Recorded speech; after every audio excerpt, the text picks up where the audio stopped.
Morning, good morning, good morning.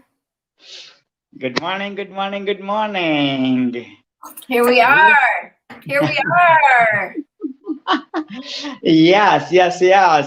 Welcome to Torch. Hello, Torch family. On behalf of Mama Lynn, the Torch Queen, as well as the Torch King, the celebrity guru Dr. PPP, we are welcoming you. Welcome. And this is our third day of Torch Tech 2021. Yes, and you are going to blown away. The speakers line up big time for you to change your life, to change your thinking about technology and changing your life. So, our first speaker of day three. Are you ready? I am ready. Mamalin, are you ready? Here we are. Here we are. Okay. So, without further ado, help me welcome the world has ever created one and only, none other than Waves of Kindness creator, Waves of Kindness queen, none other than, yes. And here comes Zolly Jasmine. Yes. Woo! Have the horizontal. Have your phone horizontal, Welcome, my dear. welcome. Have your phone horizontal, my dear. Horizontal. There you go. You get 100% space. Uh-oh. All right. It's good. It's Okay, good. there you go. Fantastic. Okay. Nice to meet you. Nice to meet you. Nice to meet you too. Do you have a website that we can put on the banner? I don't actually, but I do have the Facebook page though. Okay. So let's just let people know that they can go on the Facebook page and your link here. If you want to put it in the chat room. I don't know how I could do that without Okay. No worries. yeah. No worries. Well, we welcome you to Torch. Torch is the Organization for Realizing Change in Humanity. We welcome everybody on this third day. And as we think about kindness, as we think about a wave of kindness, we've definitely stood for that relationship in our organization. Mhm. I really am grateful that you're here. I'm excited to hear your talk. If you need anything, I'll be below. And Pravin will be here as well. So take it away. First speaker of the day. Well, hello. I'm glad I'm here. Thank you, Praven, for this wonderful opportunity. I'm very blessed. I have, to start this off, I have a special poem that I'd like to share with everyone. Here we go. My name is Jasmine Schmalley, licensed nursing assistant, creator of Waves of Kindness, someone who loves everyone, who wants to spread positivity.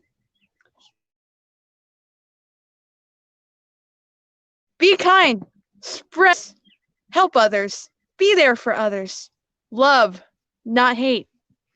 We are a big global family. We are connected. We are one. We are all equal in this world. It doesn't matter who we are.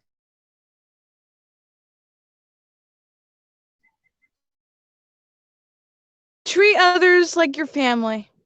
Have fun, laugh, talk. Spread those waves of kindness. Let those waves wash over us and fill us with happiness. We are not alone. We are one. If there is anything in this world that you can be kind and be happy. I want you to know. Great edition of yourself, not the second-rate edition of someone else. Be empathetic towards each other. Let's work together to make this world a better place. Let's synergize, because synergy is how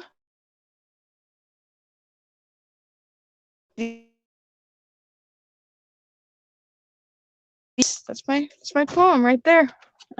Anyways, so Waves was I actually had this idea in ninth grade, and I actually wanted to write a book called Waves of Kindness.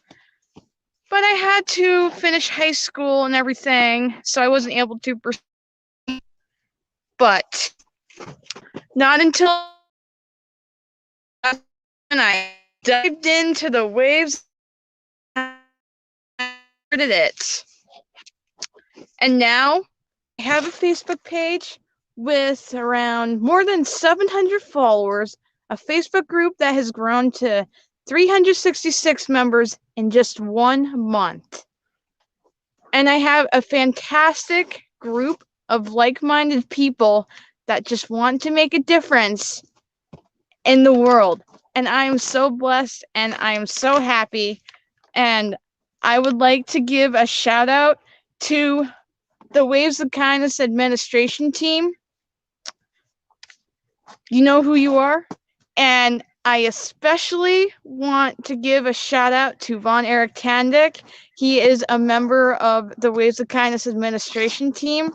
He is also the author of Say It Loud, Say It Proud. He has given me so much advice, so much feedback about my public speaking, and I probably would not be here if it weren't for him. So Vaughn, if you are watching right now, which I'm pretty sure you are, thank you so much. You are awesome. Keep up doing the great work. So anyways, maybe I should talk more about Waves of Kindness and what that actually is.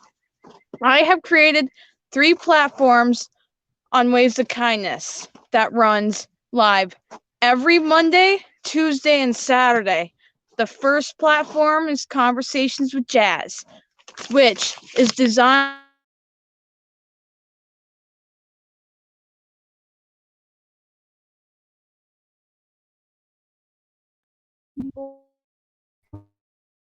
about the second platform of Waves of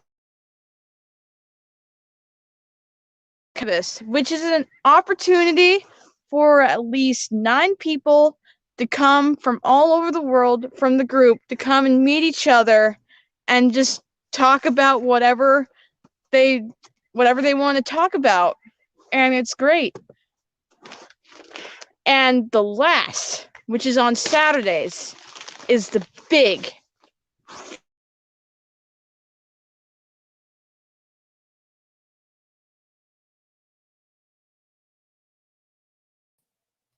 So we're having a little bit of technical difficulty. Saturday I'm at 3 Hi, Jasmine, I just want to let you know we're going every weekend. Oh. Hi, yeah. But look, Jasmine, can you hear me? Jasmine, can you hear me? Jasmine? Hello? Hello? Can you hear me? Hi, can you hear me? Okay, we've got a little bit of technical difficulty. Jasmine is going in and out. We just want to give her her time. So hopefully she's moving to a better place.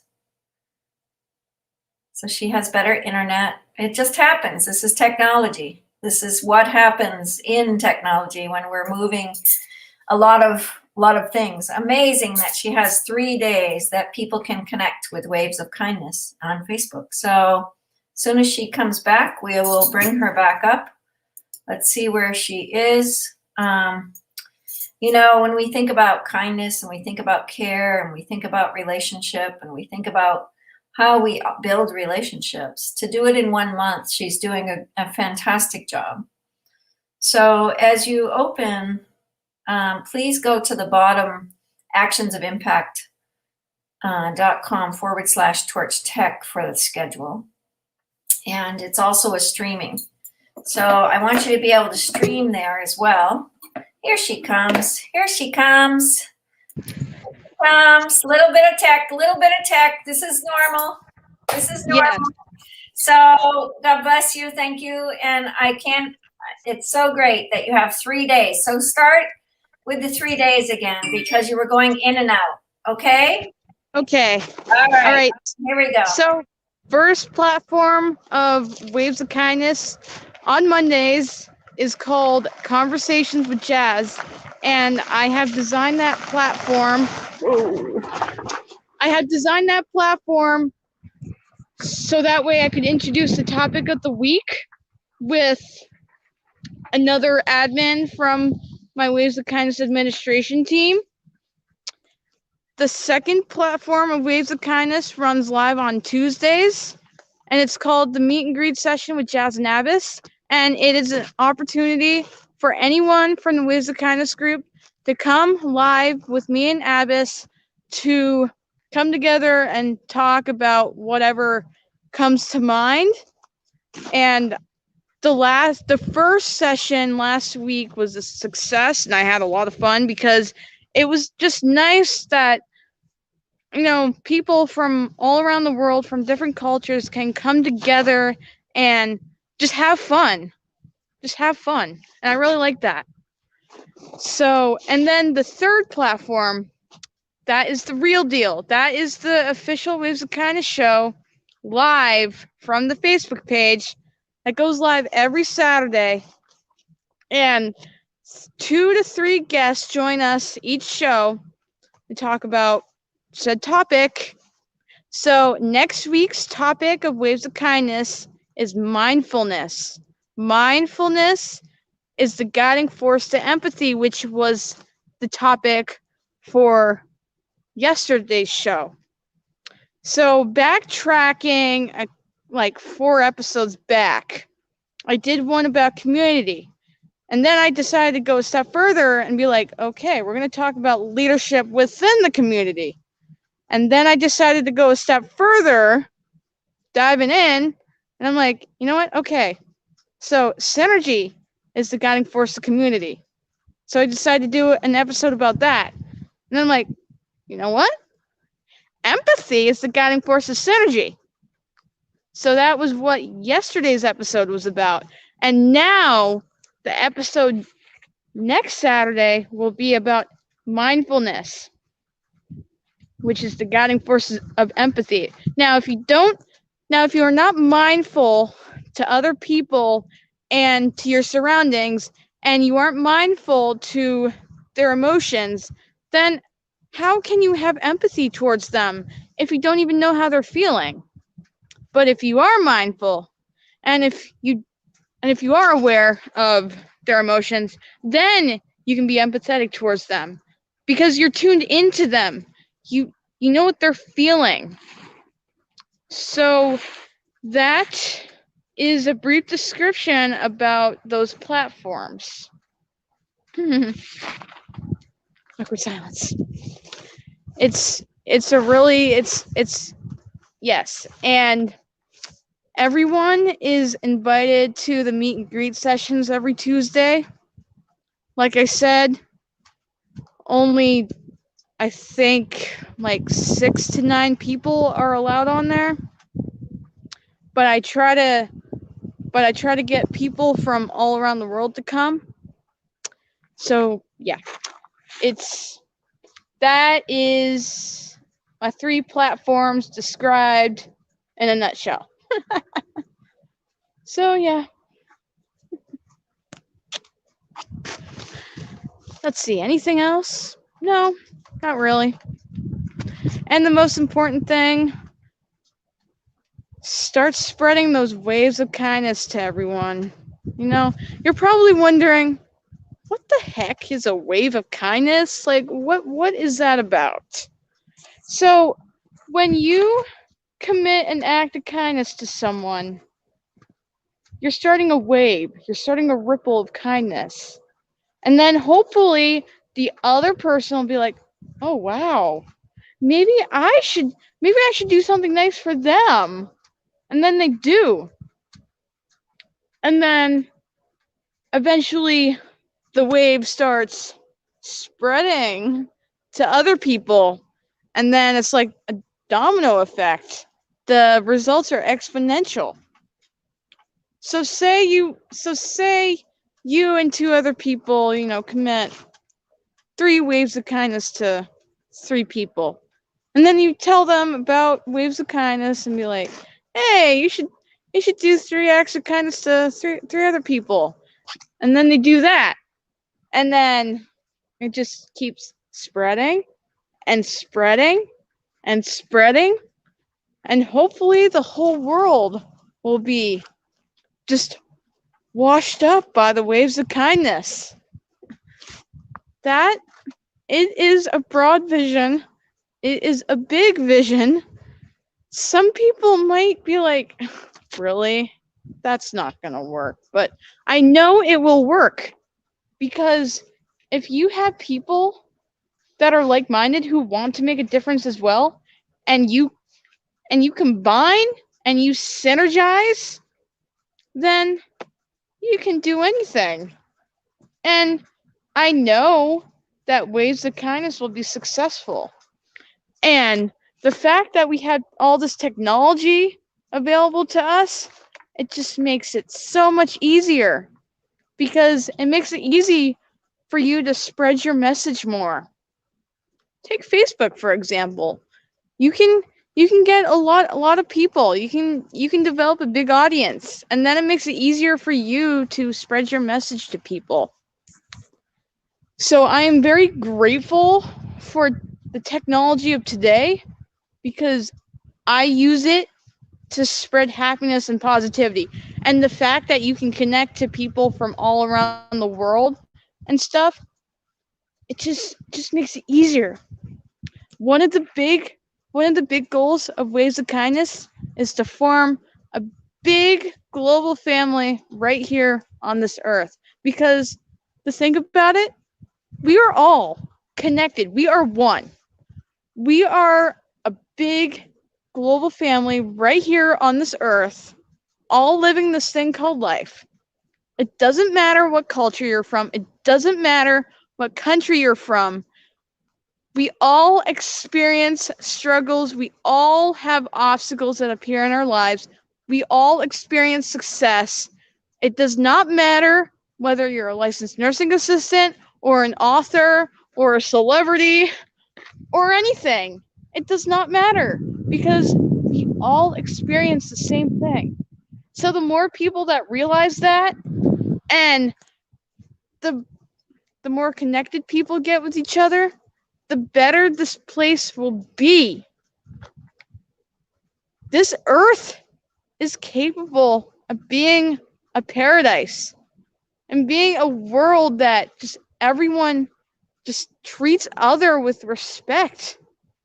We are an evolved society. We have tools such as synergy and cooperation and communication and negotiation. There's no need for fighting. Now, back in the day, sure, it was normal. And of course, being mad, being upset, those are normal emotions. But we can learn to express those emotions in a healthy way and make it better. So that is one of the big goals of Waves of Kindness, is to spread those waves. It doesn't matter how you do it. Now, if there's anything that you can be in this world, be kind, be happy, be grateful. Be grateful for what you have, because things could always be worse. I'm not even telling you. I've witnessed people complain about, "Oh, I don't have this jewelry. Oh, I don't have this iPhone. Oh, I don't have this new microwave or anything." And it's like, I want to ask them, now, do you have food? Do you have shelter? Do you have a family? Do you have running water? Do you have all those basic necessities needed to survive? And if you do, then you don't need to complain about the life that you have, because there are people on the other end of the world that don't even have food and shelter. They don't have a family. They don't have a warm bed to sleep in. But you do. There's no sense in complaining about the things that you don't really need to survive. So be grateful for what you have. 'Cause any day it could all disappear. And then you'd be like, oh, I really should have been thankful for what I had. I shouldn't have taken life for granted. Because life, there's more to life than meets the eye. Everything happens for a reason. You might not know the reason now, but in the future, hindsight being 2020, you'll be like, okay, so I was meant to have that experience because I learned this. And learning this allowed me to become this. Now, mistakes, obstacles, mistakes are learning opportunities. They are lessons. They are not burdens. They are not meant to hinder you. They're meant to help you grow and expand. Now, if you made a mistake, you have to be like, what is life trying to teach me? What is life trying to teach me? What am I supposed to learn from this experience? How can I use this experience to make me a better person? And how can I use this experience to help others? And once you learn that lesson, then you can use the lesson from that experience and use that to help others. Earth is just a big school, and we're all students. Everything you experience, there is something to be learned. We are all teachers. We are all students. We all have something to learn and teach each other. It doesn't matter how old we are. It doesn't matter anything. We are all important in this world. You are important. You will be the only person in this world that will be born that will be like you. No one else. You are a special addition. We are all unique. And that is what makes this world an interesting place. Because we're different. Sure, we might have the same beliefs and everything, but all our personalities are different. We all come from different backgrounds. But we are all equal too, because we are all human beings with thoughts, feelings, and emotions. Erase the culture, erase the age, erase everything. We're all human beings. And here's another thing that I thought about. Age is relative. Just because you're 20 years old, that's how old I am, that does not mean that I don't have any experience. Because you could be 12 years old, yet know so much already. Vice versa. So next time, if someone asks you how old you are, don't say I'm 20 years old. Instead, say, I have 20 years of experience living on this earth. Because that's true. You've lived on this earth for a number of years. You should be proud of that.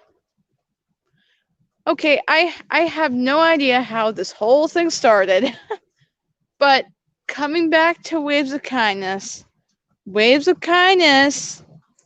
was formed to inspire people, to educate people, to let people know that they are capable of making a difference. Waves of Kindness was formed to empower people, to make them feel important.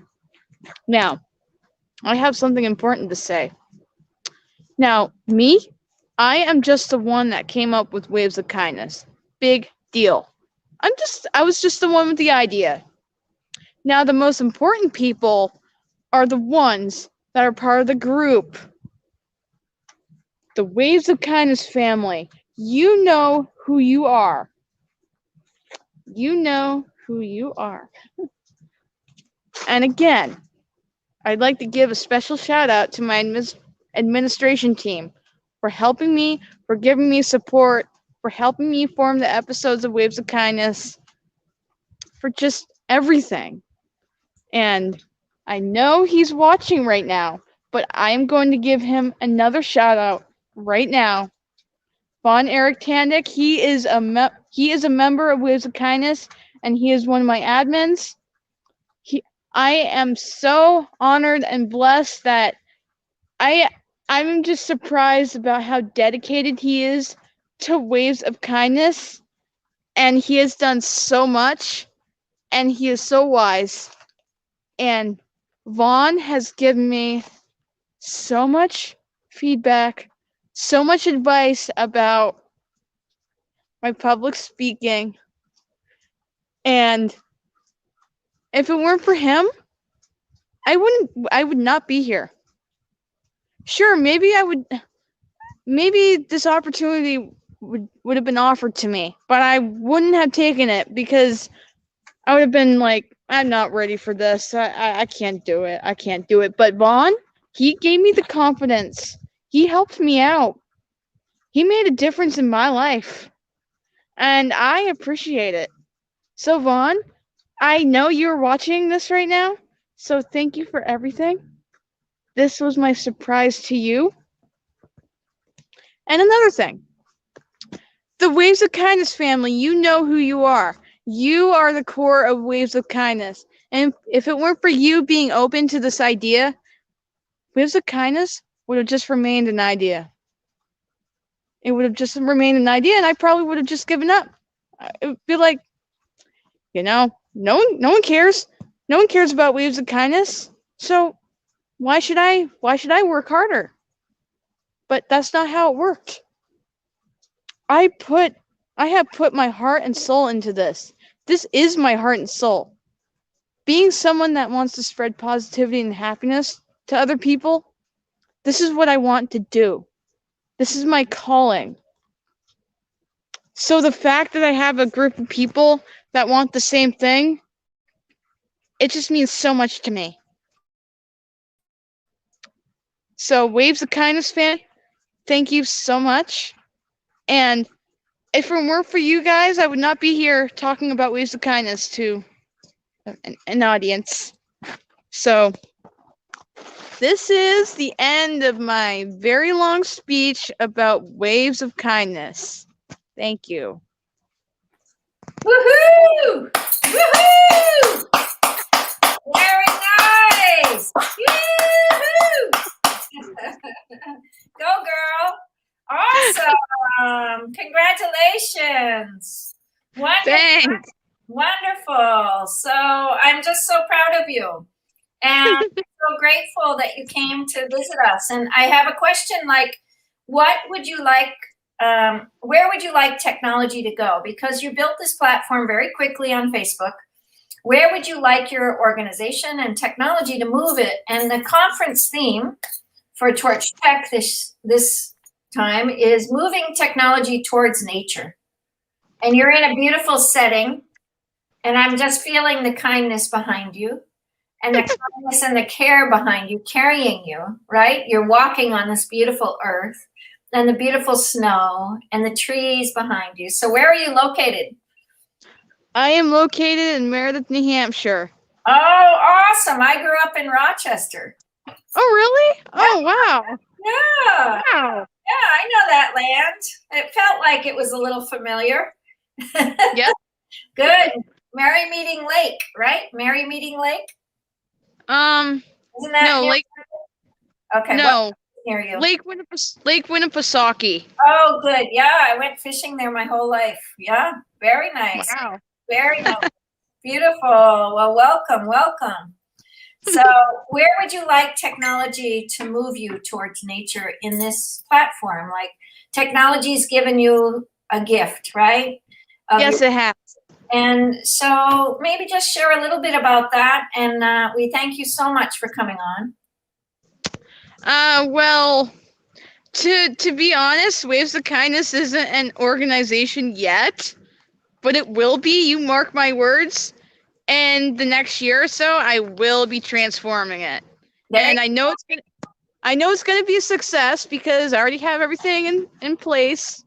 I'm just gonna give it more time for everything to become clear to me. So, anyways, technology is amazing, absolutely amazing, because especially during this COVID pandemic. Because when you go out, you have to wear a mask over your face, and when you wear a mask, nobody can see your smile or what you're actually displaying. It's a mask. So, with technology, you can take off that mask. You can let people know who you're really about. And it makes it easier for you to spread your message. So in response to your question, nature to me is about those non-materialistic things: compassion, empathy, love, respect, all that stuff. And I want to use technology to how am I supposed to say this? That's why I created Waves of Kindness. So that way I could spread positivity and all that good stuff. And eventually Waves of Kindness will start spreading in the real world towards nature. Like I said, I know it will be a success because I know that I am on the right track. So I have let go of everything, and I am letting my heart guide me. Oh, beautiful. There you go. There you go. Fantastic. Well, we welcome you to the torch. We welcome you to this platform. And I think Pravin asked you the 4 pillars. Did he ask you about the 4 pillars? Yes, he did. Okay, so peace, health, environment, and tech. And what we're doing is building a 4-person team. So which one of those really shouts out at you? Peace, health? Peace. All right. Peace. All right. So peace, I want you to get a Torch Health Ambassador, a Torch Environment Ambassador, and a Torch Tech Ambassador. So they help you in your vision and you help them in your local region. And I'll come to New Hampshire and we'll build a team there and we'll create some local projects for you. So you get, because when we do something locally, we get connected to that local platform, and that's the team you need. You need that support system. So it's a sturdy table.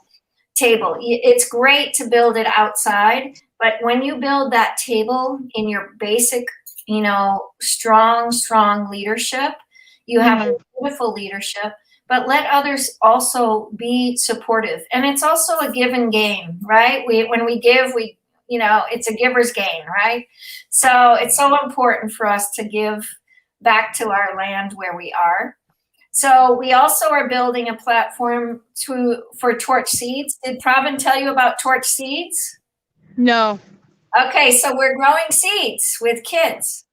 And we're starting kids to kids connection. So Waves of Kindness could do a platform within Torch to support kids to get seeds to seeds.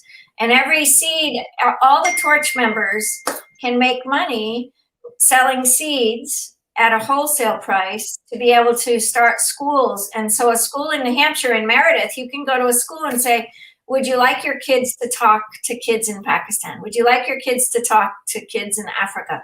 Would you like your kids to talk to people in Nepal? We're doing a social platform. I run an organization, Waves of Kindness, and I'm involved in Torch. And we're building this wonderful platform to really create something. So I'm just one of the many entrepreneurs that are really building a society of kindness, So you're more than welcome to do that with us. We would love to have you engaged. We would love to have you engage schools in New Hampshire. Your age group could be really powerful to go to any of the colleges locally and really start developing this out, because kids across the world, I really believe we went to a chemistry class and we passed out I don't know if you went to a chemistry class or not, but if you went to chemistry, you probably sat there and said, what am I learning this all for? So when I went to the chemistry class in Pakistan, I said to the kids, how would you build? They actually asked, I got the 4 pillars in the classroom, 4 people came up. And I said, what do you want to do now? Because you're in a chemistry class. And they said, well, how do you build the soil? And I said, well, that's your chemistry project. So they would be doing chemistry projects around plants and seeds. And they would be doing that globally around global warming, around all the issues that are happening around peace, health, environment, and tech. And the peace part of that you would support would be that social context, which exactly what you're doing. The waves of kindness is that social context to say there is no separation between world to world. There's no separation. And anyone is welcome, right? Anyone's welcome. Yeah. I mean, like I said, we're all family. We're all connected in the end. So. Yeah. So anyway, that's what we're building. And, technology is not an easy platform. And so when we start looking at tech and we start building an application, Torch was easy to build in the beginning. And then it took what it took to get the right tech teams and the money and and we're still not there. And it's okay because it feeds my heart and it feeds your heart to do waves of kindness. And then if we support one another, we support the platforms going back and forth, right? Exactly. Yeah. Exactly. There we go. So if you have a tech person on your team, they can help build a tech team around you, right? Mm-hmm. In your local region. So you can create something really systematic and it can make that shared leadership change. Because everybody has that shared leadership in them. Everybody has that spark. Everybody has that light that needs to shine kindness, So I love what you're doing. I love what you're up to. I'm so excited to meet you. You're from my homeland of New Hampshire. And I had no idea. That is so cool. Yeah. This is a small world. You never know who you're going to meet. There you go. So fantastic. And I was born in Manchester and grew up in Rochester, New Hampshire. So I definitely, love those woods. I love those woods and I love the nature back there. So you're just wrapping up winter and that beautiful spring's going to come and it's going to put the boost up, right? It's going to, woo! Yes. It's going to be so exciting. Very exciting. So what are you doing? Are you going to school now? You're an LNA. I'm a nurse. Yeah. So I'm a nurse. Oh yeah, that's cool. I graduated high school 2 years ago and I also got my LNA license when I was 18 years old and right now I've been working as an LNA at an assisted living facility here in Meredith for the past year. Beautiful. My 1 year anniversary was actually on February 18th, so yay! I beat that milestone. Beautiful. Yeah. Well, this is Bari Ra, and she's our host as well for Torch Tech. So Bari Ra, I want you to meet Jasmine. She runs the Waves of Kindness. So Bari Ra is an amazing storyteller and an amazing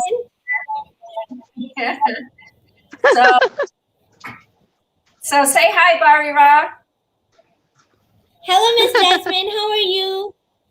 Oh, I'm doing great. It's an honor to meet you. Finally. Yes. Great. Oh, so sweet. So Bari Ra does all kinds of things. I mean, she's got a deep passion for the world and a deep passion for the earth and a deep passion for compassion because she just does amazing things. So, and Jasmine, you just learning about you and your spark. I just feel like it's so exciting to have you and see your your deep witness to life. You're witnessing life to the fullest, and that's it. That's the key. That's what your generations need. You need to witness it, and we're going to be there to support you all. So thank you so much. You're welcome. Yeah, so make sure you get connected to me on Facebook, and then we'll try to connect your organization on the Torch platform, and we'll spread the message of Waves of Kindness for you. And that's I actually sent you a friends request on Facebook, but I'm not sure if you got it or whatever. I work full time, just so you know, and I'm always busy, and I'm always right at that 5,000. So I have to kick people off in order to bring people in. So it takes me a little while to get through some of the wings of that. So bear with me. You know, it's just a process, but it's hard to let people go. It's hard to let people go because I love all the people. I mean, Facebook needs to go up to 10,000, I think. Yes, it does. It does. Yeah, good. Well, it's so sweet to meet you. Thank you. Any last words? Barira, say hi and say something to Jasmine. And did you hear any of her work? You just came on, so oh, Fatima's here. Okay, go ahead. Talk. You two talk. Hi. Okay, so hi, Miss Jasmine, and finally, I have met you for a long time. Thank you so much, Miss Jasmine, and I am, really excited to be here on your show and discuss about ways of kindness, and really excited. Thanks. Yeah. Yeah, I actually invite you to become a guest on my show one of these episodes. And it'd be a great honor for me. So Waves of Kindness is my heart and soul. That spreading positivity and happiness is what I want to do.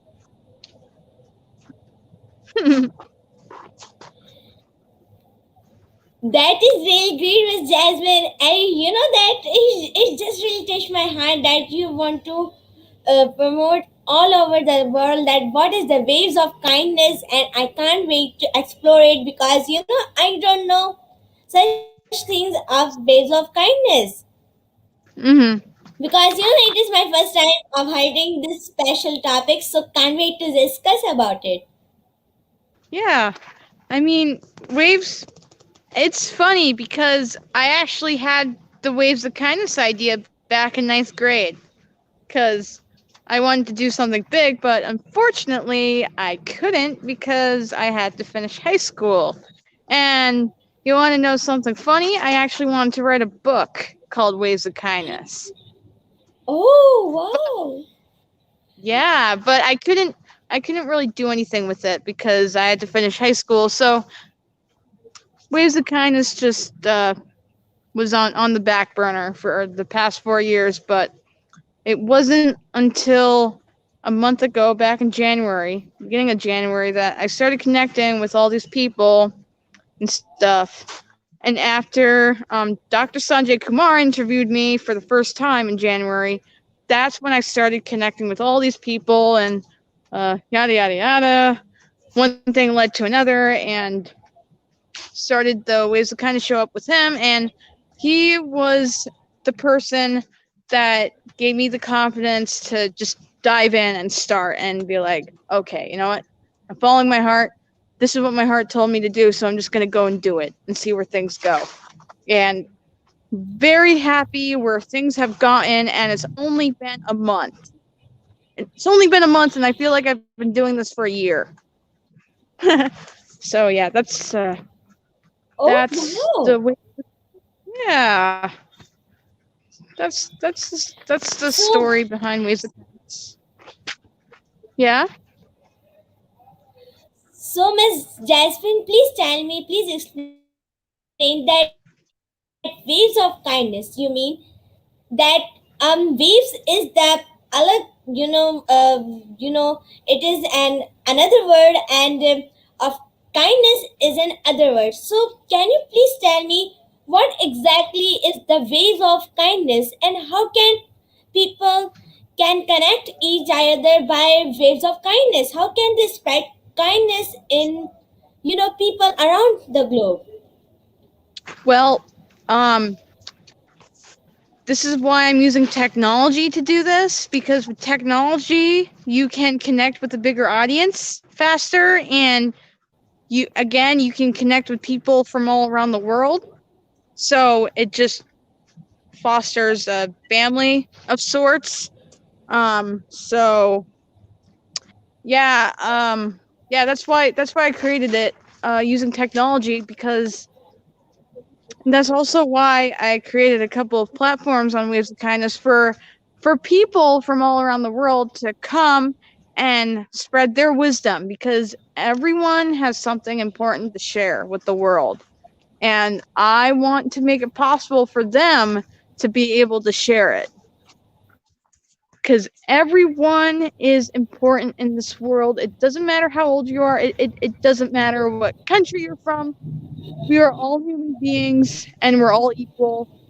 So the more people that start to realize that, the better this world will be.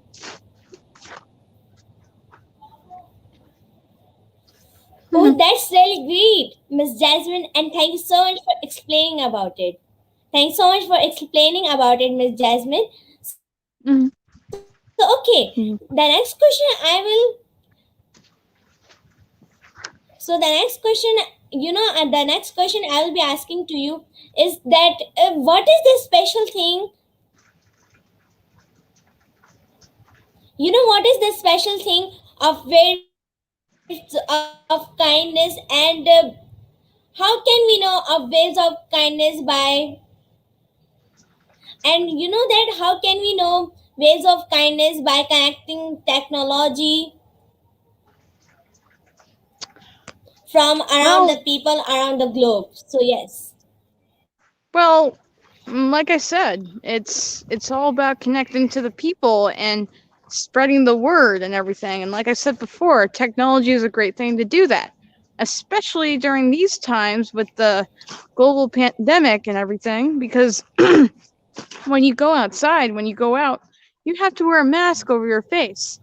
So you can't effectively spread your message in person, because you're behind a mask. No one can really understand what you're saying, and most importantly, they can't see your emotions, they can't see your smile. So you're not effectively spreading the message. But with technology, you're able to literally take off that mask and show the world who you really are, and you are able to spread your message more effectively. Sure, I mean, I'm talking to you. For example, I'm talking to you right now. I'm from the United States. You're from Pakistan, but like I feel like I'm talking to you right across the room.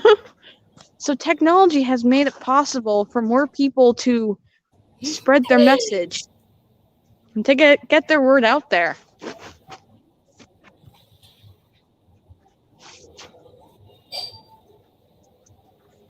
That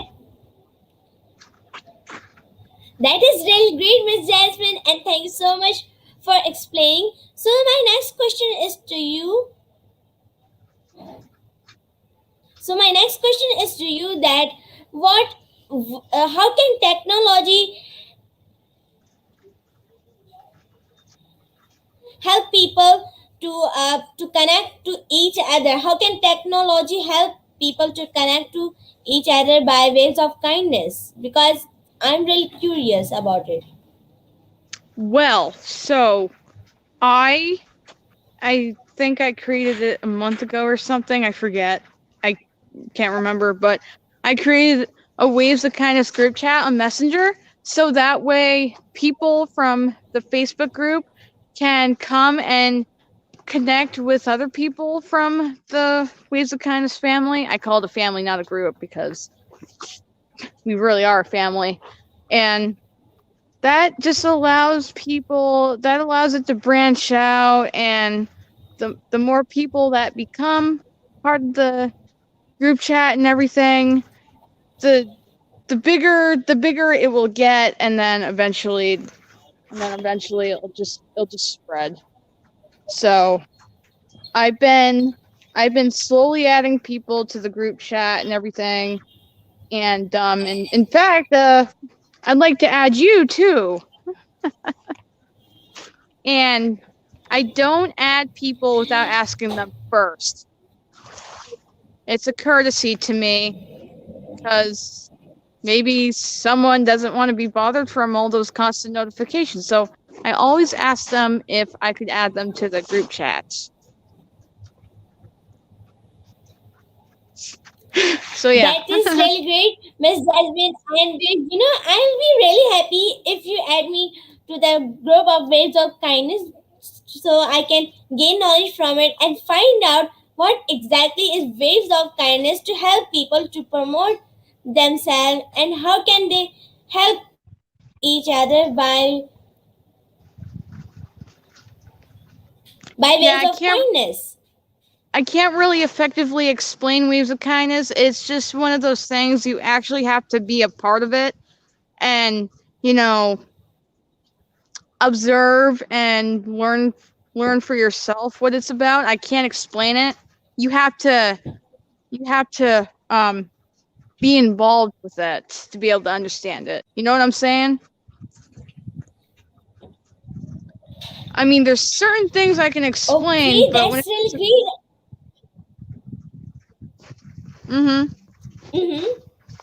Yes, you What? can Oh, go yeah. on, Miss Jasmine. Oh, yeah. No, all I was saying is that in order for you to fully understand what Waves of Kindness is about, you have to join the Waves of Kindness family and interact with the people, and then you'll get the growing sense of, wow, I'm feeling the synergy. I'm feeling the good vibes from all these people. And then you'll understand what Waves of Kindness is about. One of the primary goals of Waves of Kindness is to, one, spread positivity and kindness to everyone. And number two, which is probably the most important one, is to form a big global family right here on this earth. And me doing that with the group chat on Messenger, it allows people from all over the world, from all different cultures, to come together and interact. And I mean, that's it in a nutshell right there.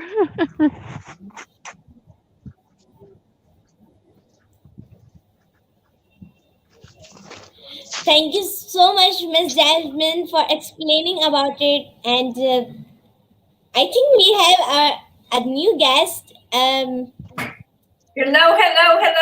Pravin is Hi. coming on, maybe. Let's see. We have a new guest coming, but we want to thank you so much for coming and being part of us. And we appreciate it so much. And we really pray for you and pray for your organization. And really, thank you so much for coming onto the Torch family. Not a problem.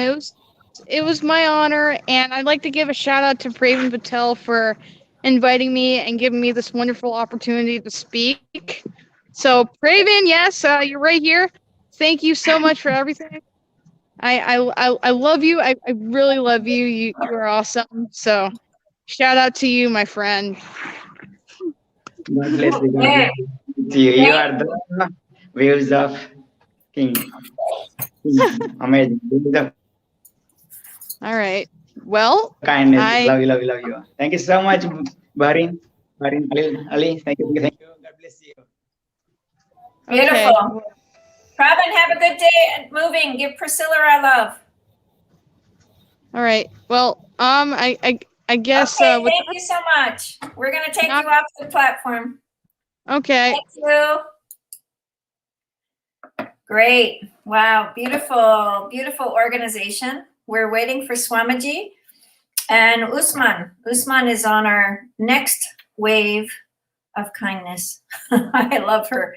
She was so sweet. Such a cute. So Swamiji is on his way, hopefully. The celebrity guru hopefully knows. We're giving him a heads up. When we start thinking about the Torch family, here's Barira. Here she comes. Swamiji is supposed to come on, and Usman Chaktai is supposed to come. So let's hope they come. We're waiting. So tell us about your trip today. I heard you went up to Balochistan. Oh, can you hear me? Yes. Yes, I can hear you, Mamalin.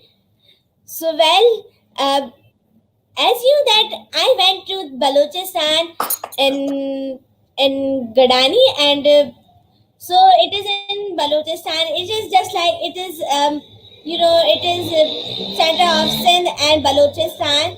It is just in Gadani because Gadani is in center of Sindh and Balochistan. Here it is Sindh and here it is Balochistan. So the well part is it is it is surrounded with Balochistan's mountains. So you can call it the Balochistan's area, but it's considered the Sindh area also. So let me tell you about my trip to Gadani. Well, today my trip to Gadani was really great, and it is when you come from Karachi to Gadani, it is from 2 hours ahead, and then back to Karachi. So basically in Gadani there are desert. It is just like a really beautiful desert, mountains and everywhere, and just like that. This is the desert, and here's the sea. It is really natural. I never seen the desert and the sea mix up together, and it was just like really beautiful nature around here. It was my first time seeing the desert. I was just like mesmerized. It was so Wow. beautiful there.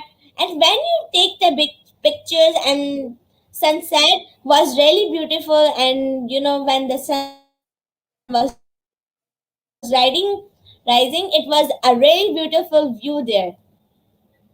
Wow, So that is so cool. next up, go to the You're hello, here. Mama Ling. Yeah, you're Can here. you hear me? Yes, yes, I can hear you. Go ahead. Okay, Mama Ling. As I was telling you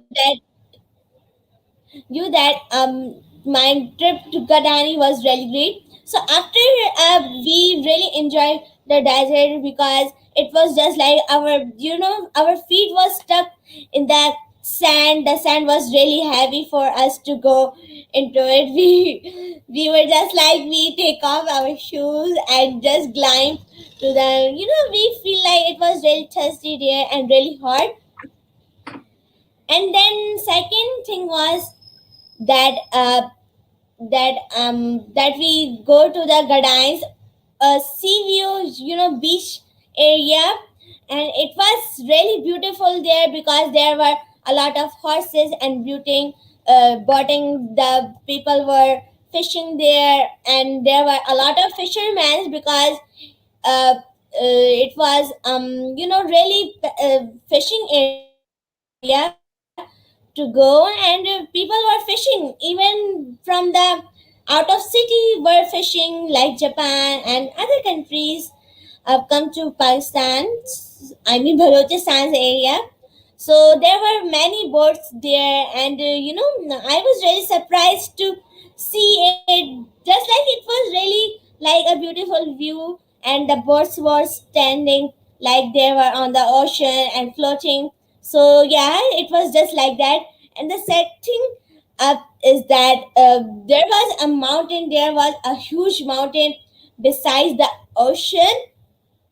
So we climbed to the mountain, but I was really terrified to go to the mountain, and I was really panicking there. And once, Beautiful. so it was really great adventure there, and it was really great. Oh, I see, Miss Fatma is here, and My so beautiful hi, Miss friend Fatma. Fatima Assalamu alaikum. How are Aziz. We you? welcome you back to Torch Family. We've been missing you. I am also missing you. Thank you so much. I am very glad to see the Barira Ali and you both are at the same time, and me also Oh, part of the Thoughts family right now. yeah, the desert and ocean together sounds amazing. Like that is so cool. I totally want to go there when I come to Pakistan.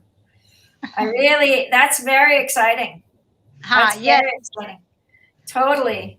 Totally. So, tell me, now when they're fishing, I'm wondering where the port of Karachi is, because there's a port down in Karachi where the big boats come in, right? And then it's further up, right? It's further up. Is that what's happening? Like, I'm not sure where that area is.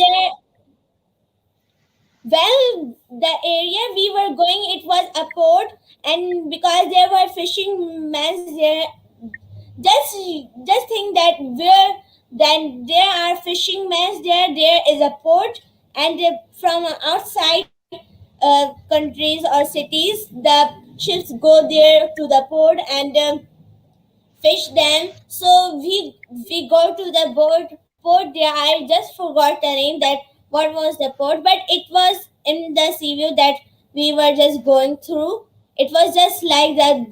There were, this is the port and this is the half ocean. So the port was just like a few miles ahead. So we have to go by road for the port, and it was really amazing there. But I couldn't take the pictures there because the pictures and photos camera are not allowed there, because it was an army area there. So the port was just like the fisherman's cutting fishes and like that. It was so beautiful, and the water was so neat and clean, like it. And it was just like, it was light blue there, just like really beautiful there. So and the port was really beautiful. And second that is that it was just like the port was right here and the ocean was right here. I said, wow, that is really great.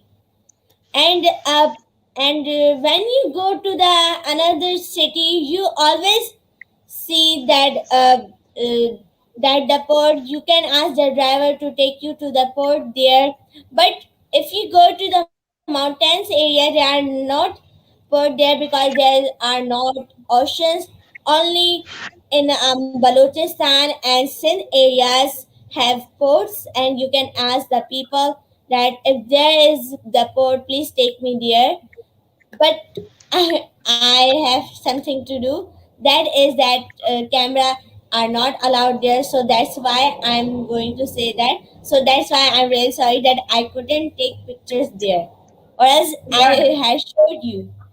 That's so cool, because I did work at the Seafarer Center. It's called the Seafarer Center. And the Seafarer Center, these are the big ships that come into Oakland.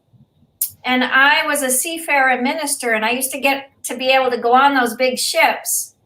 And I would talk to the people, and then I'd bring them shopping if some of them could come off the boats.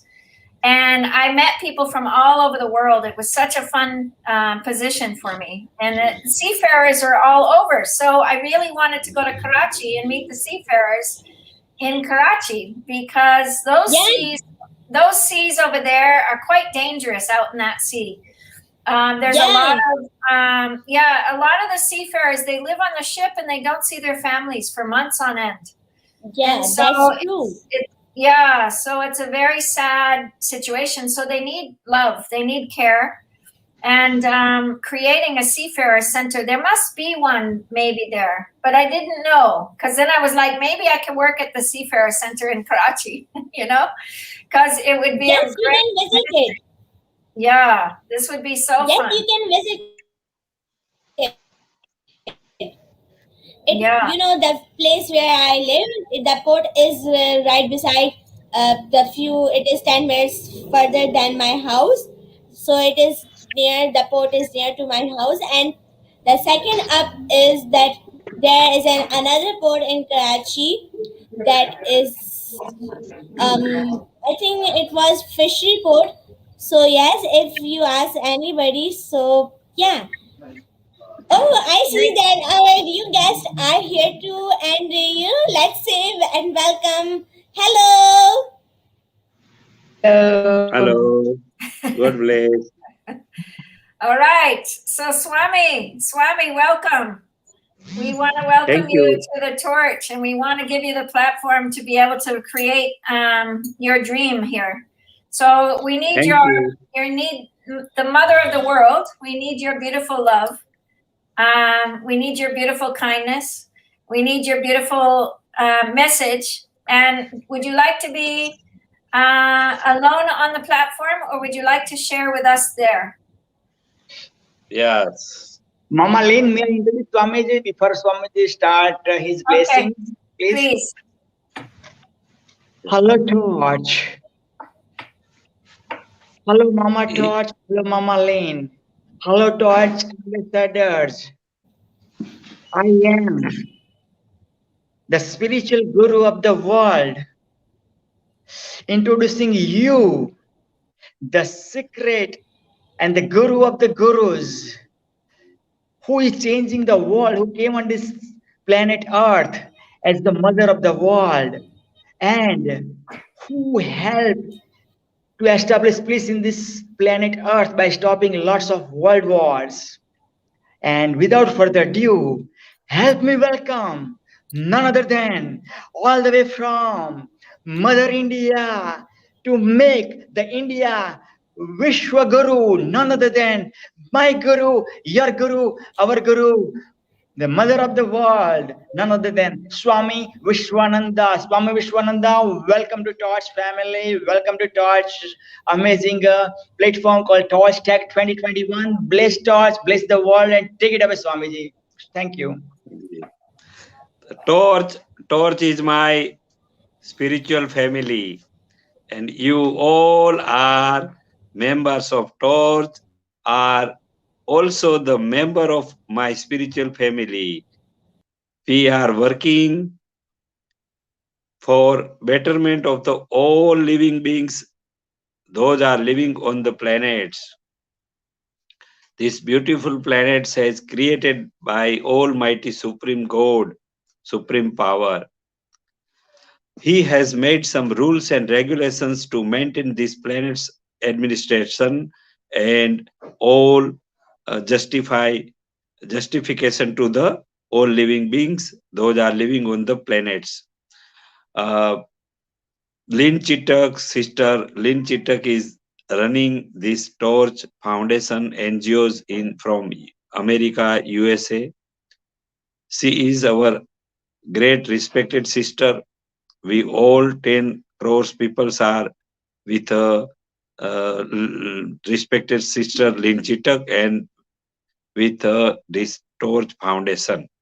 Today, the subject has given to me that we must utilize all natural resources for betterment of all living beings. And in present time, many countries has produced dangerous weapons for destroying this beautiful world. Atom bombs, hydrogen bombs, and some many killing weapons. Those are using during the war situations. So today, we all 10 crores peoples, those are peace-loving people, are requesting to all countries and all governments of all countries, please stop and prevent this producing dangerous weapons, war weapons, because you are using the you are using and exploit the natural resources, and you produces such type of dangerous weapons from natural resources. Now we 10 crores peoples will not permit any country to war on this planet. When there will be no any more war between any countries and Third World War II, so that you must stop and prevent to producing the dangerous weapons. Those are producing from exploiting natural resources. But we must transport these natural resources for producing electricity and other productive purpose. These are natural power and nature's power. These powers must be utilized for productive purpose, for happiness purpose, for all living beings. So we are requesting to the all governments that please stop such type of producing atom bomb, hydrogen bomb, nitrogen bomb from natural resources, because there will be not any more war on the planets. So it is useless to producing such type of bombs. We will convince to all governments that you must make your defense budget as a zero defense budget, and all your defense budget's money must utilize for making the infrastructure in your countries, and these monies must be utilized for the betterment of all your country's men, your citizen. You built the dams for irrigation, for farming sector, and make your transportation systems, make your communication system better, and please give the best food, nutrition power, the bread, houses and clothes, and other living things. Those are necessary for happiness for your citizen, for your country citizen. So we are requesting to all governments that please stop such type of negative activities. Now we will not permit any countries to pressurize on other countries, and though some countries are making such negative activities and pressurize and to encroach on other countries' boundaries, other countries' land. These activities will not be permitted to any countries. All countries has make separate countries for making the growth. Such five brothers are living together in one family, but all five brothers natures and qualities and educations are different, so that parents give them chances to growth in your choice sector. Such type of situations God has given to all countries, separate countries, for competition, healthy competition, and growth and development individually in healthy competition situation. We all countries are not enemy among others, and between country to country we are not enemy. We are all countries are family of global world. So we must care other countries, other citizens, because all living beings are the global family. The family is creation created by Almighty Supreme God, so that we are brother and sisters, and we all insects, birds, animals, and human beings are, and natural resources are the all interconnected. So we must care each other, and we save natural resource and utilize this natural resource to productive purpose. This is the aim and this is the message to all countries and all government from Torch Foundation. This foundation is running and established. Founder chairman is Lynn Chittak, and we all 10 crores people are with Torch Foundation, with Lynn Chittak.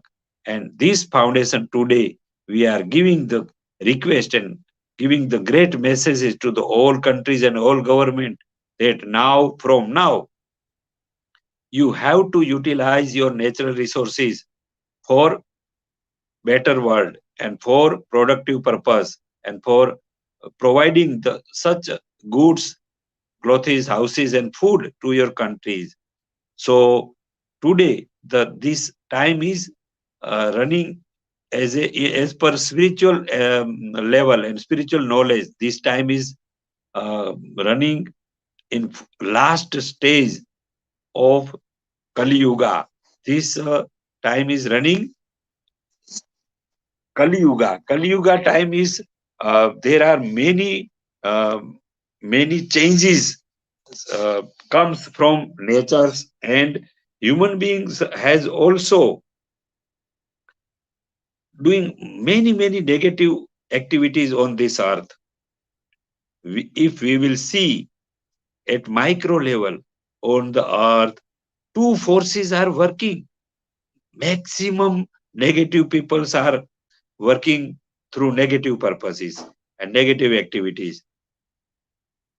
In this time era, the positive and good peoples are also working.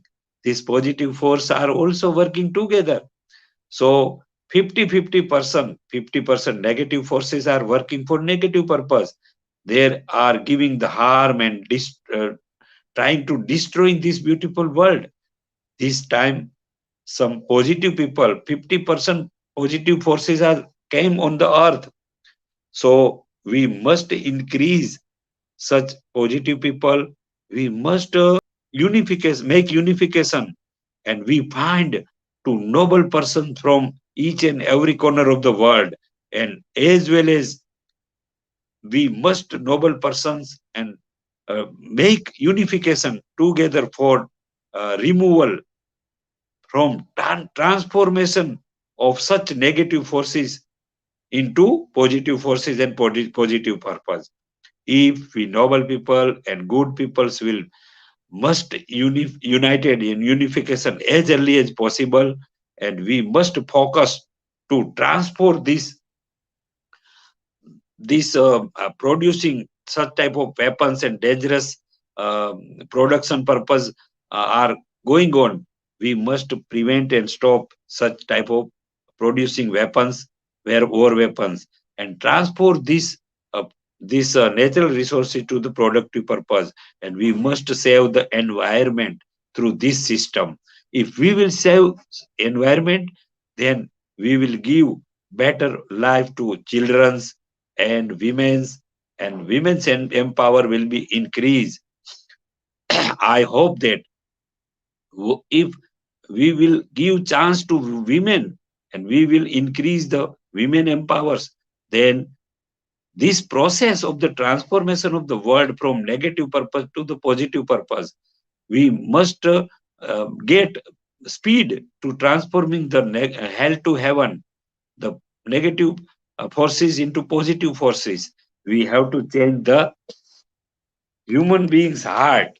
We have to focus on the human hearts. If we will transform this negative heart to positive, and we have to transfer this negative heart to spiritual heart, and we have to increase the divine energy from our heart, then our entire body will be encharged and increase in the divine power. So such type of process we have to do in the society, in the all countries, and we will focus to make a noble person. We will try to transfer such negative people into positive people. Then if we will get this such type of speed, then maximum positive peoples will be united, and then we get our goal. This goal is the making this beautiful world a better world, for giving the happiness to the entire all living beings. Then we will get our achieve our goal. This goal is given by the house of the God. This goals has given to the noble and lovely people of the God. We all people connected with Torch Foundation, with Lynn Chitak, with Dr. Praveen P. Patel is the spiritual guru of the world, and all members, those are working with Lynn Chitak and this Torch Foundation, are selected people by the God. So we will achieve our goal. This goal is given by God as early as possible if we will be work unitedly, humbly, and with pure intention. Then we will achieve our goal. This is the message from the house of the God. I am servant of the God. I am mother of the world, so that I have to look after my beautiful world. I have to care my beautiful world. I save my beautiful world. I have to save my all living beings. Those are living on this planet. So I am performing my duty thank you, Lin Chitakji and Dr. Praveen B. Patel.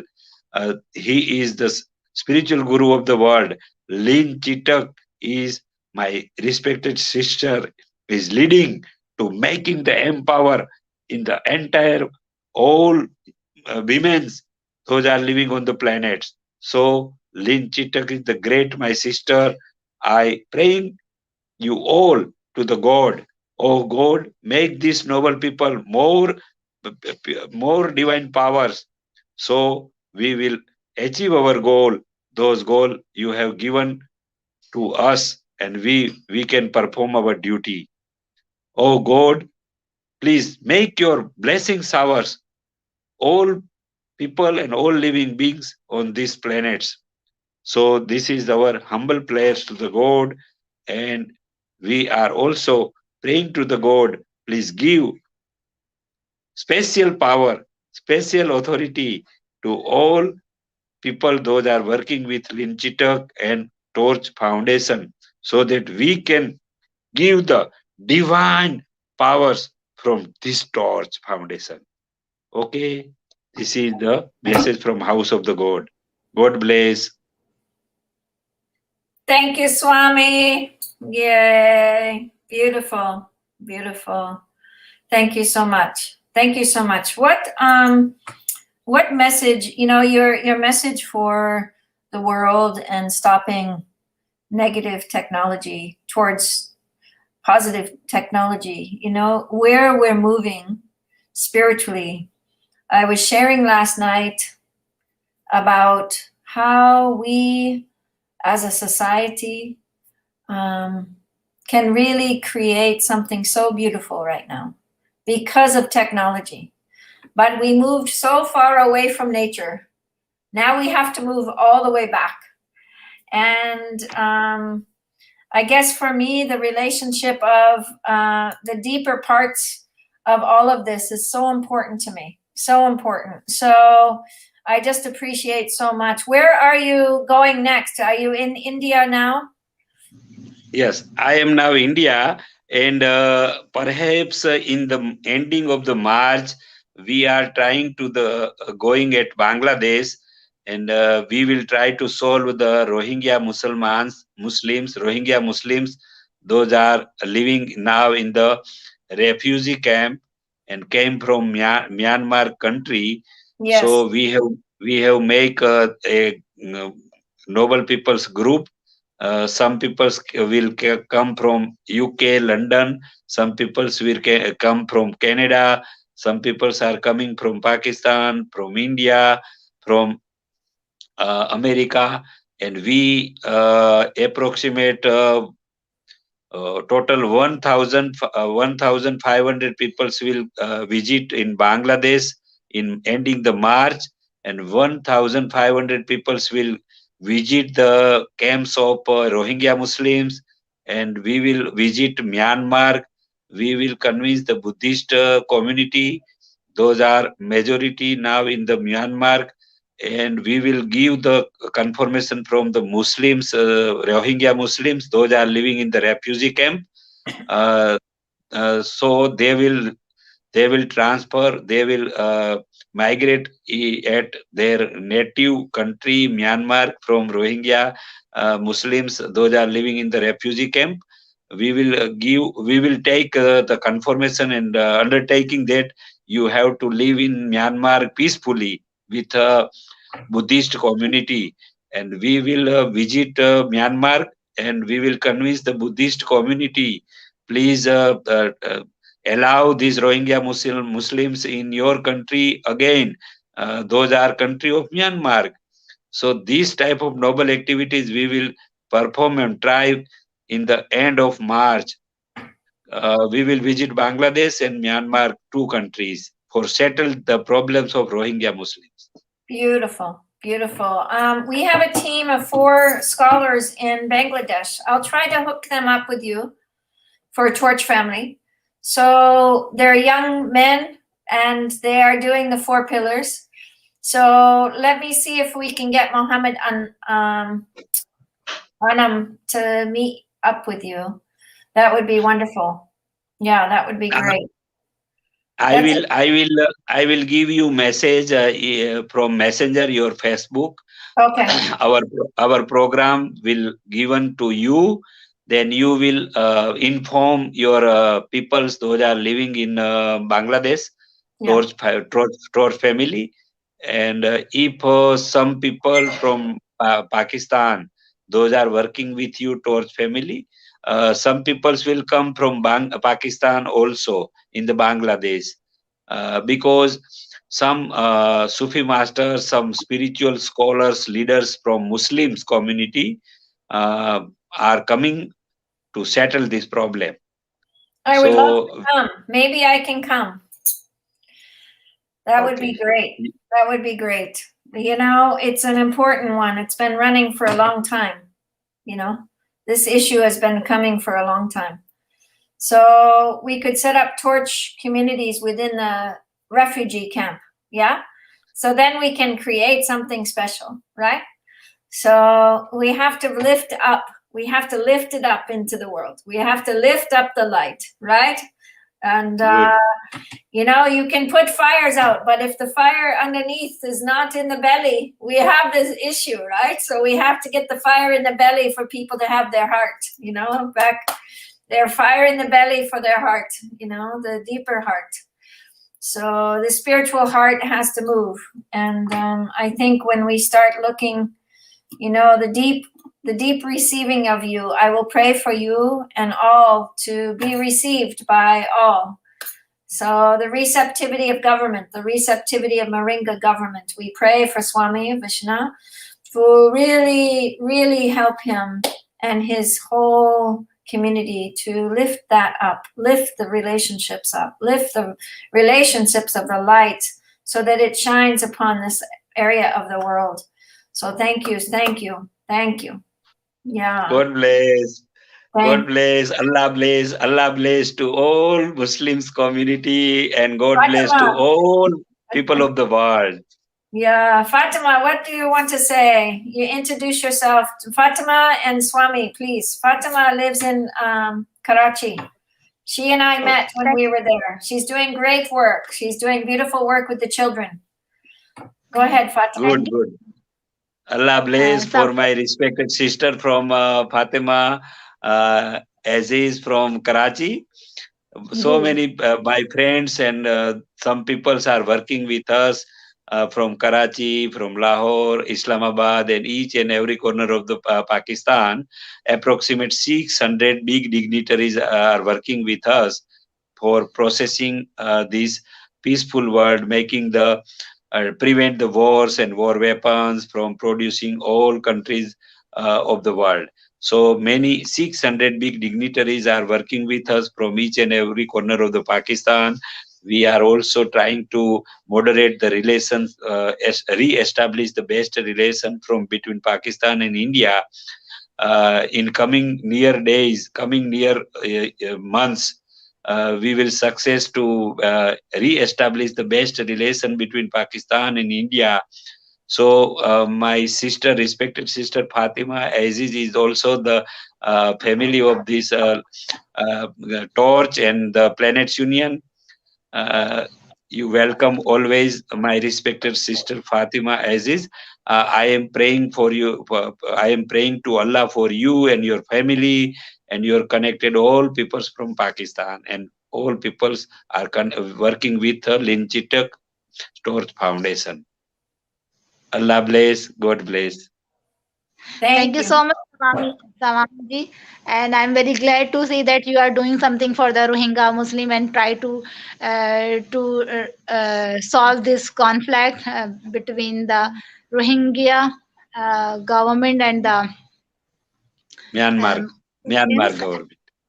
Yeah, and you are visiting the Bangladesh. It is no doubt it is a great effort for you, and it helps us to create the peace in this area. And lots of people are suffering for this problem. Allah bless you or make you the successful in your aim. And no doubt your effort is very great, and you are trying to reconstruct the good relationship between the Pakistan and the Indian peoples. No doubt, the peoples of Pakistan and the Hindustan, both are the beautiful and having the wonderful soul. But some reasons we are having the some conflict. But when the positive people like the Linchitik and the you and the me and the so many positive people, those are having the positive thought and have the noble cause to make the this world for better place for the human. So I am sure that we will get the success because we have the noble cause. So definitely in the negative powers fail, they cannot stand for the long time, and inshallah all the problems and the hurdles will remove, and our planet earth become the wonderful and beautiful. All the the because of the corona, the so many people is become very near to the nature. Now they are understanding the importance of the जो natural system है, which we are as human we are destroying. So now they are aware. Okay, now it is alarm. We should be aware and we should be united and we should be take action. Everybody should take action in their capacity. So Alhamdulillah, now we are as human we are awake, and we are so in all areas of the world. The positive people is now have the connectivity, like we are the Torch family, and like the Torch family, there are so many organizations and doing the very good job. And I'm sure that we will be uh, problem. We will be solve all the problem. Together. We have to all work together. noble peoples are together. Exactly. Yeah. Yeah. Live together, help to each other, and no one is left behind. And we lift up to each and everyone. Yes. Fatima. Congratulations for noble thoughts, my respected Fatima Aziz. You are from Pakistan. I am proud for you that at present position, present scenario, from Pakistan, you are working great job. So that I am special praying to Allah. Oh my Allah, you have to give the special power and spiritual powers to Fatima Aziz and his family, so that from Pakistan we will spread the Pavitrata from Pakistan through such my respected sister, my broad sister, my brave sister. So, oh Allah, please give the special divine power to such my great sister Fatima Aziz, and some people are working with Torch Foundation. Thank you so much, Jazakallah, and same to you. I'm also pray for you, for all the Torch family. Allah give us the strength, the power to fulfill our goal. Okay. Jazakallah. Okay, Sister Lynn Chitak ji. Thank you. God bless. God bless. God bless. God bless. Thank you, We will Swami. meet. We will meet from time to time, and as early as possible when our programs will be finalized for Bangladesh and Myanmar. Then I will inform as early as possible, and you inform your connected people from Pakistan, from Bangladesh and Myanmar too. If possible, we will work together in Excellent. Bangladesh, Excellent. Myanmar. Please. Okay. I also God want to bless. join that program. Swami ji, I also want to join that program. Okay, welcome. You always welcome. You always welcome. Great. We will look after your safety, your dignitaries, and your pure life. We are with you. You always welcome for noble works together. Thank you, Swamiji. Okay. Thank God you. bless. Allah bless. God bless. Allah Allah bless. bless. Thank you. Welcome. You always welcome. My heart is with you. My heart is with you. Okay. Okay. Very nice. Good work he's doing. So I'm waiting for Usman Chaktai, but I'm not sure if he's coming. He said he tried to catch, but believe missed. So I'm going to call him. Why don't you share now, okay? What you've been doing? What you've been up to? Okay. That would be great. I just want to tell everyone this is Fatima Aziz. She has been doing amazing work with the children in Pakistan, as well as peace work, and she really is interested in the environment. So Torch Environment Ambassador really has opened so many doors for so many people, including her niece, Barira. She brought Barira to our platform, so we're eternally grateful. And her sister Kusar, her brother, I mean, they're all part of the Torch family. So this family has been brought to us all by Fatima. So we are eternally grateful for the whole family, the Aziz family, the Ali family. So we are so grateful. Yeah, so grateful. I love you. Okay, please share. Okay, Ji. I want to share that, as you know, I'm the teacher and the preschool facilitator and the event coordinator. So I'm also doing the work of the quality education and the peace and the environment. So nowadays I am working organize one nursery where we grow the vegetables and the fruit, and in future inshallah it will be organic. And alhamdulillah, a basic structure of the nursery is ready, and the so many plants are ready to grow, and in future we will conduct the awareness session, the workshop for the kitchen gardening and the food and the importance of the organic food, and how we can how it help us to maintain our health. And another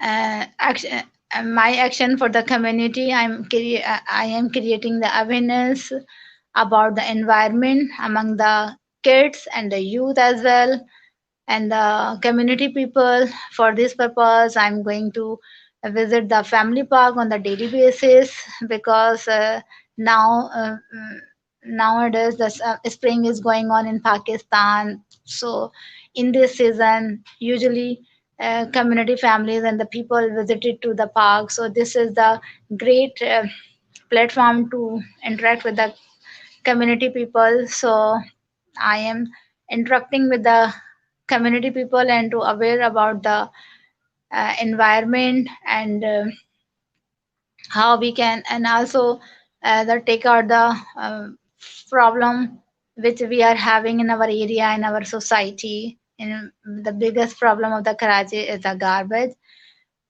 So I am creating the awareness among the people. Okay, why not we should sort out the garbage, and didn't throw to mix up the garbage and throw it in the dustbin. This is it make the garbage become the monster. If we want to become the catch up this monster, so we should sort out the uh, garbage and recycle.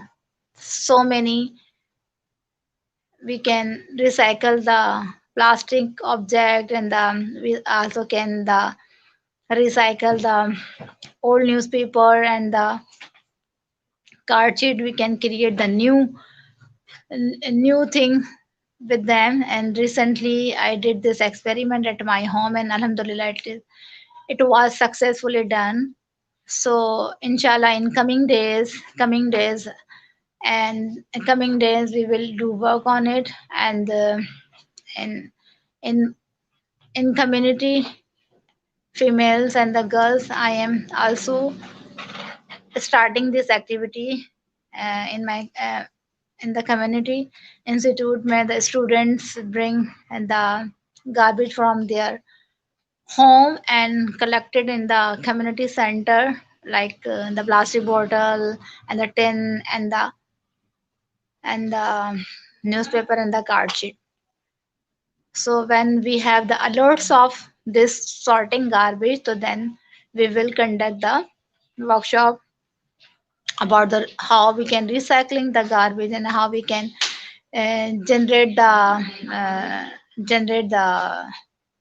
resource for doing another uh, volunteer work.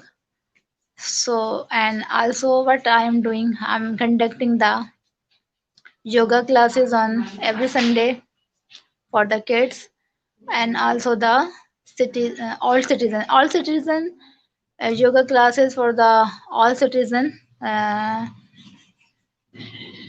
We are conducting since 3 years, but recently we are started the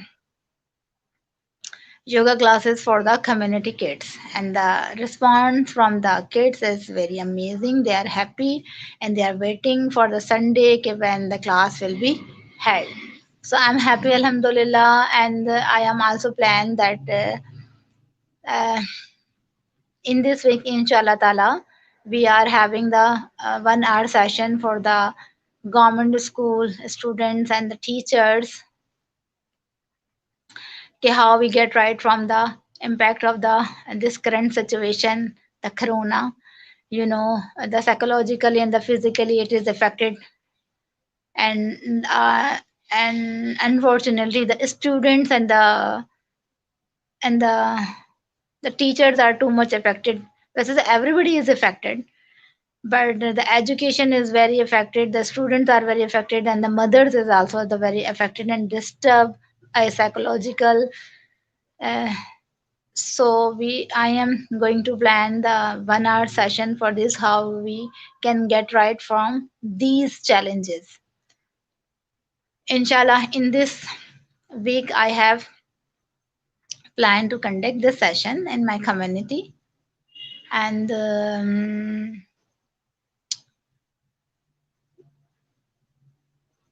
also, as we know, the Women Days is on 8 March. So we are celebrating the Women's Day, and we are sharing the uh, successful story of in my area, uh, and also aware the awareness about the gender awareness among the students, importance of the women's, and how it is important. Okay, we give the alerts, we give the equal opportunity for the male or the female equally, because we all are the human, and we don't discriminate by the gender. And also, inshallah, it will be held on 8 March. So also doing work on it to celebrate the Women Day, and to discuss how we can empower the women in our society, which type of action we should take, and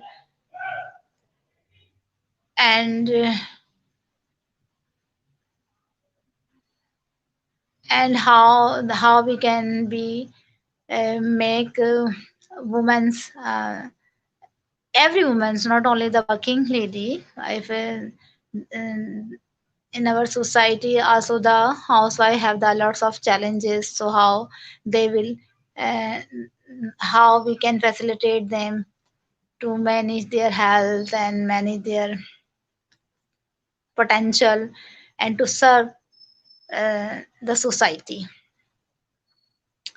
So awareness session and the community institute conducting the should conduct the activities for the female, and to invite in that session for also the male. So it helps to create the healthy and the good relationship, and they will not feel uh, when the woman is going to the working places, or the small uh, girls is going to the public ground, so they will not feel hesitation. There is no the harassment environment. And also the conducting, also to create the we need to also create the awareness about the nobody what is the harassment, and if the female have these type of challenges, so how they will manage deal with these or the situations, and to make aware the female and the women's and the girls about the uh, department for those are helping for the woman and the female in this situation. So this is this is my little bit effort for the society and for my community, and I'm very happy to do these things. And alhamdulillah, and the people of the my area is now become my friend, and they are helping me in my small action, and they are supporting me, and they are encouraging me, and alhamdulillah. Fatima, you've gone so far. You're always doing amazing work, and showing that the local area, working in the local area and really building the kitchen gardens is so great. Thank you so much. I'm so excited to come to Karachi and stay with you and be with your family and really look at what we can do to help you and support you. Because anyone in Karachi area, please support Fatima. She's done tremendous work. She and I have talked a lot in the early days when we were together. And like I said, her whole family is part of the Torch family now. And, you know, when you start looking at actions of impact, you know, what this conference is about, it's taking actions of impact. And what we've done in development is really looking at this idea of, you know, really looking at simple actions for global change. This is what Fatima is about. And she's really taking action, and she has since the beginning. We met in Karachi.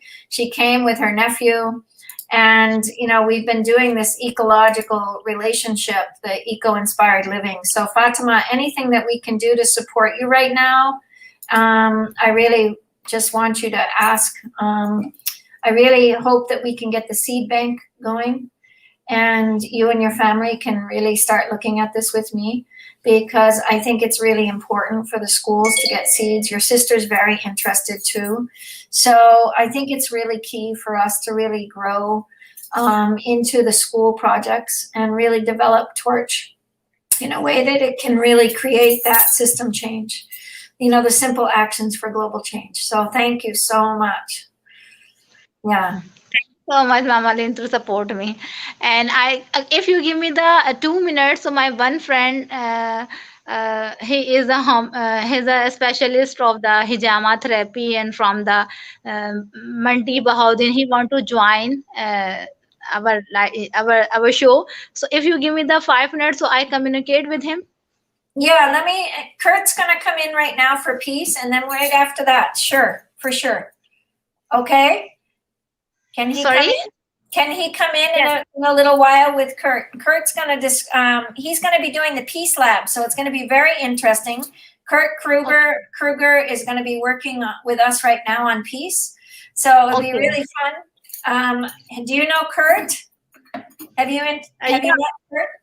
Yeah, this is Kurt Kruger. Assalamu alaikum. Yes, so Fatima, yeah, feel free. We can. I don't think Kurt would mind to have a conversation with your friend and meet him. So is that okay, Kurt, that she brings in her friend and we have a conversation? Great. We'll get you started, and you can describe to us what you're up to, because I'm super excited.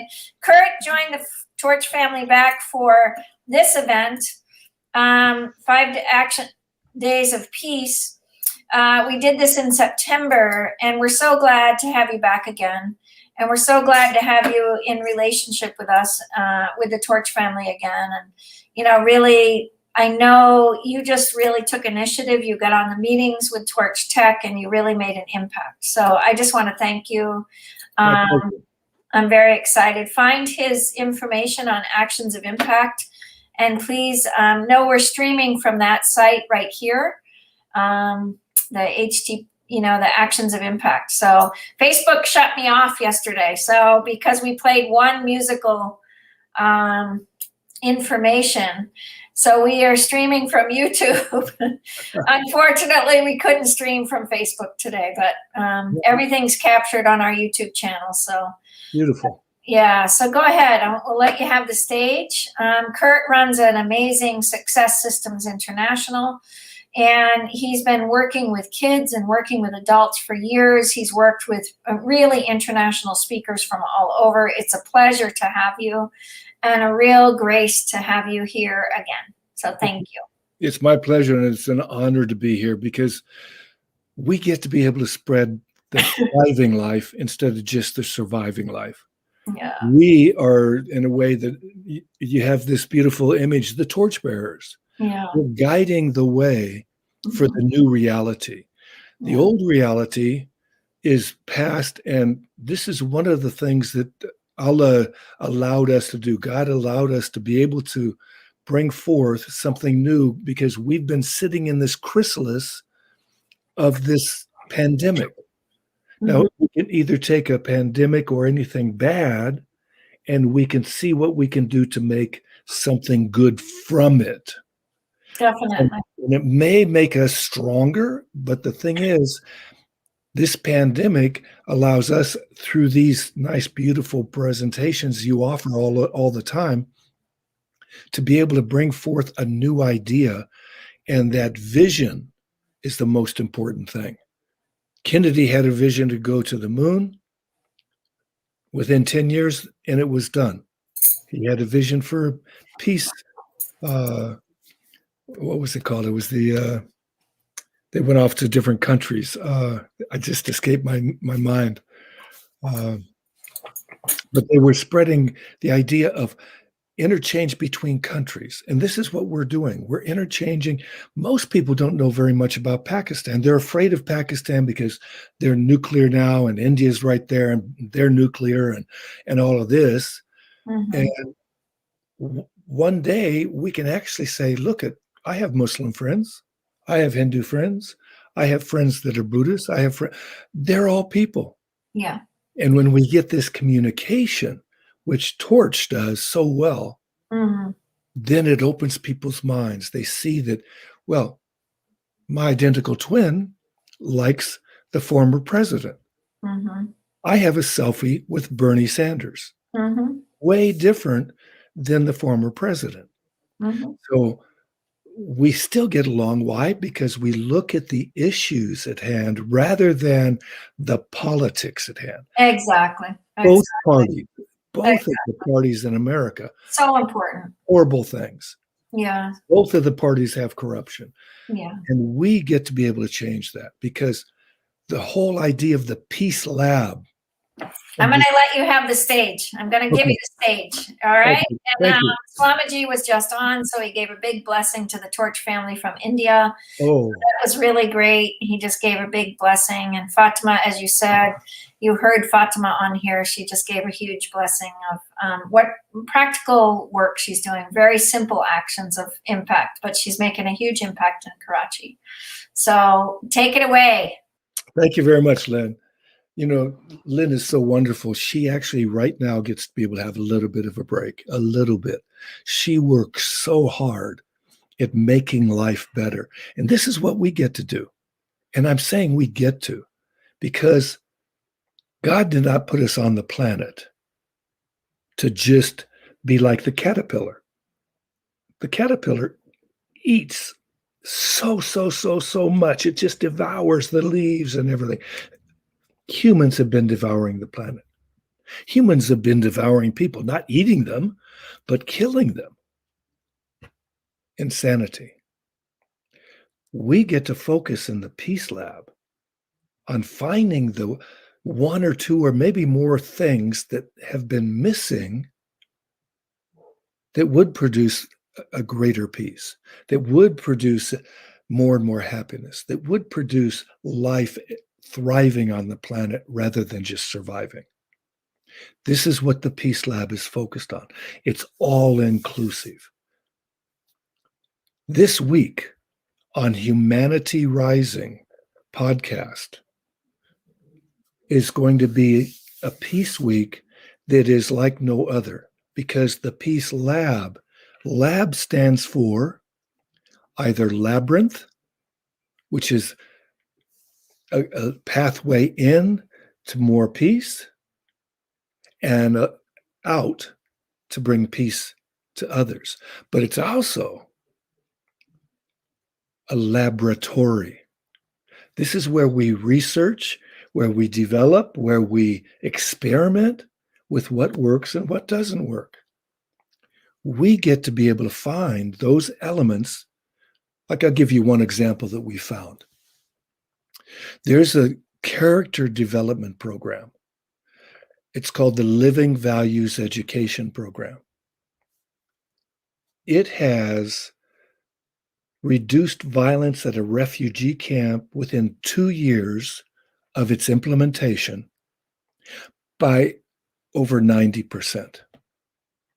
Bring that into the schools, bring that into the community, bring that into everywhere we work and play. When we have quality character, we have a quality life. We have people of integrity. We have people, the first two values that this particular program focuses on is love and peace, because love brings peace, and love and peace bring all the other values that we love, which is respect, responsibility, trustworthiness, and so on. We could go through 54 character traits, but they all develop from love and peace. The theme of the Peace Lab is peace with everything, everything with peace. When you go into a conversation with that in mind as an intention to bring peace to this communication, what do we get? More peace. If ever you think that the energy has changed and there's some, let's say, angst happening, there's a little bit of a problem brewing in your conversation, you can go like this. Put your hand up. And what does it mean in pretty much every country? Stop. Take that pause that brings you back into communication. So we have all kinds of different ways to be more peaceful. Like, my book is called Winning Ways for Living. 4 books on Amazon. 2 got to be bestsellers within the first 3 weeks. It's all about being a peak performer in life. When you're a peak performer in life, you got to be honest, because otherwise you're worrying about being caught. And that takes away your energy or focus of your mind on what you were trying to accomplish. And I use the word trying because if you're not honest, you are trying to do things. But when you are honest, respectful, responsible, thoughtful, loving, peaceful, you don't have to try. Things just happen. So this week on Humanity Rising will be a whole week of experts in their field from around the world that are showing what's worked and approaching that question. What is it that we haven't looked at, that when we look at it and find out the answer, will give us quantum leaps in peace and experiencing happiness? Part of happiness, as you might see on my neck, is basically it's about a 5-inch scar because I had some cancer surgery. Well, if people are not healthy, how can they be so peaceful and happy. So we bring in health ideas. We bring in solving any of the issues of the world, looking at solutions rather than just fight back. So it's all coming from the people. The people are more powerful than any other force in the world. The people made us go to the moon. But one person had an idea whose time has come. But what good did it do us to go all the way to the moon and back? Oh, it made us proud. It made us have some science and understanding and see this incredible picture of the one planet that everybody is living on. There's no boundaries, no borders, no separation between peoples. The only thing that separates us is the thought that we're separate, is the thought that we are different. We are all children of God, all children of Allah. When we treat everybody as Allah's gift, when we act as a gift, we're giving ourselves, like I am here. I don't get paid for this. I'm offering this for humanity. Humanity Rising's program this week with the Peace Lab, and you go ahead and look up chataction.org, and you will go immediately to find out about the Peace Lab. You will be able to take a peace survey. You'll be able to take a challenge, a 21-step challenge that will get you to be able to go deep inside yourself, clear out some of the old patterns, and to be able to make it so you can maybe think of the answer that we have to get to bring peace to the world. Or if you're not peaceful, how is it for the world, if it's all peaceful, does it do you any good? Everybody should be peaceful. Everybody deserves peace. This is the gift we can give each other. We are here to do so much in life. Simple smile. It lights up another smile. It may release tension in somebody else, but it also releases tension in our body. When you simply smile or laugh, if you just laugh, what happens? You oxygenate yourself. You're breathing deeper. You're breathing freely, naturally. And the one organ in your body that uses more oxygen than any other organ is the brain. So you're opening also all your learning centers in your brain. Every bit of your learning centers open up. It's an awesome experience. It's so easy and cheap. It doesn't cost you anything except letting go instead of being always thinking on the dark side of life. Look, you could feel good. And all it takes is changing your mind. And when you change your mind, the actions get to change. Does that sound simple enough? I hope so. Now, one of the things that we're doing all day, if you've been on this call for very long, you've probably been sitting around. And if you're sitting around, now I've been an educator for over 50 years. I've taught from middle school, which is about 11-year-olds, to university.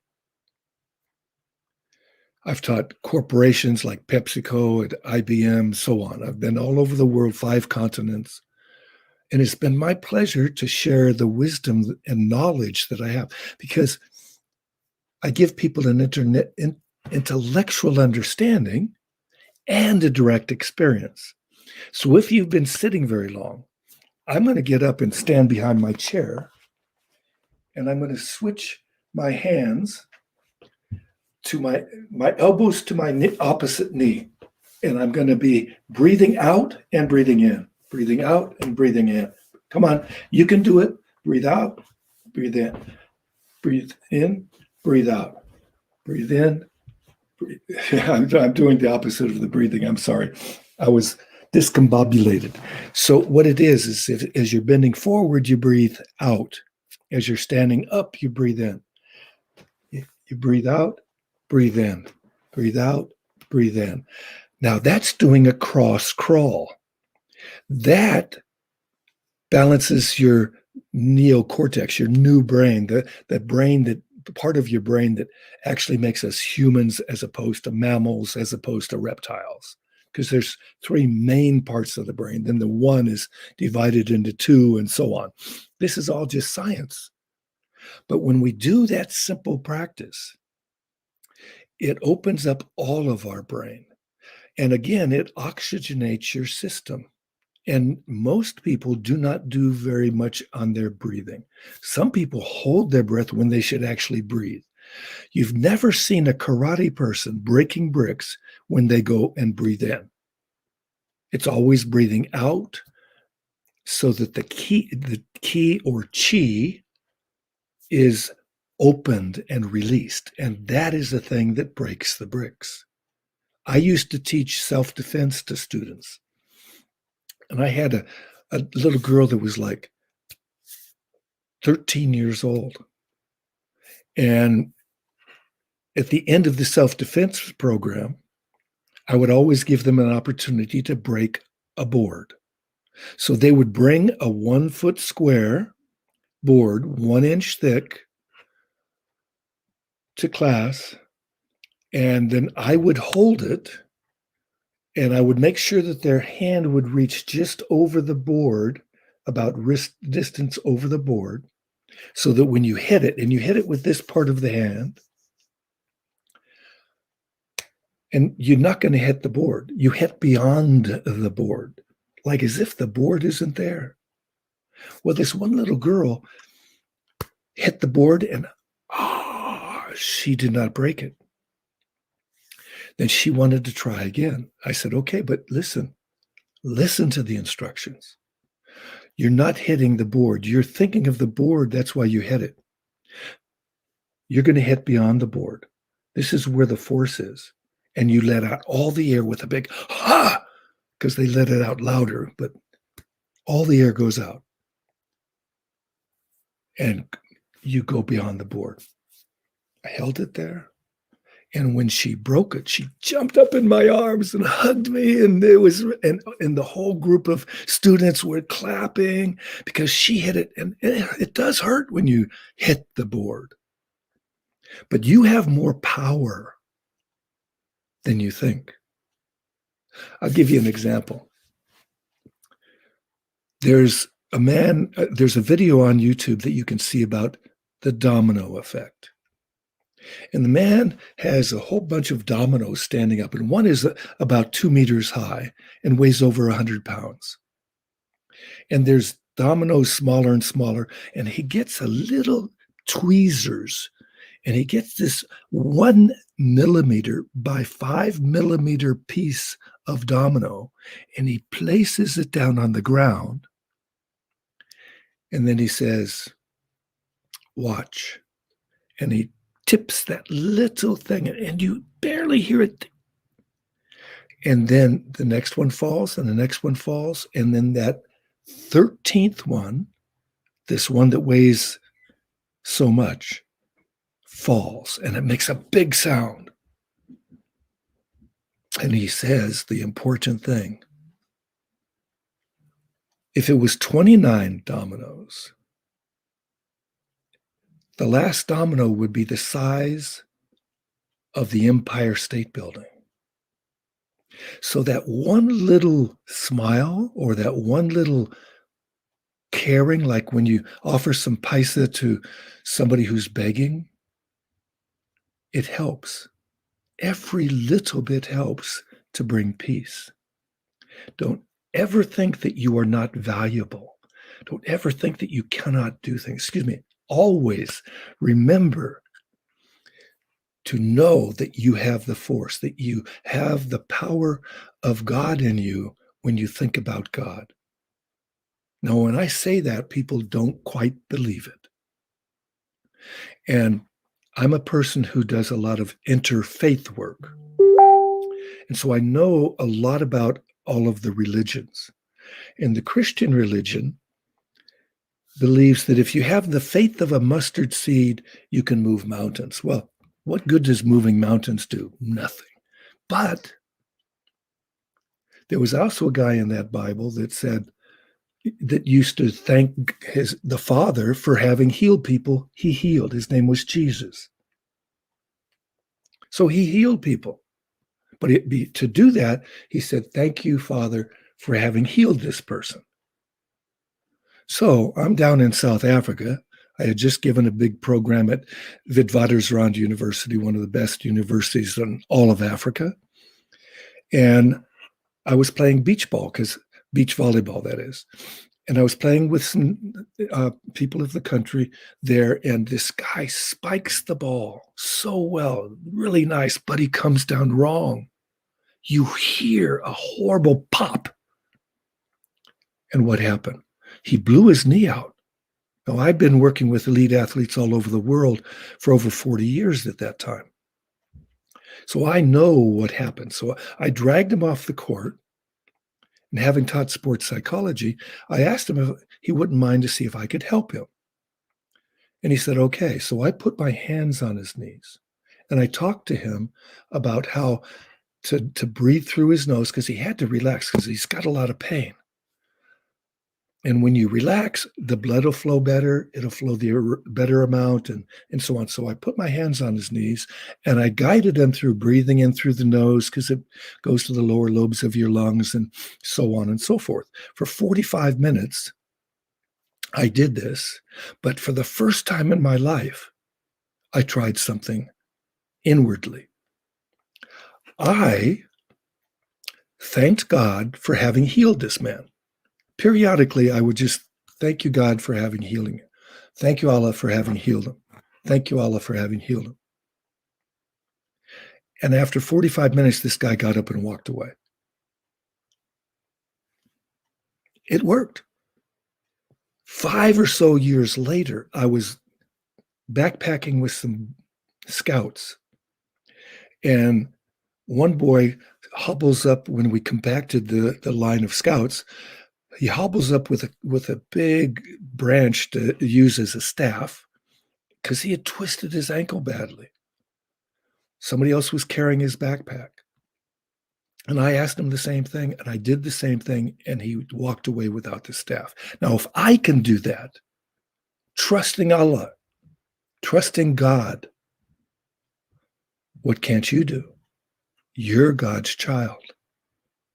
Now, it's just experimenting, just like the Peace Lab is an experiment with peace.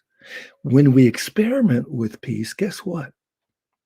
We find what we're looking for when we focus on what we're looking for. But too much focus doesn't allow us to see what is needed at the time. We get to be able to look at what peace is like in 2021, this week on Humanity Rising. If you go on to chataction.org, and you can get linked there. Chataction.org is a group of you and I who got together because of my little inspiration. I was the little domino. We have technical people. We have only about 15 of us, even less actually, people working on this. And you'll see a program that can transform you and the planet, because the Peace Lab is not going to stop.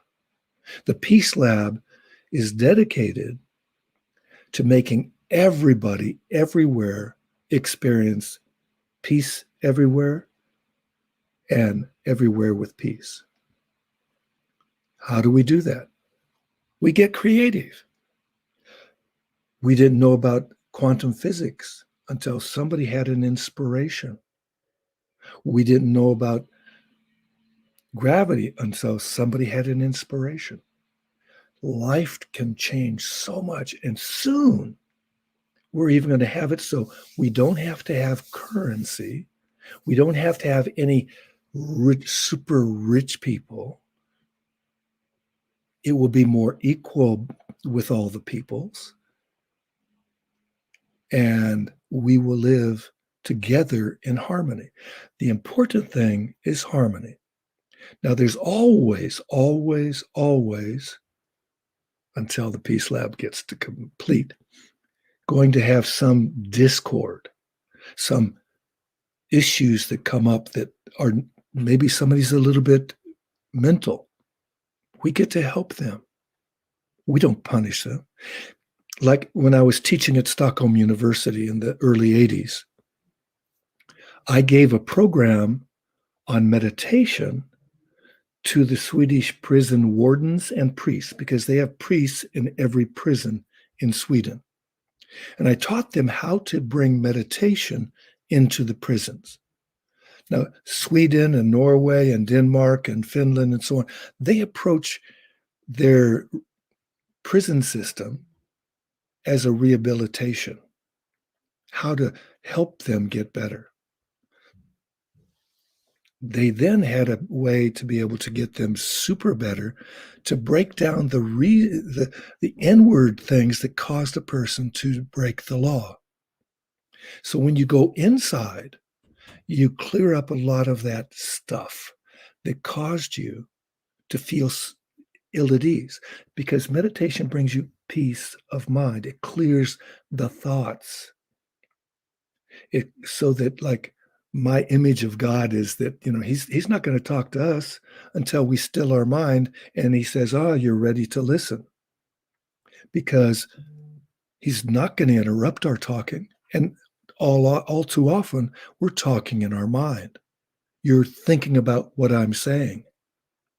Let your mind absorb what I say, and you will be able to remember it later, because your brain is very much like a computer. When you can remember every single instance when somebody taps a little bit of an electrode stimulus to a particular part of your brain, you'll have a distinct taste, flavor of that food, like I just had downstairs. I had the second best food that I've had for breakfast in my life. So I can remember all the flavor. I can taste it at that time when they do a little stimulus to a particular part of my brain. They don't know where it is each time, what memory it will bring up, and so on. But that's another story. I don't want to get too much into science, because I'm a polymath. I have a lot of interests everywhere, from science, metaphysics, everything, because life is to be explored. Just like I'd love to go to the moon. Oh, cool. But I'd rather not go to the moon. I'd rather go to Bhutan or Antarctica. I would like to get into outer space for the weightless and the view of the earth and all that. But I would never, ever waste that energy to do that, because it costs so much to go out into space just for my pleasure. Why spend all that money when it could be helping others?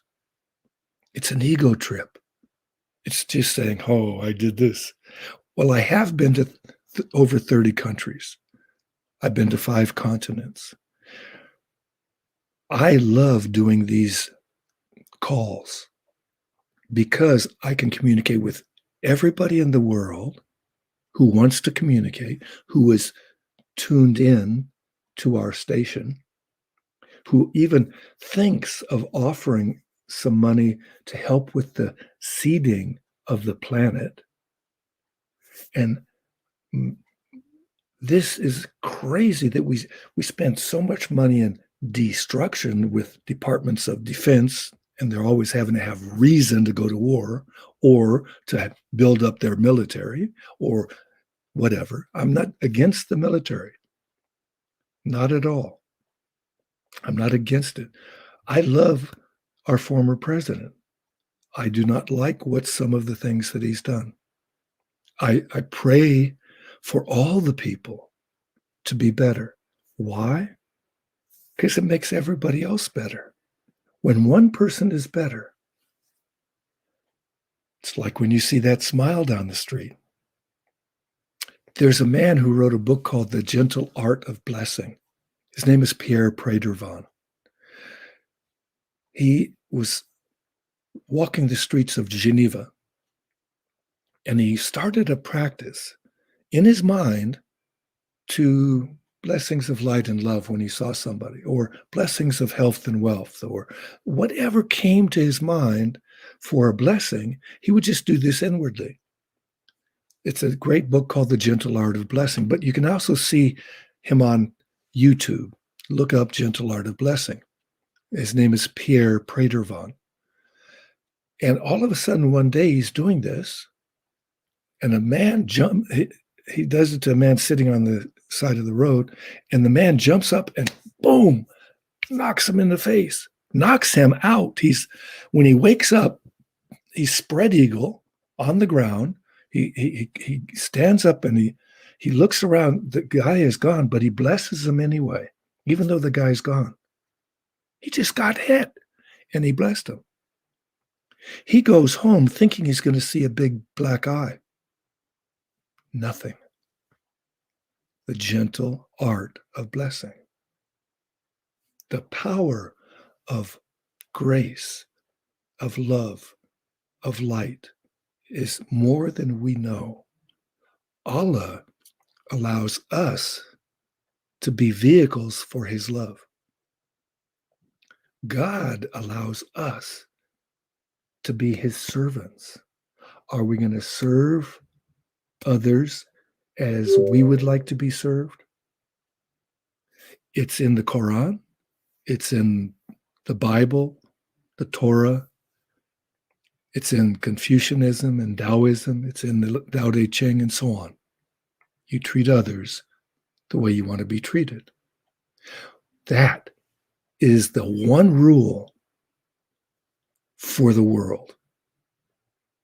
When we put it into practice, we get to live in heaven. We get to live in a world that God wanted us to live in.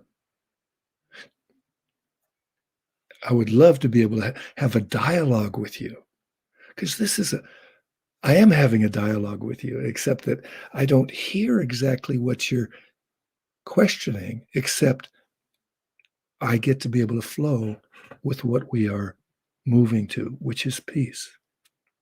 So again, the chataction.org will allow you to be able to take that survey, to take a 21-step challenge, or to be able to join the Peace Lab in spreading all around the world and making it so pretty soon governments will follow what the people want, which is to have a Department of Peace, not like in the book 1984, but a Department of Peace that slowly but surely will be able to make the Department of Defense not have to have so much money, not have to have people ready to kill people, and have more people who can be doctors, nurses, be somebody who's an educator, and we can educate people for both brains.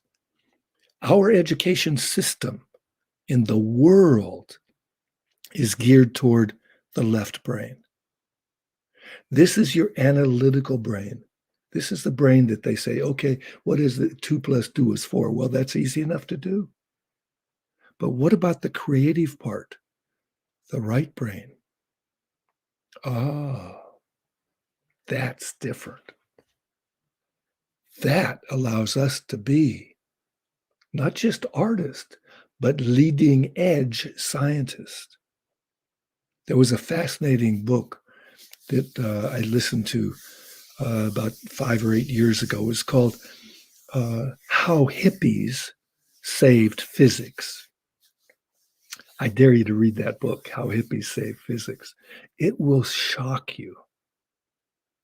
I read it, I listened at the same time to another book. It was called The Acid Dreams. It's the complete history of LSD, the 60s, and the CIA. Another mind blower. But the mind can be blown. People were amazed at the power of the atom. That little thing blew up 2 cities, and it can blow up our cities. We've got to stop the nuclear issue. We get to stop it. Because in 1990s, thank God, the man in command of Russia's button pushing, or to be able to tell the leader of Russia, did not tell him that they had radar or whatever that was actually false. Radar saying that America had fired off rockets. So they were not going to just sit there. He was supposed to push the button. He, this human being, one person, saved the planet. One person. That's the power of one. One person. You have more power than you think. As a school teacher, I've seen little tiny girls break boards. You have more power than you think. I believe that this will be done. We are coming together. We are so blessed. Just this communication, just being together with our hearts opened up, with a vision for the future that is light and bright. Like, I love Monty Python. I don't know if you've ever seen any Monty Python movies, but they're crazy. And there's a guy hanging on the cross, and he starts singing. He's singing, "Always look on the bright side of life." He's on the cross. Was he feeling better at that time or worse? There's people who have been in prison who have been totally peaceful. I'll tell you, in this little life, I lived in India a couple of years. I studied the culture. I studied the philosophy. I studied everything, yoga, meditation, everything I could, because I was a teacher of social studies in the ghettos of Los Angeles. I was there for a year's study leave of absence 2 times. On the way back after the first year that I spent, I got on a hijacked airplane. Japanese Red Army had automatic weapons, hand grenades, plastic explosives. Not a nice place. Couldn't get off because they took over after we had gotten any kind of altitude, about 45 minutes after takeoff. You can't do anything. People were not feeling good. Ultimately, I won't go through the whole story. Ultimately, I got into the deepest state of meditation I'd ever been in at that time because of my practice. The few years, 3 years before that, I'd been meditating an hour a day. Thank God. I got back to teach at Crenshaw High School, a ghetto school in Los Angeles, inner city school in Los Angeles. I failed a boy in government class, so you don't graduate if you do not pass government in California.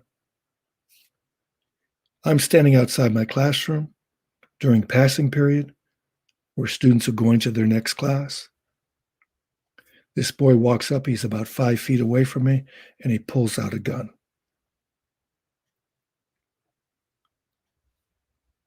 I said, "Give me the gun." I had no fear. I had, as they say in Star Wars, the Force. I did an Obi-Wan Kenobi, although the movie wasn't out yet. This was in 1977. And he gave me the gun. I think because he had never seen anybody not have fear, and he didn't know what to do. So he gave me the gun. I phoned the security. They came and took the gun and the boy away. I went back into my class and taught. Teachers who were watching this were so upset.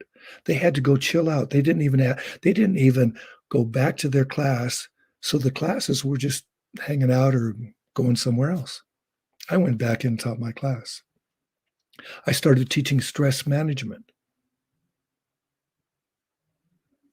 because teachers needed that at a school like that. I mean, I've taken away guns and knives and all kinds of things.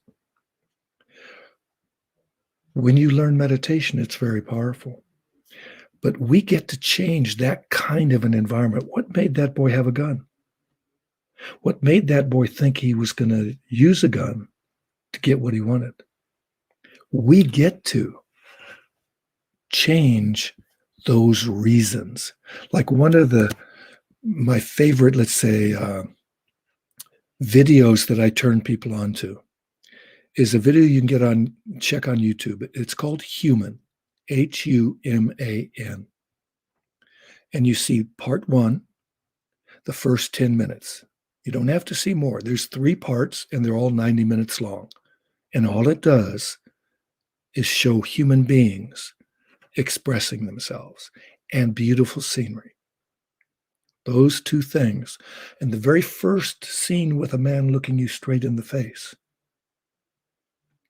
is a man who tells you how he learned love. First from his father. And then from the most unexpected source you could imagine. And if that statement isn't true, you tell me. You can connect up with me through successsystemsinternational.net. Ask me that. Tell me what your response is. You can ask me for anything that you have heard on this program, and I will communicate to you as soon as I can what you need. I can give you how to meditate. I can give sheets out for that. If you get the book, Winning Ways for Living, it will have a number of different meditation practices. It will teach you concentration. As an educator for 50 years, I ask everybody, every year I'll ask, have you ever been taught how to concentrate in school? Have you ever been taught how to concentrate? Have you? They'll tell you to concentrate, pay attention. But they don't teach you how to concentrate. So in the book, it has a bunch of concentration techniques, including the Karate Kid concentration technique, which was a great series of movies a number of years ago. And it has other practices like nutrition. Again, this is something about that we bring into the idea of the Peace Lab. When people are properly nourished, your IQ can go up 20 points. So if you're normal IQ, you go up 20 points and you're a genius. What else? Your mood swings can balance. For athletes, I presented this information at the 1988 Olympic Scientific Congress in Seoul, Korea. It's the most prestigious sports sciences conference in the world. It happens every 4 years at the Summer Olympics. I've presented twice. Both times, I was a junior high school teacher. The second time in Korea, my presentation was rated the best of the whole conference in sports psychology. Here I was, a normal middle school teacher, having the best presentation. Why? Because I take things into life that actually work so effectively. Technology. This is about technology. Technology can balance your brainwave activity so that you could get into an altered state of mind, so that you can get into a more effective brainwave activity that brings you into that meditative state. There's all kinds of things happening. I presented it. Technology was part of that program. I have an audio, a sound tape. We call it tape in the old days, a soundtrack of Winning Ways synchronicity tape. And basically, when you use a headset, it will balance your neocortex and everything else to be able to make your brainwave activity open to the affirmations that are repeated, like I am confident, I am relaxed, I am powerful, things like that. Because as you repeat that more and more, it slowly builds up that idea inside yourself. And when that idea comes to light, you start to act it out more. And there's an even more powerful practice written about in my book on affirmations. So Affirmations is about a book by Noah St. John. He's a good-hearted man, just like you are, a good-hearted person. Because if you weren't good-hearted, you would not be on this podcast. You would not be listening so attentively to this person. And I totally am honored to be able to be here, to be able to serve, because in India they call it karma yoga. In the West, it's my vocation. So sharing love and light and peace and knowledge and wisdom. Wisdom is the most important thing, because wisdom is applied knowledge for the good. Applied knowledge for the good. So we created the atom bomb first, and then somebody had an idea, maybe using it for electricity. Now it's more safe than it was before. But you know what happened in Fukushima? You know what happened in Kiev?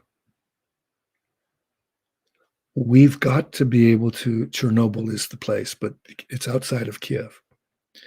I went to Sweden just after Chernobyl happened, and they had to kill all kinds of reindeer because they were so radioactively affected. We went with two things that would prevent us from being affected by the radioactivity. But I'm not going to teach you that kind of stuff, because the important thing is we get everybody to know about it. If you're a doctor, then you can talk to me about such things. But it's important for you to research things, because there's a lot of false information out there. And if it doesn't feel right, like currently, with all that I know about all the vaccines, I'm not going to get the vaccination. Now, why? Because of my knowledge and my belief in a higher power. When we believe in God more and we look at all the science on both sides, it's like looking at what happened in Washington on January 6th and seeing and hearing all of it is different than listening to the politicians or the news media afterwards. When you hear firsthand something coming out of my mouth, it's firsthand. But if somebody had heard me say it, it may or may not be true, because their memory, you've played telephone, right? You sit in a group of people in a circle, and one person reads one sentence, like the blue car drove to the square house. And by the end of it, the color of the car is different, the shape of the house is different, or whatever. Why?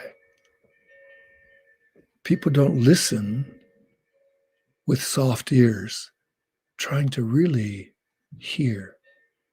Now, interestingly enough, in regard to how people learn, there's a book called The Continuum Concept. And the Continuum Concept is a book about this archaeologist and so on that was going to be able to study these natives in the high mountains of Colombia in the Sierra Nevadas. And they're portaging these big, heavy dugout canoes that are really heavy. And sometimes they'll slip on these rocks and fall against a hot rock face, and they burn themselves. And then they get to this village, and they see these people that are so primitive. They've never, ever seen somebody from the outside. And they see that there's this steep cliff, and there's a little child crawling toward the cliff. Nobody says anything to the child. Why? They know the human has all its senses open at that time. The child gets close, goes away. Can look over the side. There's no fear. The fear that we have can be instilled in a child by saying, "Oh, watch out." And so what happens to the child when you say that? Immediately it tenses up because it hears and feels your fear. I see mothers with kids climbing up ladders to go on a big, long slide. It's in playgrounds in America. They don't have them so tall anymore because it's a hazard. Kids might fall. Like, who doesn't fall? Mothers will climb up the ladder right behind the little kid so that the kid doesn't fall 2 or 3 feet or 5 feet or 8 feet or 10 feet. I stand at the bottom ready to catch if they're going to fall. I don't say, watch out, be careful, hold on. They're going to do that. And then when they slide down, I run over to the side and, hey, cool. That's fun. We can put fear into people like they want to do all around the world. Fear the Indians, fear the Pakistanis, fear the Republicans, fear the Democrats, fear this, fear that. Oh, those women, oh, you got to watch out for them. Especially the men, they're the ones that kill everybody. All this fear demon, all this separation demon. Let's unify. Let's hug. Will you please do this and give me a hug? And let that transmit through this incredible call and feel my hug. We get to hug now. We get to feel better. That hug produces neuroendorphins, these brain opiates. Oh, thank you. I love you. I wish that I could see if there were any questions. That's one of the things I like about Zoom, but that's another story. And tomorrow's session on Humanity Rising that you can link to through chataction.org, chataction.org. You can hook on that. You can see all about what the Peace Lab is about. You can also then be linked to the actual presentation on Humanity Rising. It will give you an opportunity to be able to continue to participate in the Peace Lab. You can choose to take the 21-step challenge. You can choose to be able to do the survey. You can choose to be able to experiment with, what's it called? It's SQ, a new financial kind of a way, actually economic system. It's a better term, is economic system. And that is just getting us prepared for our future. The future is bright.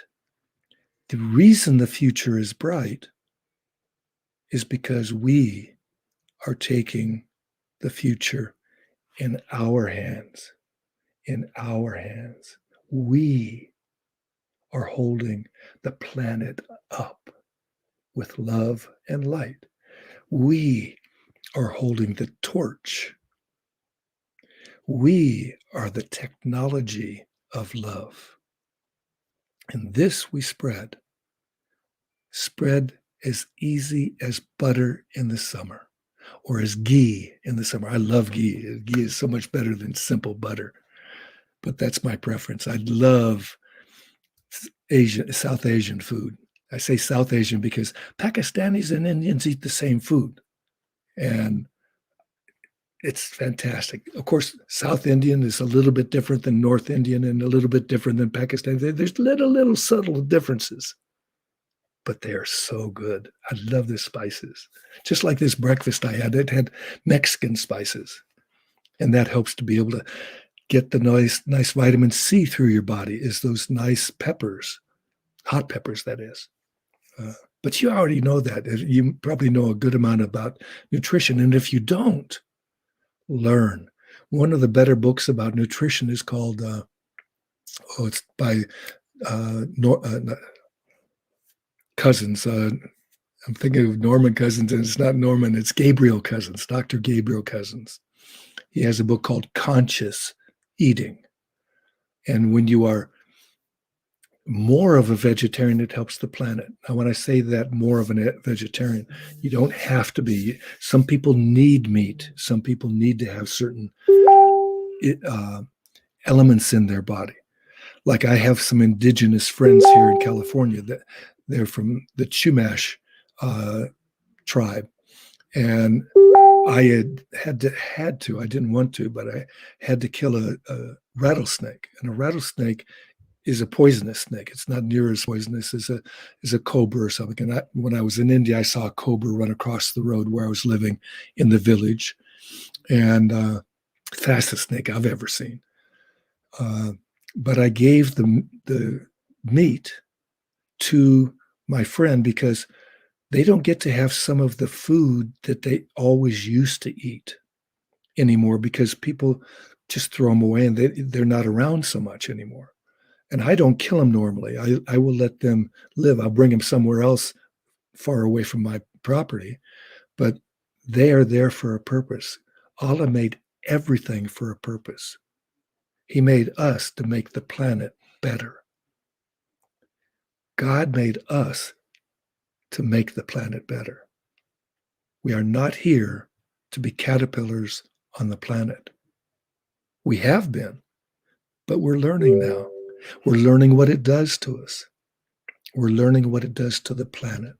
The planet is alive, and nobody can prove any different. The planet is alive. It is growing. It is doing its number. It doesn't stop when we want it to stop. Tsunamis don't stop. Earthquakes don't stop. Tornadoes don't stop. We can modify them as best as we can to bring back nature to nature. We won't have it. What happened in Pakistan with those floods? Americans don't know anything about the floods. Most Americans. Floods you had in Pakistan this last year. Why?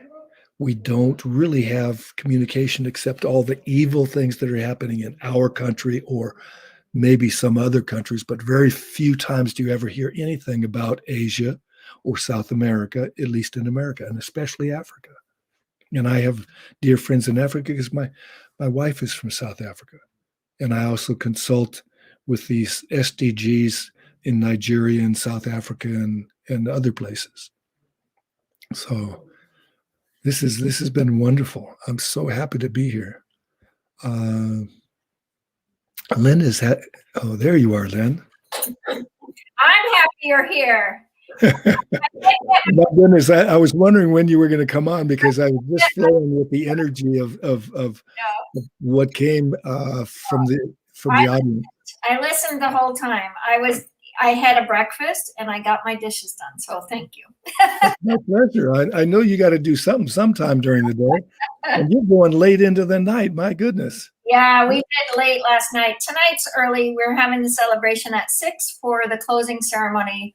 And then, but we've got great speakers all the way through today. So it's really special to have you again, Kurt. And you brought up a lot of beautiful ideas around technology and practice and, you know, that development of that inner part of ourselves to take that action of impact, you know, what the Torch family's about, really opening those ceremonies within yourself, really. Yeah.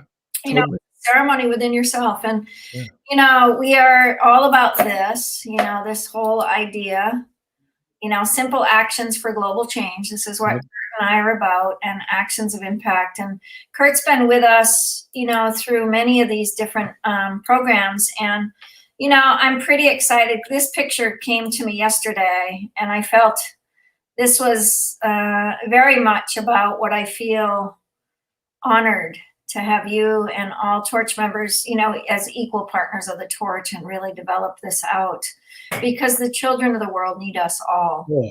Yes. You know, this week on Humanity Rising, with this Peace Week that we have with the Peace Lab, one day is specifically has a lot about children. Mhm. And on Friday is one of those days. The first day is like shock therapy. We're bringing up ideas about racism and the climate and things like that in a way that Humanity Rising hasn't, because people's attention need to be drawn right away. Yeah. And the rest of the week, it evolves very well. People can check on chataction.org and you'll be able to see what's in line for the whole week. Great. And it's always, for California time, it's at 8 to 9:30 in the morning. So Pakistan time, it's 9 to 10:30 at night. Right. Right. Yeah. So who's running it? Is this your organization, Humanity Rising? No, the Humanity Rising is an organization out of Ubiquity University. Okay. And they can get a link from chataction.org, Great. or you can do the search in your browser for Humanity Rising and Ubiquity University. And it's been going on for about 190 plus days of anywhere from 90 to 120 minutes. Beautiful. Yeah. Beautiful. Wonderful. Each day of the week, and it used to be every day of the week, Mm-hmm. but it's now just 5 days a week. And we're going to be doing this whole week here, this Chat Action group with the Peace Lab, and then once a month on the first Friday is what I'm going to suggest to Jim Garrison, who's the head of it, that we do just the first Friday of every month on a Peace Lab offering. Because we already have plenty of people that are experts in all kinds of different areas to come onto that particular program. Beautiful. Yeah, I'd love to get involved. I'm excited because I think, during this idea of moving technology towards nature, the theme of this event, I'd love to just, you shared a lot, but give us your closing words on that. What do you feel jumps up out when we're to move technology towards nature? Where are we headed? Where can we head? How can we shift that spiritual gift that we've all been given, which is the earth? Oh my God. Mother Earth can teach us so much. There's so many books like the Braiding Sweetgrass, or the Sacred Instructions, or Four Sacred Gifts that talk about the biomimicry, the value of really modeling ourselves after what nature offers. Nature offers, like every cell in the human body that's healthy will help cells around it that are not. Mm-hmm. They help, they serve, they give. Mm-hmm. The only cell in the human body that doesn't is the one everybody fears, is cancer. Mm-hmm. It only thinks about itself. It's like our past president. Mhm. I mean, excuse me for getting into politics. I don't normally do that. I'm sorry. No, that's okay. No, it's not okay. It's There's many people on both sides, so I stay away from it too. yeah. That was a horrible thing for me to have said, especially closing. But the one thing is peace with everything, everything with peace. Mhm. Is a key mantra, you might say. Mhm, mhm. Well, we definitely are grateful for you and grateful for the work and grateful for, your work on Peace Lab. And I just appreciate your commitment, and I talked about that this week a lot, about the threshold of life. When will we take a threshold of action of impact? When will the threshold for you, if you're watching us, take an action of impact? Just, you're welcome here on the Torch platform, and doesn't matter who you are, but go ahead, please, Kurt. Yeah, I just had, every time I send out something for a person's birthday on Facebook, Mhm. I actually hooked up a video on the man who planted trees. Beautiful. It's a short video by Christopher Plummer that he narrates it, but it's a beautiful, beautiful video, but it also gives the idea of planting trees. And so on your birthday, every birthday, at least plant one tree. Beautiful. At least one. And I would suggest that you plant the number of birthdays that you've had, number of trees. So Yeah. I'm 75, so I can plant 76 the next birthday. Beautiful. Yeah. Beautiful. Yeah, that's wonderful. That's a huge gift. Go ahead. Another little point is that the Peace Lab is not stopping with just having one thing a month on Humanity Rising. That's only for them.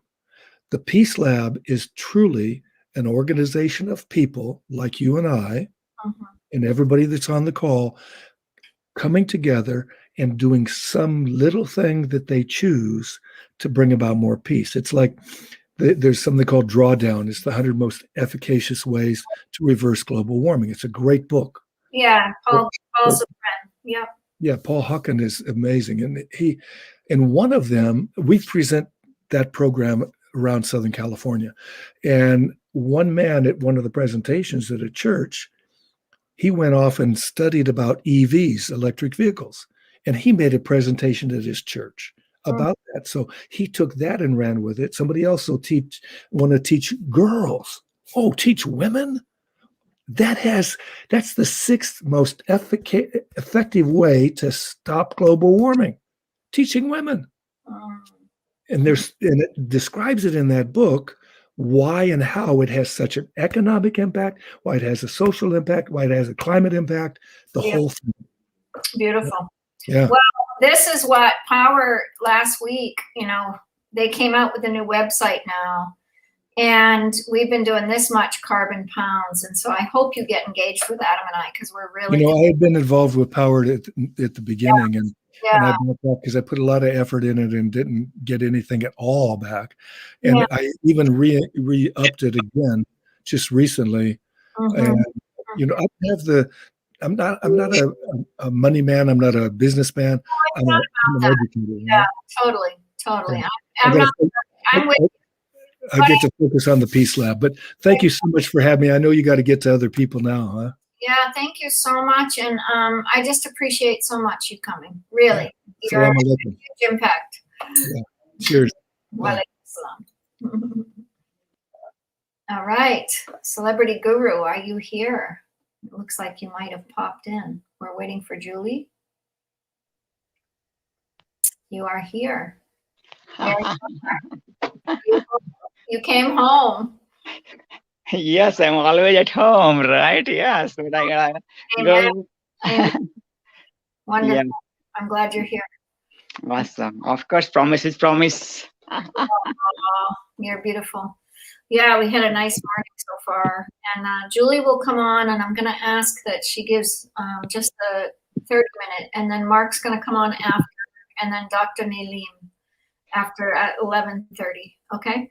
Her poster says 11, but I've already checked in with her. She said 11:30 is fine. Okay, so can you make a new poster for Dr. Neelam so Dr. Neelam can share that poster? I can't get new posters out right now. Okay. Okay, got you. We're done with posters. Okay. We only do what we can do, and when there's a change in the subject, we just have to move it the way we did. And it was a beautiful morning. We had the best we can. Fatima just asked for a poster, and I was like, "I'm sorry, Fatima," but I think we just. I think when we start moving towards, technology and moving towards nature, there's been some great ideas this morning about how much nature is already part of everyone online. So it's a pretty exciting moment. It's a pretty exciting moment for all of us. And I don't know, I'm kind of feeling that tenderness for the presence of what Swami brought in. Wow.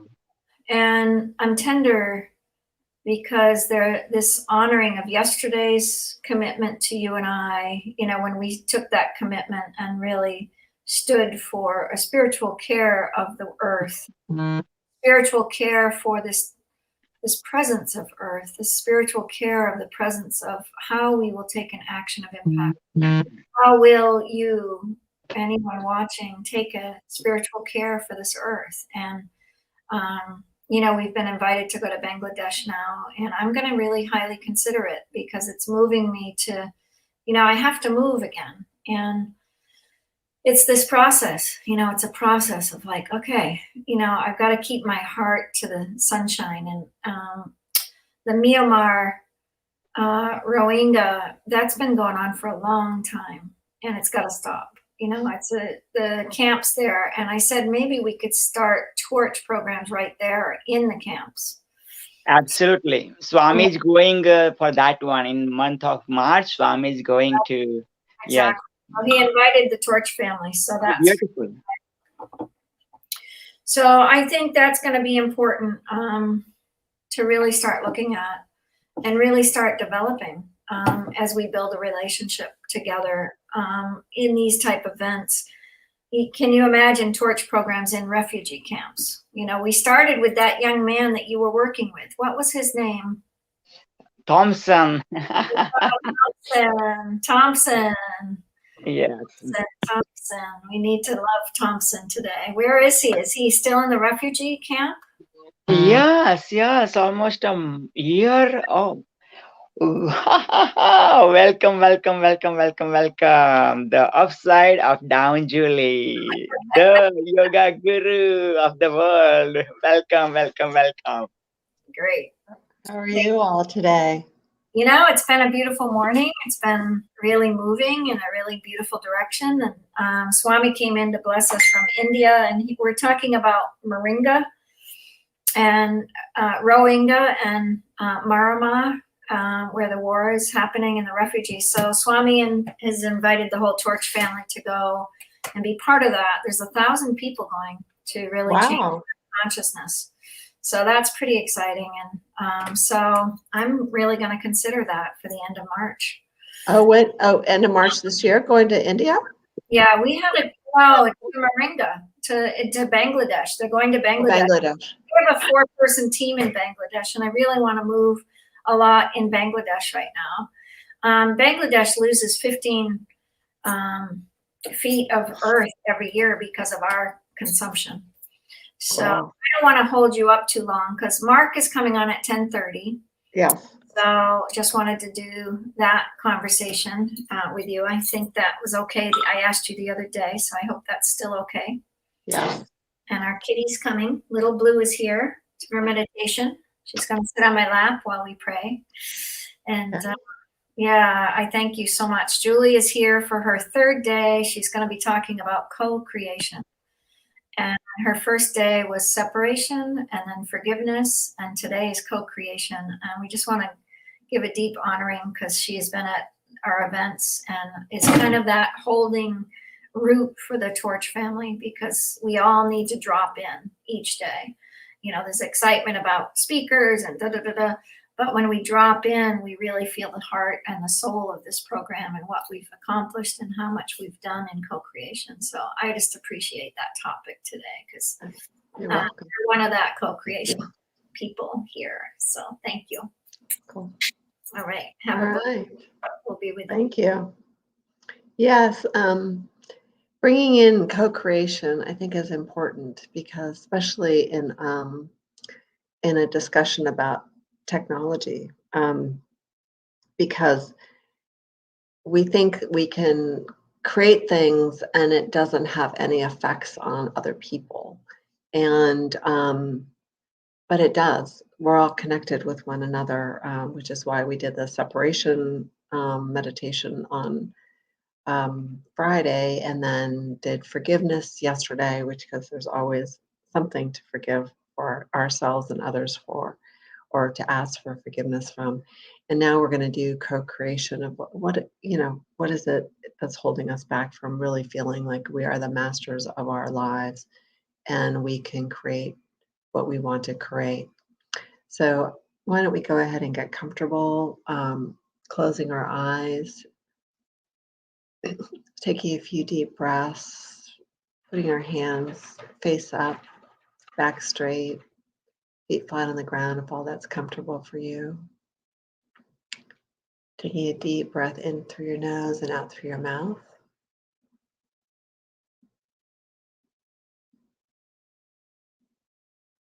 We welcome and give thanks to all of our beloved ancestors and all of our benevolent guides who are here with us today, supporting us and releasing all that does not serve us,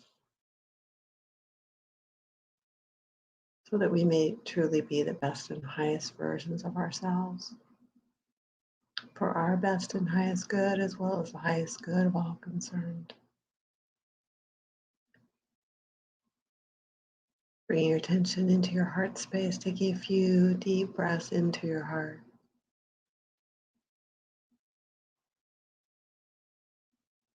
Picturing a beautiful vortex which will receive any and all energies that flow into it, transmuting them for the best and highest good of all of creation.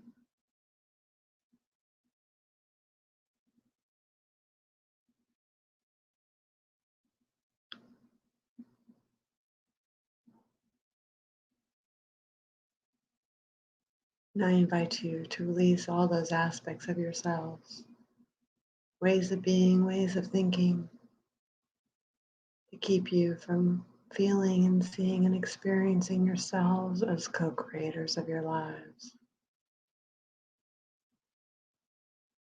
To release it all into the vortex, seeing that energy flow from you and into the vortex like water running down into a drain.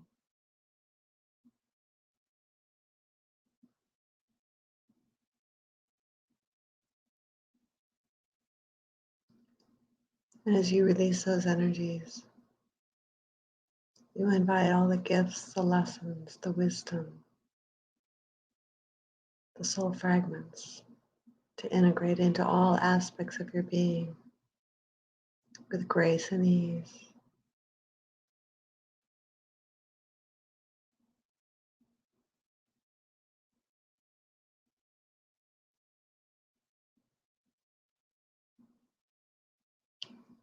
Now we invite all of our ancestors going back 7 generations and forward 7 generations to release all those aspects of themselves, ways of being, ways of thinking, to keep them from feeling, seeing, and experiencing themselves as co-creators of their lives.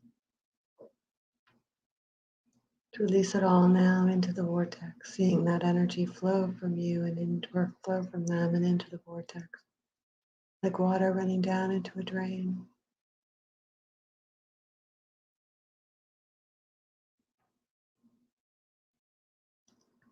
And as they release those energies, they invite all the gifts, the lessons, the wisdom, soul fragments to integrate into all aspects of their being with grace and ease.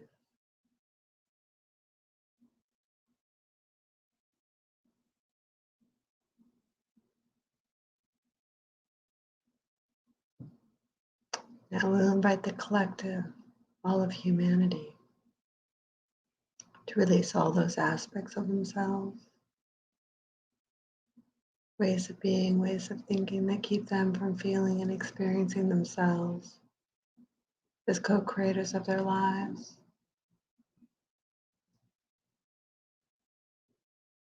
To release it all now into the vortex, seeing that energy flow from them and into the vortex, like water running down into a drain.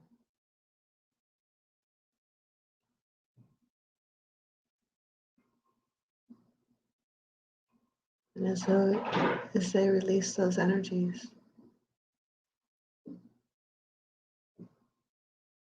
they invite all the gifts, the lessons, the wisdoms, the soul fragments to integrate into all aspects of their being with ease and grace.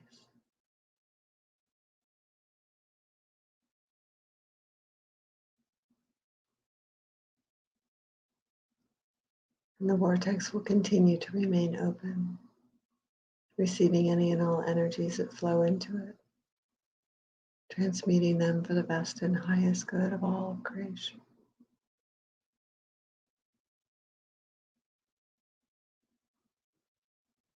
Bring your attention back into your heart space.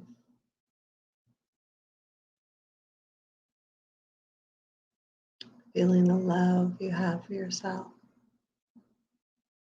that always is there for you, expanding out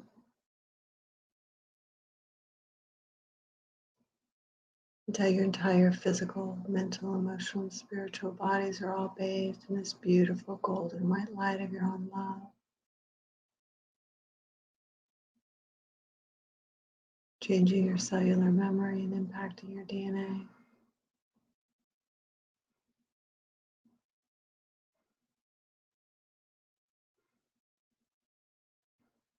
Let's share our love out into the world, seeing a beautiful golden cord going down, down, down into the heart chakra of Mother Earth. Connecting with her unconditional love and gratitude for you as you share your love and gratitude for her. Feeling held, loved, supported, grounded, and safe in this beautiful cocoon of love and gratitude.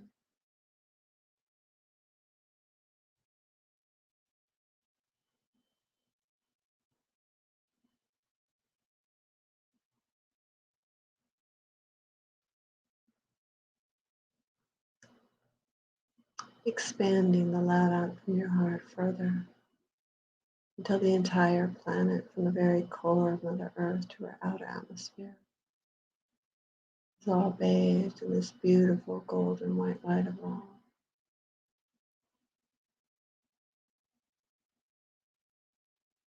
Impacting all life forms on the planet.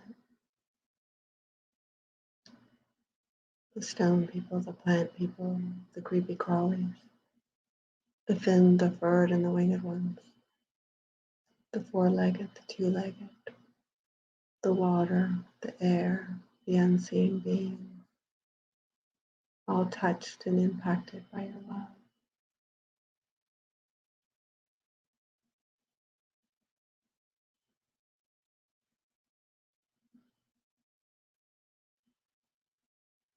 Expanding it out even further until the entire Milky Way galaxy and then all galaxies in the cosmos are all bathed in this beautiful golden white light of your love, impacting all life forms, seen and unseen in the cosmos, knowing in your heart that I am you and you are me, and we are one in love.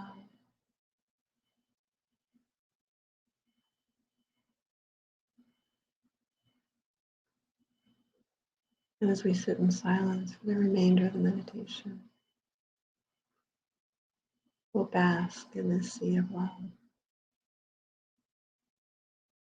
really fully understanding and embodying that we are the co-creators of our lives.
Slowly begin coming back into your bodies, wiggling your fingers and your toes and taking a deep inhale through your nose and out through your mouth. And only when you're ready,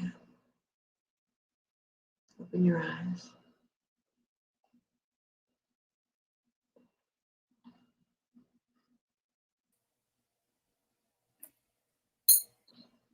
Thank you. You're welcome. It brings me, I have a lot of work usually to get done because people are calling but I'm always in a different zone. I'm always in a different zone when you're around, and it's such a blessing. It's such a blessing. So thank you. Thank you. You're Thank you. welcome. And thank you so much for including me. I really appreciate it. Well, I just want to welcome these two guys. And Mark Lund and you know each other well. I'm grateful that you're both here. Julie, you always bring us to this heartfelt dropping in, and I'm just sending you a candlelight for your rest of your day, for the hearts and the loves that you've given us, and the grace that you've given us. It's a lot of thumbs up. We're going to get these next time. Here we go. And we're going to say a thank you for saying yes. You're welcome. You're welcome. And a big clap. Thank you. I love it. A shout out for everyone to say yes, and we'll have laughs.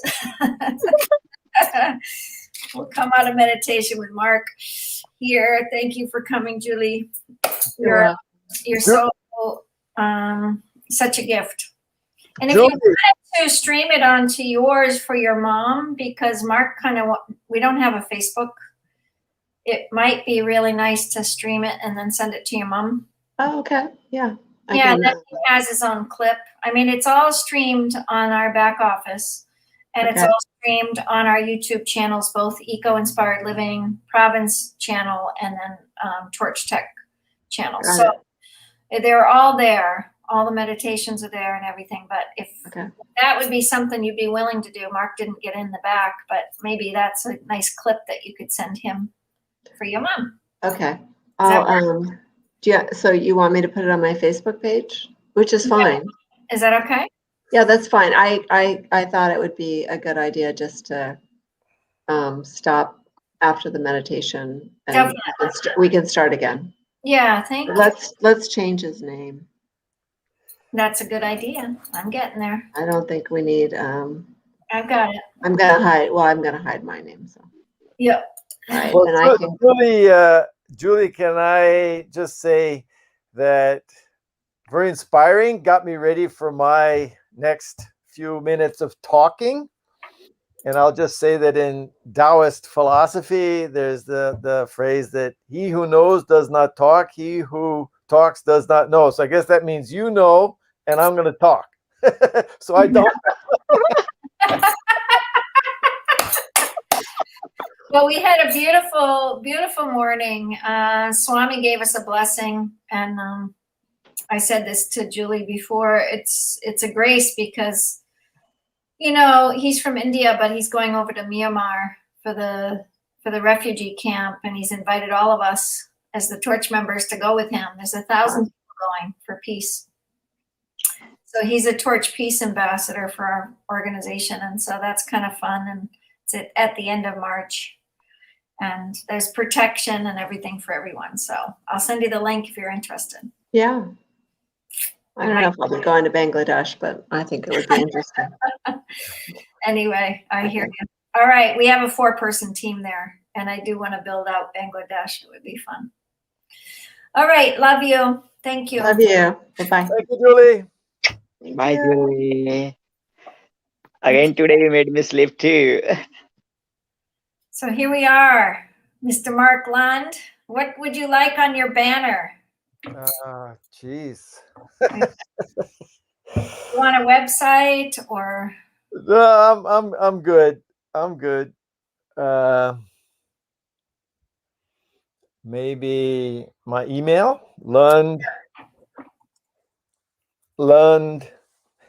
at UOL.com.br,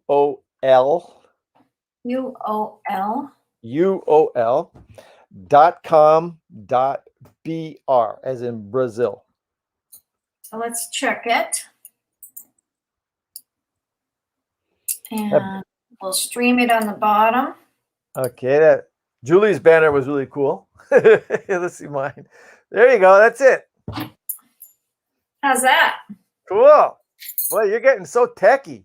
I know. You know, what's going to happen here? I'm going to become like the tech, you know, instead of Torch, it's just Torch Tech. I mean, I've had the back office is such a extreme, and I don't, you know, it's funny because we've had some really funny moments, and I'm going to share this. I don't know, Julie, do you want to come back on quickly?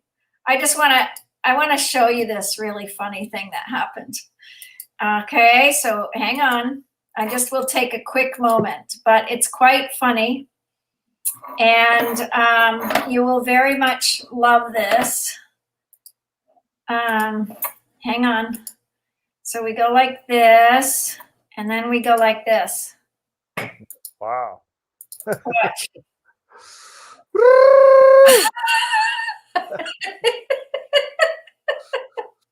Is this great or what? Oh, wow.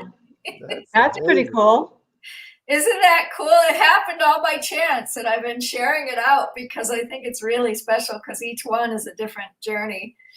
And it's been just happening. And I'm like, okay, we've got the stairway to heaven here. Yeah. Yeah. Yeah. Isn't it great? Yeah. That's very great. So I just wanted to share that. And I think your mom is on there, so I should add. Yes, I took it off Facebook, so she's now in the. I emailed her the website. So yeah. That's great. Yeah, I'll send it over to the whole team as well, Mark, just so you know. But I just thought this was a perfect blip that happened for Torch Environment. And I just think it's a pretty funny blip. Yeah. Very And I'm good. just so grateful for it because you can do the waves. Come on, everybody, wave. Woo. Sign. So there we are. There we are. So I'll take you off and stop sharing my screen. But I just wanted to share that with Julian with us. Anyway, that's our Torch Tech moment. And welcome, Arden. Nice to see you. Hi, Arden. We can't hear you. We'll bring you up quickly, and before Mark comes on, nice to see you. Thank you. Welcome to the Torch family. Thank you. Yeah, we've had a blessing with your daughter. It's just been such a grace. This is Julie Down's mom, and Mark and her know each other well. And anything you want to say, Mark, about Arden? Well, I'm just between two beauties here. So, what can I say? The best thing to do is just be quiet. Let them shine. Oh, beautiful. You're a Beautiful. sweetheart, Mark. All right. Anything you want to say, Arden, before Mark starts, or? No, I'm coming in late, so I'll catch up. I'm sure. Okay, sounds good. All right. Thank you so much, everyone. All right, Mark, you've got the show. So- Right below is the share button. So Hitting the share button now.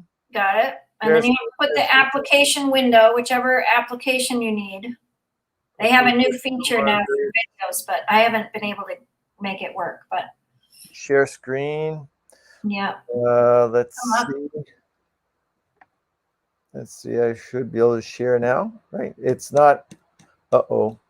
It's not Oh, share. Julie, you're not on there with your Facebook page. One second. Share was canceled. Make sure you click share on the model and on the cancel. I'll try it again. share screen. It should have an application window when you put the button open. Don't share the video, share screen. Share screen is don't show these tips again. Share Right. screen. But I get, oh, okay, I see what, but it's not giving me the opportunity to share. Yeah, it is. If you go up all the way up at the top of that screen, it says application window. You have to press on the right window. You have to press on the window and then it will give the opportunity to share. Press on the window. Yeah, you press on the actual app, like the place where you're going to share. So say your screen is up. Yeah, but it's not, Yeah. Press okay, on this one, like this. Okay, I see. Or I think I see. there. It's there. And then I get to add you up here. And then what do we need to do there? Now There you go. am I on? Almost. Yep. Is that the start of yours? The start. Awesome. So what we want to do is take your banner down because it's not going to give us that opportunity to see Okay. the whole screen. So we'll keep if this works, I think you're set. Okay. I'll pop off. Thank you so much. Off we go. Forward to it. All right. Well, I want to thank you for the invitation. I want to thank Julie for the inspiration that led up to this, because nothing better than silence to get us ready to say something. And so I've had a few days to think about this, and I've been involved in science, technology, nature, etc. for a while now. And so I have some interesting material that I'd like to share with you all. And basically, most importantly, I wanted to change this title, Technology Moving Us Toward Nature, to Technology Moving Us Back Toward Nature. And as we'll see in the presentation that follows, we were a lot closer to nature in our ancient past than we are today. So what I'm going to do is walk through a 6-stage timeline. And first stage starts off when we weren't around yet. Okay, this was nature's research and development phase, which took roughly 3.8 billion years. Okay, and so what went on was from bacteria up into organisms, up to multicelled organisms, and so forth and so on. Everything evolved, and as we'll see, what continued, what was sustainable, were the things that were adapted best to life on Earth, and that was basically the foundation of the evolution that would follow. But somewhere towards the very end of these 3.8 billion years, we came up to the time that biblically or metaphorically is talked about as being the time of Eden, when man shows up on the screen. Okay, and so the second stage that we're going to take a quick look at is man leaves Eden. Okay, so basically what happens, what I think the symbology behind being expelled from Eden, I don't really think it was expulsion. I think it was more like a graduation. And so what happened was, if we take a look at, put this tree of life here, we're talking about, they've got the whole 3.8 billion years of evolution going on. And man is apparently the last chapter, because there have been no big new species coming in above us. So this is our pedigree, okay? And what I want to look at is what happened to man and what happened when man came into this picture. Well, what I think the meaning behind leaving Eden is that our intelligence, or actually the intelligence of life forms in general, had evolved to a point where somebody was ready to graduate and leave Eden. Now, Eden is where everything is pretty much run based on instinct. Okay, so it's an operating system whereby there is no free will. Now, when man leaves, as I said, metaphorically speaking, when man leaves Eden, what's happening is he is leaving the tree of life. He's leaving all his ancestors, biological ancestors, and so forth, and he's going off on his own journey. And we see examples of I mean, we don't have to look far to see our own intelligence and how far above the rest of the biosphere it is. But at the same time, we've lost, it was a trade-off. And so we've lost instinct. So if you take a look at, for example, the tsunami, there's that famous story about the child, the people, the tourists that were riding the elephant there in Indonesia, and all of a sudden the elephant takes off for the hills with the person on its back, and no one really understood what was happening. Well, the elephant, as did many other animals, instinct told them that danger was arriving, and they may not have been able to express what it was. They just knew that they had to go to high ground.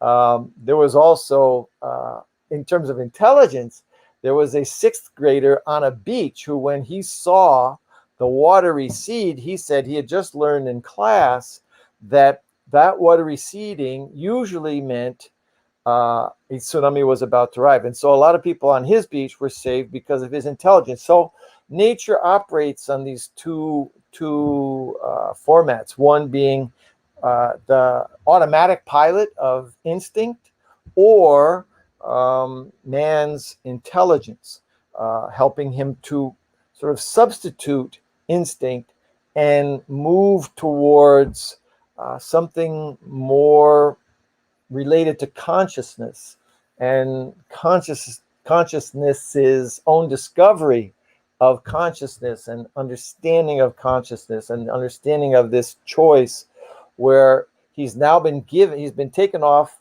the instinct platform and he's been put on the intelligence platform, which gave him at the same time the opportunity towards free will. But now he's got to learn how to use that. So we're going to go forward with this now, and we'll come up to stage 3. Okay, when we get to stage 3, okay, what we see happen is man, recently stepping out of nature, looks back and reveres nature. He sort of sees it as his mother, and so man respects it and reveres it as one would one's own mother figure. So that was a big step, and what we see is it started way back at the beginning when we had Aborigines and the Indians and all these ancient cultures, Mesoamerica, North America, Mesopotamia, etc. And what we see is this gradual evolution in the intelligence of the reverence for nature. And perhaps one of the, since I just quoted the Tao Te Ching saying, "He who talks does not know, and he who knows does not talk," I want to bring in here the Tao, because perhaps in this reverence for nature, probably the most systematic, the most developed, the most elegant, expressive reference to nature and reverence for nature is found in the Tao Te Ching. That's not to say that they revered nature any more than anybody else. It's just to say that they put it into words. Lao Tzu helped register this wisdom of the ages that was there. And so what we see here when we look at this evolution of the reverence, man follows the earth follows the heavens follow the Tao, and the Tao follows nature. So this is a clear expression, affirmation, showing us how much reverence they had for nature, and how the entire Tao Te Ching, yin and yang, and etc., was all gleaned from observing nature. And if we go into the martial arts, most, if not all, of the moves are the result of studying animals and how they move, and the snake and the serpents and the different animals that they copied, the jaguar, the puma, etc. So you have all this going on in man's ancient past, ancient reverence for nature. This brings us now closer up in our timeline, stage 4 of the 6. Okay, and what happens, what we find happening, is religion steps in. Back probably 3,000 years ago, I would say, religion begins to come in, and it takes out mythology and history, sort of eclipses mythology, and that's all begins to be deemed as something primitive, something infantile, etc. And monotheism comes in, and we begin to forget a lot about that reverence we had for nature, and we start thinking about God and heaven and so forth. So these are today the world's 5 big religions. And it's a funny term because, as most of you probably know, in Latin, religar means to reconnect. So what these religions are proposing is that we reconnect with God after some fall from Eden, and going into all these different non-monotheistic religions or beliefs, etc. But what's interesting in this is that the Eastern religions are a little bit less strict and condemning relative to what I would say is paganism, and actually what was what had preceded religion was the belief in the pantheism. So the 3 Abraham religions, with their monotheism, brought to the forefront this belief that paganism was primitive and pantheism was primitive. But if you look at what pantheism was, everything was sacred. Everything was sacred. So the reverence for nature was their expression of pantheism. So what we have to do is understand that these ancient people had a different definition of God. They are not incompatible, the 2 views. It's just that what they might refer to as God is more embracing in its imagery than what we consider God as being the supreme being, whose name in many cases should not even be pronounced. It's the reverences. But this does not really conflict with the idea that the universe, the solar system, the sun, the earth are living organisms. They are alive. And being alive, there is divinity within them. And having divinity within them, this means this is probably the base of the definition for pantheism. Okay, so we'll go on and we'll get to stage 5. And stage 5 is now, according to Joseph Campbell, I was listening to one of his talks the other day. Joseph Campbell, the hero of 1,000 Faces and the hero's journey and so forth. Many of you will know of Joseph Campbell. He talks about the moment that science comes in and replaces religion, who had come in to replace paganism or these ancient reverences for nature.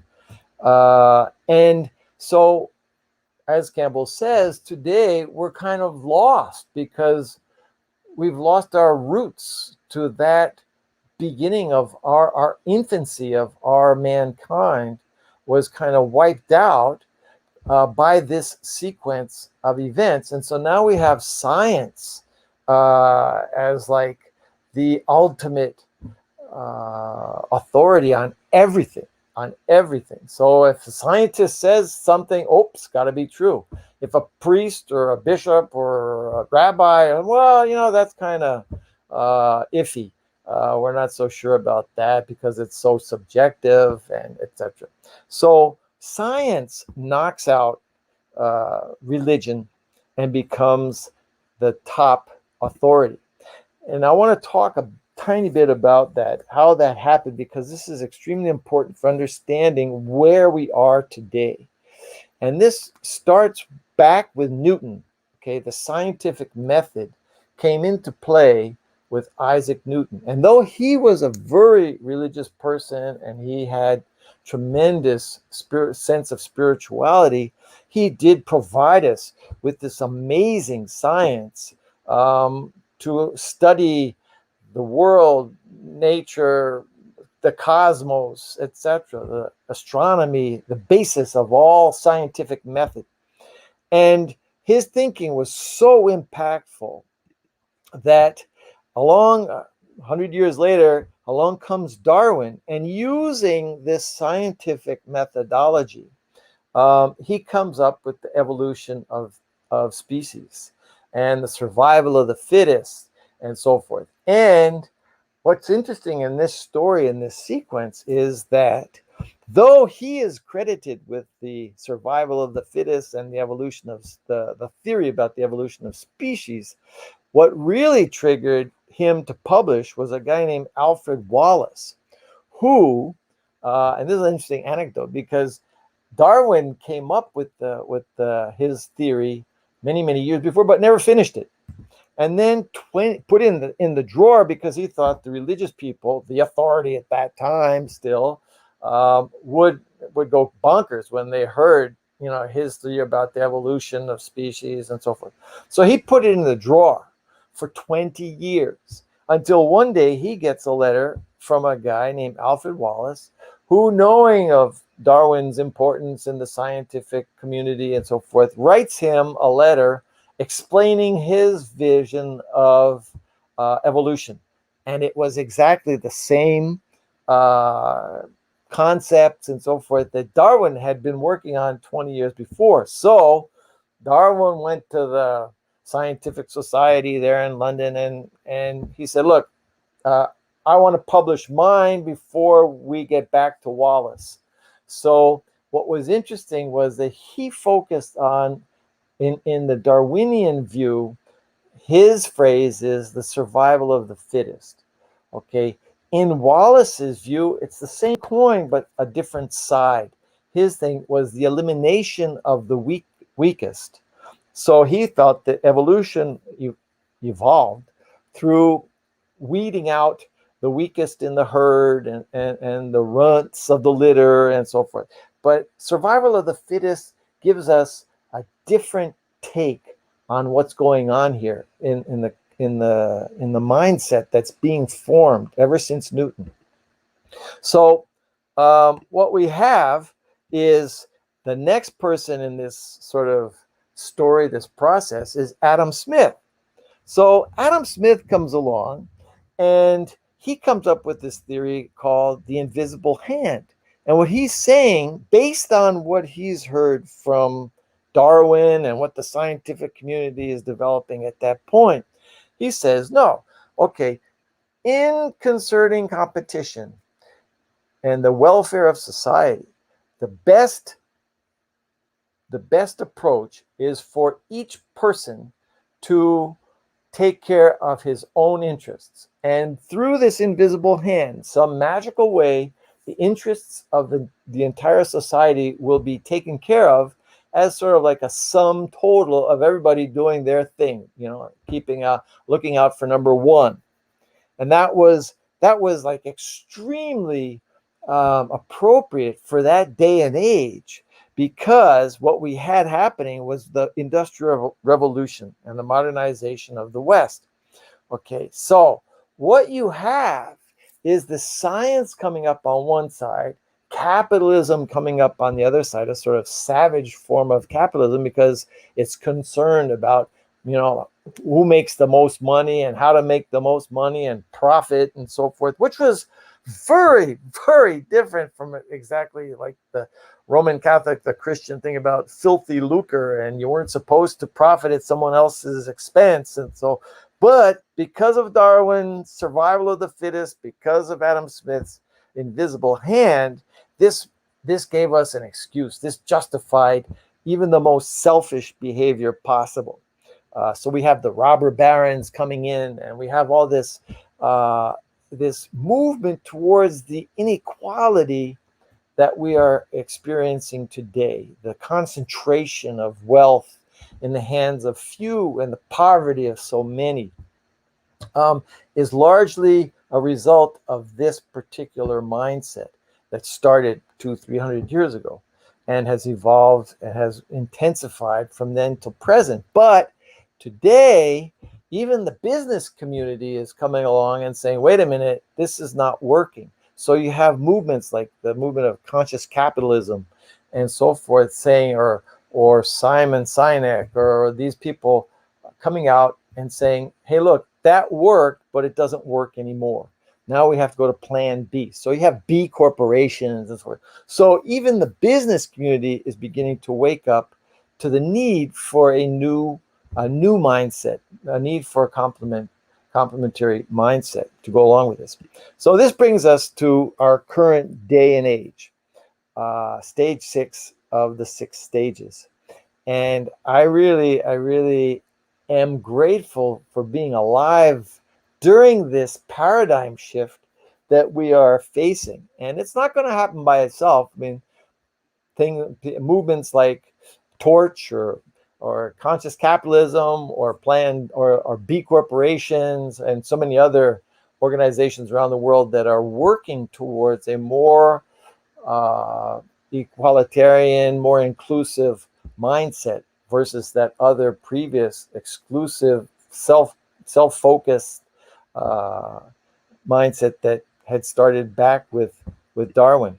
So today what's happening is, because we are using modern technology, things are that scientific view that began back with Newton, who could see from the atomic level up and not below, because they didn't have the instrumentation back then. But now technology has brought us the instrumentation that will enable us, that has enabled us to look deeper into what is nature all about. What is the smallest building block of nature? Before it was the atom and so forth, but now we're into the range of these subatomic particles.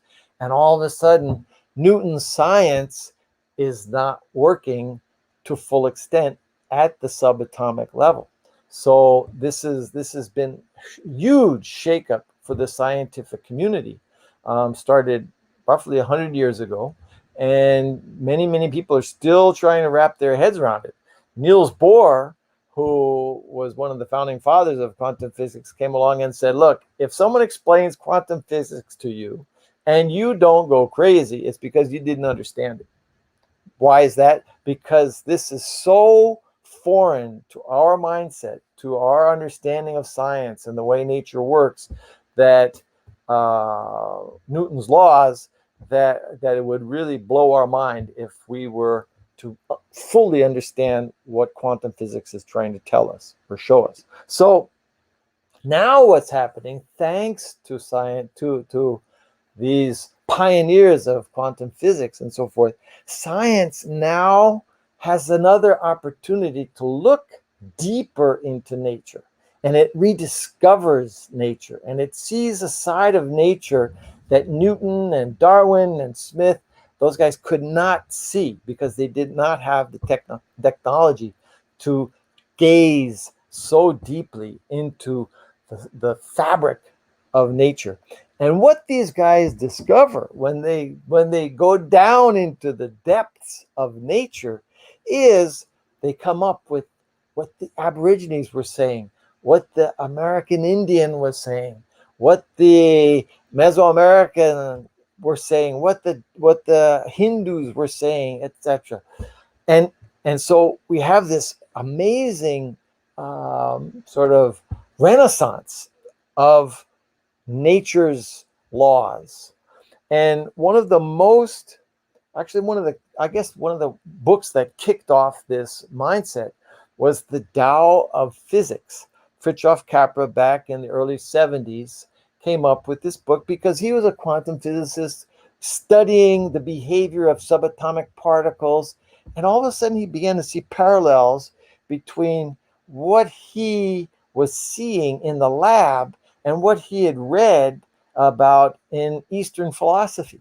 And so it's not just Taoism, it's also Hinduism, it's Buddhism, and so forth. These belief systems seem somehow to have known back then what quantum physics and modern science is only beginning to scratch the surface of.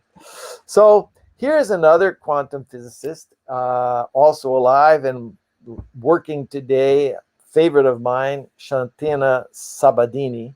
And he's a quantum physicist who's actually gone into the Chinese and made his own translation of the Tao Te Ching with explanations and comments and footnotes and so forth.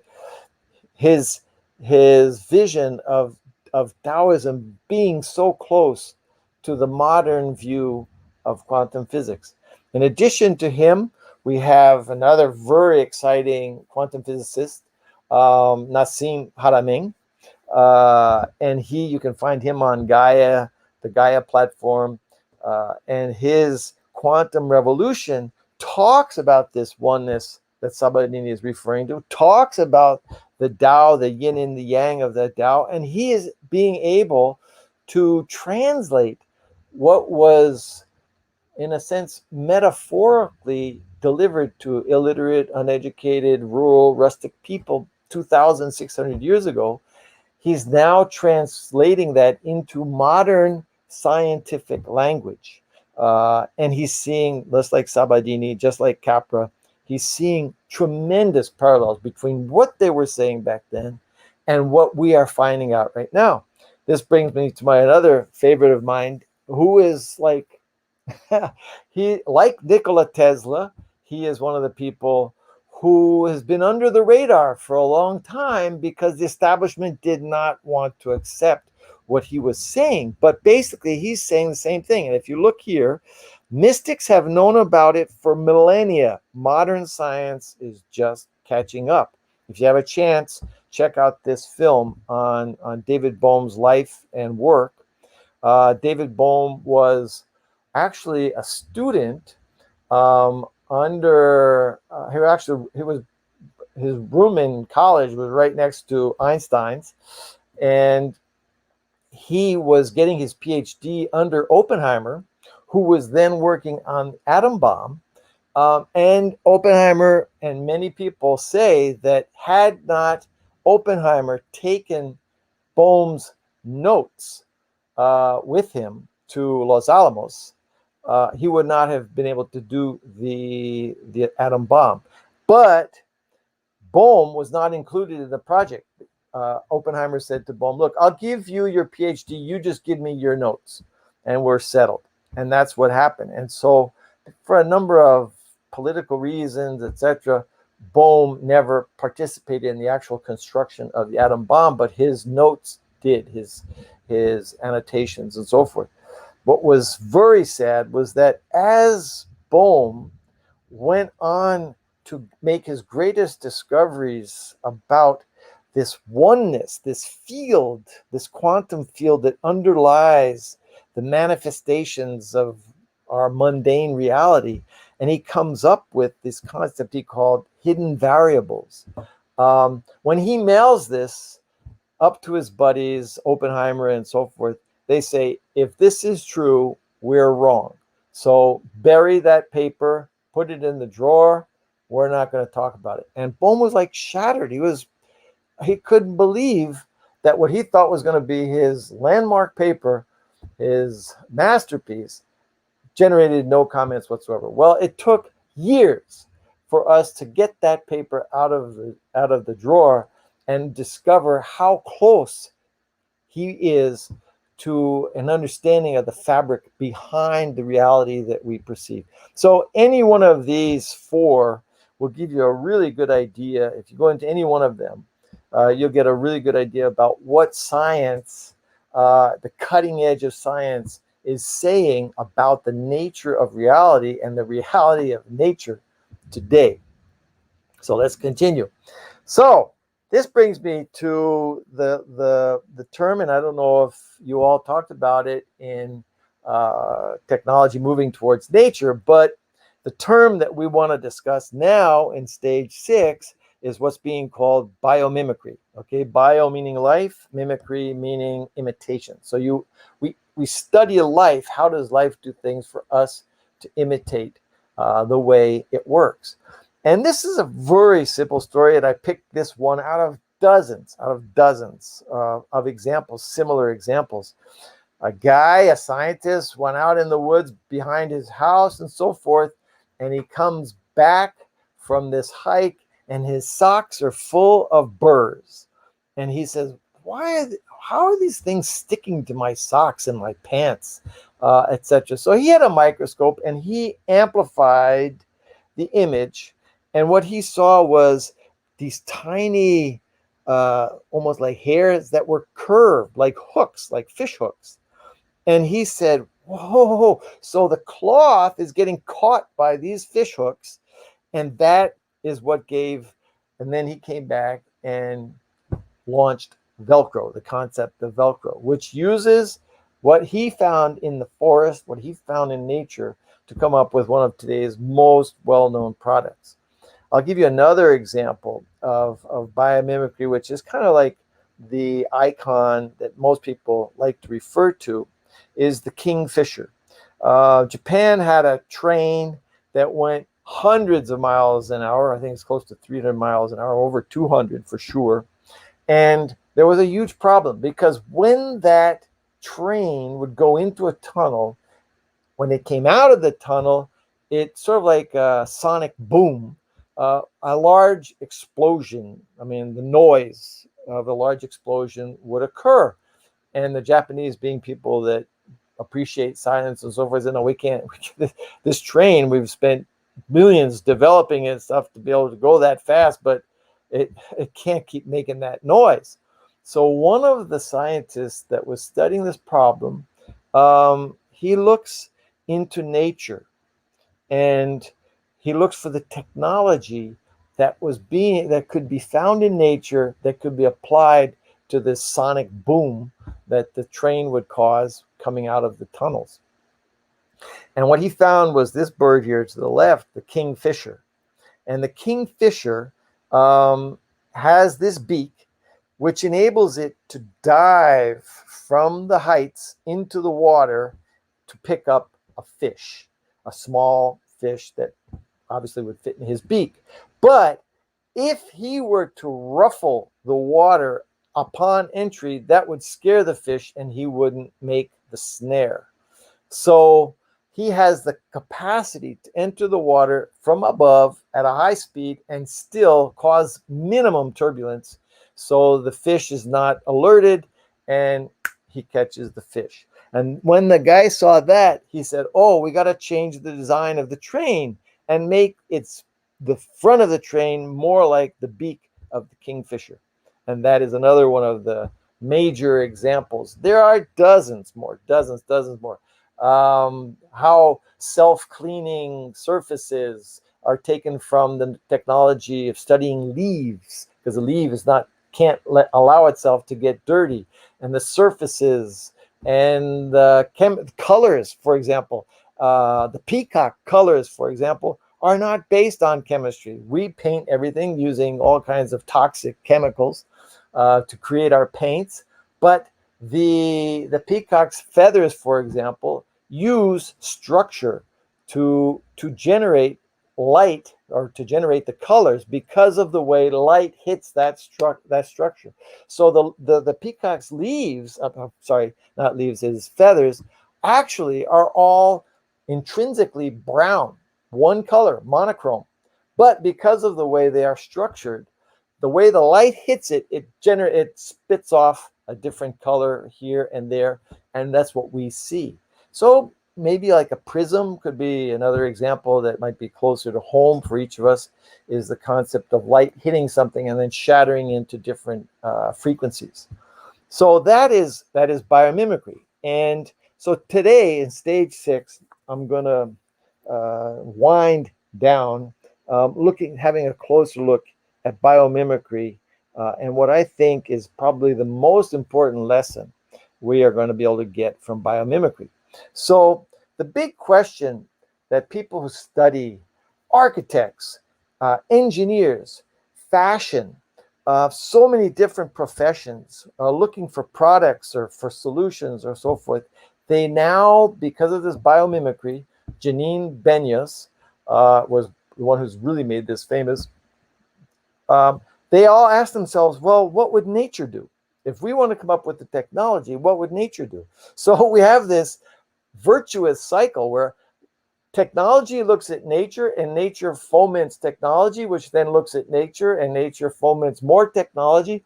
And we have this virtuous cycle going on. Thanks to our interest now, after the hubris of those 200 years where we thought, oh, we're so smart, we can undo nature, we can take it apart like it's mechanistic, and we're superior to all that, so we're just going to take it apart and then do our thing. But now, after that phase of hubris, man is beginning to see if nature's been around for 3.8 billion years, there's got to be a good reason. So I want to share with you just a few words, because I want you to hear from the people who really know what they're talking about. Okay, I have collected this knowledge, but it's on the shoulders of people who have done a lot more and know a lot more than I do. So I want to share this with you.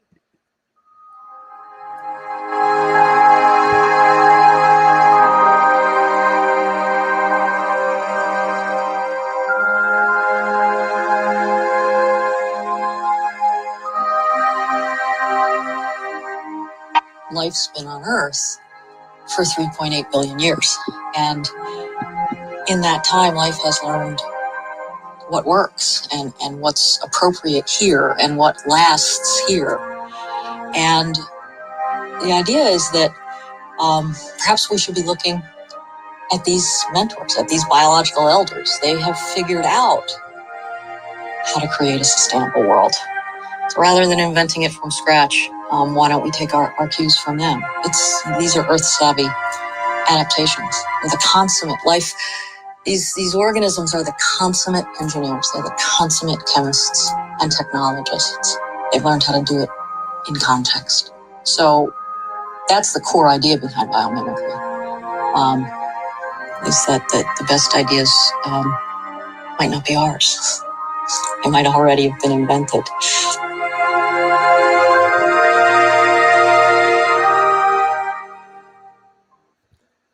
So, like I said, Janine Benyus, if you guys are interested in following up on this way that technology impacts nature, nature impacts technology,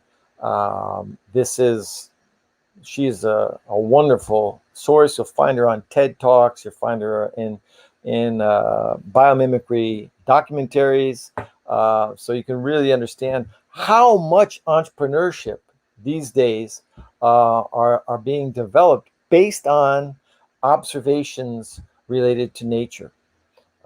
So we'll go ahead then, and what we're talking about, like I said, we have this actually trilogy within biomimicry. Science leads technology. Technology looks at nature. Nature informs science, which then advances technology. And we have this, like I said, the virtuous cycle going on now that we have nature as our mentor. Okay, that is the basis of biomimicry. And so, like I said, product engineers, as Janine just said, the chemists, the architects, etc., they all now are trying to ask, what would nature do to help me solve it? Well, how is nature solving this problem? What has nature already done? Why do I have to reinvent? Let me look and see what nature's done. But the part of biomimicry that most fascinates me and that I want to bring to you all is what I call bio-wisdom.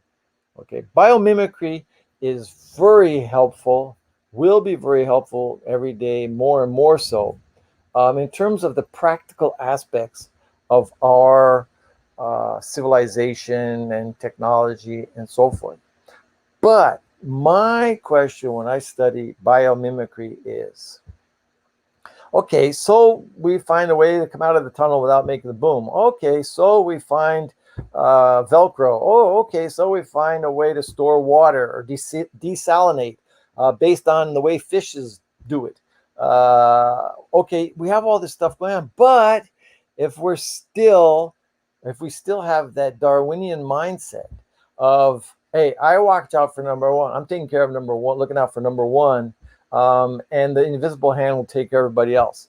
That's not going to cut it. So what I refer to as bio-wisdom, to me, is the foundation of what would be the building of biomimicry. In other words, biomimicry without bio-wisdom, we're going to still be in the same facing the same problems, the same wars, the same division, the same hate or whatever, selfishness, inequality, if we don't get down to the foundation of biomimicry, which, as I said, I'm going to call bio-wisdom. So I've looked for examples within nature that I could bring to you to show you what do I mean by bio-wisdom. And here is someone, a lady from Canada, forester named Suzanne Simard, and her work has begun to become more and more famous. But years ago, when I first heard of her, I said, wow, this is like mind-blowing. This lady she's just shifted the paradigm in a big way. And I'm going to let her talk to you, but I want to tell you what happened. I'll give you a bit of background. She began to study what's going on below the ground level, okay, underneath the forest floor. And as I said before, Darwin and so forth, he's all preaching, the survival of the fittest and competition, and the taller trees try to hog and hoard the sunshine for themselves because they're being selfish, and so we're okay to be selfish too. And I'm sorry, but that's competition. And so that was the belief. But he didn't have the technology back then to be able to look at the roots of nature. Well, along comes, all these different sciences and advancements and so forth. And Suzanne suspects that something very important is going on underneath the surface of the forest floor, in the roots. Okay, so she has this hypothesis that the big trees are exchanging with the little trees, and one species of trees are exchanging with another species of trees, nutrients, information, etc. And so what she does is to sort of prove her point, she takes carbon, which is the plant's natural food, carbon-13 isotope, and she isolates one small saplings that she planted. They were still small enough for her to cover and put like a cloak over. So she feeds this group of saplings carbon-13, and then a few yards away, maybe 20 yards away, she has another group of saplings of another species of trees, and she gives them carbon-14. And so she gasses them up, puts the cloak over, fills that space with either carbon-13 or carbon-14, and sits back and waits for a few hours, 6 hours I think it was, to see if anything had happened. And sure enough, when she goes into the trees, the saplings that had been doused with carbon-14, she finds traces of carbon-13. And when she goes into the trees that have been doused with carbon-13, she finds traces of carbon-14. In other words, these, in matter of hours, these saplings, these trees, through their underground roots, are sharing resources and information. So I want to bring you a clip from her talk. I think it's her TED Talk, where she explains the experiment and what this meant to the forest.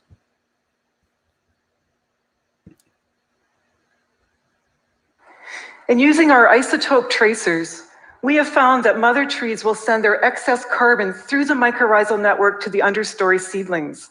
And we've associated this with increased seedling survival by 4 times. How were Paper, Birch, and Douglas Fir communicating? Well, it turns out they were conversing not only in the language of carbon, but also nitrogen and phosphorus and water and defense signals and allelochemicals and hormones, information. Through back and forth conversations, they increase the resilience of the whole community. It probably reminds you of our own social communities and our families. Well, at least some families. I knew I'd found something big, something that would change the way we look at how trees interact in forests, from not just competitors, but to cooperators. And I had found solid evidence of this massive below-ground communications network, the other world. Now, some of you might remember the movie Avatar. There was Sigourney Weaver played the role of that scientist out there on the planet Pandora. And she was talking about how these trees exchanged informations and how the tribes knew about this, and they revered the trees because it was this giant global planetary neural network. And I don't know if they got that idea from Suzanne, but that's basically what Suzanne is saying. This not the competition, but the cooperation, the collaboration is what increases the resilience of the community. So we break away from the Darwinian image of the self-centered self, and we begin to see in nature proof of other-centric mindset. In other words, taking care of the other, being a big part of how nature works. And also, I'm not saying that there isn't competition, and we'll hear from someone else in a minute talking about that as well. But when nature does take from, when one species or whatever does take from some other, maybe to eat it or whatever, but the big difference is nothing goes to waste, and everything possible that could be consumed or used or benefited from is taken advantage of. And this reminds me of a small anecdotal term which I'd heard when the American Indians, some of the American Indians, noticed the white man skinning all the buffaloes and then leaving the buffaloes to rot after just having taken the skin or the fat or whatever. The nickname that was given to the white man was not necessarily the white man, but Washishu, which means the one who only takes the part that he cares about, be that the fat, be that the skin, and he leaves the rest behind.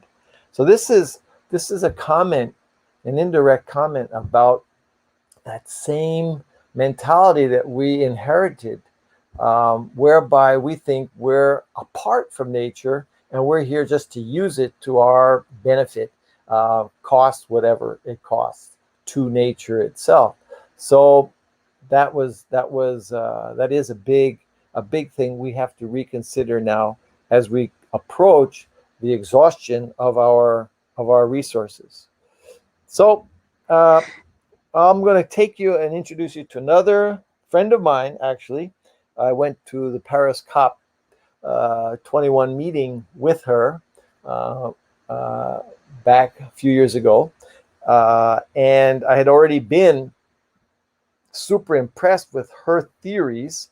And I said, wow, I've got to meet Elizabeth. And so I managed to get her on a team that was going with me to Paris and as a guest speaker, as invited person and so forth. And so I really got to dig into Elizabeth's theories and discuss them with her and so forth. And I can't go into everything, but she came up with what she'll mention in this talk, the maturation cycle, which sounds to me like beautiful thesis. And I wish it was more studied out there. But basically I sort of resume her talk into 3 C's, competition, crisis, collaboration. In other words, we compete until the point where our competition generates energy or shortage of resources, and that crisis forces us to understand that collaboration with our so-called enemies will be much more helpful than if we were to attack them. So I want you to hear from her herself and try to wrap your heads around the idea once again, like Suzanne was talking about, the forest, the community of trees, how Elizabeth approaches the concept of community.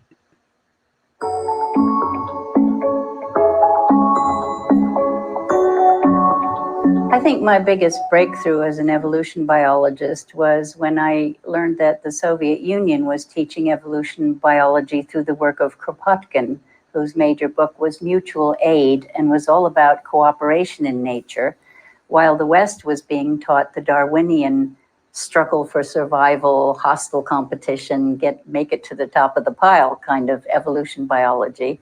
And what I saw in nature was both that kind of hostile competition and the cooperation. And so I worked for a long time on how to put those two together until it dawned on me that we had here a maturation cycle, that Darwin was talking about the first part, the youthful part. And when there's huge creativity along with all the hostility. So in fact, biologists know ecosystems by the designations pioneer and climax, type 1s and type 3 ecosystems. And they'll tell you that the species in a type 1 ecosystem are feisty, competitive, take all the territory they can, all the resources they can, multiply as fast as possible and bump off their enemies. While in a type 3 climax ecosystem, you see the species tightly interwoven, feeding each other, sharing territory and resources in very cooperative ways. Now, when you're a Western scientist and you don't believe consciousness is primary and you see it all as accident, non-intelligent, you can't see a learning curve because nature presumably can't learn, it's not intelligent. But when you have a worldview that's rooted in consciousness, in aliveness, in intelligence, you see that the young species eventually get it that feeding your enemy is more energy efficient, cheaper than killing them. And those species are the ones that survive for a long haul because they become mature and cooperative and build these wonderful ecosystems like rainforests and prairies and coral reefs where everything is feeding everything else.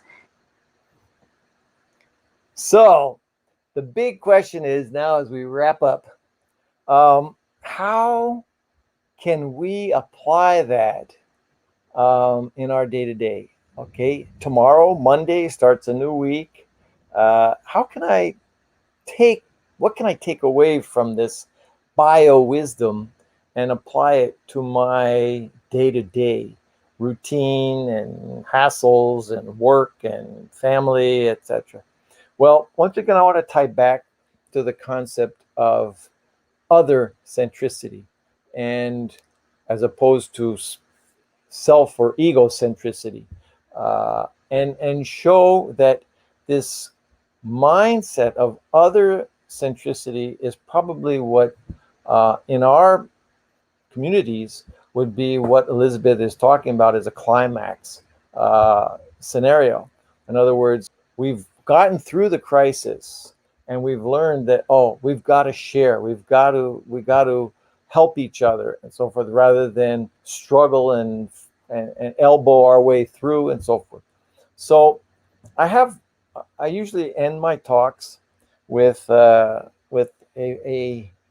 Harvard professor who I heard give a TED talk, and his name is Clay Christensen, and he's like one of Harvard's most respected business gurus, and so he's talked about the world of capitalism, the business, the corporate world, and so forth, and he's looking deeply into that.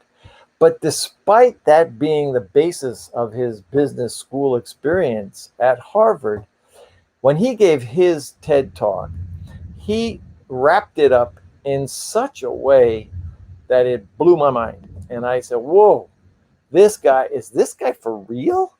Is this just talk, or does he walk the talk? And I got it in my mind that I said, I gotta go meet this guy. I want to look in his eyes. I want to see if this is true to him, or if this is just, speech, something he's talking about.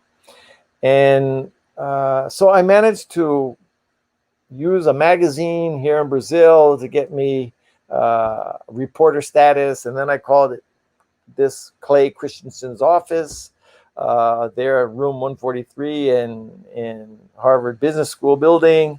Managed to set up an appointment, flew up to Boston, sat down, spent an afternoon with Clay talking, and I came away as impressed as I was during his TED talk. And he's not only a giant in Harvard, he's a giant. He's over 2 meters, as you can tell by the image of the day that I went to see him. And I think he gives us a recipe to help us apply this bio-wisdom, the way that nature has come up with the need to share nitrogen and carbon and information and etc., as Suzanne was saying, or to build a coral reef, as Elizabeth was saying. But how does that, in my day-to-day, how does that come to be? Well, I think he gives us a recipe, and I want to share that recipe with you. Then I realized, oh my goodness, when I have my interview with God at the end of my life, he's not going to ask to show me how high I went in anybody's org chart, or how much money I left behind in the bank when I died. But rather he's going to say, oh, Clay, I put you in that circumstance. Now, can we talk about the individual people whose lives you helped to become better people because you worked with them, or they were members of your family, or you just met them and they needed your help? And then, Clay, I stuck you in this situation. Now let's talk about the individual people whose lives you blessed because you used the talents I gave you to help them. And I realized that that's the way God will measure my life, is the individual people whose lives I blessed. And I just wanted to offer that as the second takeaway from at least what Clay Christensen is thinking about.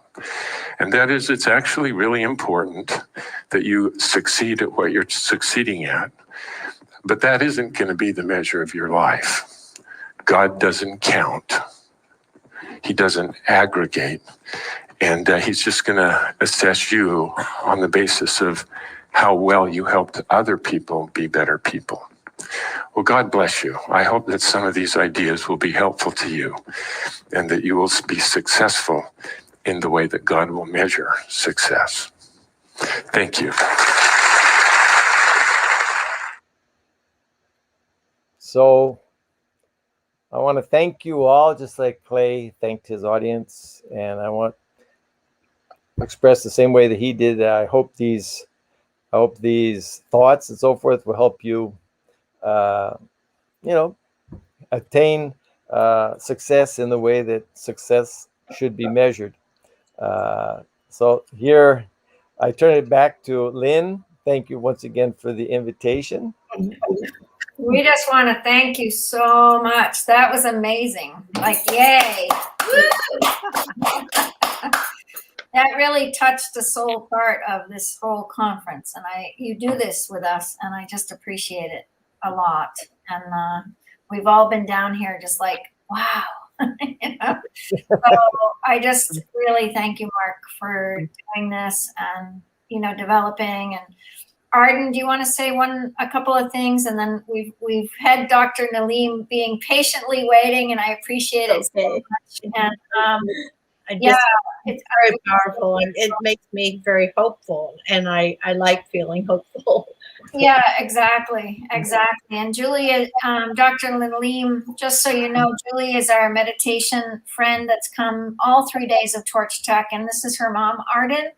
And Mark Lund and Julie were both on an organization, Good of the Whole. And so Julie does meditation on there Monday through Friday, every day at 7. Is it 7, Julie? 7 days a week. All 7 days. Oh my gosh. 7 days a week, 10 a.m. Eastern. And then we have Raheen. So Raheen, thank you for coming. Did you listen to Mark Lund? Yes, I got parts of it because I had to leave like with my laptop on to the bathroom once or twice. So that's why. Yeah, what it brings up for me, Mark, is that this idea of intricacies. I can't say the word today, but the intricate part of nature is so underdeveloped because we are so in need of this mimicry. It's so, you know, Alex Jack wrote a book, Bio Wisdom, so I'll have to get that to you, Alex Jack, or you can Google him. But he wrote it, Bio Wisdom, and it's a great book. It came out 4 years ago. And it's just a wonderful book. So anyway, thank you all for being here. And any last words from Mark? And Mark, do you have a last word for us? I like the last name of Suzanne, if I'm going to watch her TED Talk. Okay. Arden, her name is Suzanne Simard, Simard. Thank you. She's very inspiring. Like I said, we're just building on the shoulders of giants here. And so it's been a privilege to be able to sort of tie these giants together and offer them to you all too. I think it takes a giant to do that, Mark. Yeah, it takes a giant to do that. And you bring that forward. I was just going to say the same thing, Arden. I just feel like every time you bring that quality to our platform, and I'm so eternally grateful. Seriously, you are the torch. You are the torch. Yeah. So thank you. Appreciate it. Well, all right, everyone. Mark, last word. Last word. Namaste. Namaste.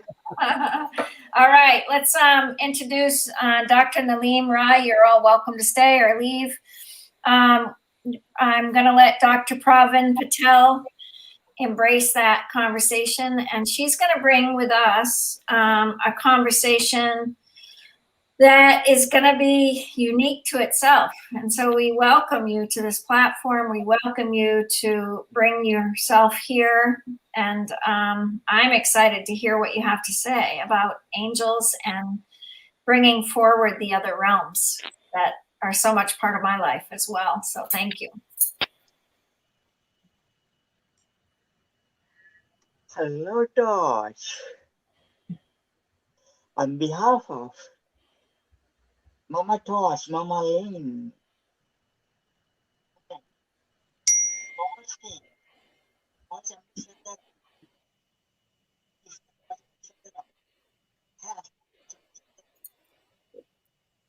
we can't hear you, Pravin. Interesting. Hello, mic testing. Can you hear me? Yes, we can. Hello, Torch.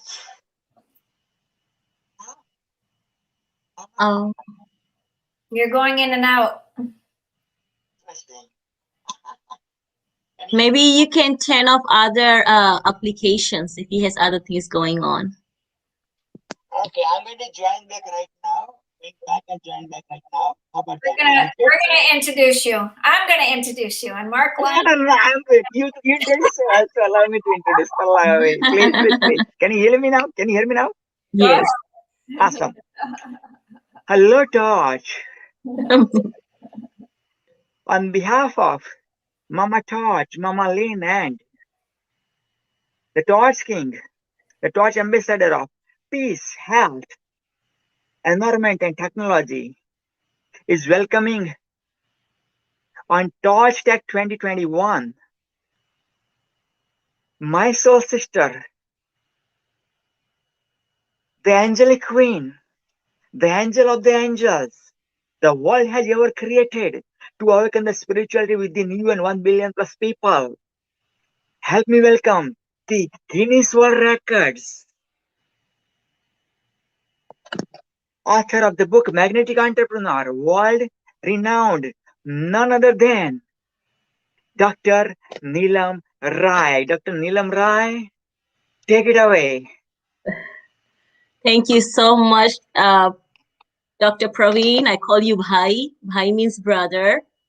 And I'm so honored to be here, and such a beautiful message that we are all sharing. I was able to hear a little bit of the conversations, and I'm so excited to be here. What I'm going to share today is, I don't want to take too much of your time, is the importance of technology. And there is one technology across since the existence of humanity that has always been present with us. And that's the power that I'm going to share with you, that you and I have. I want to help you to connect with your greatest spiritual technology that's going to help us to move forward the nature. And it all begins with you and I within, from within us, right? So the greatest technology, if you are hearing me here, type out here, what is the greatest spiritual technology on this planet? What is the greatest spiritual gift that is readily and freely available to each one of us, to the entire 7 billion people on this planet? And if we can tune into that technology, I promise you, we together can really shift the total consciousness on this planet. But it begins, the secret lies with you. It begins with you. A lot of us as leaders, we are drawn to share our wisdom and expertise, how we can contribute more. But if inside we are not connected, grounded in our energy, connected to the creator of all, our divine guides, our divine spirit guides. So I want to ask you a question, my friend. What is your greatest spiritual gift? And are you exercising it fully? Lindsay's breath. One more. Breath is good, and it's related to breath. I'm talking about the energy space that each one of have, that bridges the gap between heaven and earth. I'm giving you clues. Anyone? Yes, our heart space. Our heart space is your greatest spiritual gift on this planet, is your heart space.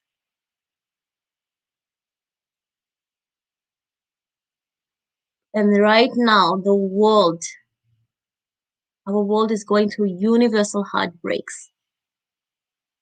So once we can heal our internal heart space, our wounds, we can contribute to the holistic way to heal this planet, heal each other.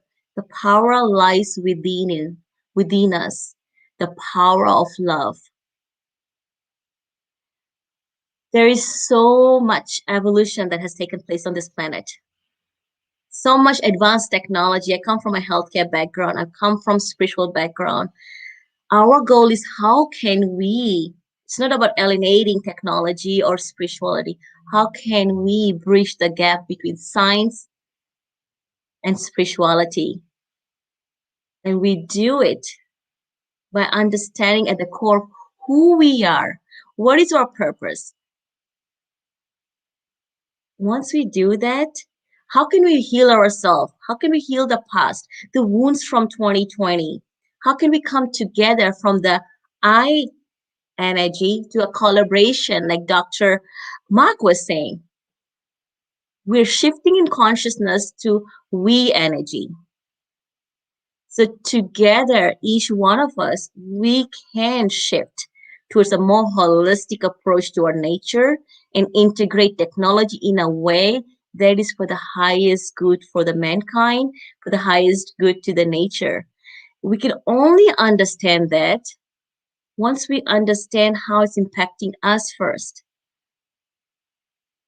If we are disconnected from our own creator, how can we give it to the planet? As a spiritual teacher, as a doctor of light, I'm here as a messenger to share you that the greatest technology in the next 20 years would be spiritual technology. And it's not about religion. It's about becoming who you were born to be in this planet. Share your love and wisdom through your work. And if we are not connected to the divine light, if we are not healed within, how can we give to others? I wanted to share, as a doctor of light, what does it mean? First of all, I say the power of love. My topic today is, heart activation. We can shift the consciousness of this planet through healing our heart, through our heart space. We can contribute to our nature. By being in the nature, nature is giving, and by being in the presence, it's a give and take energy that's going to help us shift collectively. So let me come back to the energy of right now, the world is in a fear state of what's happening in the pandemic, or even the new medication that's coming forward. For generations, even our religion, they have created fear in us. I want to empower you here, saying, free yourself from the fear. Instead of God-fearing people, we can become God-loving people. And that love will come from within us. So what is God? God is love. And love is light. And light is the consciousness. So consciousness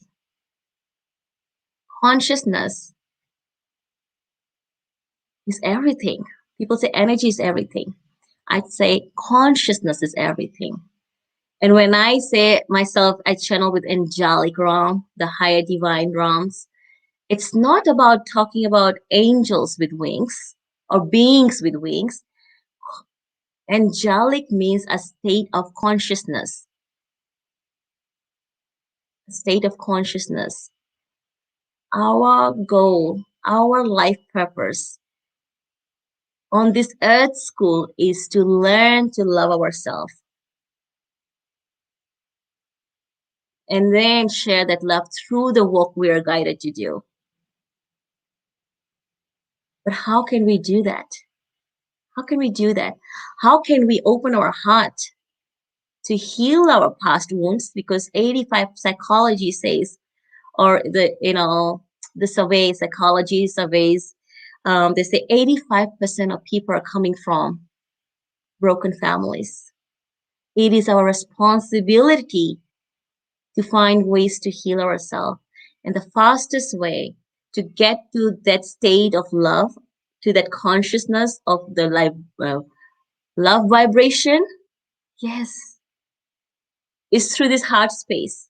The fastest and easiest way. The fastest. What do we do first when we are born? And in between our life's journey, from birth till the last breath, there is one vibration. There's one vibration that you and I are connected with, the vibration, the frequency of love frequency, the divine love. So there are different kinds of love. I'm talking about divine love. So either we are vibrating away from the divine light or love frequency, or we are on the other spectrum of love. And the opposite of love is fear, right? The fear of the unknown, the fear of what's happening with the pandemic. If we can shift our consciousness to love energy. And how do we do it? That's where the angelic energy activation comes in. Because that's within us. You have the treasure, the universal treasure of wisdoms within us. Because we were created from the divine, unlimited source energy. And that's right inside here. But when we start on our journey along from bed till, towards wherever you're going, we pick up so much energies. And some of them becomes a weight because there could be negative energies from technology, the old way of technology. Now we're shifting on a conscious technology. How can we still stay lighted and grounded and continue with the messages to contribute to the world on a larger scale? We can only do it if we become lighter first. If we are carrying 100 pounds of pain, unforgiveness, resentment, heartbreaks, how can we shift and share to the world? So my message here is we can contribute to our nature with our spiritual technology by being your loving presence. You don't have to you don't have to be a healer to heal others. I believe Mother Teresa said somewhere, forget about healing the world. Heal your family, heal yourself first.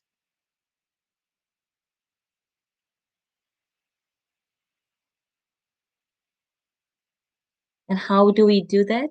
It comes back to the basics, returning to love. The power of love is what's going to help us to unite. The power of love is what's going to unite and heal our planet.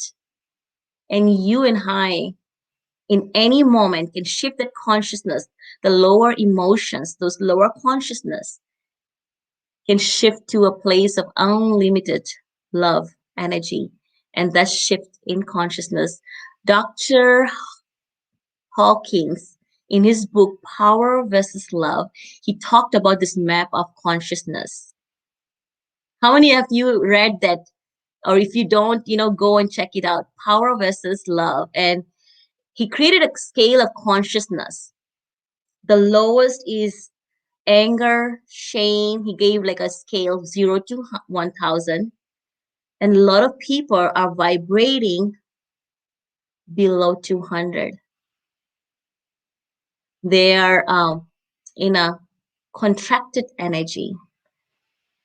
Once each one of us take the responsibility to come from an expanded consciousness, to rise ourselves from those lower emotions. That's the challenge, right? It sounds so easy. It's a challenge how, as busy parents, busy teachers and leaders, how can we instantly calibrate from those lower emotions, those negative emotions, limited beliefs, rise to a place of unconditional love. From that 100, 200 points to a place of unconditional love, which is raising a frequency without any medications, right? It's through a heart space. You can instantly change your emotions. Master your emotions, my friend. You'll master your life. And when we are filled with this wholeness, because love is wholeness. Wholeness is balancing, and balancing is healings. So the technology we are moving forward, I would suggest, is to bring a holistic approach that's going to balance our nature, balance each one of us, bringing both the divine feminine energy and the masculine energy. This is what we are learning right now, shifting from the old technologies. And you must be asking, okay, Neelam, So tell us how to activate our greatest spiritual gifts, which is our heart space. There's so many ways. First of all, we can learn from nature itself. I want you to pay attention today. In your backyard, nature communicates with us. Go and say hello. Hello to a rose. Hello to a daisy. You'll see it will respond. It will smile and shift. We can learn so much from nature. And when we bring that loving energy in the nature, it's going to contribute to the healing of this nature also. There is so much more. I mean, like when you see a pet rolling on a grass field, I have a picture here I want to share. Hold on one second. And the topic here is how can technology shift to nature? Spiritual technology, my friends. That's what I'm trying to get to. And then I'll share in a moment who's up for how can we activate this? Whatever feelings you're going through, how can we shift and connect to this divine love within us?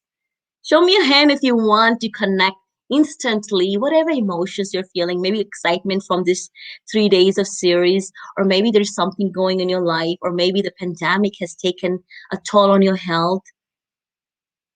In 5 minutes, my friend, you and I, we have the power to heal instantly, and heal to prosper is what I'm here to share. That this is how we're going to contribute. So let me share one thing that I really wanted to share about. If I can do it.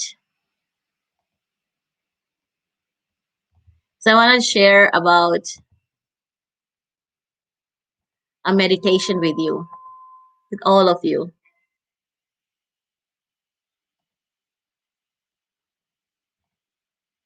Let's see if I can share that here.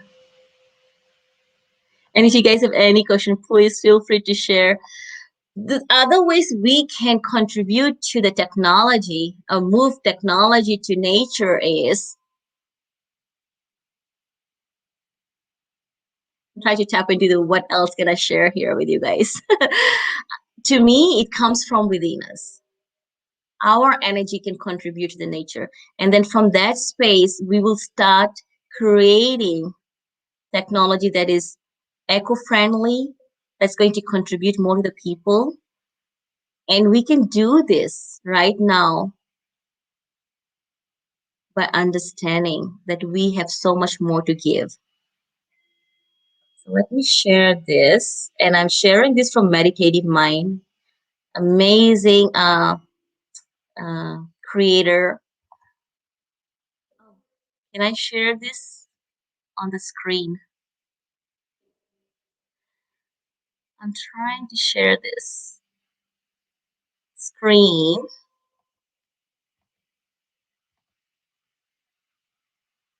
Lynn, how can I share this screen? There you go. All right. So this is, of course, not my copyrighted. It's from Meditative Mind. But I wanted to take you guys on a journey of connecting to the divine light within you. So we can bring all the expertise together, expert minds together, and be more eco-friendly towards what we need to do together. Right now, I don't have an answer. So, but the answer I have for you is, how can you heal right now so we can heal our nature? How can we heal our planet? So my goal is you and I, we can contribute by, let's see, I'm going to go into a meditative space. So I'm going to close my eyes. And if you guys are, please make sure if you're not driving, you can connect with your divine. I'm not sure who wants to come forward. Any guesses? As an angelic messenger, I want you to experience this for yourself instead of me explaining how can we heal, how we can open our heart. I mean, there's so many other ways. Let me take back one more second. What's the importance of heart healings? Why do we need to? And it's green energy. The theme of the torch energy was green color. And immediately, my divine guides told me to share about the frequency of green energy that comes from nature, that gives us life force energy, but also it's within us too.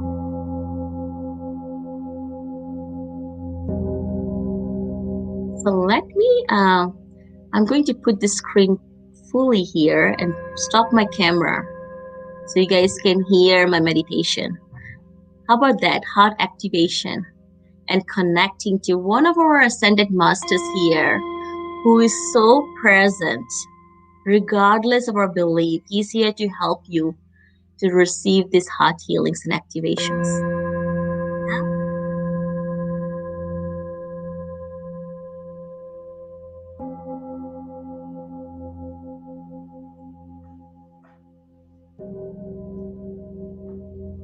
I hope you can hear this music. This is, I don't have the copyright for this music. It's from Meditative Mind from YouTube channel.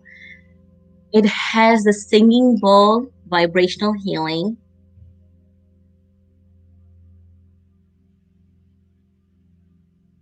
The frequencies to uplift your energies.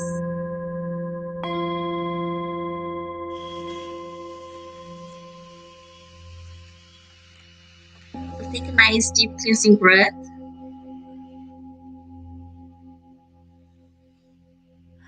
If you have a glass of water, you can sip that.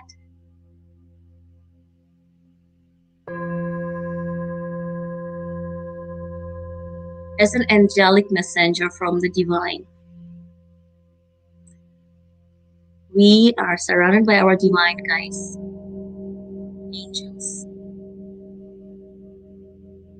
In this present moment, take a nice deep cleansing breath. You can close your eyes, have your feet on the floor, and have your palms up in a receiving mode.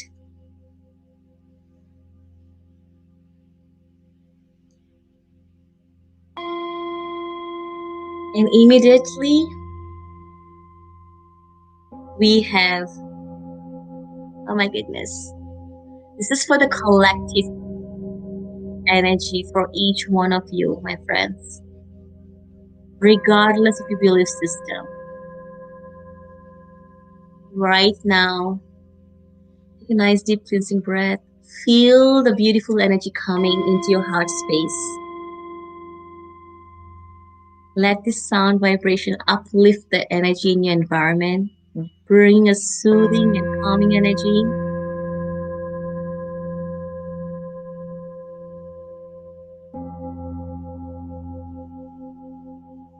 And you guys are surrounded by hundreds and thousands of divine light frequency. It's coming from nature, that's coming from the divine. Just sit in this present for a second.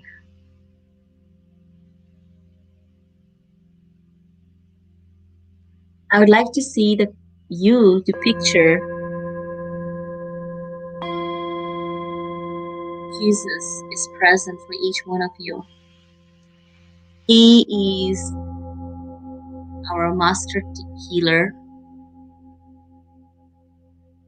It's no surprise why he's joining us today to provide these heart healings for you. And this is something you can do and contribute to our earth, planet. Take a nice deep cleansing breath. He is so present. He's standing in front of you.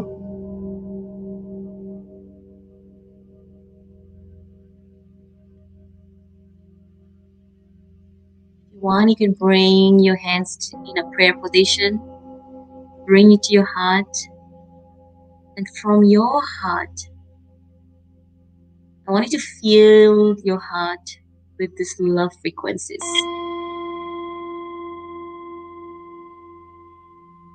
And imagine you're sending divine Jesus love.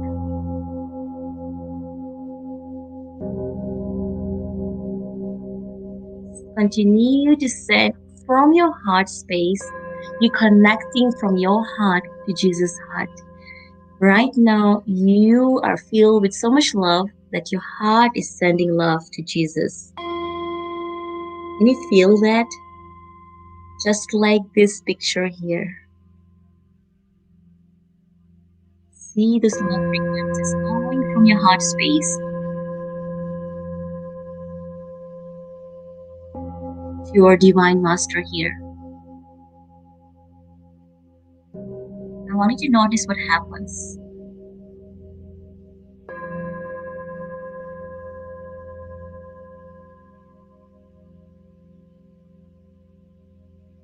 This love is coming back to you directly from heart of Jesus, our holy guide here, supporting whoever needs to hear this now or later.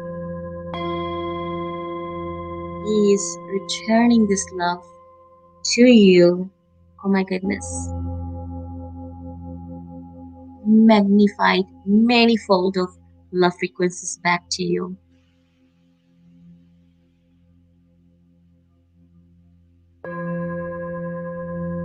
Let's continue to send and receive this divine love. Taking a nice deep breathing. Continue to breathe and monitor your breathing to make sure you're breathing into this healing energy coming directly from the spirit guide, from our divine master healer.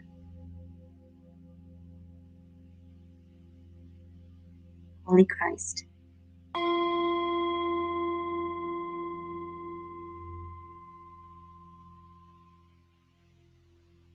At this moment, as you are receiving his unconditional love frequencies,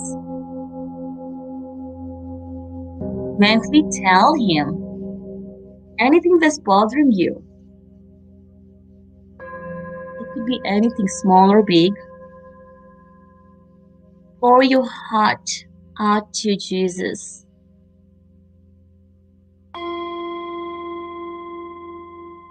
Reveal your deepest secrets.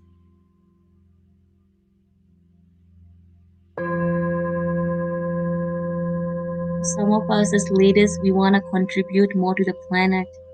Ask him, what is he giving you, showing you? What could be something personal?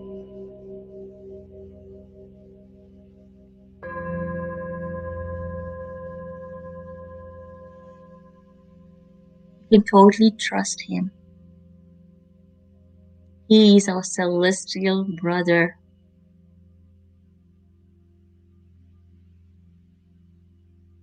Receive any information you're getting from him. What does he want from you?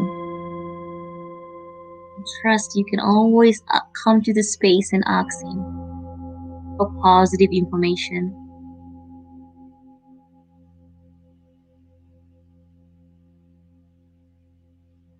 You and Jesus are now connected.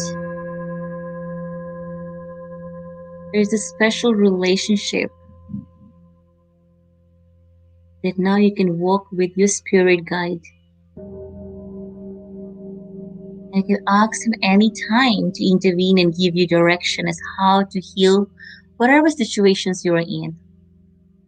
Or a planet situation. Anything. Instead of asking for healing, just know that his divine, loving hands will work directly with the divine Father, Mother, God energy. He's telling, I'm here to work directly with God to create a peaceful resolution for you and for everyone involved.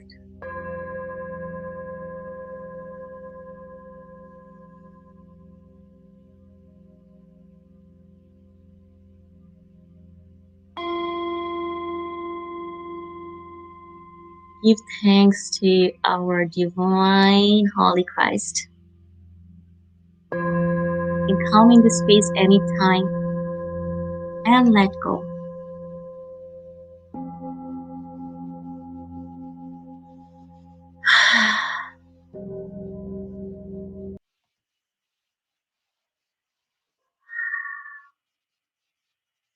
How was that? Did it open up your heart? Whether you're feeling any physical symptoms from going on, from this moment on, you no longer have to depend on your own abilities to heal or to find a solution. You're connected with Him now and your guides. And that's what angelic healing is about. It's about shifting the consciousness to a place of unconditional love. With today's episode, friend, you were able to unlock the divine love in your heart. And from this space, whatever you're going to create, whatever solution you're going to create for mankind, for humanity, for our planet, is just going to be, amazing. Thank you so much. And I have so much to share about the benefits of healing. You can Google it. How can we heal? Technology, the spiritual technology. So many people are dying from heart problems. People are not dying from COVID. People are dying from lack of love. And we can heal faster. So join me. I continue to do this angelic blessing cycle, just 3 minutes to be in the receiving mode. If you see the time 4:44 p.m. anytime on your clock, just know the sister is here sending these love frequencies to you. And then we can send it to the planet, our planet. This is how we're gonna shift, heal, and collectively we can heal to prosper and share the love, share the messages through our creative way. Whether you're a writer like Dr. Guru here, whether you are, a busy mother like me who's homeschooling 2 kids, and an entrepreneur, and a spiritual teacher, and a channel, I didn't do all this thing. It was the divine's prompting that led me. My COVID happened 7 years ago when I hit rock bottom. When I hit rock bottom, I was in the healthcare industry. I had, access to all the best technology. But I was called to my highest calling because my doctors told me, and I want to quickly share this, why this is so important, why it has become my purpose to share this heart healing is because I was living in a fear that I might lose my baby during my pregnancy. That was what the doctors were telling me. That I will not be able to walk again. I would have to depend on who God knows, like, $5,000 worth of medication.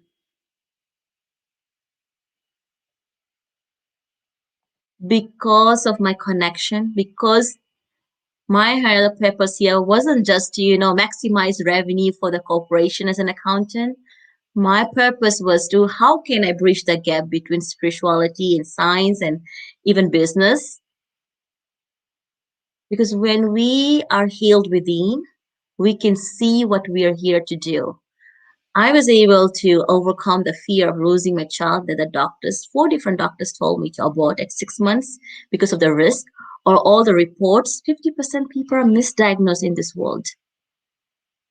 So opening our heart, my friends, just like I did, I surrendered, let go.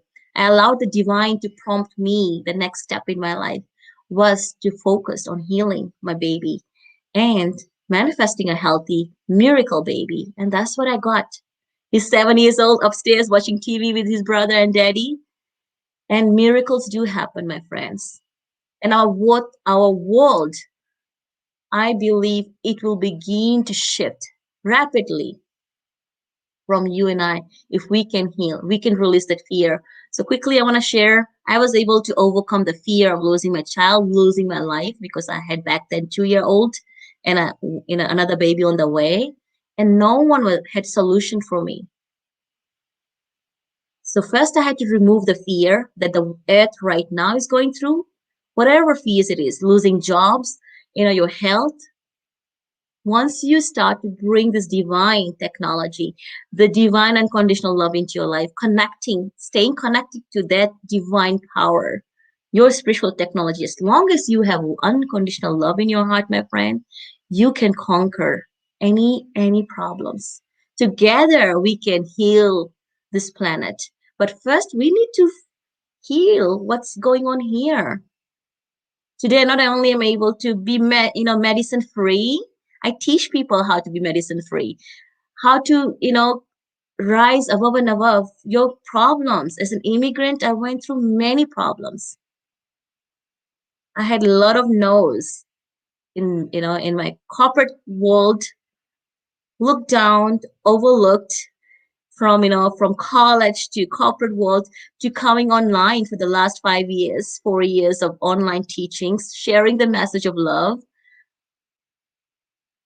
The technology that has helped me to rise above all the struggles, overcoming my health challenges, getting my health back, delivering a miracle baby, and now helping hundreds of women around the world and parents and entrepreneurs, empowering them through entrepreneurship and also through angelic teachings and wisdoms. How can we quickly shift our energies? How can we release all those blocks? Whatever are the fears is holding you back from being the best that you can be. Only then we can contribute to this planet is being the best that you're supposed to be. I was meant to be more than an accountant or being the top prominent healthcare financial analyst. I was here to share the ancient wisdom of spreading love through our heart healings. And that hitting rock bottom was a blessing in disguise. So I want to also shift that, we can contribute towards more technology, towards nature, is by bringing a holistic approach. I brought a holistic approach to, taking my life back. And I empower you with this meditation. You will be prompted. What is the next step you need to do? Whatever needs to be healed. And step and share and channel. When I say I'm divine channel, I also channel these energies through my teachings. That's how we can rise. That's how we can heal this planet.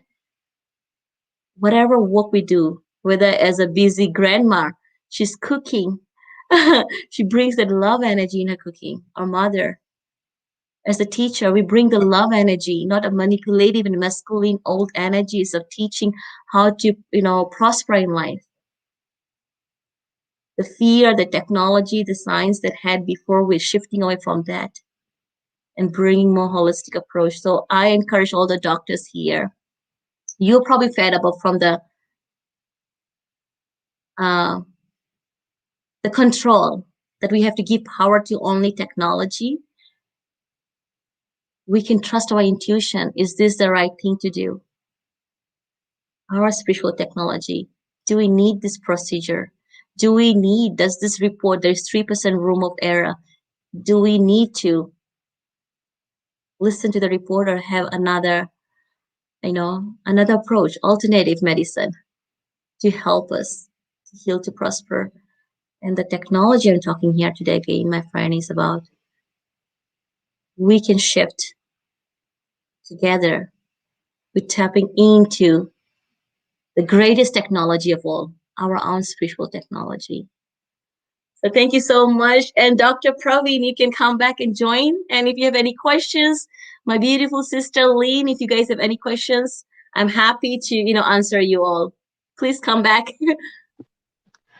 I had to tell that story because why did someone who was making 6 figures, why I am so focused on sharing this? I think that why I wasn't planning to share, but I said, let me just share why, because you know what? Yeah, I had, master's degrees. I had all this 20 different healing modalities. I came from spiritual, background. I knew the rituals. I know all the Sanskrit mantras here that I need to know. And I had the background, but the thing is, something was still missing, right? Something was still missing. It didn't mean I was religious. I was just not listening to. I was doing what was told to do. But when we start listening from here, bring this and this, align, living in total alignment. That's what my message is. Don't do things because we're expected to. Stand in your power and question it. I stood in my power. I didn't give the power to the doctors or the medicine. I took my power back. I had to fight with my families. I fired my spiritual teachers, I fired doctors. I mean, as a doctor, I go for that. But I would say, trusting in the divine. Do you really have to do this? Anything you do, is this for the highest good for mankind? For me I'm a mother first. I need to live from my 2-year-old and then bring this healthy baby, even though science is saying it's impossible. That was trusting in the unseen, unknown, trusting in the divine. So I'm asking you, my friends, my listeners, please shift from the fear energy to the place of love. We are returning to home.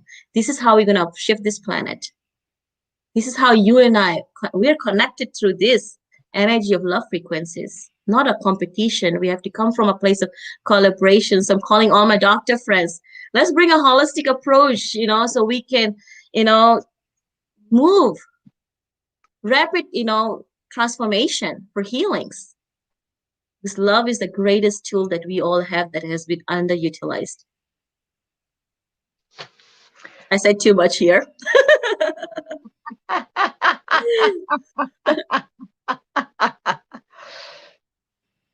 Love is God.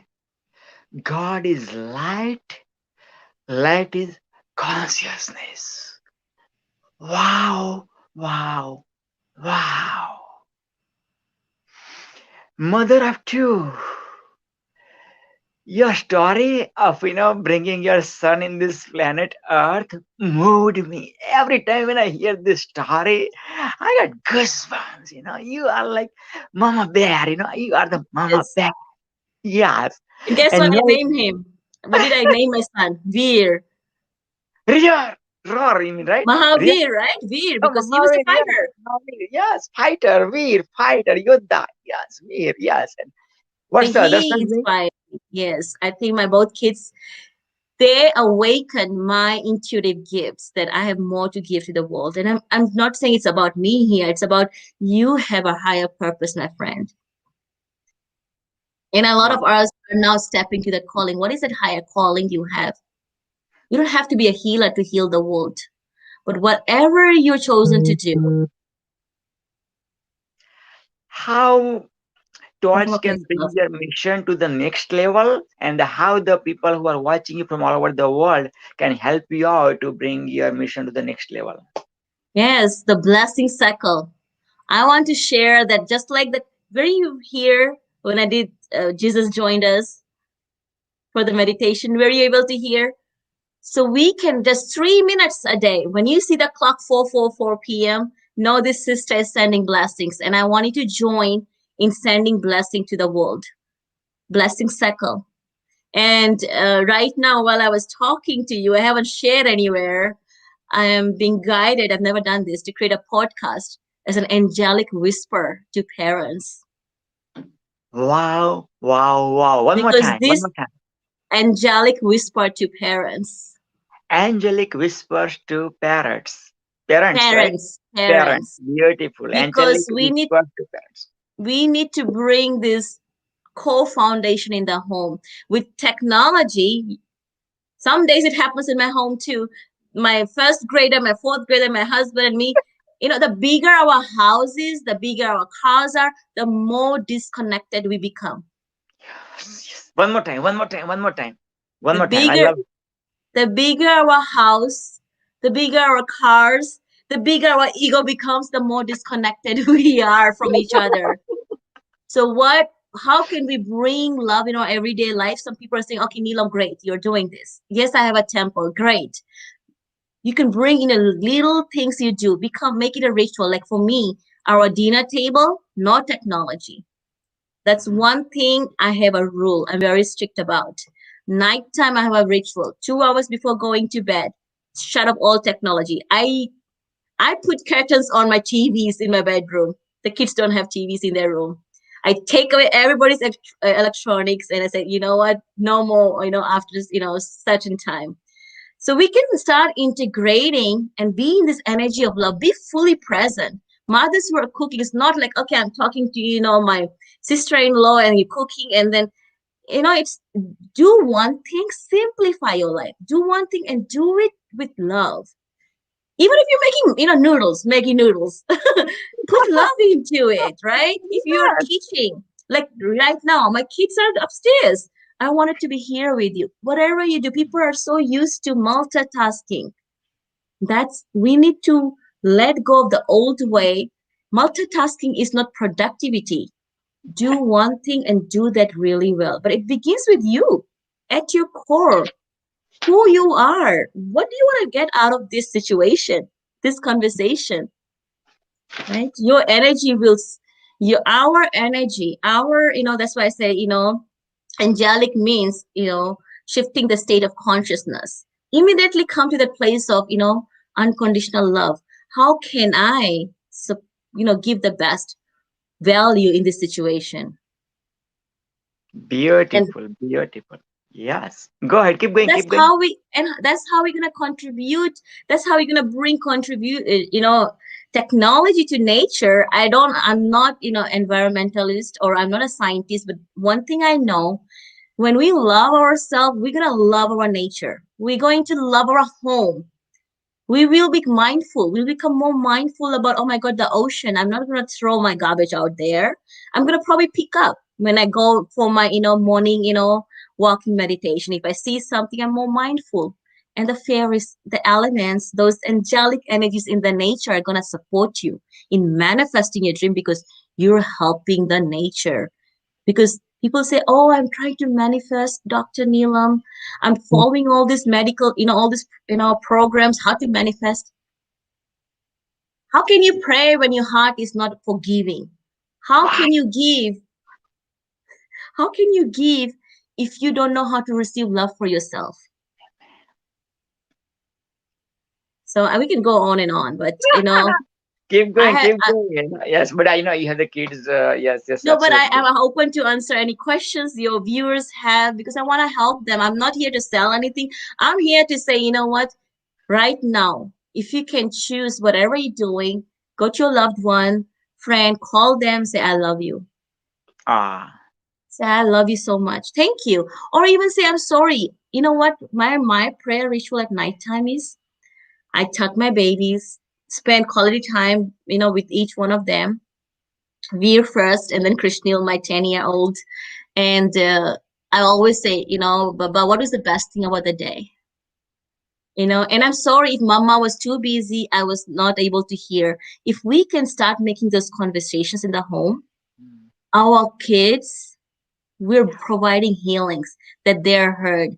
And I'll say, sometimes I snap at them, you cannot have extra cookies, or you cannot have that, or, don't have extra technology time. And then they will kind of, get resented, like mommy's too controlling. Then I'll explain.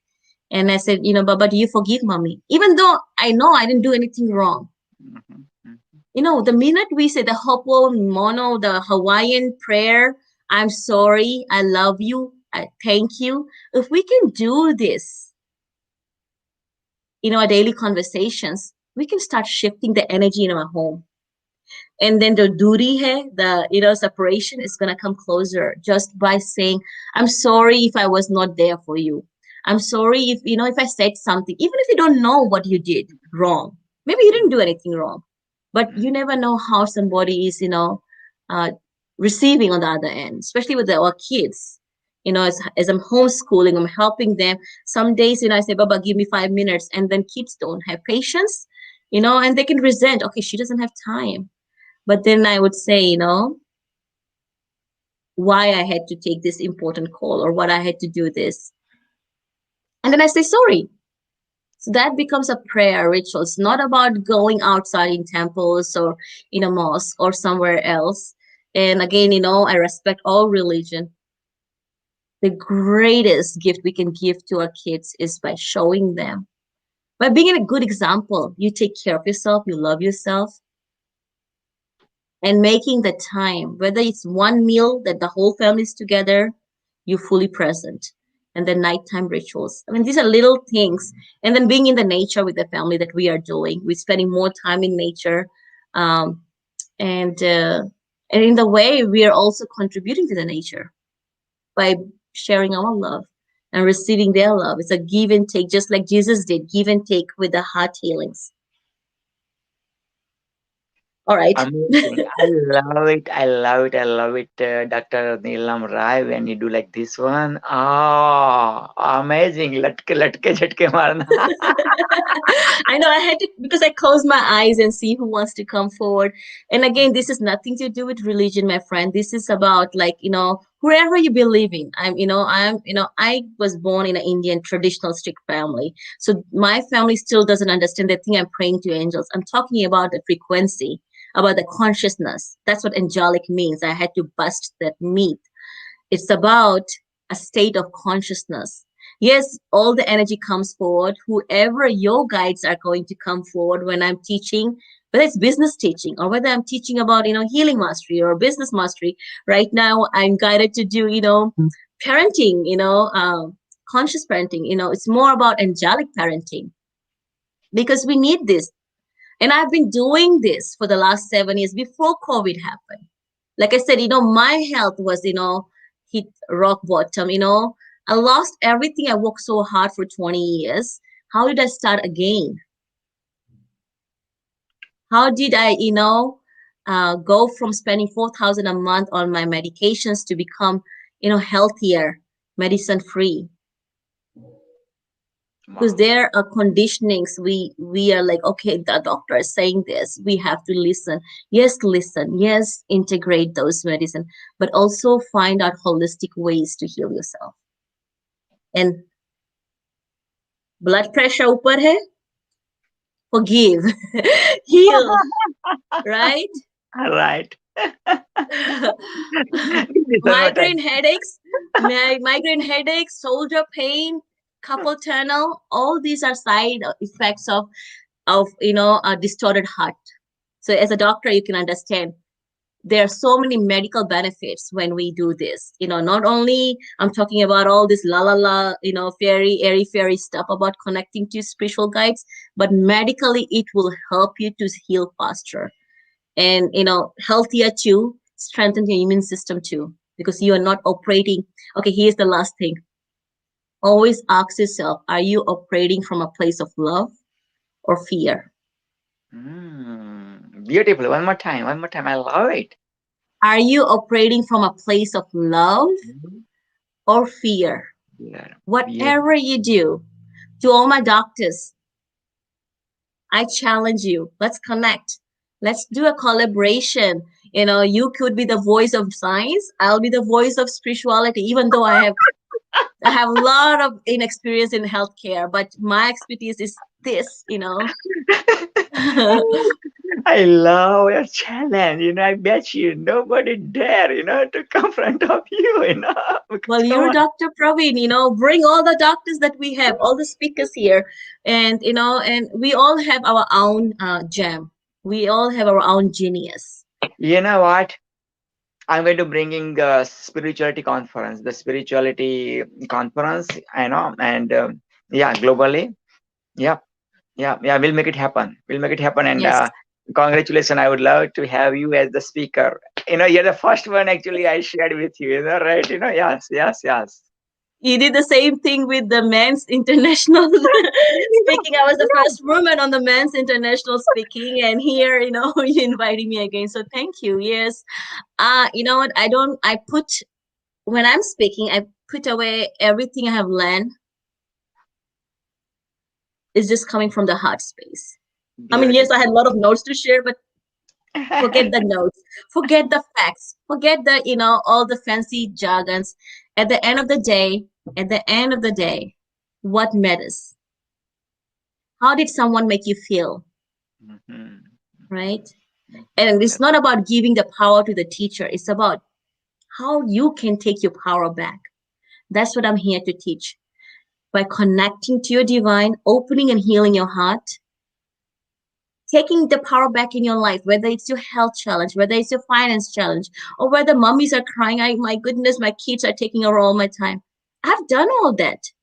How I did is because of this simple heart healings, heart activations. And I teach this in everything from business to parenting to, my, certifications. That's the core of everything I do.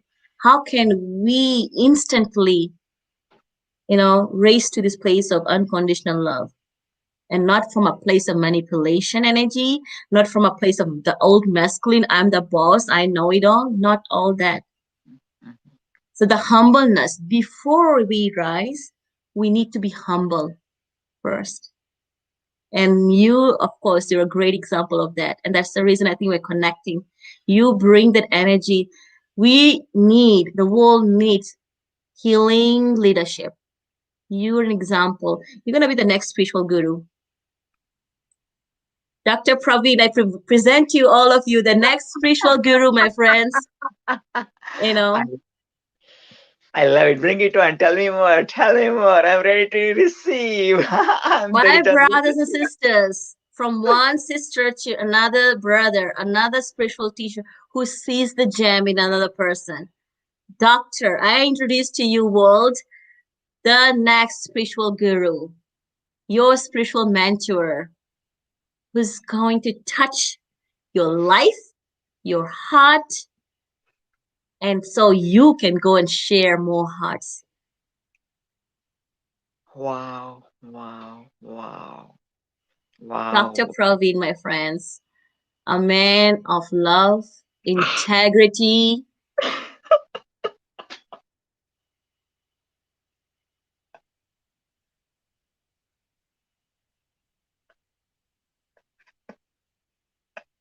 Oh. Let's all send love to Dr. Praveen. He is so much. I think he underestimates that power. And anybody out there, if you're feeling this energy, my friend, I want you to see that you are more than what you know.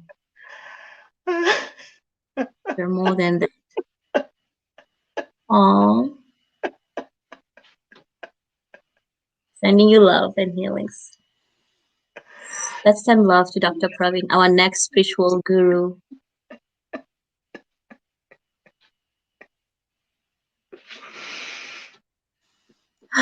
Breathe.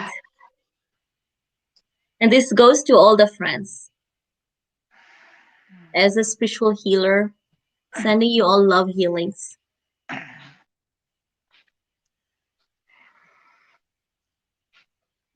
Namaste to the divine in you, Dr. Praveen, and namaste to the divine in each one of you, my friends. You are more powerful than you know. Wow. Phulo ka taro ka. Now you're gonna make me cry. Taro ka, sabka कहना है. फूलों का तारों का सबका कहना है. इन हजारों में मेरी बहना है. सारी उम्र हमें संग रहना है. फूलों का तारों का सबका कहना है. हरे Rama Rama Rama Hare Hare.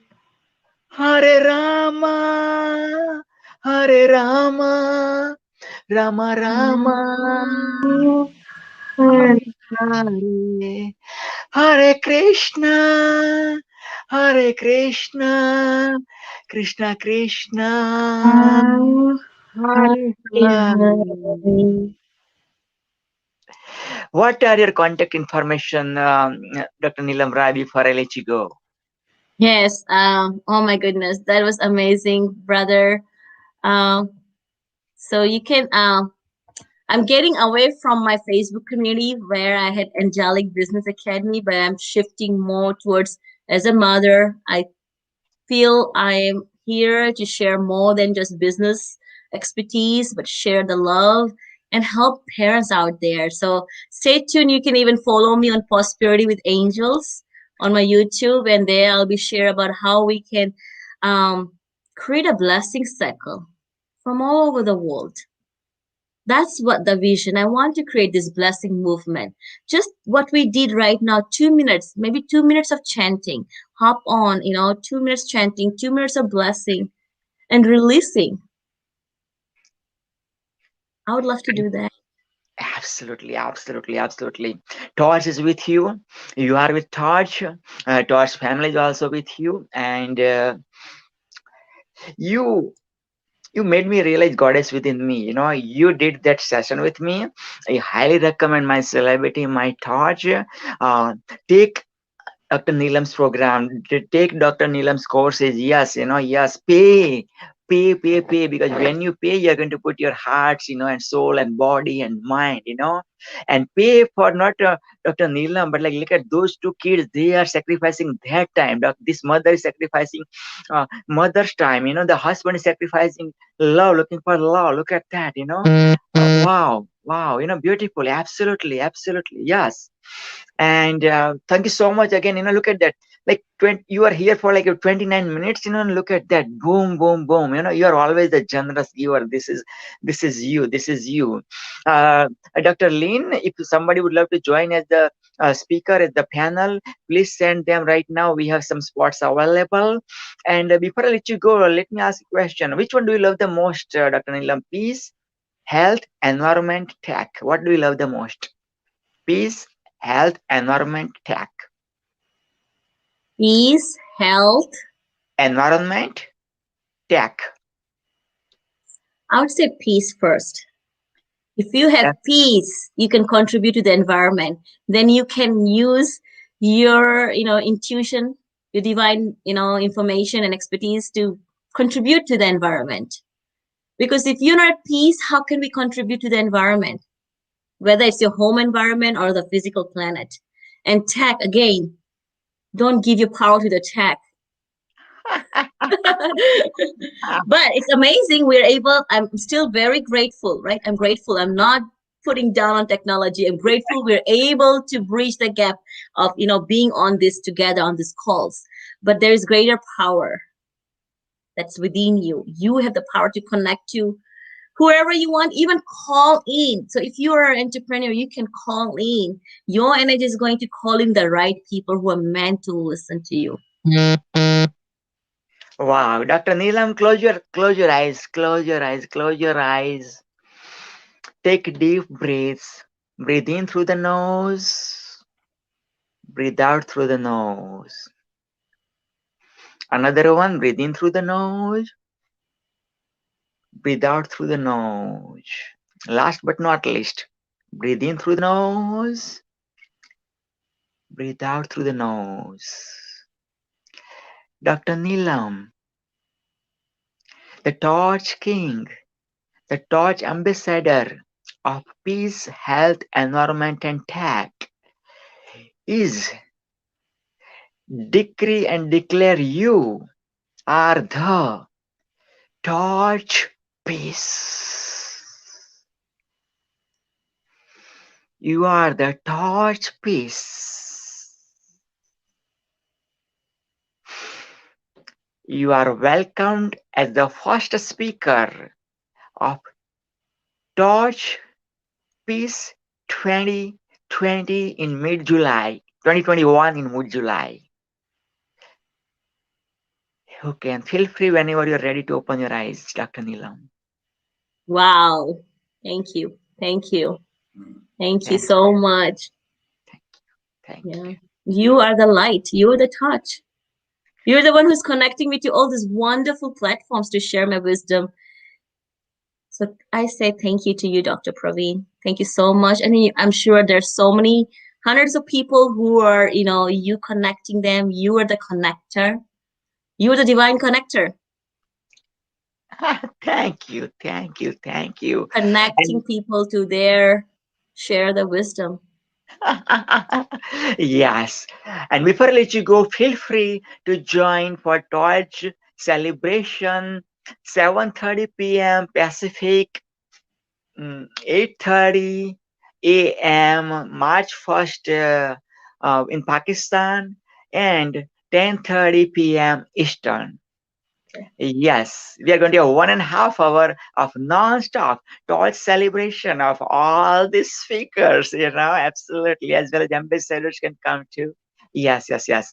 Again, God bless you. Thank you so much. I know, I don't want to say bye, but because We'll see they you must be again. We'll connect again. I never say bye. I say let's yeah, connect फिर again. मिलेंगे फिर फिर मिलेंगे. मिलेंगे चलते चलते Awesome. कभी Bye. अलविदा ना कहना कभी अलविदा ना कहना Okay, फिर मिलेंगे. God bless you. Believe in your wildest dreams. Don't let anybody steal your dreams. Just do it now. If Trump can win, if Trump can win, if Trump can win, if Trump can win, so can you. Wow, wow. Thank you so much, Dr. Neelam, my soul sister, for sharing your light, sharing your angelic healing as the angelic queen, as the angel of the angels on this Torch platform, Torch Tech 2021. Yes. And now I'm giving you the opportunity to join as the Torch guest right now as a panelist. And the topic is, what do you love the most? Peace, health, environment, tech. What do you love the most? Peace, environment, health, or tech? Yes. Okay. And at 4.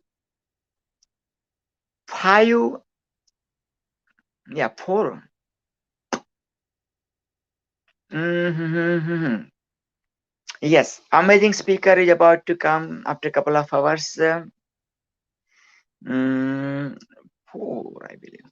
Let me double. Yeah, 4 p.m. Eastern, 4 p.m. Pacific. 4 p.m. Pacific. Yes, Sarah Lee MBA is coming. Yes, you must have heard about Think and Grow Rich, right? Think and Grow Rich boss. Sarah Lee's boss is Think and Grow Rich guy. Yes, and and this is none other than person who wrote forward on my 6th book, Sir John C. Sheen. Sir John C. Sheen. He is the boss of Sarah Lee MBA. Yes. And by the way, this I'm the Magnetic Entrepreneur award-winning author, as well as the Canadian bestseller of the book, Magnetic Entrepreneur, COVID-19 Lockdown, must-read book, and profit goes to the charity. Fully profit goes to the charity. Yes. Okay. Okay, Dr. Neelam said that was amazing. Thank you. Bye. What else Dr. Neelam said? I think it went well. Absolutely. Not you think, absolutely it went well. Amazing. It went amazing. Absolutely. Yes. So this is Torch. And Torch is going to Bangladesh. Mama Torch is going to Bangladesh in month of March 2021. Yes. For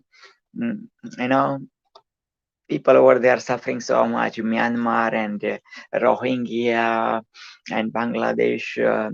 So wow, man, wow. And Swami Vishwananda, the mother of the world, and my spiritual guru who gave me this calling of the spiritual guru of the world.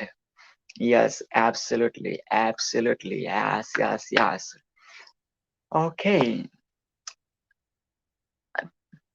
We are the third day, final day of Torch Tech 2021. Yes. So at 4 o'clock Pacific, Sarah Lee MB is coming. 4 o'clock Pacific, 4 p.m. Pacific, February 28th, 5 a.m. Pakistan, March 1st, 7 p.m. Okay, 2, 5. Oh, sorry, 2. Yeah, 2. At 2 p.m. Okay, 2 p.m. Eastern. Yeah, 2 p.m. Eastern, 5 p.m. Sorry, oh man, sorry, I missed a message. Okay, sorry for that. One more time. This is the final take. Okay, Sarah Lee MBA is rocking Torch Tech 2021 stage. 2 p.m. Pacific PST, 5 p.m. Eastern, and this is February 28th. And March 1st, 3 a.m. Pakistan and 3:30 a.m. India. Okay, yes. After that, we are going to have an amazing speaker at 4 p.m. Pacific, 7 p.m. Eastern, and 5 a.m. March 1st, Pakistan. Today is February 28th in the Western world. This is the Black History Month last day, but respect for Black Lives Matter forever. And not only Black Lives Matter, lives matter. You know, not only Black Lives Matter, lives matter. Okay. Also, this is the month of Venus, month of love. And as Dr. Neelam said, love is God. God is light. Light is consciousness. And the Torch King says, God is light. One more time. God is love. Love is light. Light is torch. That means God is torch. Torch is God. Yes, yes, yes, yes. So now, torch is not only the torch. Torch is not only the lighthouse. Torch not only the what kind of house? White House. Torch is the God. Torch is the God. Yes. Yes, yes, yes. Okay. So are you excited? I am excited, man. I am excited big time. And feel free to join at 7:30 p.m. Eastern. Oh man, sorry, I messed up again. 7:30 p.m. Pacific, 10:30 p.m. Eastern of February 28th. Okay, for Torch celebration. Torch celebration, we're going to have so much fun for sure. And Pakistan is 8:30 a.m. March 1st. Wow. In advance, happy March if you are in the western side of the world or eastern side of the world. Happy March. Happy marathon March. March marathon. Okay, let's do March marathon, man. I love it. March marathon or magnetic march. March marathon, magnetic march. March marathon, magnetic march. March marathon, magnetic march. March marathon, magnetic march. March marathon, magnetic march. Talking about the marathon, I am the marathon man who ran not one, not two, not three, not four, not five, not six, not seven, not 8, not 9, not 10, but 11 marathons in my lifetime by God's grace and your blessings. By the way, one marathon equals only 26 miles, only 42.2 k, only 4.22 million centimeters. The marathon, you cannot run by your legs. Marathons are ran by the soul. Marathon is ran by the soul. Yes. It's not physical, it's spiritual. It's not physical, it's spiritual. And coming from the spiritual guru of the world, Dr. PPP. Yes. Talking about the spirit, spirituality asks 3 questions. How many? Just 3 questions. Who is asking? Spirituality. Are you ready to know which are 3 questions? Okay. Are you? I am ready. Yes. When the student is ready, the teacher appears. When the student is truly ready, the teacher disappears. Lao Tse. Now, here from the spiritual guru Dr. PPP. When the devotee is ready, the guru appears. When the devotee is truly ready, the guru disappears. The guru disappears. What does it mean? The guru is always there. Guru is guiding millions and billions. But when the student is ready, the guru appears for the student, not for the guru. But when the devotee is truly ready, when the student is truly ready, the teacher disappears. Lao Tse.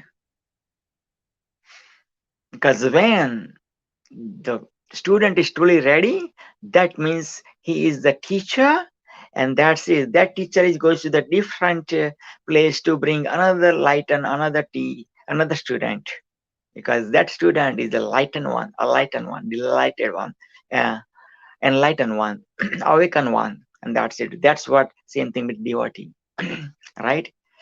The real leader is creating the leaders, it's breaking the leaders, diamond breaking diamond, the diamond breaking diamonds. The guru awakening the gurus. Yes. First questions the spirituality asks. Who am I? Who am I? You heard that right. Who am I?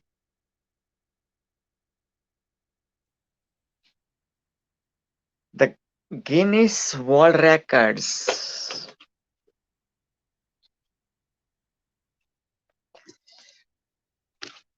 My soul brother, the Flying Pastor, Powerful Steve, is the author of the book, Who Am I?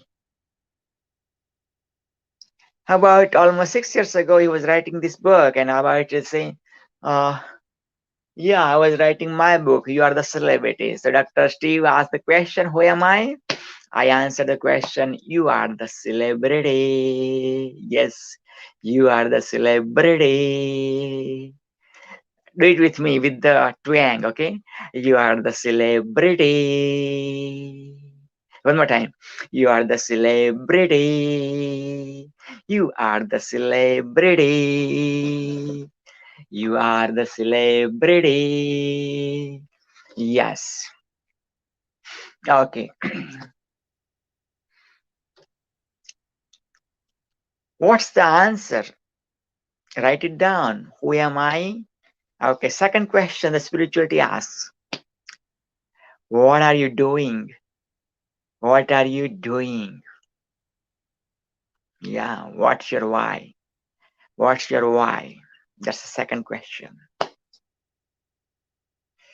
Spiritually asks the third question, last but not least. Where will you go? Yes, pretty deep one. Where will you go? And all the religions of the world, basically answer these three questions asked by spirituality. Spirituality asks, the religion answers. Spirituality, the religion and the spirituality are the two sides of the coin. Two sides. The religion and the spirituality are the two sides of the medal, two sides of the coin. The other doesn't exist without the other one. Religion is the river, spirituality is the ocean. Religion is the river, spirituality is the ocean.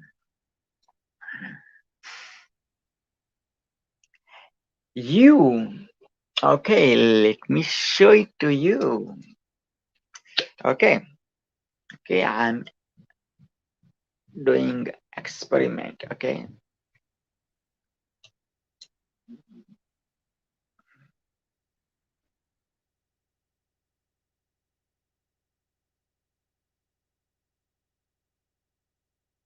Okay, awesome. Right, what do you see?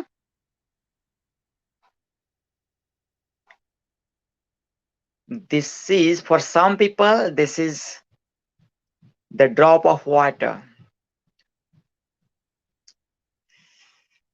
For me, that's the ocean. That's the ocean. The spiritual guru, Dr. PPP, is holding the ocean. Holding the ocean right there. Look at it. If you are looking from your naked eyes, you are going to miss it.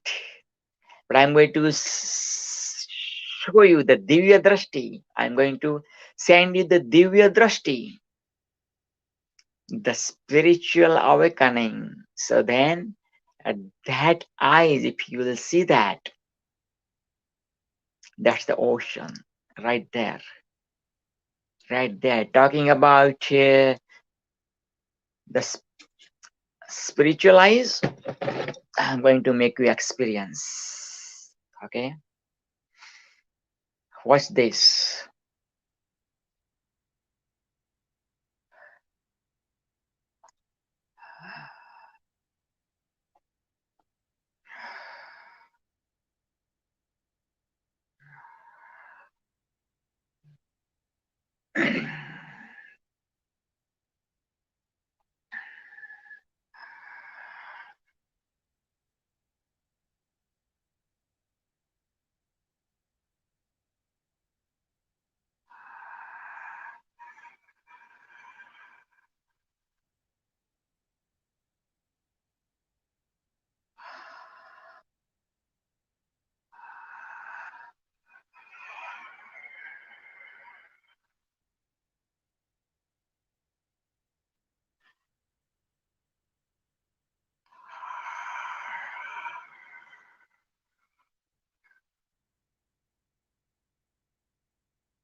Ocean. Ocean. Ocean.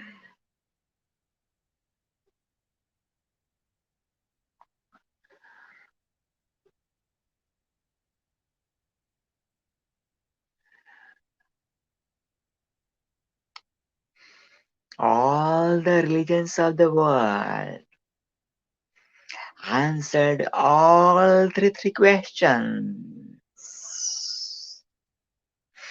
asked by spirituality. The answer of the first question, take it from the spiritual guru of the world. You find out your answer. Who am I?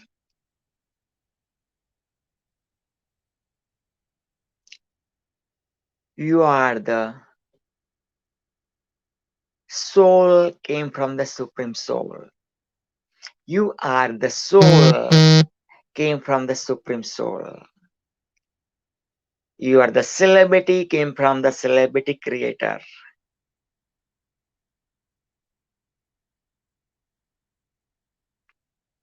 What am I doing? What's your why? What's my why? Awaken the spirituality within you and 1 billion plus people. Awaken the spirituality within you and 1 billion plus people. Where will I go? I'll go back to the Supreme Soul. I'll go back to the celebrity creator where I came from. And the circle continues.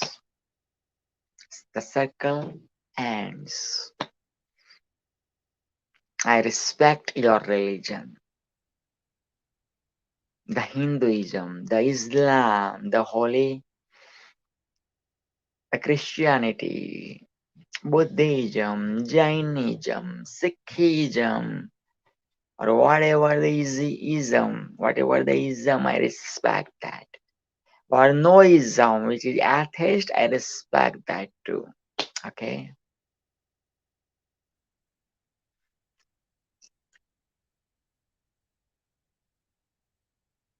The tree is the religion and the roots are the spirit, the fruits are the spirituality. The roots are the spirituality. Yep. Absolutely. Absolutely. Yes. This is hashtag torch. Yes, use always hashtag. Hashtag torch. Torch stands for, abbreviation is TORCH. TORCH. Okay. Ready? The organization for realizing change in humanity.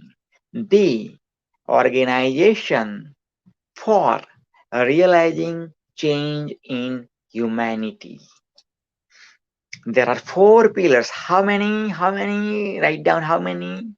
4 pillars of torch. Are you ready to hear those 4 pillars? Say yes, say yes, say yes, yes or yes. Torch peace. Torch health. Torch environment. Torch tech. One more time. Torch peace. Torch health. Torch environment. Torch tech. Yes. Now, let me ask you the question. Are you ready? I am ready. What do you love the most? Peace, health, environment, tech. Peace, health, environment, tech.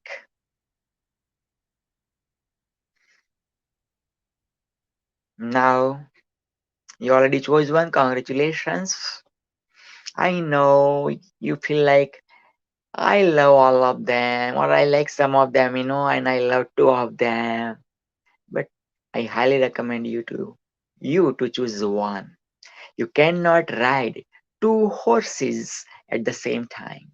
You cannot ride two horses at the same time. Okay, so now close your eyes, take a deep breath, breathe in through the nose, breathe out through the nose.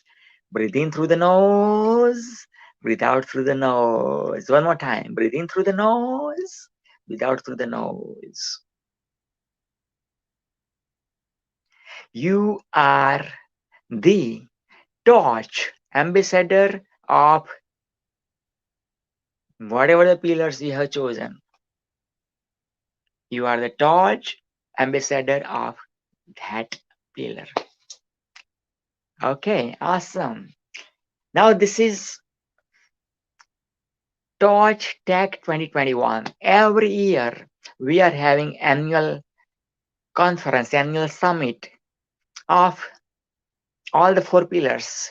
So this is 2021. We started with Torch started with hashtag Torch Tech 2021. Hashtag Torch Tech 2021. In month of April, around Earth Day, we are having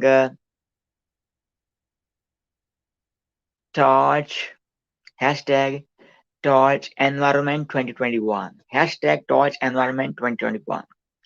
Around mid-July, we are going to have annual conference of hashtag Torch Peace. Yes, Torch Peace.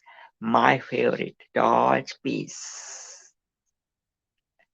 And towards the end of the year, around November, December, we are going to have the rest of the 4th one, last but not least, hashtag Torch Health 2021. Very important, especially what's happening nowadays. Health is very, very important. Torch Health is very, very important. And Torch is going to Bangladesh. We are already in Bangladesh, but Mama Lynn Torch Queen is going to Bangladesh. Mama Torch is going to Bangladesh. Yes. To take care of the situation between Myanmar and Bangladesh, Rohingya.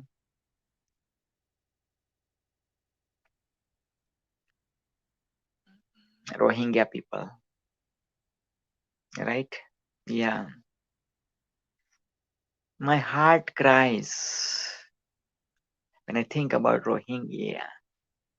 Do you have any idea? Thousands people of specific community, they have to move from Myanmar, and they are the refugee right now in Bangladesh for months and months. And Swami Vishwananda is bringing 1,000 plus delegation and leaders from all over the world, including Torch, to Bangladesh. Yes, you heard that right. You heard that right. Wow. And our Torch Tech 2021, the theme is moving tech towards nature. Moving tech towards nature. One more time. Moving tech towards nature. Say with me. Moving tech towards nature. Moving tech towards nature. Moving tech towards nature. Yes. Absolutely. Yes. So this is it. And in about 39 minutes, our next speaker is taking Torch Arena's Torch Tech 2021 platform stage. Yes. And is none other than Sarah Lee MBA. Sarah Lee MBA. Look at the name itself. Sarah, beautiful name. Lee, like Bruce Lee, another brand, man, like Bruce Lee, right? Yeah, branding. Sarah, amazing man name. Superstar Sarah Lee, MBA. Yes, let me brand even more. Superstar Sarah, triple S, hashtag SSS. Yes, Superstar Sarah, SSS. Lee, MBA degree medal. You know what? You are beyond the medal. The marathon man is beyond the medal. I have run million marathons in my body, mind, in the soul, through the soul, right? The world have to notice. Yes. Okay, so that's Sarah Lee. Sarah Lee's boss. Sarah Lee is the employee of Mr. Sir, yeah, not Mr. Sir John C. Sheen. John C. Sheen. John C. Sheen is executive producer of Think and Grow Rich, The Legacy. Yes, How Rich Asians Think, a Think and Grow Rich publication. Yes. And so Sarah is the employee. Sarah's mentor is Sir John C. Sheen. Yes, coming from that kind of coach, that kind of mentor, you can imagine, man. Sarah is going to rock in the stage for sure. Yes, his mentor is also MBA. I mean, Sir John C. Sheen is JD and MBA. I have no idea of JD. If you know the meaning of JD, let me know. Okay, let me know. Yes, and I am honored, privileged, humble, blessed, and super excited to let you know that I am the Canadian bestseller of the book Magnetic Entrepreneur. COVID-19 lockdown. COVID-19 lockdown. Must read book to save your life and to save your loved ones, as well as your community, your tribe, your country. Yes, you heard that right.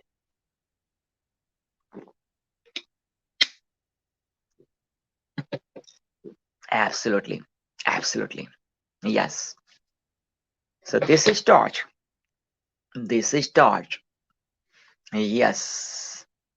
By the way, and this is the celebrity guru torch. This is the celebrity torch. This is the celebrity torch. Yes. This is branded because that's my brand.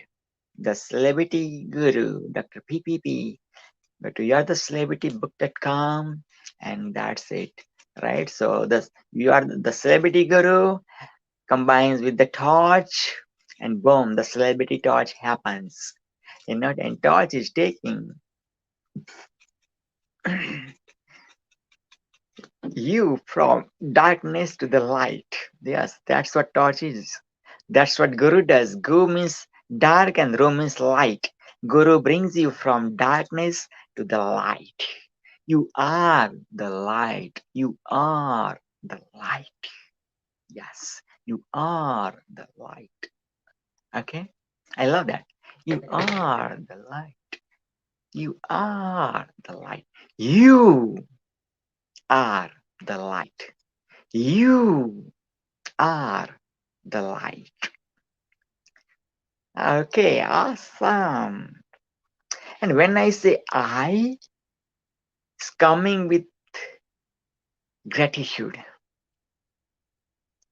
When I say I and when I say you, and when I do this namaste, what is namaste? Namaste means I bow down to you. Okay, let me exactly. Okay, I bow down to you, the light within you. and I bow down to me, the light within me. When you are in that space and when I am in that space, we are one. We are one. Vasudhaiv Kutumbakam. Vasudhaiv Kutumbakam. It's in Sanskrit from ancient Hinduism, and Hinduism is not the religion, it's the art of living. Vasudha means the world, and Kutumbakam means the family. One world, one family. The world is the family. The world is the family. Yes, Vasudhaiv Kutumbakam. Okay, awesome. Are you enjoying? By the way, I am enjoying because whatever I'm sharing coming through him, I'm like feeling peace of mind. Peace of mind. I feel like chillness, coolness, calmness, sweetness, ocean of the oceans. Yes, and wisdom of the wisdom, the waves of kindness, as my soul sister Jasmine says, "Oh, Mama Lynn, Mama Lynn, Mama Lynn." Hello, Sir Pravin. Hello, my Mama Lynn. Hello. Ah, Oh my God. You know what I mean? Today, laundry done. yes. Today, God gave me this brand for you. Are you ready? Yes, go ahead. Close your eyes. Close your eyes. Okay. Take deep breaths from the nose and out from the nose. Next one, in from the nose, out from the nose. Last but not least, in from the nose, breathe out from the nose. You are the Amma Torch. You are the Amma Torch.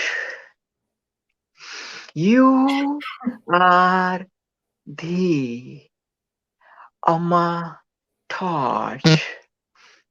The same Amma you are cuddling for years and years and years and years.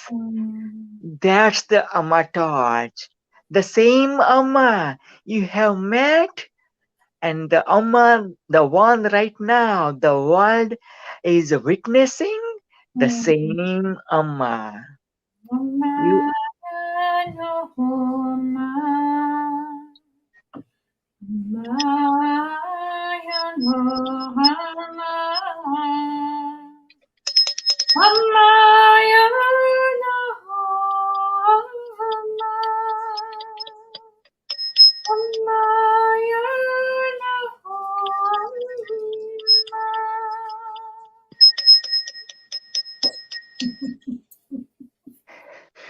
today is a transformation from Mama to Amma.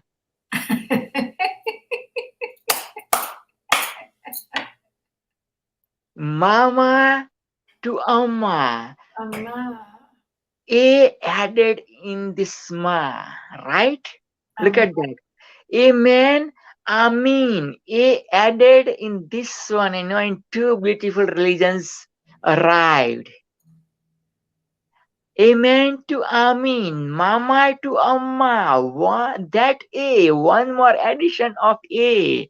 And boom, boom, boom. You're so cute. Yes, I am. Bring it on. Bring him on. Bring out. I am Amma Torch. Torch. Yes, Amma Torch. Bring that Amma. Bring that Amma. Bring that Amma. The one you're holding. The one you're holding. Bring it out. Bring it out. Bring it out. Yes. Watch this. Watch this. Okay. Watch this. And then, yes. Look at that. Look at that. From brown Amma to the white Amma.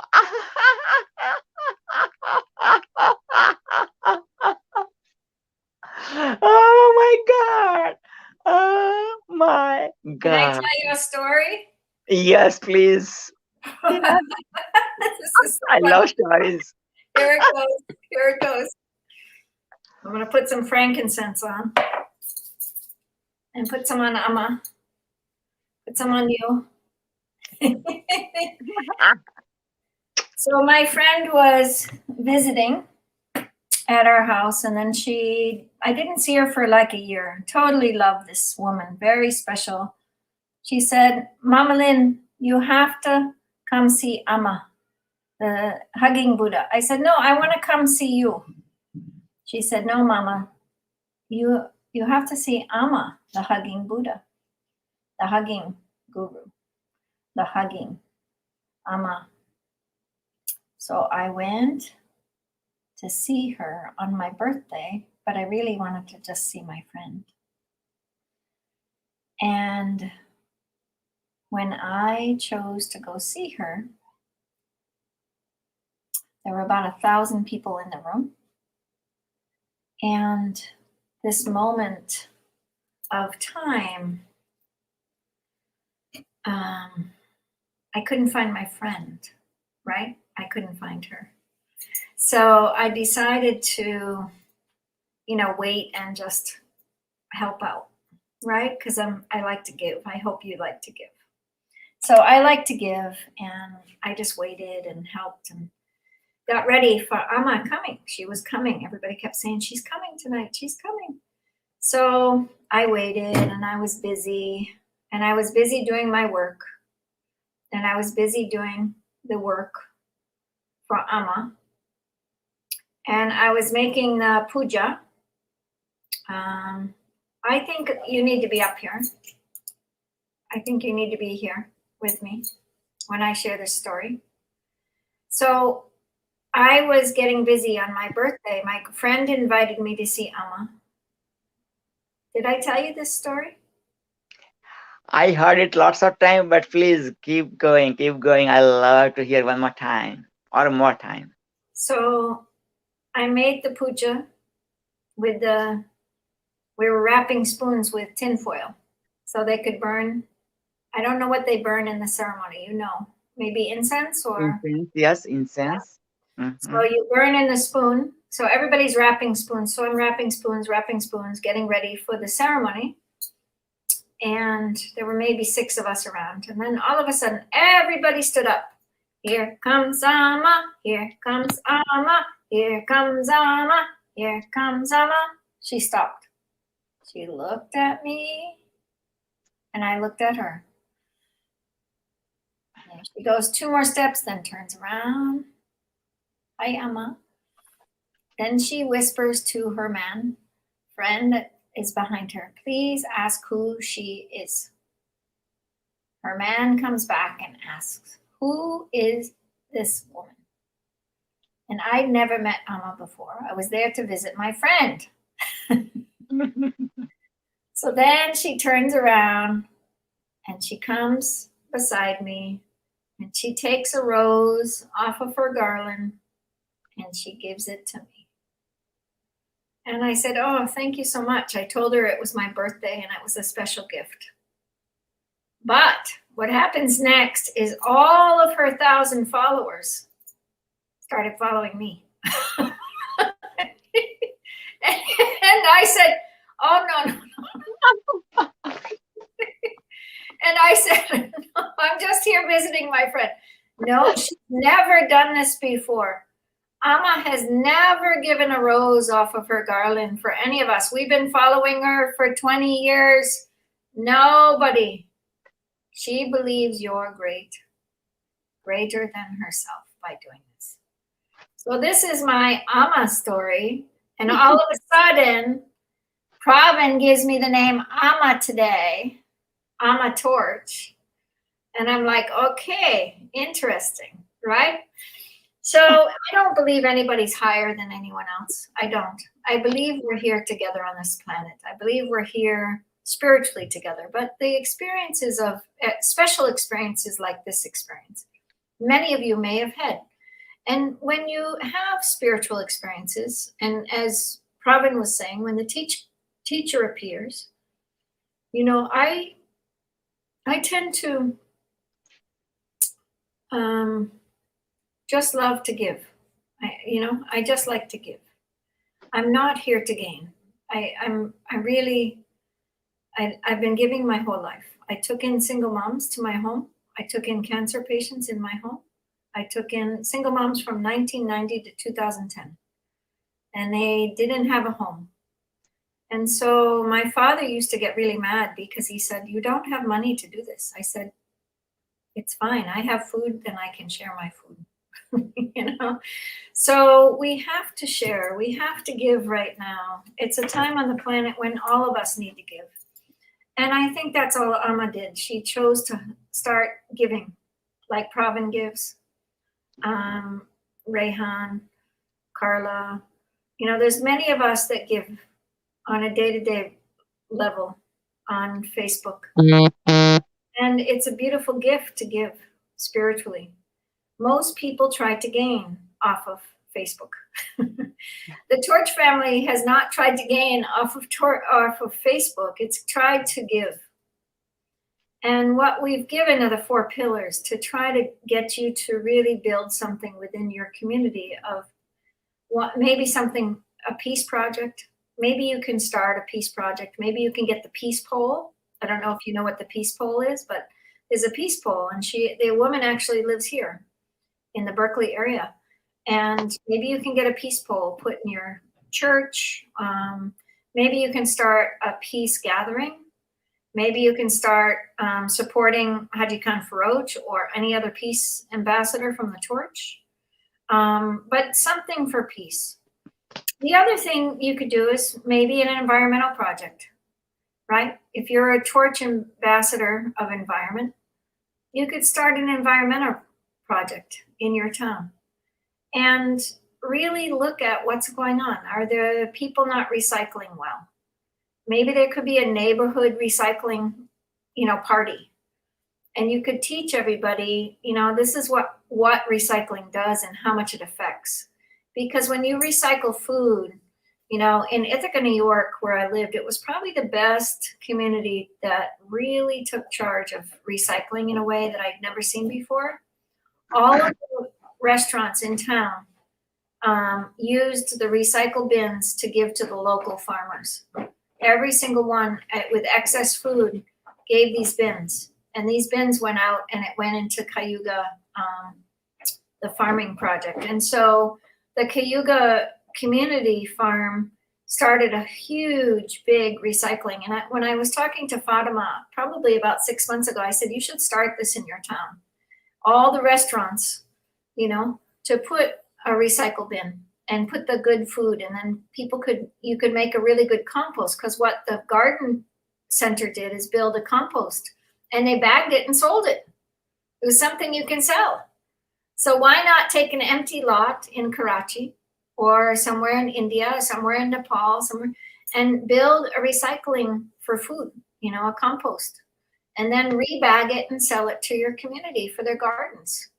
I mean, these are simple projects, simple actions that you can do.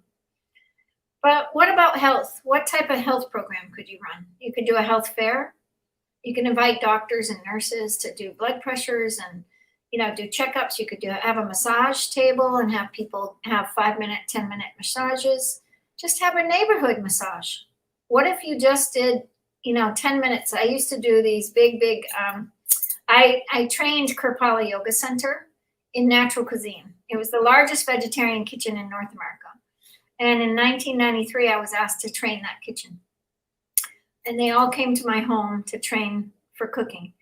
And so when I went in and started actually being at the Kirpala Yoga Center, I was doing these ginger compresses once a year. And at winter, ginger compress is really good to release the kidneys. And you basically grate ginger up, put it in a big pot, hot water.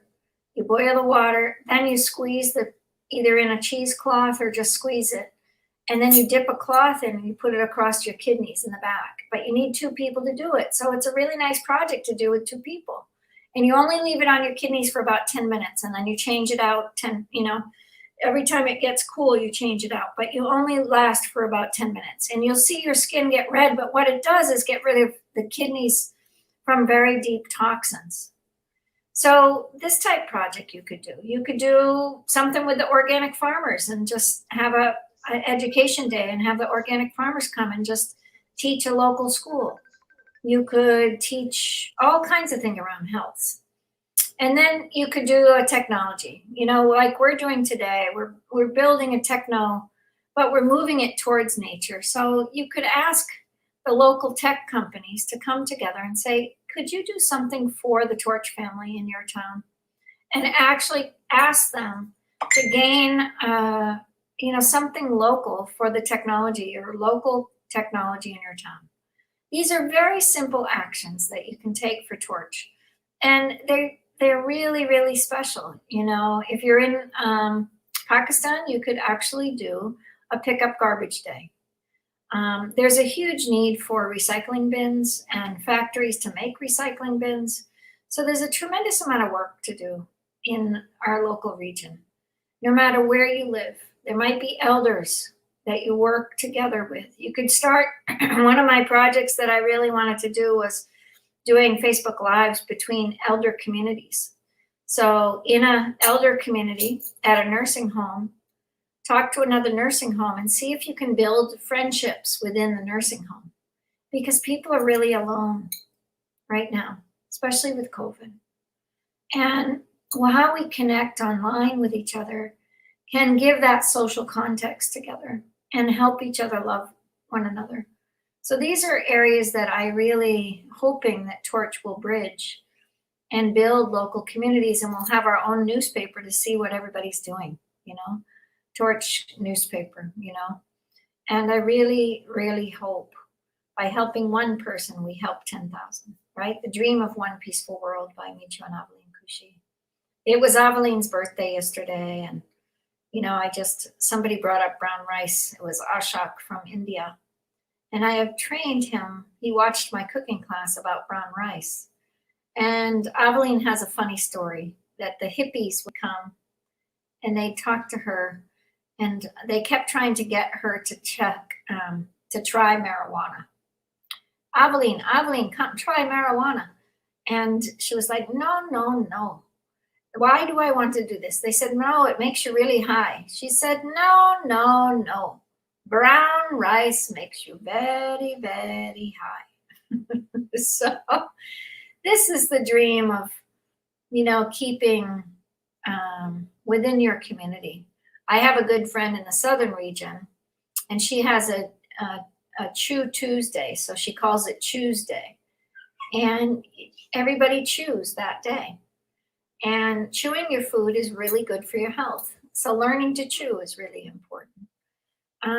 I just got to clean and vacuum and, get ready for my week because I have a full week ahead.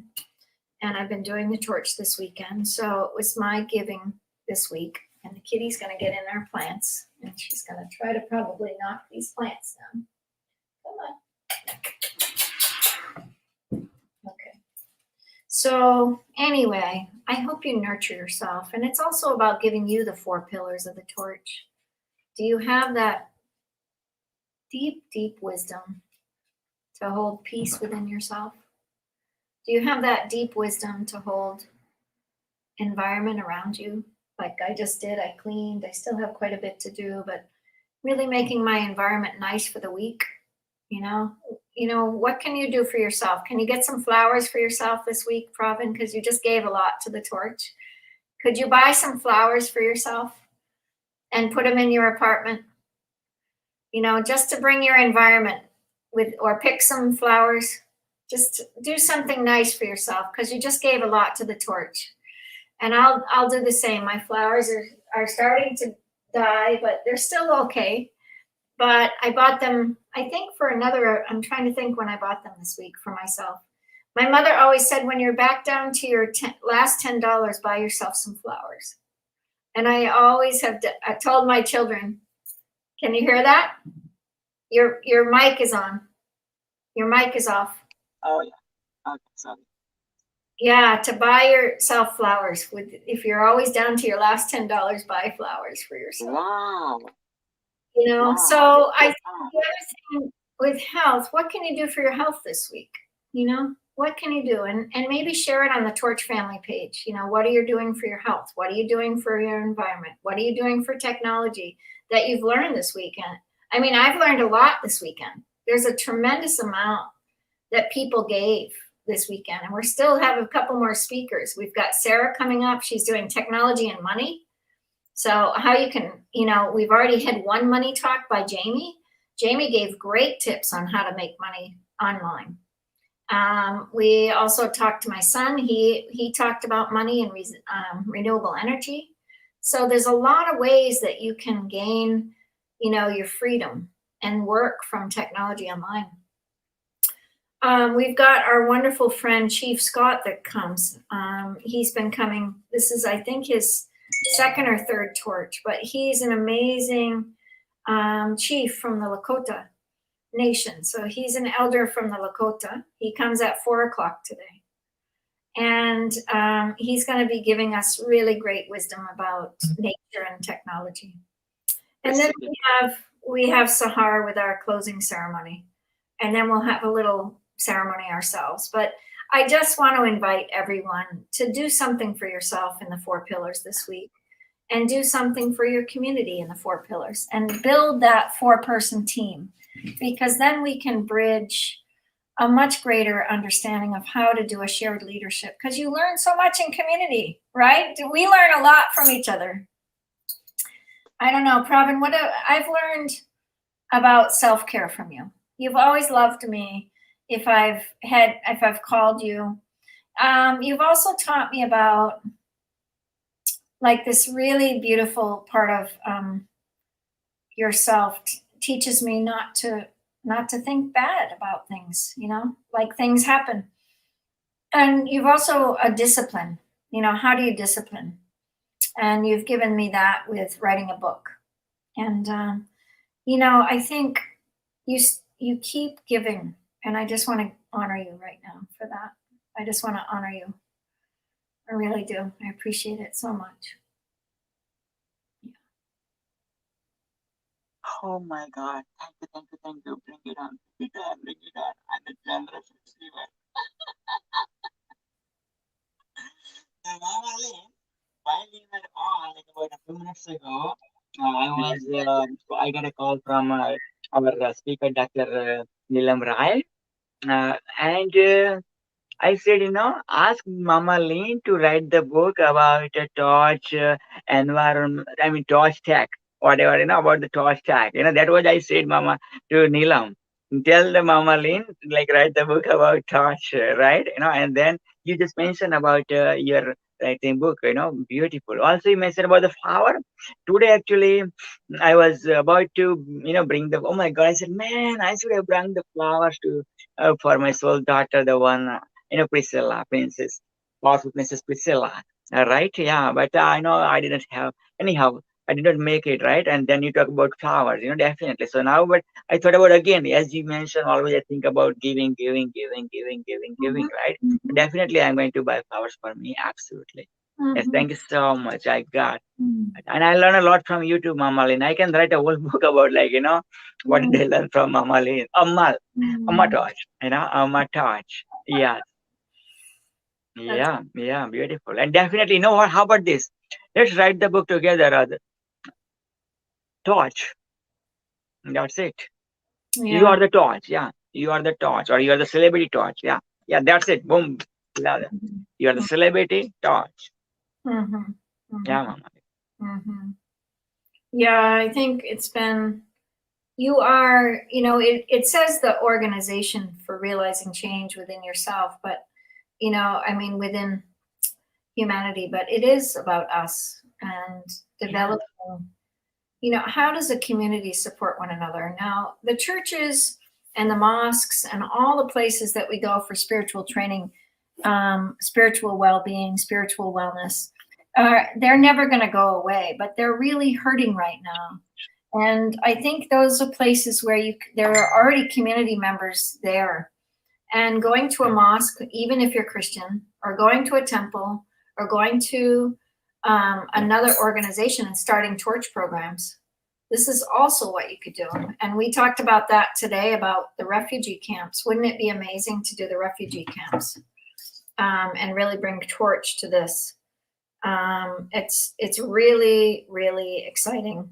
And I'm so blessed. I'm so blessed to have the Torch family grow the way it's grown organically. And it's nothing about me, it's really about the community. So I'm going to share a couple of things that we've been about. And this week just brought about another change. We've been about meditation, taking time for yourself in that quiet space, taking time in the simple actions for global change. We've talked about that, the peace projects, the world peace, the spiritual peace, the global peace, and taking an action for peace. What can you do in your own personal life as well as the world? We talked about eating well and taking care of your health, and maybe post pictures of meals that you're making this week that are healthy. I know I need to help myself with that. I've been a little extreme in my dietary for the last couple weeks, and I've just been looking at it and saying, okay, we did this amazing poster, moving technology towards nature. What can you do with technology and move it towards, that beautiful, beautiful idea about simple action for global change? How can you move your personal technology towards nature, like really doing something online for the 4 pillars? The other idea is to, go solar, renewable energy, be the entrepreneur that you've always wanted to be. $49 a month, and you can open the doors to be a solar rep. I mean, it's so special. And you can really look at how Torch technology, any of these ideas about renewable energy and greening the earth and green supplies. And we talked a lot this week about what are you using on your hair product. Today, I just got my toothpaste and my deodorant from Young Living, and I'm so excited because we talked about the oil jams, and I'm so excited about being a green keeper, being a green person.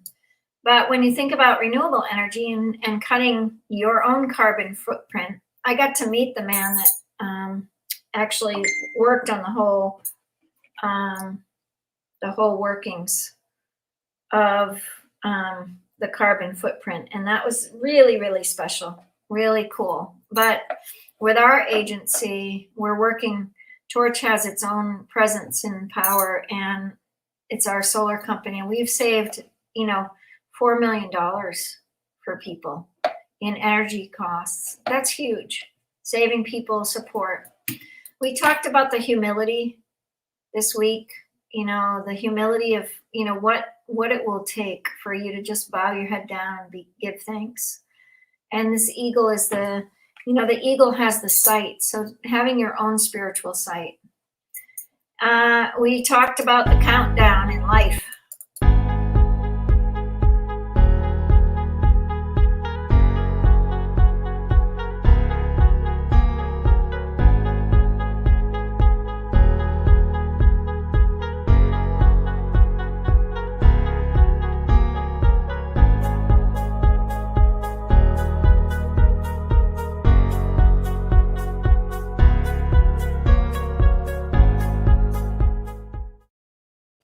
So what I'm going to ask is for you to do this countdown with me.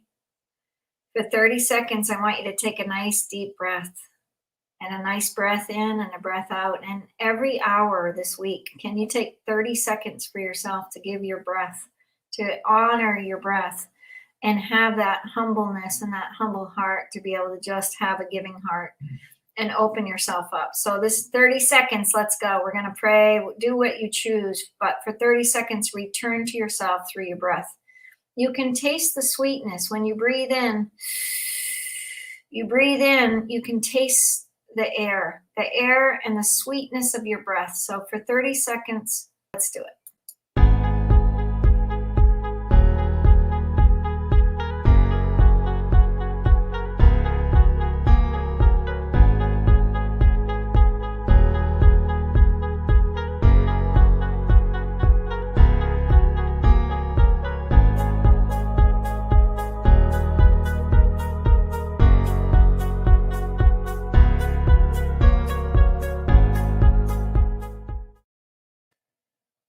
that's a really important thing.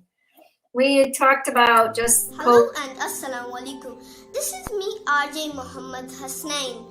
The only way to be safe from the spreading of coronavirus is to stay at homes, avoid social gatherings, and stay in distance of 1 meter. And also wash your hands again and again. Thank you.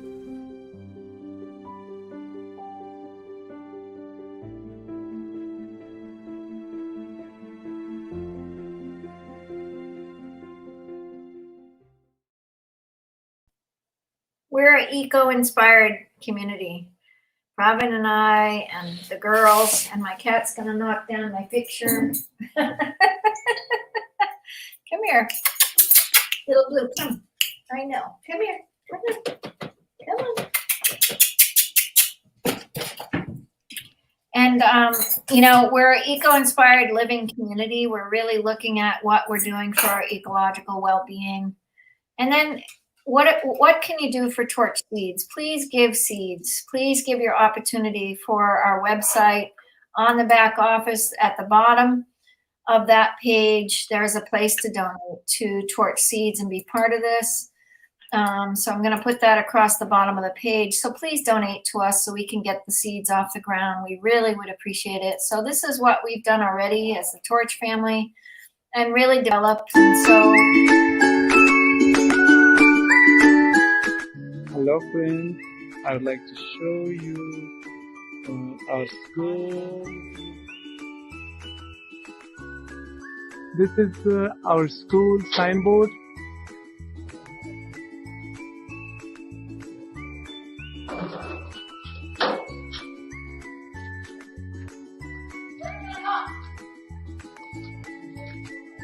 Inside of our school,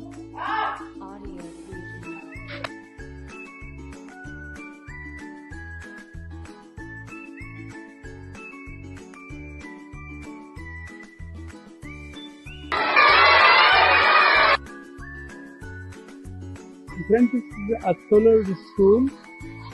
You can see our solar.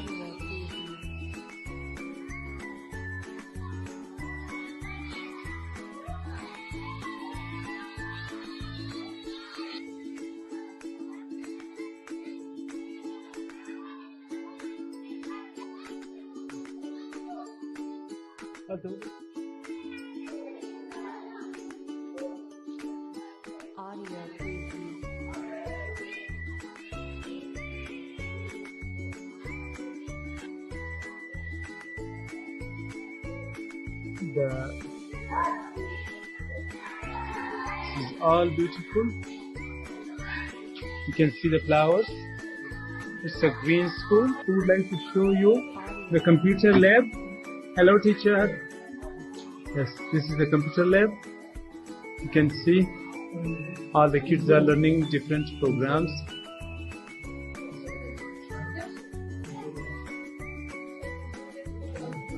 So, hello, Isanda, what are you doing? I'm learning Turkish soccer. Yes. What would you like to say about Torch family? Long live Torch family. Hello? Yes, what would you like to? Thank you, Mama Line, for seeds. Yes, Mr. Hussain. Mama Line, you are so kind.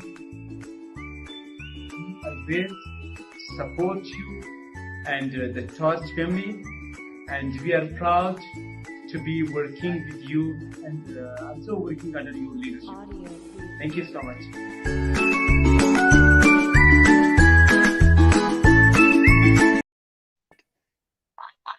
there we are.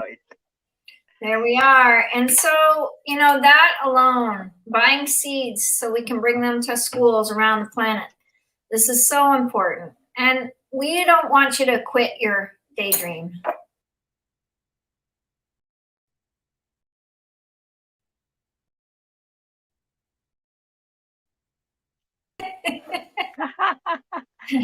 And we want you to eat well.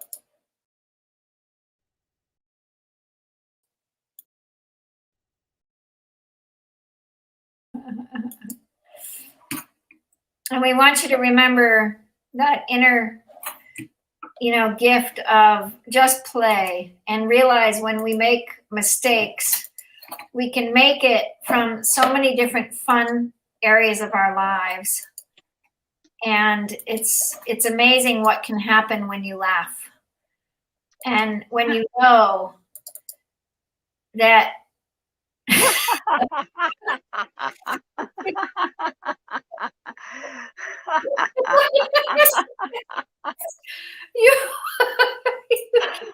you can laugh.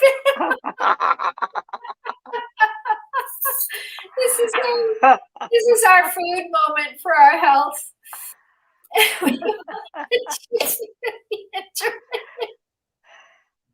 I have no idea where Sarah is. She's missing in action here. We'll have to get her on to the greens. She loves to cook, I know that. So getting ready for your week, make some greens. Greens 3 times a day, recommended for keeping your energy up and really doing what you need to. And, Pravin and I put our hands up and we say, we love you. And this is so much fun. And as you move forward, when we played, right, Pravin and I have laughed so hard in the last 3 days. We couldn't stop laughing one day. But, the torchlight, whoa, there it goes. It's like, this is...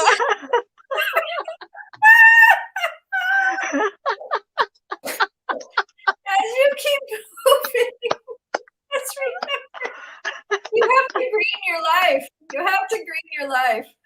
I don't know if anybody has as much fun. I have to be honest.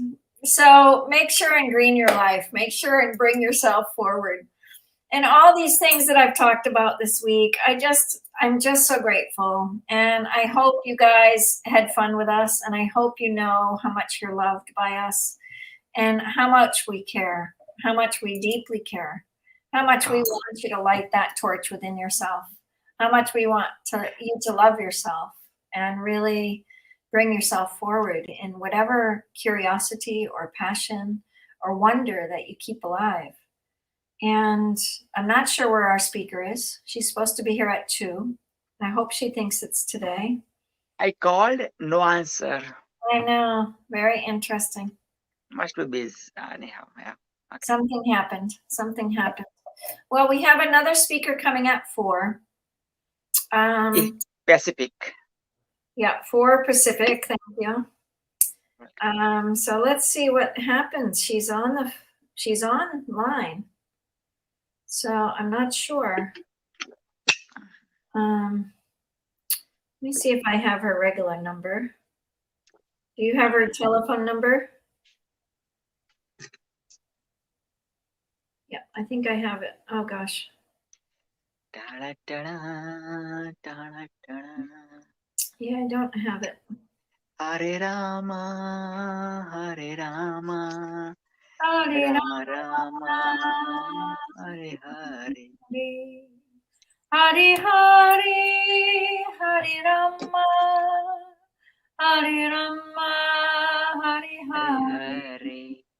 Beautiful. Hare Krishna, Hare Krishna, Hare Krishna, Krishna, Hare Hare. Hare Krishna, Hare Krishna, Krishna Krishna, Hare Hare. This is what I love. I haven't sang this much in front of public, but this is what Krishna. Oh, there we go. Beautiful. Beautiful. I love this this way that I sang the Lord's Prayer. Our Father who art in heaven, hallowed be thy name. Thy kingdom come, thy will be done, on earth as it is in heaven. Give us this day our daily bread, and forgive us our debts as we forgive our debtors. Lead us not into temptation,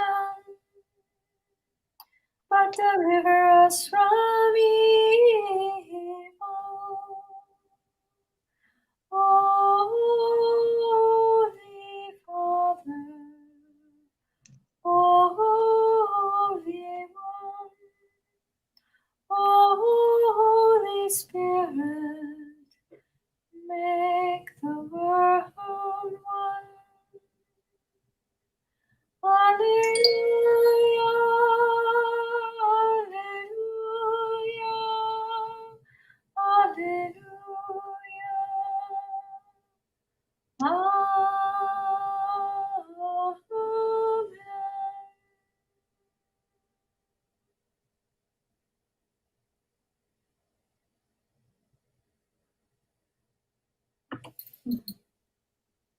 Wow, wow, wow, wow. Magical, magical, magical. Ah, our dear Sarah Lee. Where is she? Let's see. Let's see. So, my friends, if anybody would like to come on, there's a YouTube channel that we have, and it's Eco Inspired Living. Or you can go to my personal brand YouTube, Lynn Chittick, or Pravin's personal brand, Pravin Patel. Is it Pravin Patel? The Celebrity Guru. The Celebrity Guru. So either of those, you can find all of the workshops this weekend. 3 days of workshops. So they're split up. Today we've been running for 7 hours and 28 minutes. And this is our longest day, but they're all split up. So you're gonna have to go to different hours. Like if you wanna see Mark Lund, I know he came in around 4 hours into that live.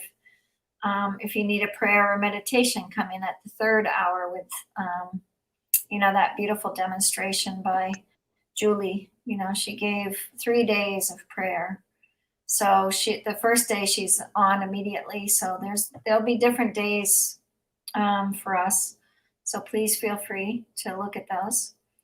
And then what else, Pravin? What else haven't I mentioned? Come again, please. Have I mentioned anything do you want to mention anything that I might have missed? Beautiful. Really, first of all, thank you so much, Torch,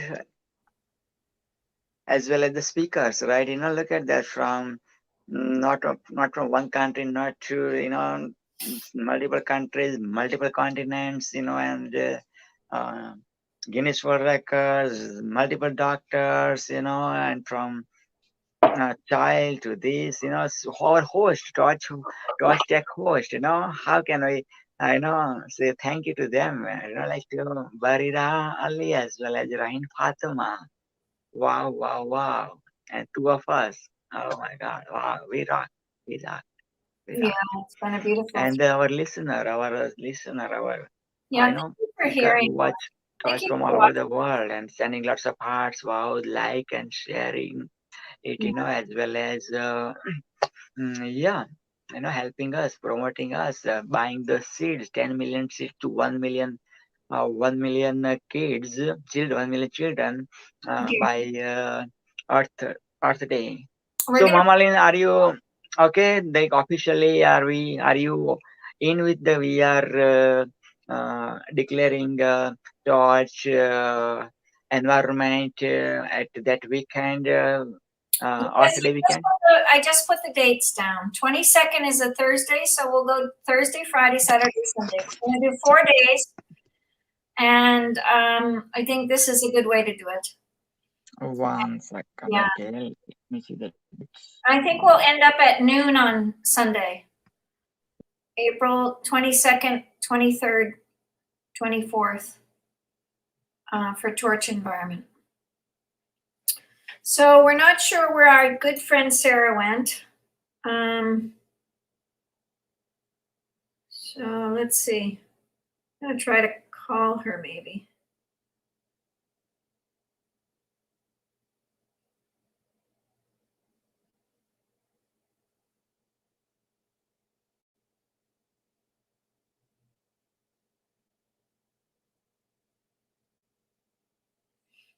Let's see if she got the date wrong.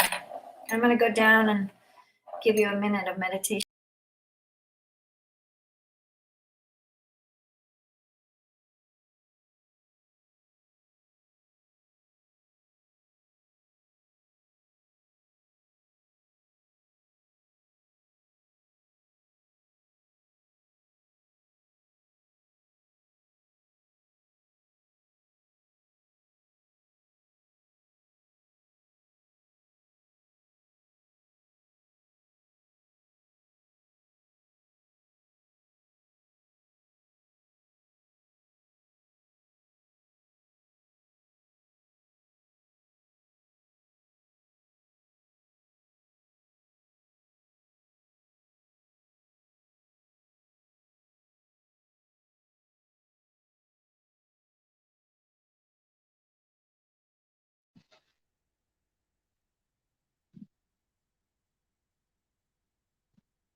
Yes.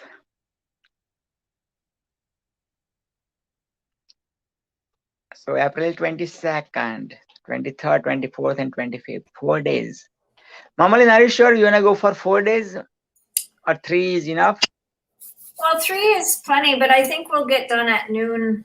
We'll just do a Sunday blessing maybe for Torch We Environment. can do like that. Is that? Okay, so we can do otherwise. We'll finish up. We'll start Thursday night. Okay, I see. Okay, that sounds good then. Yeah. Okay. Yeah, I think it'll Okay. be 3 days, but Okay, yeah, Thursday. Okay, the that's evening on Thursday because I get out of work, and so I wouldn't be able to start anyway till around 5 probably. okay. Sound Absolutely. good? And or 7 o'clock ceremony for environment. And again, we really want to push this next 4 months or 3 months towards really getting the seeds up and running. So we need your help and support to do that. Yes, absolutely. So what is the website again? One more time. We can share it.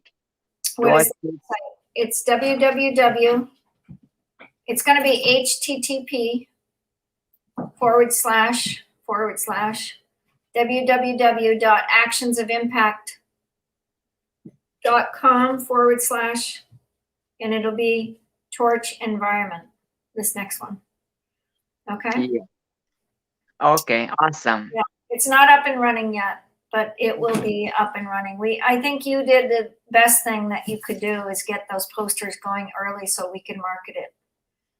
And Absolutely. Actually, we don't have much time. Like this is March is already come. So March and April is 1.5 months we have. So from today onwards, we'll be on for this event, and poster will be making this today onwards.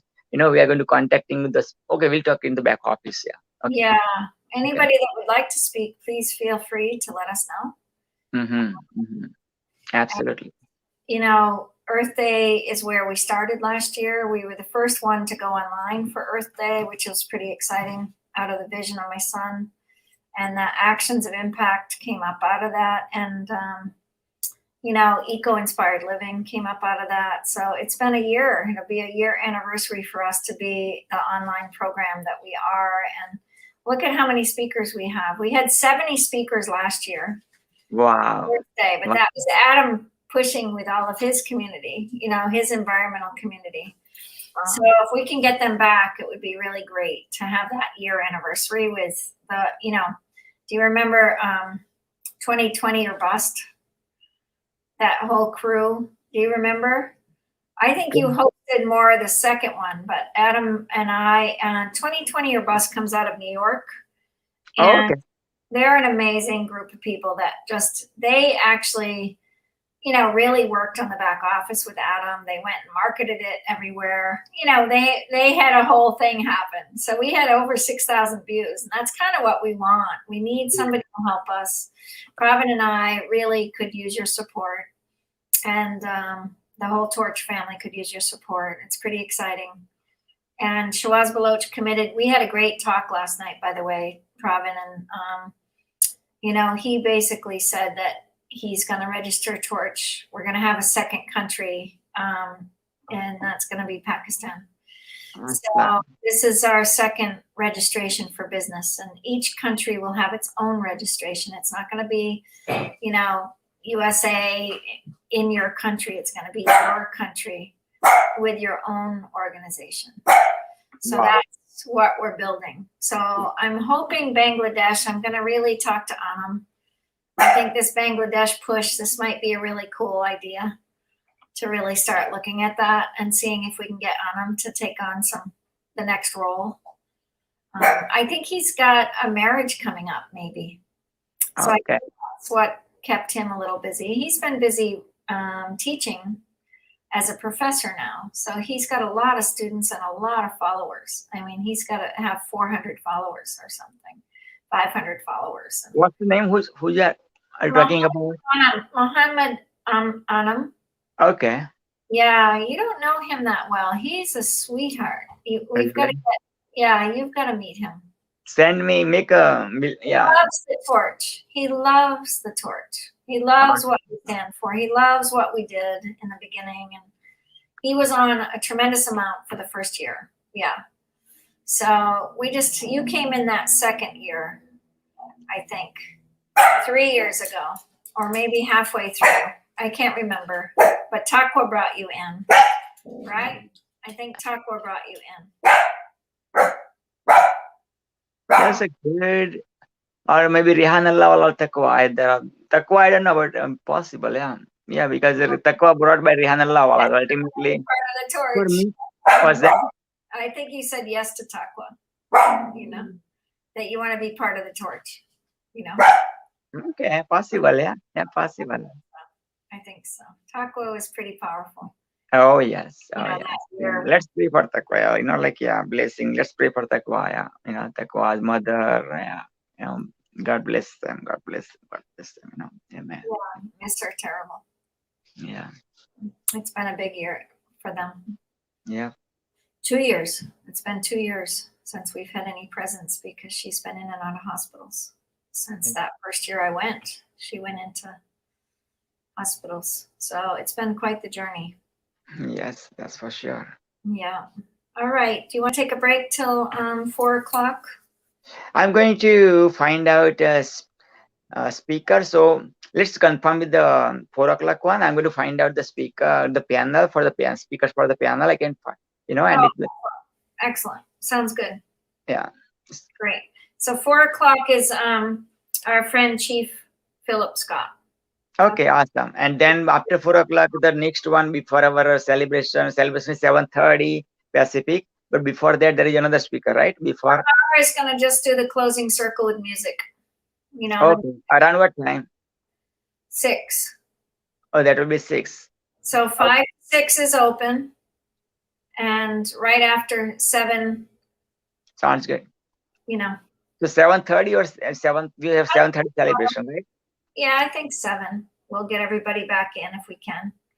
I'd love to do a Zoom at that time and just see if we can get enough people. But You know what? Yeah, we can go live on that group of the speakers, Toronto Tech speakers. Torch Tech speakers. We can go click that button and live on that one, and then let them know. Also, yeah, we can go, live and let them know. Yeah. I don't have a professional Zoom account. I only have this account. That's okay. At least something is better than nothing. Yeah. Yeah, this has been great. I Yeah. always StreamYard is amazing. StreamYard is amazing. We can do it through StreamYard. Yeah, it's fine. We'll keep the same format. Yeah. I don't know if anybody knows about the celebration, so we have to go through all the speakers and then text them. Hopefully they'll come, right? Not hopefully, they're coming and not individually. We can. How is Steve, by the way? Are we sending prayers for Steve? How's he doing? Have you checked in with him? Oh man, yeah, Steve is the rock star, man. Such a calm person, man. He's only into high, right? He's always high. But when I see him, after his father's, going to the kingdom, he was so I was, oh my God, when Steve, gave the message to me, I was crying like baby for minutes and minutes and minutes and minutes and minutes. Because I met Steve's father. I met, you know what I mean? And I know the story of Steve and his father. You know, it's an amazing story. Yeah. Yeah. So, yeah, today actually Steve baptized Sarah and another three people totally. You know, Steve baptized 3 people. He invited actually me today as well as Sarah. She invited me today for the baptism. Beautiful. I went once, but this time, you know, I could not able to because I have the commitment of for here torch, right? You know, otherwise I would love to go there too, you know. Yeah. Oh yeah. Aw. All right. Well, let's take a little breather. Yeah, take a breath. I'm going to also for your point of view, also say ask like, okay, you know, speaker needed for the panel, and panel's question is like that. What do you love the most? You know, out of those 4. Okay. Okay, that's the panel one. Okay, you run it. You're in Okay, I'll run it. Just you know, spread like okay, Arjun. Okay, I'm going to tag you, and then just you have that Thank you. accepted. Okay, thank you, thank you, thank you, thank you, thank you. Yes.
Okay, it looks like Sarah Lee is here.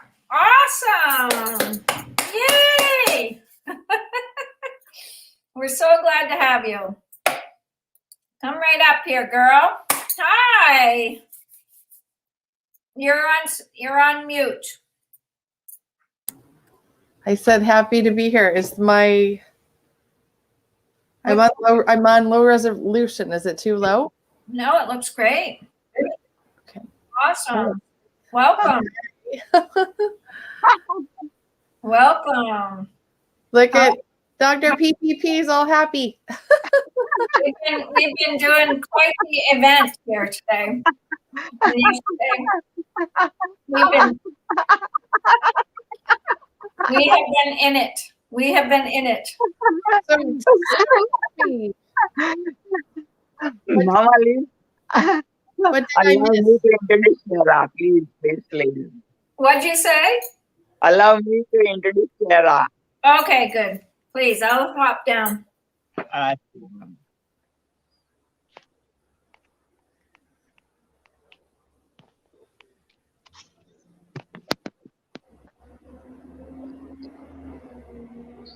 Torch is my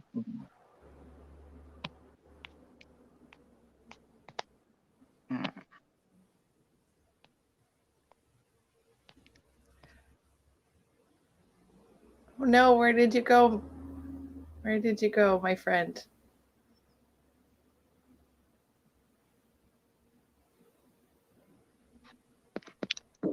awesome. Are you back? Yes. Torch is honored, privileged, humbled, blessed, and super excited to introduce you at Torch Tech 2021. The God has ever created, one and only Superstar Sarah, #SSS. Sarah Lee, middle name Lee, okay, Lee. Bruce Lee, again, an amazing last name. And MBA, like right there, profession is right there.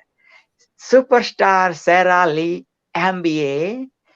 Superstar Sarah is mentored by, coached by Sir John C. Sheen. Sir, yes, you heard that right. Sir John C. Sheen, JD, MBA, executive producer of Think and Grow Rich, The Legacy. How Rich Asians Think, a Think and Grow Rich publication. Sir John C. is the forward writer of my Canadian bestseller sixth book, Magnetic Entrepreneur, COVID-19 Lockdown. I highly recommend to take lots of notes and accept Sarah's coaching and all the services, whatever Sarah is offering. Sarah is talking about amazing information. So without further ado, help me welcome with your lots of hearts, wows, likes, and share it. None other than Superstar Sarah Lee, MBA. Sarah, take it away. Dr. Pravin, I'm really grateful to be here. I'm grateful to be here with you. I'm grateful to be here with my friend Lynn. I'm really grateful to be introduced to Lynn's audience. She's a longtime friend of mine. I don't know if you know that, Dr. Pravin, but she's a longtime friend of mine for many years. And she asked me to come and talk a little bit today about the impact of saving the environment by creating online structures. So I don't know how much you guys know about this. You probably do, but the financial services industry, which John Shin and I are in, and we do work with the book, Think and Grow Rich. That being said, there's lots of paper that ends up happening, waste paper that ends up getting wasted in our industry. When we help people with our money, when we help people with coaching, what ends up happening is that there's tons and tons of waste. And so years ago, the platform that we use, the financial services platform that we use to distribute financial information, we started working to go primarily online to do our business, to do our financial education online through movies, through videos, through other types of vehicles that were really more economic in terms of getting it out there and helping people not waste paper so much. So I don't know if you guys know this, but 50% of all of the waste that's produced in the United States and probably all over the world is paper. 50% of what's in landfills is paper every year. It's kind of crazy. And so by avoiding having to send papers back and forth and avoiding having to send packages back and forth, we're able to actually save a huge amount of problems with the environment. Now, what do I mean by that? It's not just the waste of the paper. It's the fact that the landfills are full of paper and that things have to be transported. So there's a cost of gas, there's a cost of machinery, there's a cost of pollution, air pollution, toxins that go into the air. And approximately 1 billion trees worth of paper are thrown away every year from paper. Did you know that? Probably not. Which is about 85 million tons of paper, or 680 pounds per person. So if we can avoid that happening, if we can avoid people using excess paper that they don't need to be using, we've done a great service to the environment. The average household throws away 13,000 separate pieces of paper every year. And so how do we get rid of paper, by the way? We get rid of paper by burning it, by cutting, by punching holes in it, using water to make it into more of a pliable material, or hiring a disposal company that might do any of those things. Paper is one of the most common household items that's highly recyclable. It takes about 2 to 6 weeks for paper to decompose. That's the good news. So when we avoid using paper, it's better than using the paper, but if we have to use paper, we end up wasting quite a bit. So one of the things that we have done is to eliminate that by having all of our services online. So we have companies like Nationwide, Prudential, Transamerica that are participating in this initiative with us, and they have paid millions of dollars to become paper-free in terms of distribution through our platform. Each one of us, not everyone, but out of our system, we have about 2,000 brokers. So think of it like a real estate broker. And we have about 2,000 brokers that run offices to provide this information. And like I said, it worked perfectly with COVID because we were already prepared to do that distribution without paper. We're already prepared to do the distribution through our websites. So there's a website I want you to go to if you're interested in seeing the movie Think and Grow Rich for free. And hopefully I'm not glitching. I can't tell on my end, so hopefully I'm okay. But I want you to write down this website. I wish I had a way to put it on the screen, but next time I'll do that.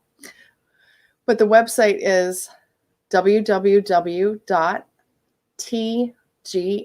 right, for Think Grow Rich, Legacy. So TGR Legacy dot, it's actually dash, I shouldn't say dot, it's dash.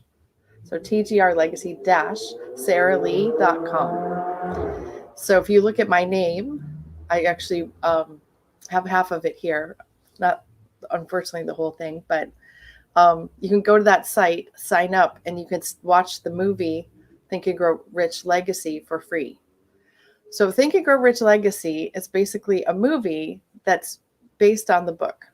The book Think and Grow Rich was published in 1937, and the concept of it was basically a poor gentleman with no hope went to Andrew Carnegie and said, I would like to become a person of value, a person who works for you, a person who learns how to become rich in my life. And he said, at first, I can't really help you, but what I'm going to be able to do is let you interview all of my friends, all of my wealthiest friends in the world. I'm going to let you interview and see what you think about these friends, what you have in common. So I see that Pravin probably put it at the bottom. It's TRG, right? Legacy-SarahLee.com. So -SarahLee.com. We just correct that part. Everything else is perfect in there.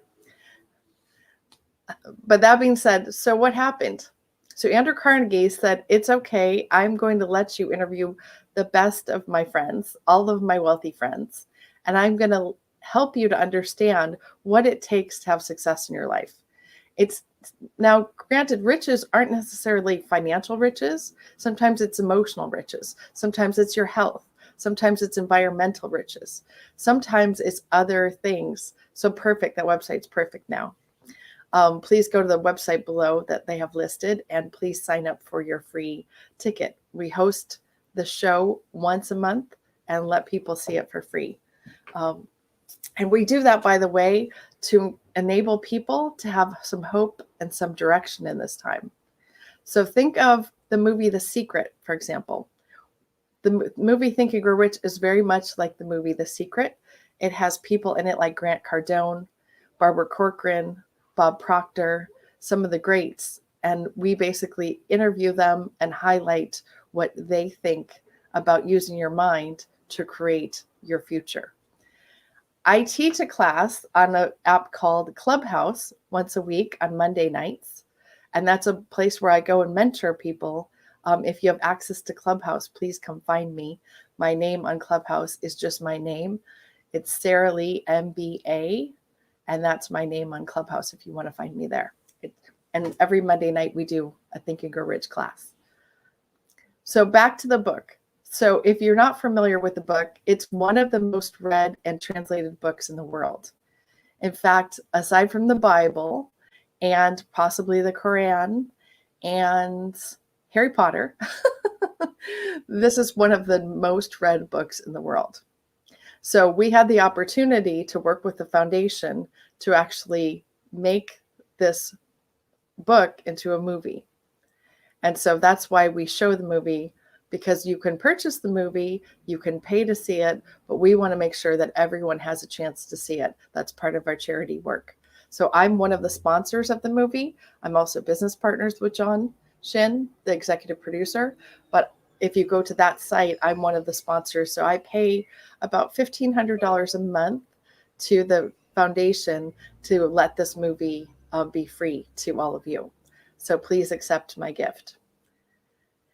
Also, in that process, what did Napoleon Hill learn? Napoleon Hill was the author of Think and Grow Rich. What did he learn? So for 20 years, he interviewed people trying to find out what they had in common, what ideas they believed in, what thoughts they believed in. And so at the first part of the book, we talk about thoughts are things. Thoughts are things. Now, thoughts aren't things in and of themselves, but thoughts become things when you actually use them and take action. So everything that's created in this world, for the most part, is created 3 times, right? It's created in your mind, it's created on paper, and then it's created again in real life. The only way to enroll people into your vision, for the most part, is to start planning out what you want to do. And where that comes from is inspiration, desire, hope, a compelling future. So you need some idea, some dream that you want to act on in order to start putting that on paper and writing that down. Now, as you write it down, I want you to understand sometimes it's not perfect, right? But in order to make something a reality, you have to actually get it really organized so you can convey it to other people.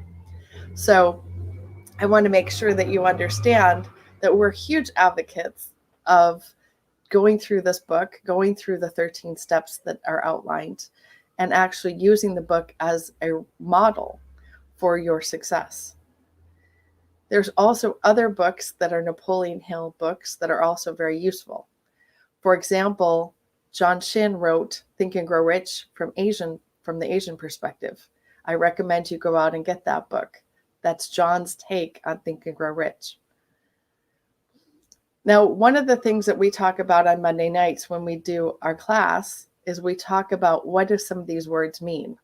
What does it mean to think and grow rich? What does it mean to use technology to get your message out? So, for example, this website, how wonderful it is that we have a way to get this movie out all over the world at no cost to anyone. It's an amazing thing that we're able to use technology in this manner. And so what does it mean to think your way to success?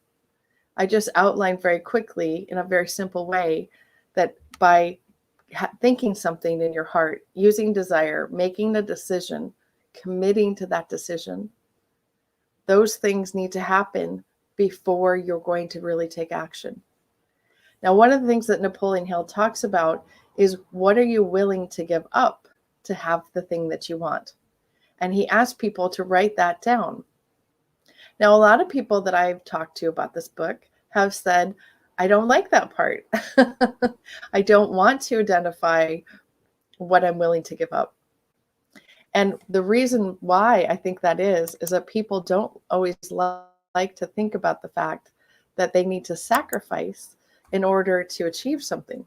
But I will sometimes coach people and say, what you give up could be your bad attitude. It could be your disbelief. It could be your fear. It could be your unwillingness to understand the process. It could be something as simple as watching TV. It could be time that you spend with friends. It could be sleep. So each one of those has a different implication. But usually you need to give something up because in general, you need to make space in your life for success. So just like you would make space for a new baby, you want to make space for the change that is coming in your life. And you don't want to just make change in your mind. You also want to make change in your life. So in order to represent that, a lot of times people will advocate cleaning up your space, changing the way that your environment looks. But also it's giving yourself emotional space, meaning taking something out of your schedule, leaving time to think, leaving time to meditate, leaving time to pray, leaving time to understand what steps do I need to be successful. So what steps do you need to be successful depends on what you're trying to accomplish, right? But normally, in order to make that space, you do have to figure out what you want to give up. Another thing that Napoleon Hill says that's really important is that he says, make a decision and start taking action before you're even ready. Before you're even ready, start taking action. Now, that's another thing that can be uncomfortable for people because people can say, hey, I really don't want to take action before I'm comfortable. I want to know all the details. I want to know everything in advance, how it's going to work. And I can tell you that's not very effective. The reason why is that we believe that imperfect action is better than no action, right? Taking some steps forward, you can always make adjustments. You can always change your plan. But if you just sit and think and think and think, that's not going to help. So kind of like The Secret, we're not saying just be positive and just think. We're saying you need to think, but also take action to turn that thought into a reality. Because without action and without enrolling people in your vision, your thought is not going to become a reality. So what's important about hope, for example? Hope is, I think, number 2 is chapter 2, hope and faith. So we can talk about the importance of hope and faith in many, many different ways. We can take that from a religious perspective of prayer. We can also take it from people that are not religious who say they would like to, ask the universal source of energy for help. either way, you need to get faith in some way. Now, faith doesn't have to be religious. Faith can just be belief in something unseen, right? That's kind of the definition of faith. So if we want to talk about faith in terms of something that's unseen, all of us have things that we have had put on our hearts, something that we believe or something that we want to believe or understand. And we're not sure if other people believe that. We're not sure if other people see the world that way. And so one of the gifts of life is that you get to see the world in your own unique way, the way that you were born to see it, the way that you were born to have your unique gift presented to the world. Like Dr. PPP, he has a unique gift of enthusiasm and kindness. And so he wants to be able to always bring out the best in everyone. And Lynn is the same way. Mama Lynn, she wants to bring out the best in everyone. And so those are unique gifts that also require faith, meaning sometimes we don't see the impact we make on people or what our real impact is. And that can be isolating. It can be scary. And so if we can actually believe that we're making that impact, and even if we help one person to get really inspired, we're really making a difference. I often will talk about the fact that suffering, I would like to alleviate personally. I'd like to alleviate suffering in the world. I think it's part of my life's mission. So in terms of alleviating suffering in the world, I read a great quote by someone named Teal Swan. If you're not familiar with her, you can look her up. But Teal said something that I think is really important, which is suffering is kind of like a pie, right? With lots of pieces, right? A pie. And we all want to go out and alleviate suffering for other people. And a lot of people, when they start out coaching or they start out speaking, they think, well, if I can help alleviate suffering for other people, then I'm going to be able to alleviate suffering. And she brings up a great point, which is the best way that you can alleviate suffering is by alleviating your own suffering. The reason I say that is that if suffering is a pie and you alleviate your piece of pie, meaning you take your piece of pie out, your piece of suffering out, by definition, the pie gets smaller. You now have shrunk the suffering pie. And so it was a really interesting concept that I think has really stuck with me, which is if we want to alleviate suffering, we need to alleviate our own suffering first and take responsibility for our own selves. Now, if you were listening to Tony Robbins, he would say you need to participate in your own rescue. But it's the same concept. We need to take ultimate personal responsibility for the things that we do in our lives, for our thoughts, for the energy we put out, because energy is a vibration. And one of the things that you need to do if you want to have success is build a team, because nobody achieves success by themselves. It doesn't work that way. Business is a team sport. Success is a team sport. Your family is a team sport, right? So all of those things require other people. And if those things require other people and you have a unique vision, then what you need to do is you need to find a way to enroll people into your vision.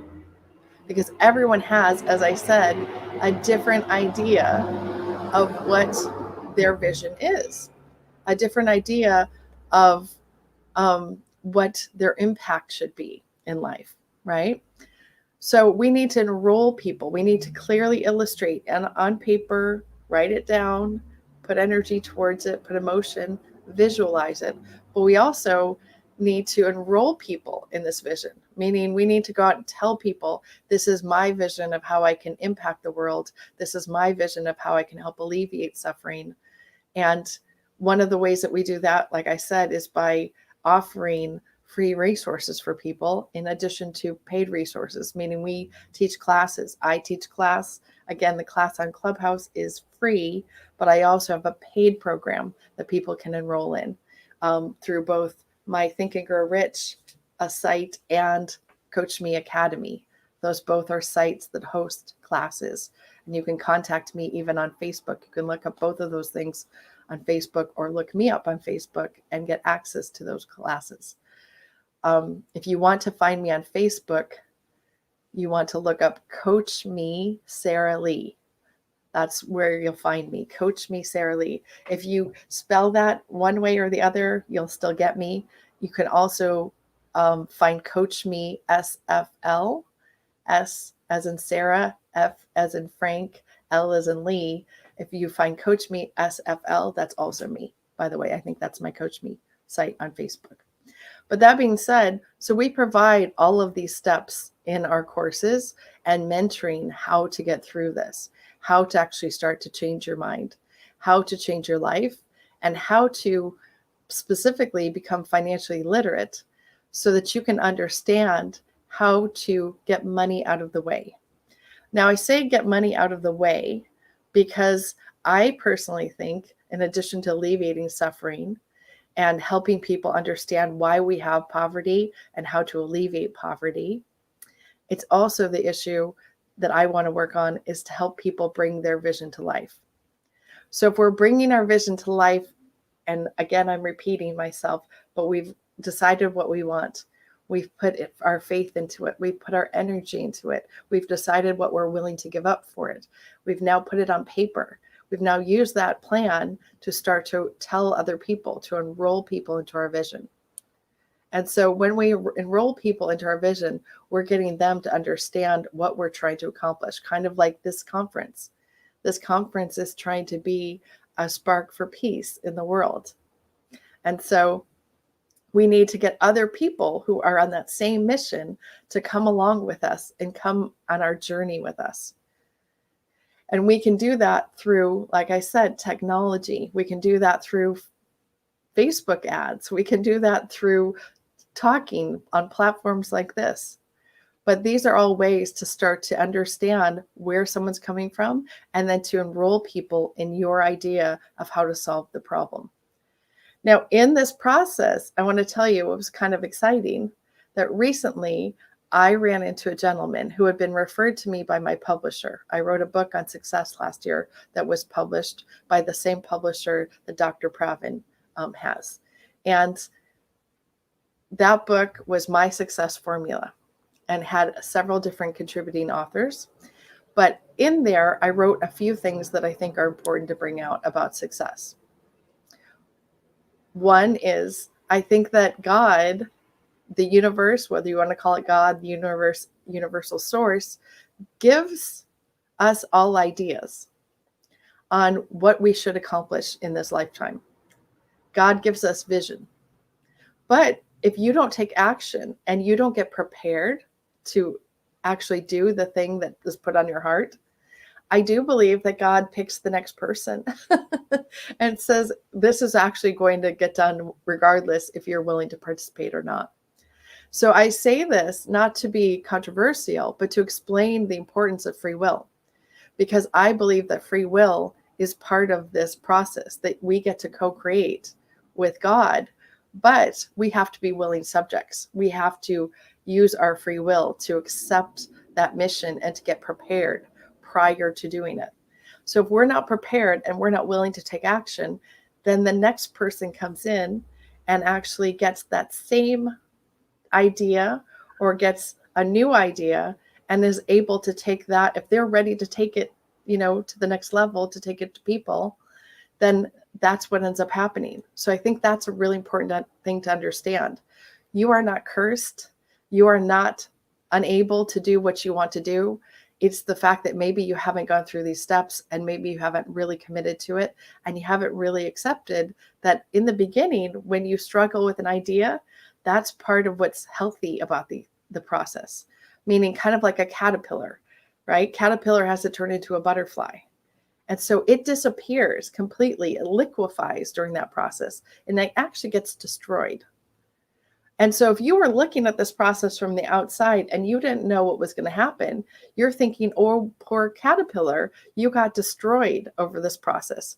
But the reality is that's part of the process, to basically lose what we were before so we can gain ourselves as a new being, right? As a new attractive being. So the butterfly is more able to attract, right, than the caterpillar. And so that's what we need to do. We need to actually allow ourselves to be changed by the process. And that's one of the reasons why sometimes people aren't successful, because they don't want to be changed by the process. They don't want to go through the metamorphosis that has to happen to actually make them into the person who can achieve what they want to achieve. The other thing I want to bring up, a couple of things, like I said, a couple of points, is that I start the book with a story about people going through a park where there's wild animals, and they're in their cars and they're driving through the park, and they're saying, it's my vacation, I want to have fun, it's important, and they have their priorities in front of the universal priorities. So they're like, it's our time to have fun. Now, in the story, there's a water buffalo that actually sits down in the middle of the road. And the water buffalo interrupts everybody's vacation because the universe, God, life, nature has a different timing, a different process, a different purpose. Maybe it was important that everyone slowed down on that vacation, but that wasn't what the people were thinking. They were thinking, what's going on with this water buffalo? So he sits down, or she sits down in the middle of the street, and everyone is honking their horns. They're upset. They're saying, this isn't right. We paid money to be here. We've got someplace else to go. And a little girl comes out and says, so when do we get to ride the buffalo? Point that I'm making there is that her thinking is what made the difference.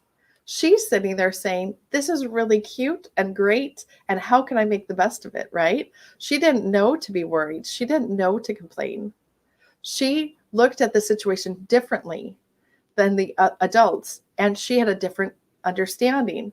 As she had that different understanding, that became important because she's going to have more fun, right? She wasn't complaining. She wasn't upset. She was looking for the fun in the situation. I think a lot of times we need to try to look for the fun in the situation and make the best of things, because by gratitude is a signal to the universe that you want more.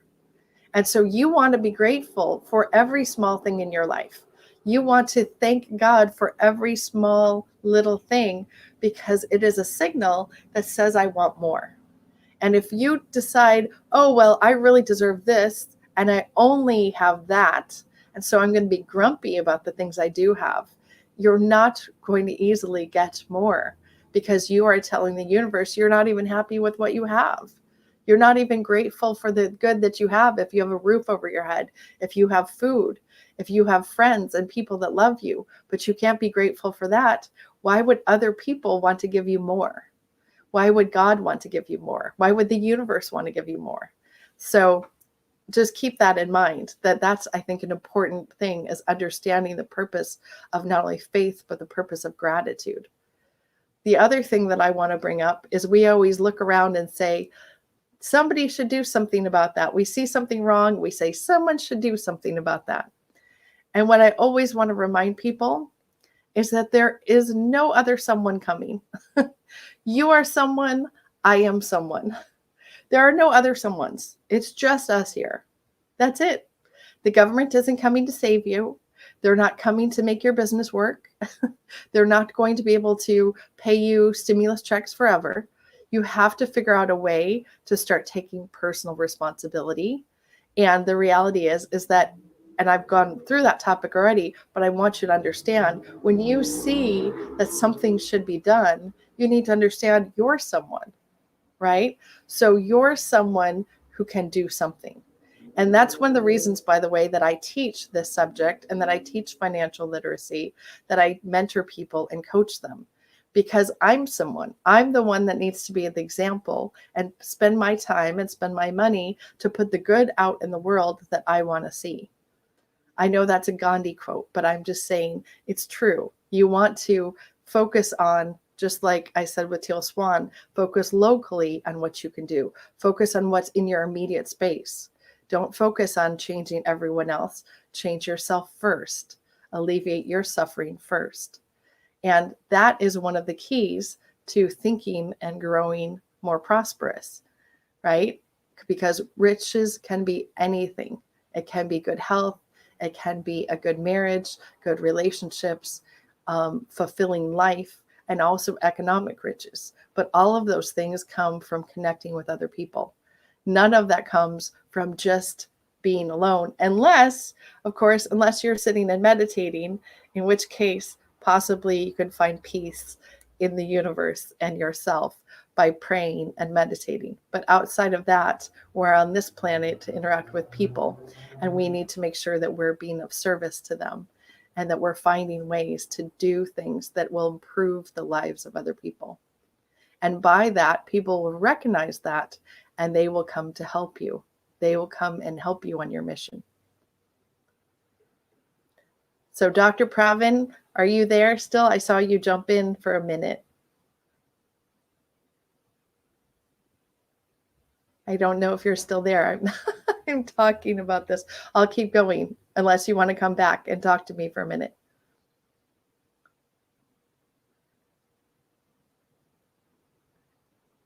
You're muted, sir. You're muted. Yes, sir. You are amazing. Keep going, and yes. Take your time. Yes, torch is yours.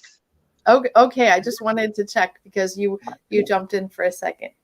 I'm sorry for that. That was my mistake. I'm sorry for that, Sarah. No problem. So one of the things that I teach, and a lot of people are somewhat aware of this, is financial literacy. And the reason I teach financial literacy is because financial literacy affects roughly 5 billion people in the world, not the United States, in the whole world.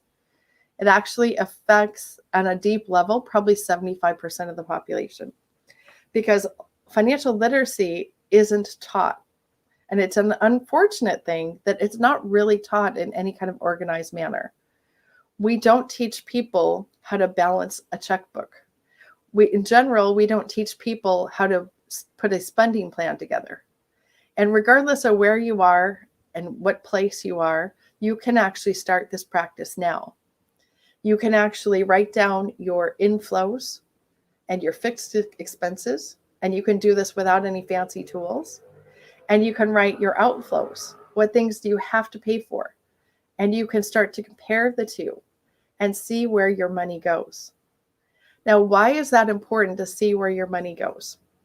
Because the habit of putting money away for a rainy day or investing it or saving it is more important than the amount you put away.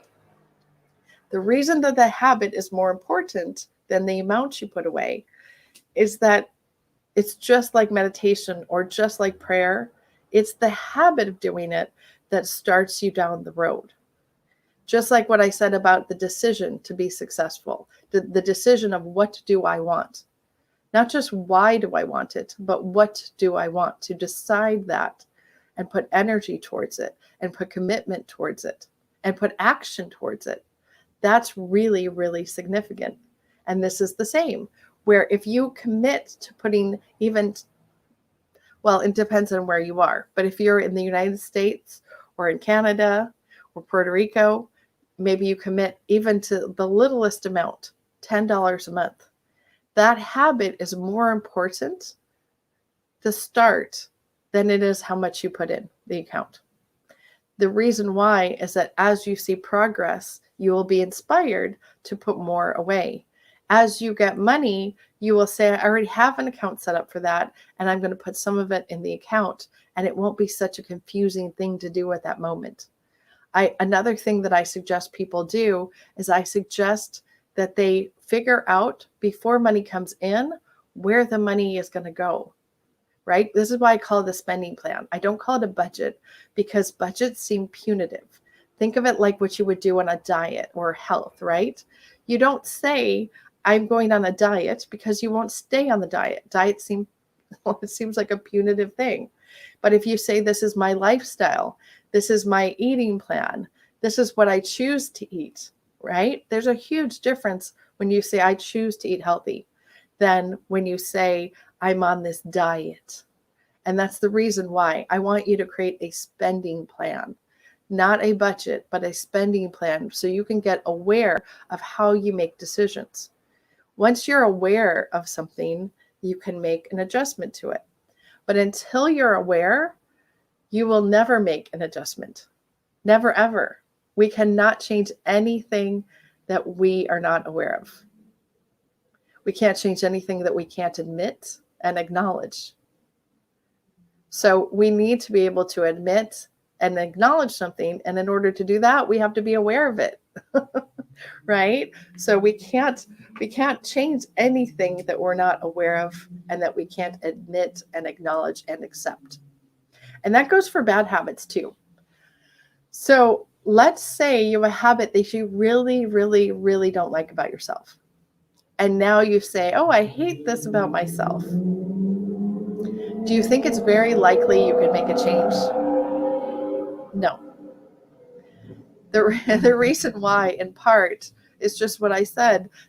Let's put it this way. The strategy I'm going to impart to you right now is that when things are dark about yourself, things that you don't like, sometimes people call this shadow work, right? And sometimes people go, what's shadow work? But shadow work is sitting with the parts of yourself that you don't like. Sitting and thinking about those parts and accepting them and seeing that those parts of yourself have a purpose and have a point. And even if you don't like them, it's part of who you are. You really, really need to go through this process to make a change. And so you aren't going to make the change in your personality or your habits from running away from things. There's a famous saying, what you resist, persist. What you resist, persist, because by actually avoiding something, you're putting energy towards it, whether you think of it that way or not. And by putting energy towards it, you're continuing to keep it in your life. You're continuing to attract it in your life. So what you want to do actually, when you want to change a habit or get rid of a habit, is you actually want to accept this part of yourself. Accept that you do this, and you can even name it. You don't have to condemn it. You can name it, and you can actually ask this part of yourself to leave you, this part of yourself that you are not familiar with or you don't like. You can ask your higher self, ask God to help you resolve that part of yourself. But you're not going to be able to do this if you can't acknowledge that this is part of who you are. And keep in mind, you won't be able to change it if you hate that part of yourself and you're running from it. You actually have to sit with it. And what I would often teach people, I have a little group called Fertile Soil of the Mind, how to prepare the mind for success. Because I believe that the mind is the key to success, right? The mind is the key. So what happens a lot of times for people, and I've said this possibly on other times you've heard me speak, is that a lot of times we have some good ideas. We hear good ideas in a conference, or we hear good ideas in a book, but our mind isn't open. Our mind is like bricks, right? And so our mind is not open to these ideas. So what ends up happening is that we sprinkle like seeds. We sprinkle the ideas onto this brick that's in our mind, and then we wonder why the first thing blows it away. The mind can't take hold of an idea unless you prepare. So transformation itself happens in an instant. It happens like that, so fast. But what happens a lot of times with people is they're not prepared for that idea. And so the idea is just like I said, your brain's like bricks. The idea is like the seed, and it just blows away. And so the transformation could have happened, but it didn't take hold because you weren't prepared. So I believe that you have to prepare your mind, prepare that space, not only in your mind, but prepare that space in your life for that transformation to take place. And so I recommend meditation, prayer, a systematized way of actually meditating every day so you can create that space in your mind, create that space in your life, so that when change is present, when transformation can happen, your brain is like fertile soil. And so now when the seeds hit the fertile soil, they're able to take root and they're able to grow into a beautiful plant or a beautiful whatever it is that you want to have happen. And so without preparing your mind to be like fertile soil, you're going to actually be really frustrated, continually frustrated over and over again. And it's easy to say, well, I'm cursed, or something is wrong with me, or I can't, right? And we don't want to use words like I can't. But what I do want to impart to you is that as you make that space, as you prepare your mind, you will allow thoughts to take hold in your mind. And that's important. So that goes back to the book Think and Grow Rich, why we write down our goals, why the book says repeat them in the morning, repeat them at night. Whether you're ready for it or not isn't the important part. Continue to repeat it. The reason why is that is helping you have faith and helping your mind go look for that idea, ways to make it happen. Now, keep in mind, psychologists have said, if you're just positive, but you don't actually take action, if you don't actually have a plan, if you don't prepare your mind and actually enroll people in your vision, then just being positive ends up being a frustrating endeavor and actually can make you more depressed and can actually harm you psychologically. So I want to be very clear that I'm not saying just be positive. What I'm saying is that you should be positive, but you need to apply these other techniques, which is why we have classes on this and courses on it, because it's important to understand this as a process, because it is a process. Now, that being said, once we decide what we want, once we write it down, once we repeat it, at first it might sound foreign. And first it might sound like, oh, this is icky. It's impossible. It's not going to happen. You have to find a way to believe some small step. So if your big goal is to, I don't know what a big goal would be, right? But let's say a lot of people will say, my big goal is to be a multimillionaire, right? And let's say you have minus $10 in your bank account. You shouldn't be focused on just becoming a multimillionaire, because that leap might be a little bit too far for you. Maybe your first goal should be, I want to have $100,000. Or your first goal should be, I want to have $1,000, right? Or your first goal is, I want to have $100. I want to save up $100. But your first goals should be something that, as you're repeating your goals, have an element of believability in some aspect of it. Because there's a part of your brain called the reticular activating device, RAS. And the reticular activating system, I'm going to repeat that. But the RAS is what makes you aware, meaning you activate the RAS by telling it what to think, telling your own brain what to think. I'm going to give you a perfect example. If you say, I just bought a blue car, and it was just a year old, it's just off the lot, I really never see cars like this. And as soon as you drive it off the lot, you're driving around, you see 10 other cars that look just like this. Now, I want you to understand, were the 10 cars that look just like that car already there? Yes, they were already there. What happened is you're now aware. This is why awareness is important. You're now aware of this. And as a result of being aware of it, you see it everywhere. That's why it's important to write down goals and to actually repeat them over and over again. Because when you repeat them over and over again, you now are activating this reticular activating system, and you're telling your brain what to look for. So if you say, the people who I need in my life to achieve my goal are this person, that person, and that person, and you actually start to put energy and belief into this, and you think about those people, you pray about those people, you meditate about the people, you're more likely to find somebody who matches that vibration and can bring those people into your life or bring those experiences into your life. Because one, you're looking for them. Two, you've gotten prepared because you believe in faith, what you're saying.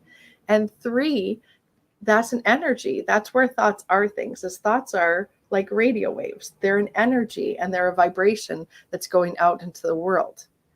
And one of the reasons why I will sometimes also talk about this is that I am a licensed hypnotherapist. I don't tell that all the time, but why does hypnotherapy work? It works because 85 to 95% of your thoughts are in your subconscious. And very little, less than 5% of your thoughts are in your conscious mind. So one of the ways to program your subconscious, that's funny.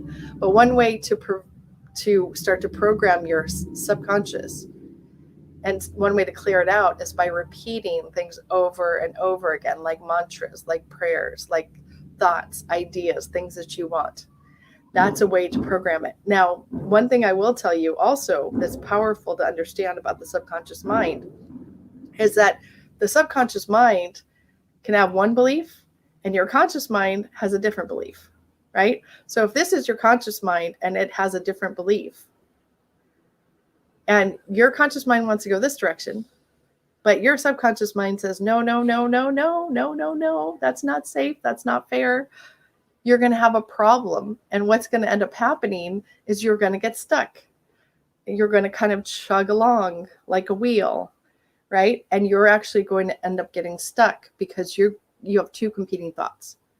When you have two competing thoughts, what you need to do is find someone to help you resolve one of those thoughts if you actually want to move forward.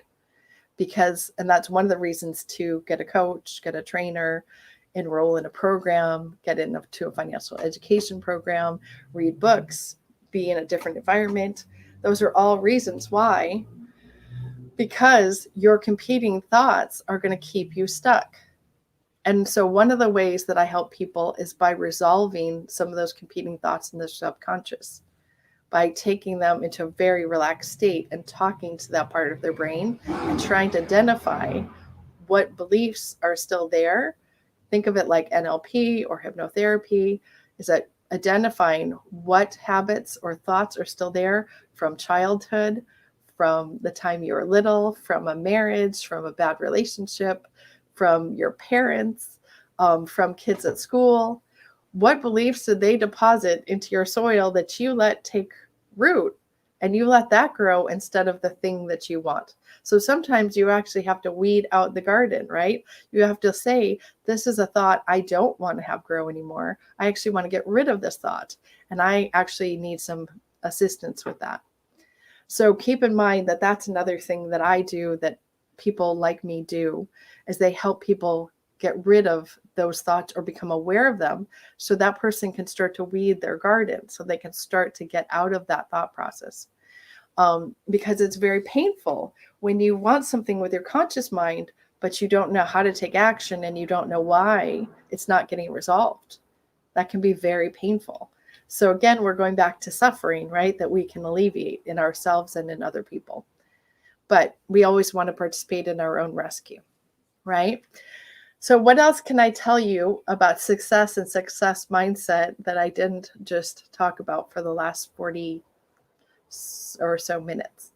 So let's say now one of the things that I want to make sure that I help you understand also is that whether you believe this or not, whether you think it's hocus pocus or not, you're electronic, like you're an electronic being, right? Meaning we are vibrating at a certain frequency and we are emanating other signals.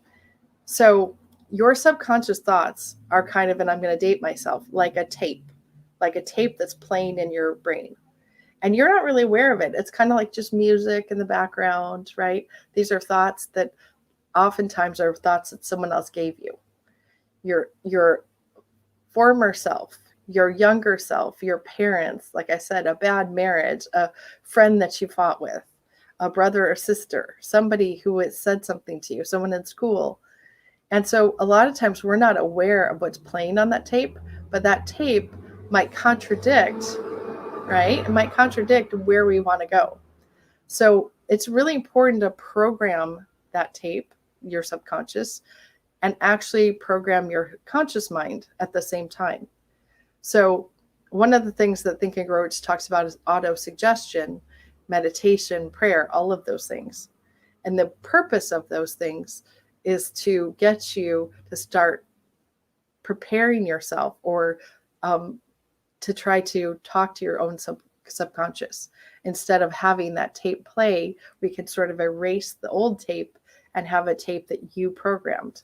Think of it like if you're going on iTunes and you want to listen to a certain song, you listen to it over and over again. Now it stays in your head, you sing it, right? And you're like, I don't know how to get rid of this song.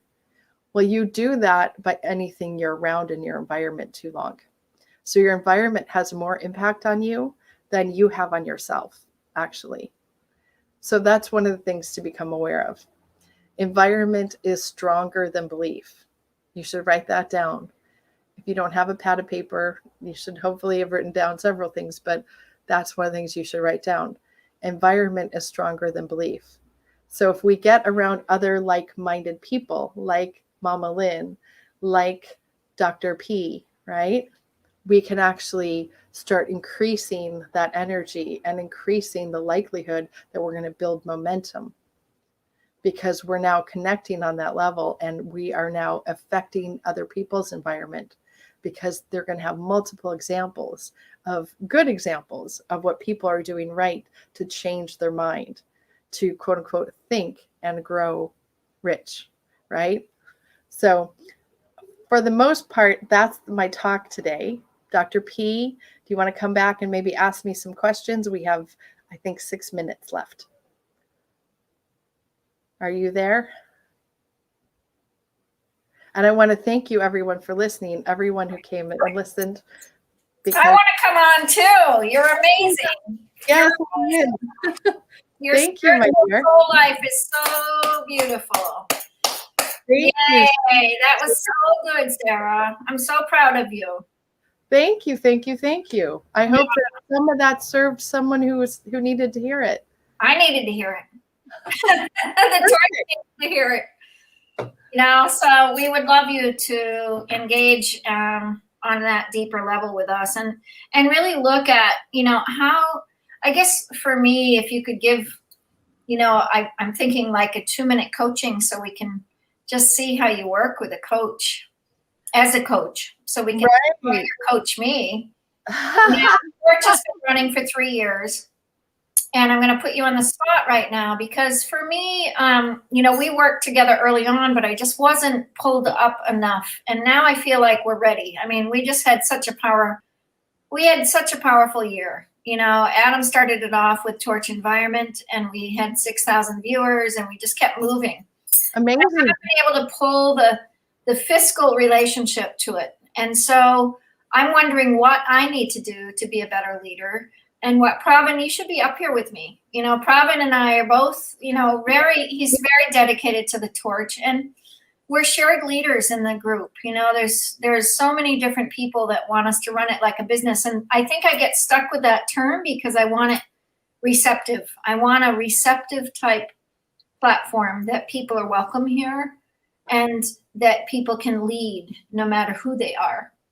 So I think for us, it would be really cool to just give us a 2-minute heads up, like what could we do to really make this platform thrive in a way that, you know, it deserves, because we've done the work. We've done the work. There's no doubt we haven't done the work, right? Dr. PPP, let us show you one tech thing and before you answer us. So you're going to take this one. This is our Torch tech. Hang on. You ready? Get ready. Miss Sarah Lee. Are we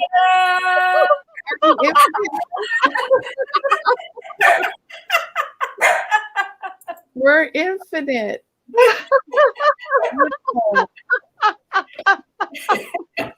We're like a fractal. We go forever. We're kind of like real life, though, right? Our impact can go forever. Yeah. And I love the heaven's gate of the Torch. You know, I love your laughing, Dr. PPP, because your joy, like I said, is a signal to the universe that you want more, and that's a beautiful thing. You know, thank you so much, Sarah. If we wave to you and we give our heart to you, we give it tenfold. You know, 12-fold, 100-fold. Because your speech for me, gave me the courage to stand back with you and say, okay, Sarah, I need help. I need help. Dr. PPP and I, the Torch family, need your help, because I think you have that witness of business. I read Think and Grow Rich. I know. And my son's always like, Mom, just focus on one thing. I'm always like umpteen things, Right. So I think Dr. PP has my heart. Right. Actually, though, this is important. Things impact each other, right? Meaning, so we're here, right? We're here now.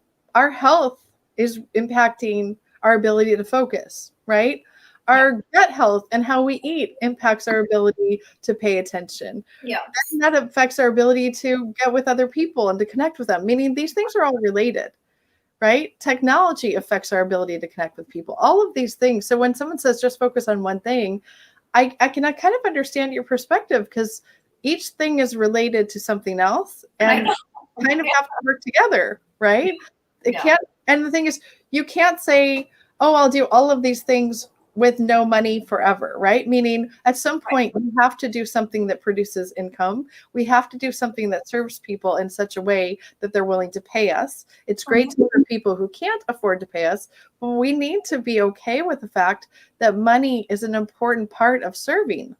Definitely. Really have an effect on people. Without serving people, we need to have money. We need to have a way to eat. We need to have a way to have a roof over our heads. We can't just focus on serving. We have to focus on serving in a way that also returns to us. That's right. And I would say this, that there are people that contact me a lot these days who say, I'm burnt out. I've given all myself to this process or that process. And one of the things, like you said about coaching, is that I will start to unpack that with somebody.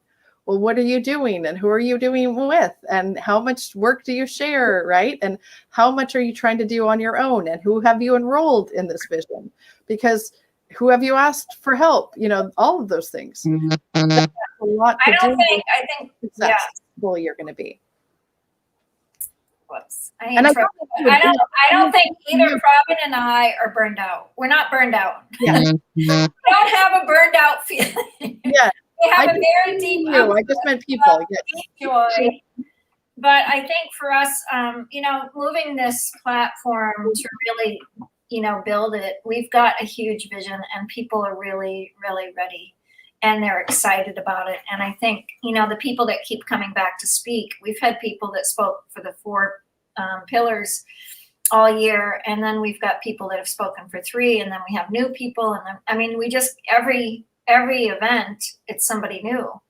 And so for me, the relational part of it, back to original Torch environment, when I couldn't pull it together to get you back on stage because I wasn't in charge of all that.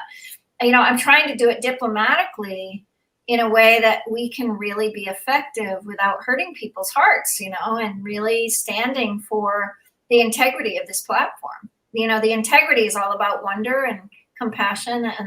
But I think if we put some structure in place, like you've done with Think and Grow Rich, I just love what you put together. You've got the movie, so you're inviting people. That's just it's a really great tool that you've put together with the group of people that you put it together. So I want to really, really shout out and say congratulations. Thank you.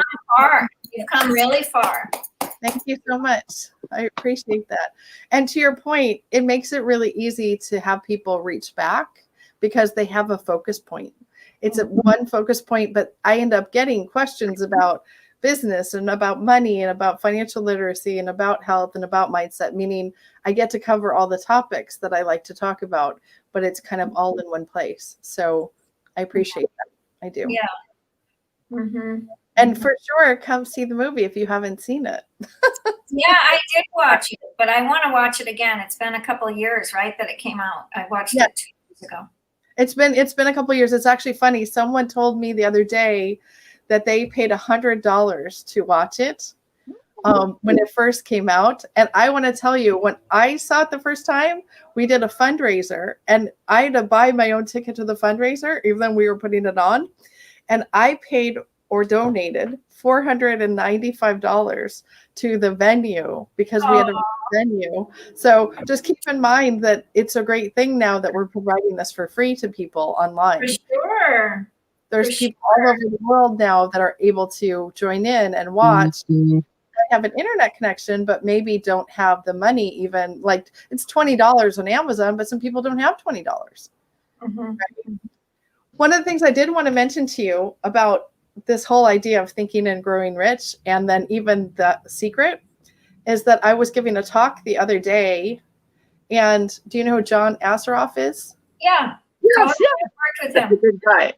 So he came into my room and basically talked and let me interview him for 2 hours the other day, impromptu, during a talk I was giving. And he happened to know 2 of my friends who were in the room. So I think he kind of felt comfortable, but he said it was because he didn't know there was a movie made about Think and Grow Rich. And his son had just read the book, and his son had just said, "Dad, we should make a movie about this." And came into the room with his son to talk to us. But isn't that interesting? And so we were all talking, but we're saying we attracted that in part with our dedication and our energy and our love that he, and the other people that he knew that were also part of our group, right? So that he felt safe coming in there. And I'm just saying it was really lovely, but everyone's mind was blown. Like people were texting me 7 hours later going, "I can't sleep. I'm so excited." So excited to just I feel that way with you. I feel that way with you. I appreciate John it. is gone, but you are you. And I feel that way when Pravin shows up, and I feel that way when Takwa files up. And I just want to put that back to you. There's no hierarchical. You're just as big as John Asseroff, and to match that energy and to love that energy and to love yourself 100%. Like you're a wow in my estimation. You're a wow. Thank you. That's very Put kind. yourself right up, girl. Put yourself right up there. Let's Thank go. you. That's very humbling, but I'll accept that because that's what I'm trying to do, right? I'm trying to make a big impression. So I'm aspirational, right? I'm aspiring to do that. So I will absolutely accept it and take it. And thank you so much. That's what I'm going for. And by the way, it's interesting because one of the guys that was in the room that you might be interested in, and maybe we can talk about this offline a little bit, he's a guy named Harrison Klein. Have you ever met Harrison Klein or talked to him? No, or heard of him? Because I hadn't prior to recently, meaning he's a new friend for maybe last year or so. But I just formed an entity with him because we're developing his story into another movie potentially. I mean, we're working on it. But to that point, Harrison was autistic for 28 years. And then had a spiritual experience. He's in his 60s now, or maybe his early 70s. But he basically didn't have a conversation with anyone for 28 years. And then had a really spiritual experience that basically he felt like he left his body, went out into the universe, and realized, I guess he had been praying right before this, and he was asking God to relieve him of this burden because he was so lonely inside, right? And he was saying, and he said just before it happened, maybe I was supposed to learn how to love myself and how to love other people. As soon as that he said that, he had this mystical experience that he basically went somewhere, and he says he doesn't even know what happened. And when he came back, he felt like the chains of that had been broken off of him. And he now talks for a living. I mean, he has talked now for 20, 30 years for a living, but he might be a good person to introduce you to as well, because I'd like to tell that story just because I think it's a beautiful story that everyone should, right? Sure. Yeah, for sure.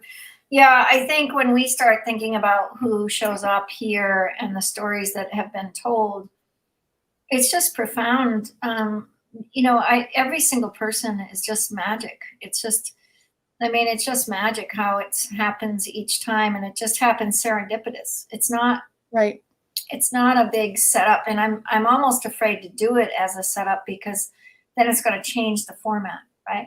Then it's going to change that serendipitous. And so I'm trying to keep it open, but at the same time, we all, like I said, keep to keep a roof over our heads, to keep our hearts in the right direction, you know. But Pravin, go ahead. I've been chatting. Superstar Sarah. Yes. The financial guru. Yeah. Thank you so much for making me financially literate, from illiterate to literate, making my torch, making financial literate. I love this coaching for like in a couple of minutes. Wow, man. I highly recommend whoever is watching, man, hire Sarah Lee for your, to change your financial, to get your financial freedom, to awaken the financial freedom about wealth, and health and everything. But yeah, absolutely. And close your eyes, Sarah. Close your eyes, please. All right.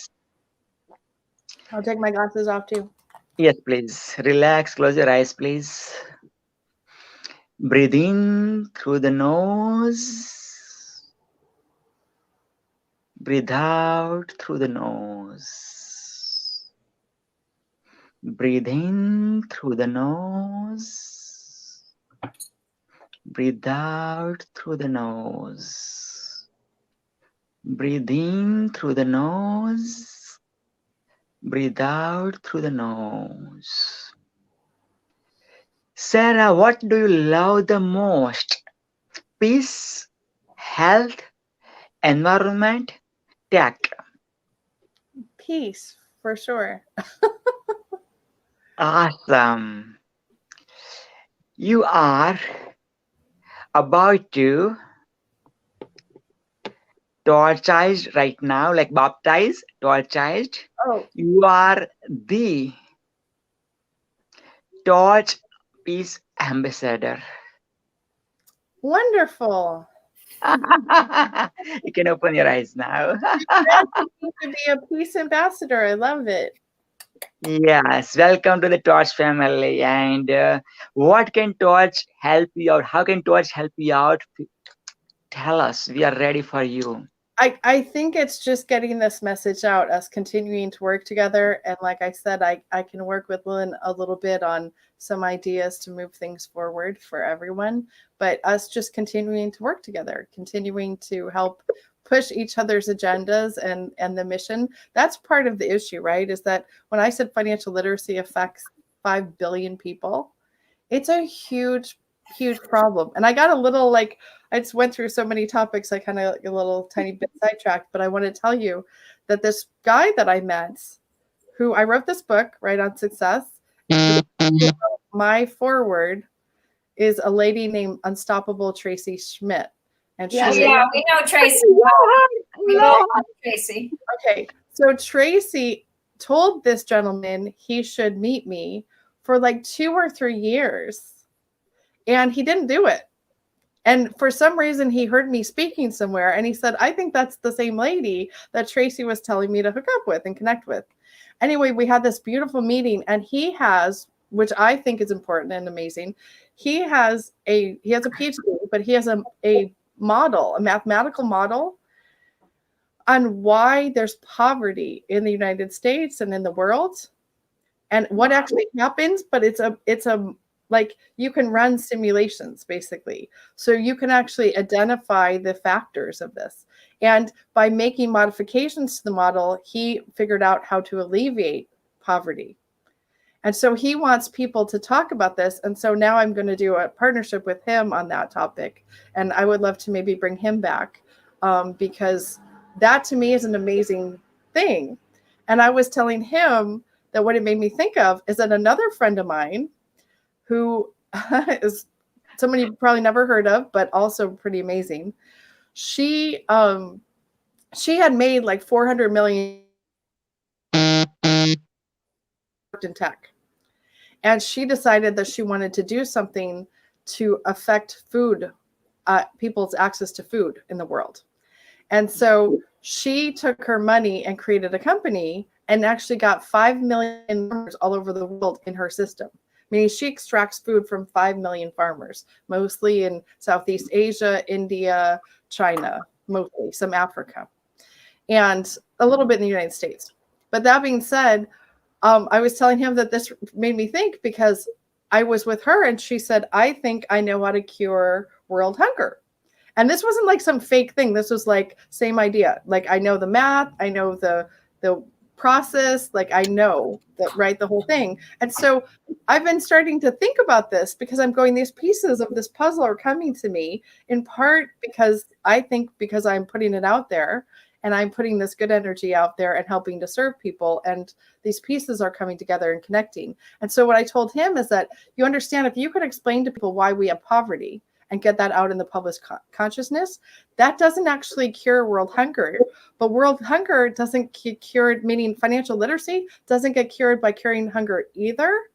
But if you cure the hunger, people will be more receptive to learning the financial, right? Because they're not wondering where their food's coming from. So meaning to be financially literate is a mindset. It's a mindset before it's an action, right? And people don't understand that. It's something you have to pursue, just like food is something you have to pursue. Healthy food, good food is something that doesn't just happen to you, but you have to pursue it. And it's learnable, right? Lynn, would you agree that you could teach people how to have healthy food in their life? Yes. Yeah. So you think that that's doable, right? Yes. Yes. And so I do too. And financial literacy is the same. It's not like we can get away from money. We can't get away from money, and we can't get away from eating. Those are two things for sure that we have to deal with in this world, right? So learning about them and how to do them and use them in the way that best serves your body or best serves your life, pretty important in my opinion. So weirdly, that's my new project, is figuring out how to get all these things going so I can go back and help my friend with the world hunger thing. And then I can start talking about that and how, I don't know, how to basically affect the consciousness of people on those issues so they can actually start to take action. So they can say, I want to help with that too. Because lots of people have said to me, oh, I want to help, but they don't necessarily know how to help. And I want to put it in a format where they can plug in on different levels so that we know what we're enrolling them towards, if that makes sense. Well, when we started, this Actions of Impact.com is such a powerhouse, because for me, the 4 pillars, peace, health, environment, and tech, just trying to get people to engage in those 4 pillars and making a simple action. So we've got this banner and we've been putting it up and, really standing for technology to be able to move it, simple actions for global change, right? And be an action of impact. This came almost a year ago. So on a Torch environment, we're really looking at that. But I think part of the whole relationship to technology, I think, has moved so quickly in the last 6 months, maybe a year, since COVID at least, that in a good direction, because people are moving it in all different types of directions. But at the same time, people are still using the same model of business that hasn't worked. And that model is old and it's grumpy and it's crumpy, and I want it to go away. And I'm just ready for it to go away. But all the businessmen that I work with or talk to, they're always wanting me to push back to that, and I won't. And so that's part of my, it's just part of my reality of like, I don't know if you saw our movie. Do you have 3 minutes to watch our movie? I do. I have 3 minutes. I do have to go soon because my mom is coming to eat. Okay. We've got another speaker coming, but let's watch our mothers, right? And we're all grateful to have them as long as we have them. So, but yes, for 3 minutes, yes, for sure. Yeah, it's a 3-minute movie. And by the way, thank you so much. Hello, friends.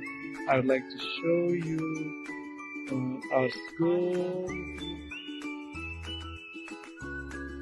This is our school signboard.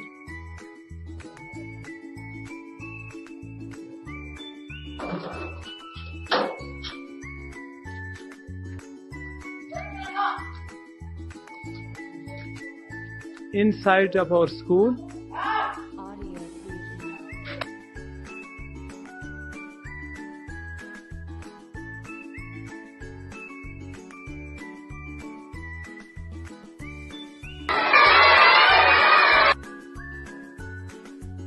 friends, this is a solar school. You can see our solar.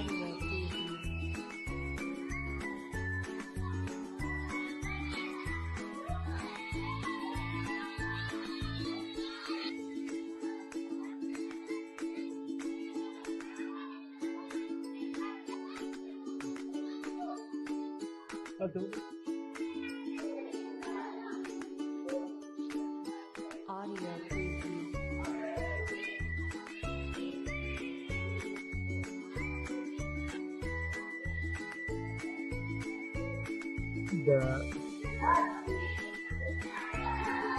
all beautiful. You can see the flowers. It's a green school. We would like to show you the computer lab. Hello, teacher. Yes, this is the computer lab. You can see all the kids are learning different programs.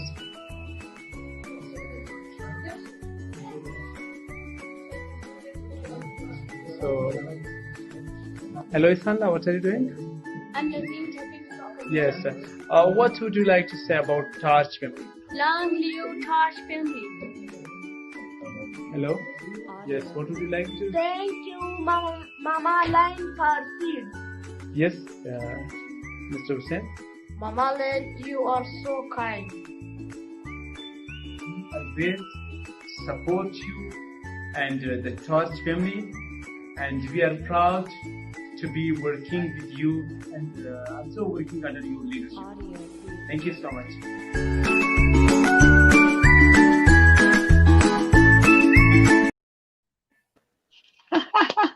Very nice. That's very That- nice. You have to remember 100 orphans sleeping on the floor with no doors. The schoolyard had no plants. The schoolyard had no one solar panel and one broken. And, you know, just working with them and somebody saying yes, but the action plan to work with them, the spark came from my 15-year-old talking to a 15-year-old in Balochistan. So the Torch Seeds program is about kids connecting to kids through the 4 pillars. Nice. And so this whole platform, that's our pilot school that happened up on the border of Afghanistan. It's the most dangerous place in the world, you know, as of 3 years ago. It was a very, very dangerous place. And so I haven't visited the school, but what's happening for us is that the Torch Seeds program has great potential financially and fiscally and relational and social. And, you know, and for me, it's kind of the bread and butter of the Torch right now on putting this together in a package. So we would love your help. We would love your literacy. I know Ramat a little bit, and so I actually, funny enough, he's asked me for help. Good. Yeah. So I'm just saying I'm familiar with the budget for that project and the things that are needed. Yeah. So yes, I have some ideas on a couple different ways that you might be able to help. And by the way, I just wanted to put this out here just so you know. John Shin owns a solar panel company. And he owns a merchant services company and a bunch of other things, but he does do things on solar. So you never know, you might be able to get him to donate something through his company. You never know. It doesn't hurt to ask. Yeah, we went from 100 kids up to 55,000 kids in Pakistan, and now another 20,000 have asked for me to come, and it's just kind of crazy. And then there's 6,000 or 7,000 in Africa. And so really developing this out so it's fiscally relational to everyone involved, I think that's key. And Raymond, you know, I think Raymond said yes. You know, he said yes in the beginning with nothing involved. Right. And so, you know, coming to us for money instead of action of impact, for me, it was about an action of impact and putting energy into the school. Sure. I think he needs both, though. I think he needs resources and both. I mean, I don't know where he is in the project at the moment, but I know he needed doors and new roofs. And I mean, there's a lot of stuff. And like you said, it seems like that area gets bombed a lot or is in disarray, you know, so. Yeah. But anyway, thank you. Thank you. Of course. Of course. And by the way, look at my beautiful background. That's what you didn't get to see. Very nice. I'm saying though. And what's that? Is that money? Yes, The Queen's that's money? Canadian 1000. This is American $1 million. See? This is Canadian $1 million. This is when I in person attended Donald Trump's inauguration. I got this $1 million Donald Trump one. Wow. Were you Yeah. at the inauguration? Yeah, I was there, January January 20, 2017. Yes. That's And why you always say if Trump can do it, you can do it. that's it. There you go. There you go. There's the story actually behind that, but I know you're out of time. Yes, how that quotation came, right? That's amazing. And this is 24 karat gold, $1 million. Wow. Beautiful. Yeah. It says, I am financially free. I am financially free. Yes. Well, it's important, like I said, to do that, but it's also important to put the plan together and the action to Yes. Yes. Absolutely. worse. Meaning, if you just focus on it, like emotionally, but you don't do anything, you'll actually get depressed. So I want to make sure you understand the action Yes. is important, right? Remind Well, we love you, sister. You're 1,000-fold. I'm loving it. I love it. I love You're 1,000-fold. We're all infinite. Yeah. And the light is shining. The light is shining in. So Yeah. keep the light shining, keep the love. I mean, every time this shows up a different way, but keep your heart to the sunshine. And we appreciate you being here at the Torch family. Absolutely. It's my pleasure. I thank you so much for inviting me. And like I said, we can talk offline and work Now, on I don't have your telephone number, so I need to get that, but we'll get that. Yes. I think I still have yours, but for sure, like Facebook, even inbox me or DM me. And Okay. yes, Sounds good. make sure you have that for sure. Sounds great. All right. Well, have a beautiful evening with your mama. Yes, thank you. And by the way, please go to the website that you guys put up. I mean, you can actually get hold of me there. You can get a link on my calendar if people want to talk to me. I just want to let you know that that's certainly available. So great. All Take right. care. Thank you. Guys. Thanks for letting me participate. All right. Wow, Mama Lynn. Wow. Like Sarah. Very nice. Very nice. Very nice. And we got the opportunity to talk to Dr. Sir John C. Sheen, I know, and having that opportunity to get. I don't know who he is. So, I tell you. Okay. John Sheen wrote the foreword for my book, COVID-19 Lockdown, Okay. Canadian bestseller. Sir John C. Sheen, JD, MD. I don't know what JD stands for, but you will love this one. Executive producer of Think and Grow Rich, The Legacy. Oh, okay. So he was the producer of the movie. Yes, executive producer of Think and Grow Rich, The Legacy. How Rich Asians Think, a Think and Grow Rich publication. Yep. That was probably the book that I would have got in if I did the forward, right? What's that? I didn't do the forward on that one. Remember? I still have to write. I'll help you out. Thank you. Yes. I'm always there for you. You know that, Mama. Thank you, dear. Thank you. Wonderful. So it's a really good gift to know, how life shows up, right? How life shows up. Absolutely. It's Sarah, the first time I knew Sarah, I met her with Rayhan. And we were in a room in San Francisco, and Rayhan, she was there. Yeah, Rayhan introduced me to her. Oh my God. Yeah, so it was super fun. You already met Rehan Baijan already? She was totally into doing the torch. I just wasn't in that mindset myself at that moment. So it'll be good to revisit it. It'll be good to, rekindle that relationship in a better way. And, I think we grow where we grow, right? We grow where we grow. And when you look at the deep work, I've seen Sarah transform as well. And it's so wonderful. So wonderful. So that's great. She's saying John Shin is her business partner in the financial services. Yes. Great. Yeah, so I want to learn. I was going to call her because I got involved with another friend that was doing what she was doing.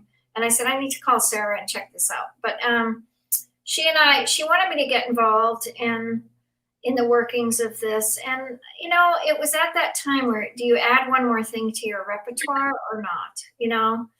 I mean, I'm a nurse, I'm a theologian. That's a lot already. Those two things are a lot. And so I'm grateful, but I'm always like, oh, I'll do that. And it's like, there's only a bandwidth of every time in the day, but I like how she answered it. For sure. So I Oh, wonder yeah. where our wonderful friend is. He should be here, Philip. Let's see Yeah, if he's let's having bring Phil up. struggle. He's very much an on-time person. Okay. So let's see where he is. Mm-hmm. I think I've sent him the link.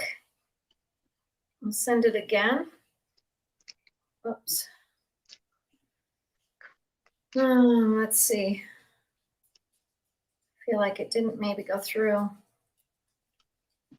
Let me see if I can get on. Where is our link? Yes, where is he? Where is the link? Yeah, he didn't have the right link. Poor guy. The chain.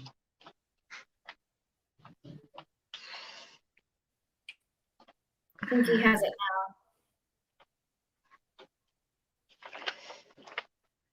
now. No, it's not showing up the same way.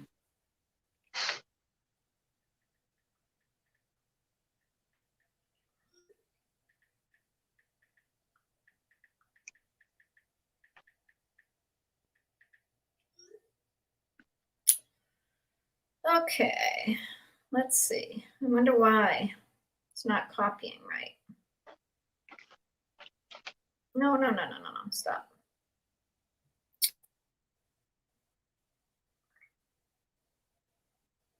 Copy.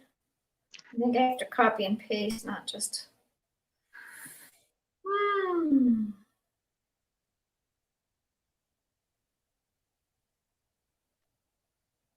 There it goes.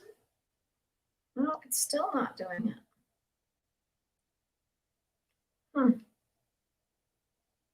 Wonder why. I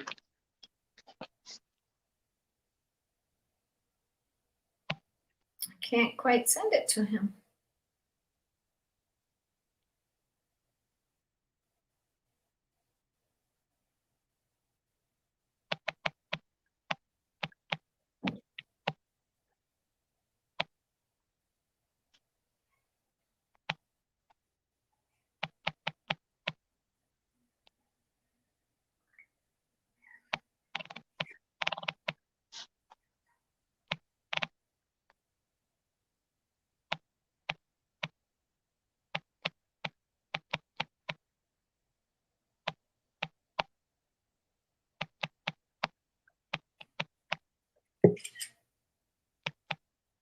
Oh, there he is.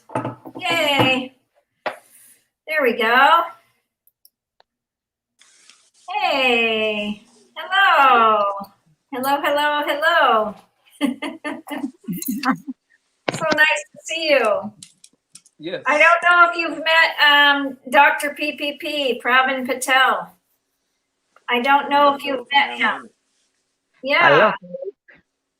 You want to introduce yourself briefly and Dr. PPP, and welcome. I just want to introduce Chief Philip Scott. He's a chief in the Lakota tradition. He has a group of people. I went to one of the sweat lodges and he honored me deeply there as far as an elder in the Lenape in the Delaware Nation. And he's got a beautiful group of young people that are learning, and he teaches and he develops those deeper relationships in the Indigenous way. So he's an amazing spiritual teacher, leader. So, and Philip, this is Dr. PPP, Pravin Patel. He's the celebrity guru, and he's done amazing work in the world. And his book is on the shelf next to John Robbins and all those folks, So he's part of the Torch family and my host for Torch family, and we work together. So that's us. Dr. PPP, you want to welcome him in? Absolutely, sure. Hello. Torch is honored, privileged, blessed, and super excited to welcome none other than amazing torch the world has ever created, the celebrity humanitarian the world has ever created, none other than Philip Scott. Philip Scott, take it away. And have your camera horizontal, please. Have your camera horizontal, sir. Unfortunately, I'm not able to because I have medicine on either side of this photograph, which cannot be Sorry, go ahead. All the best. videotaped. Thank you, Mama Lynn. Thank you. All right. And I hope you're well. Whoops, what happened there? Sorry, my mistake. There we go. How are we doing? I'm trying to figure out this footing. Oh, he's trying to figure out how you fit on the screen. Anyway, we've had an amazing journey this week for the last 3 days. We've had Swami from India bless the Torch family and bless us. He's going to Maringa, Maramar at Rohingya to the refugee camp with 1,000 people. So he's invited us all to go with him to the refugee camp at the end of March. So that was kind of a deep invite for us during this morning. So he's been a really big promoter of all of our work, and we just are honored to have you back. I think this is your second torch.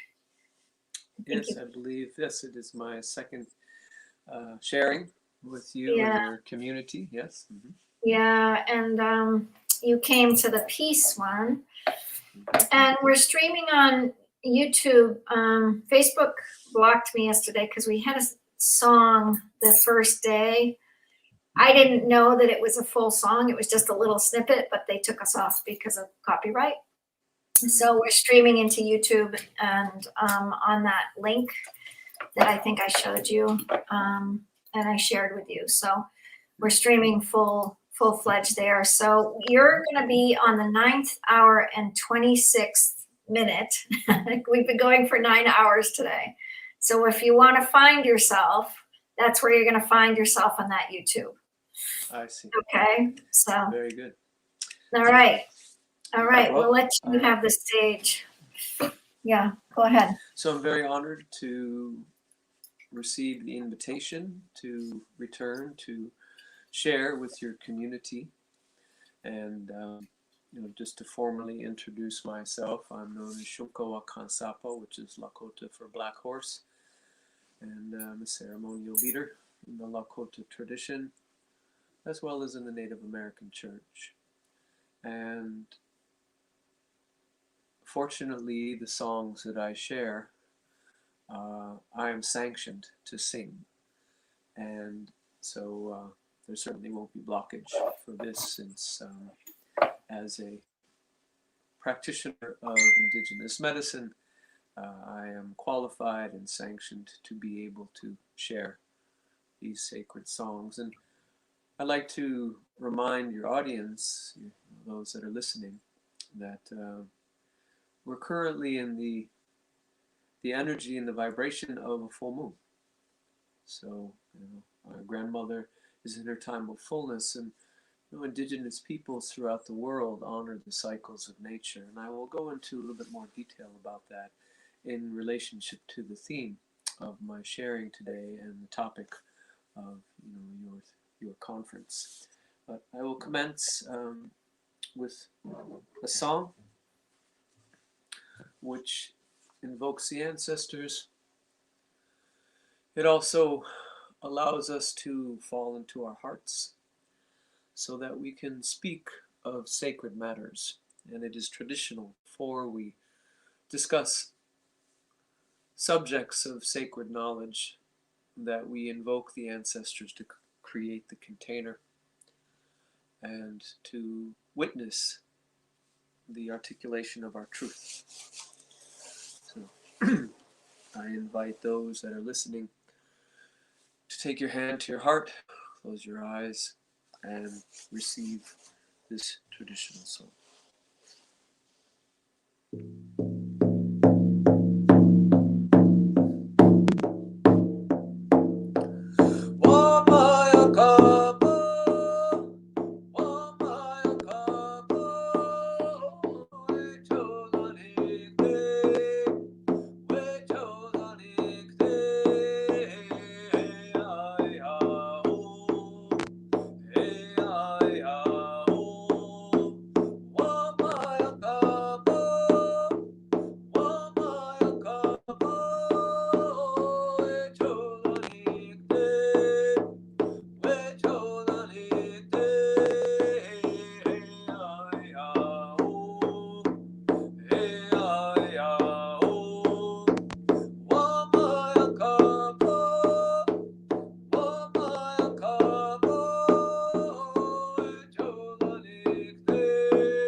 So greetings, relations.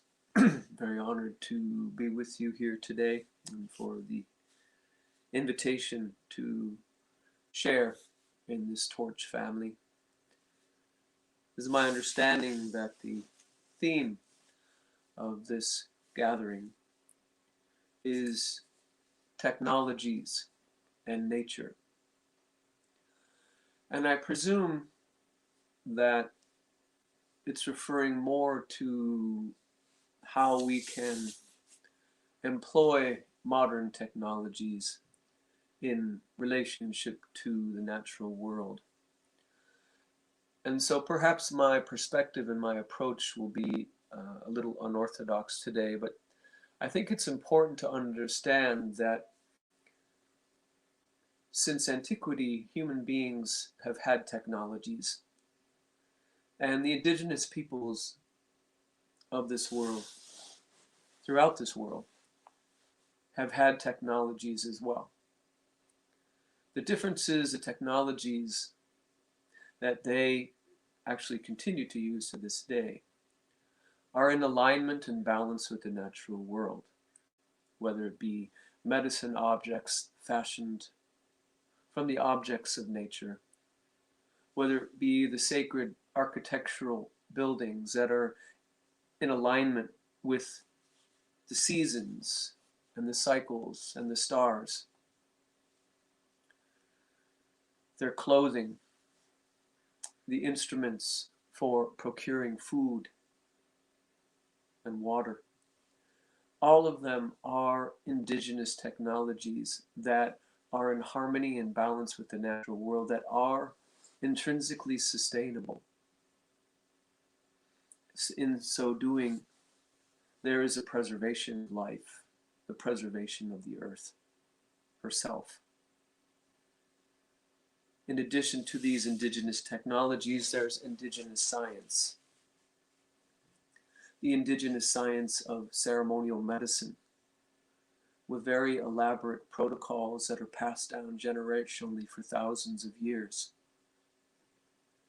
in accord with the seasons and the cycles of nature, as well as in relationship with the ancestral realms. It too is a very elaborate science, a medicine that is still efficacious and potent to this very day. This time that we are in as human beings has been prophesized by the visionaries and the dreamers of indigenous nations and cultures for quite some time. Not only the arrival of this virus that engendered the pandemic, but certainly this global climate crisis that we currently find ourselves in. It too was foreseen by the dreamers of indigenous cultures throughout the world. I'm reminded actually of the words of Tashunka Witko, Crazy Horse, who had seen a metal bird in the sky, who had foreseen the existence of aircraft, of airplanes, and also understood the devastation that they would bring. So for quite some time, for centuries, if not millennia, indigenous peoples have seen what's possible. The Hopi speak of this being the fifth world, right? That civilizations have come and gone upon this earth. And the previous civilizations have employed these indigenous technologies, these indigenous sciences for their survival and their sustenance. Only now, rather than as human beings experiencing the natural cataclysms that arise from the evolution and living being of the earth, we stand upon a threshold as human beings that involve the destruction of ourselves and the species and the harming of this earth, because she will certainly outlive us. that is at our own hands. Because there's a fundamental denial of how our current technologies are adversely impacting her and all life upon this planet. And at the heart of this matter is a certain species centrism, a perception not embraced by all human beings, or indigenous peoples see this world differently, but essentially it comes from a more colonized perspective and mind, which is namely that human beings regard themselves as the zenith of creation, with dominion over the earth and all of our inhabitants upon her. And as a consequence of this supremacy, this is why we precisely have the ravaging of the earth and the exploitation of her and other beings upon her, and the resources that are plundered. This perception of conquest and domination. And we see this played out in terms of the genocide of indigenous peoples on this planet. Right? When the visitors and the colonizers came here to the shores of Turtle Island, there was a misunderstanding and a misperception that this land was not inhabited and therefore available for the taking. And there was the extermination of everything and everyone that stood in their way of conquest and domination. And so we see this conquest and domination still occurring today in the natural world. And because there's a certain awakening that is occurring, there is a conversation being had, which has been precipitated by scientists and philosophers, and also the youth, Greta Thunberg and others now, whose voices are trying to articulate a profound concern about the welfare of our planet, the future of our species and all life upon the earth. And so there's an urgency now, because at this point, we're running out of time. We really don't have the luxury of even arguing and trying to debate about our future, because there will not be a future if we continue to procrastinate any longer. This is the time that action must be taken. The time of rhetoric is over. The time of contention regarding the veracity of global warming or not, at this point is moot. Because if we don't act, there will not be a future for not only the human beings, but for many life that is also being exterminated as I speak. Species that are moving into either threatened status, endangered status, or who have become extinct. So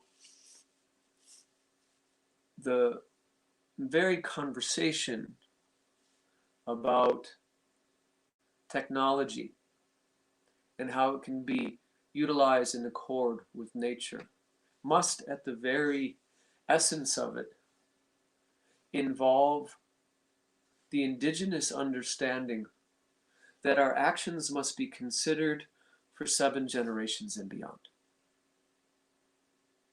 Whether you are a small business owner or you are a corporation does not matter. At the very heart of this issue is that we understand and begin to comprehend how our actions and words will ripple forth into the future for 7 generations of all of our relations and beyond, which means that we need at least a 500 closer to a 700-year plan.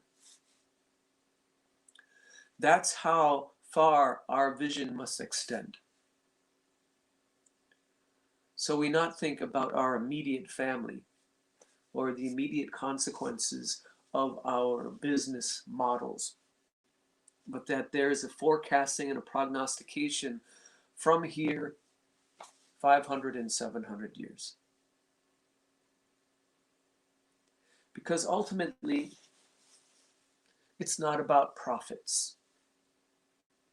That's one of the words I often hear when we speak about technology and how corporations can be sustainable.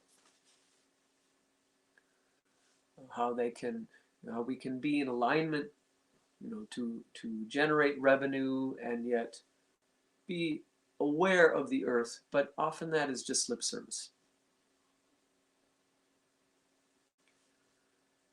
I'm talking about true forecasting to understand our interconnectivity with all of creation. Because ultimately, profits should not eclipse people.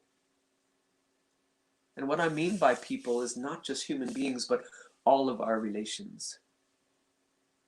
In the Lakota language, we have the word mitakwiye oyasin. It means all my relations. So everyone is a relative, is a living being. And in terms of many creation stories within indigenous cultures and also within the Christian theology, human beings are the last to be created, not the first. Therefore, we are the children.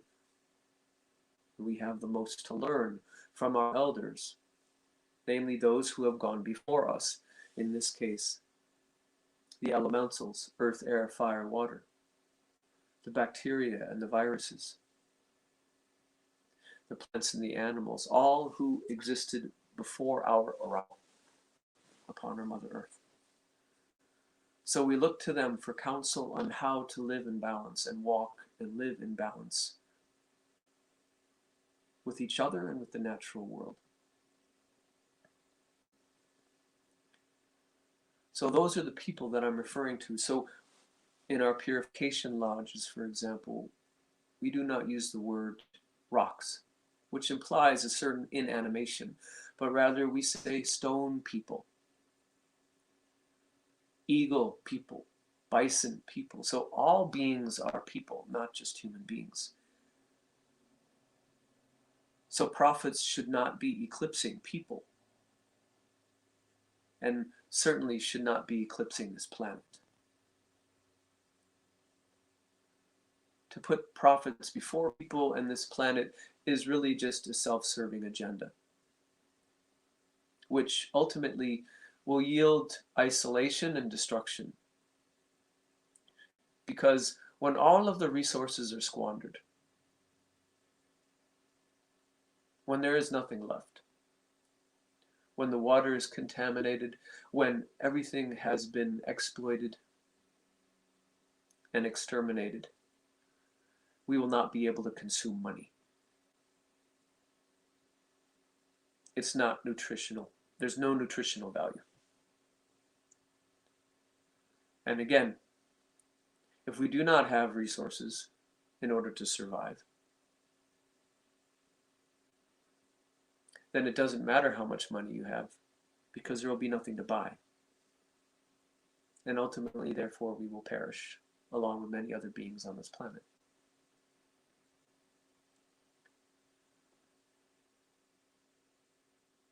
Right now, on this earth, there are many wars being waged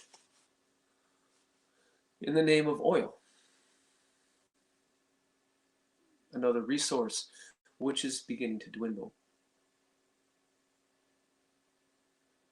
And there may be other justifications for the engagement of this war in the world, but ultimately there's an understanding that at the heart of the matter, it has to do with the dwindling resource of oil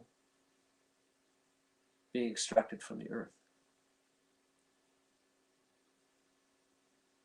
But when our water runs out or is contaminated to the point when it's no longer palatable, those wars will be far more fierce and bloody than what we currently see. As I speak, there are people putting their lives on the line for the protection of our water. Standing Rock was a watershed moment that set a precedent.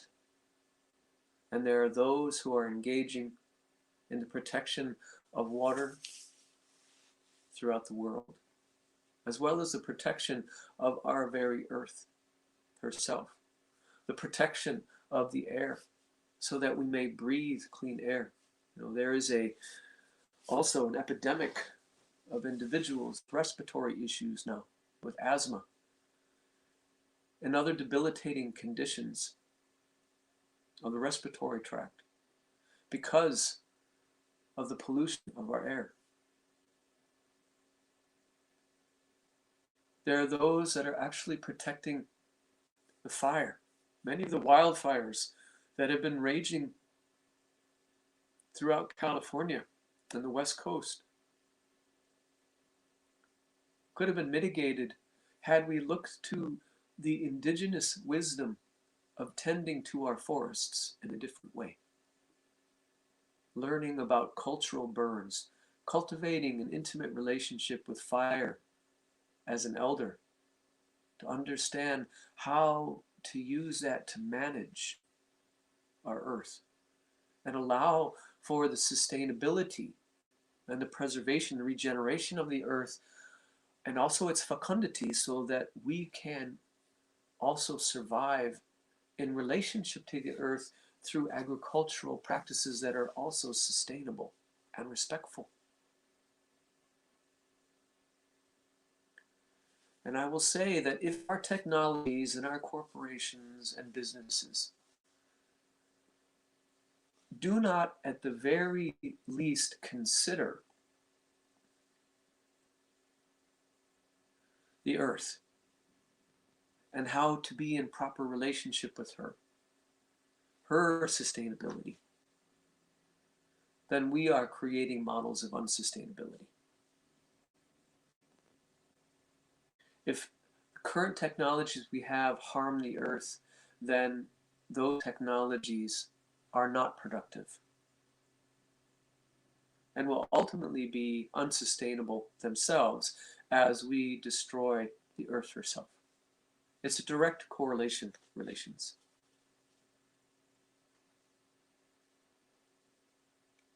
And perhaps, this seems to be a dour tone that I am expressing and articulating today, but this is the truth. I recall receiving a periodical in the mail from an environmental organization that prides itself on being a voice for the earth as well as for indigenous peoples. It's a beautiful periodical. However, it was covered in plastic for protection from the weather. And I felt that there was a lack of integrity in terms of the message they're attempting to convey and the actions that they're taking to spread that word. So I contacted them. And I inquired if it would be possible for them to find packaging to protect their magazine that would be environmentally friendly. That could be recyclable or compostable. And their answer was that they researched it, however, it was too expensive. It would decrease their profit and increase their costs.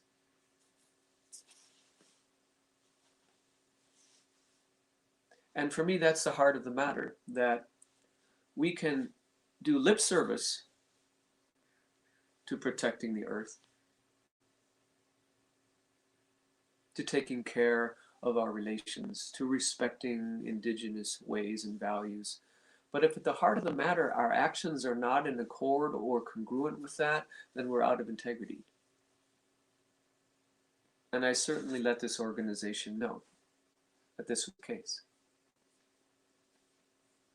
And much to my chagrin, they have not changed the packaging that protects their magazine. And so therefore, I cannot continue in good conscience to support them.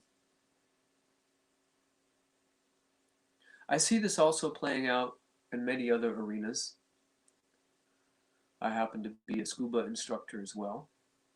And again, there are movements within the scuba community that are talking about the removal of plastics from the oceans,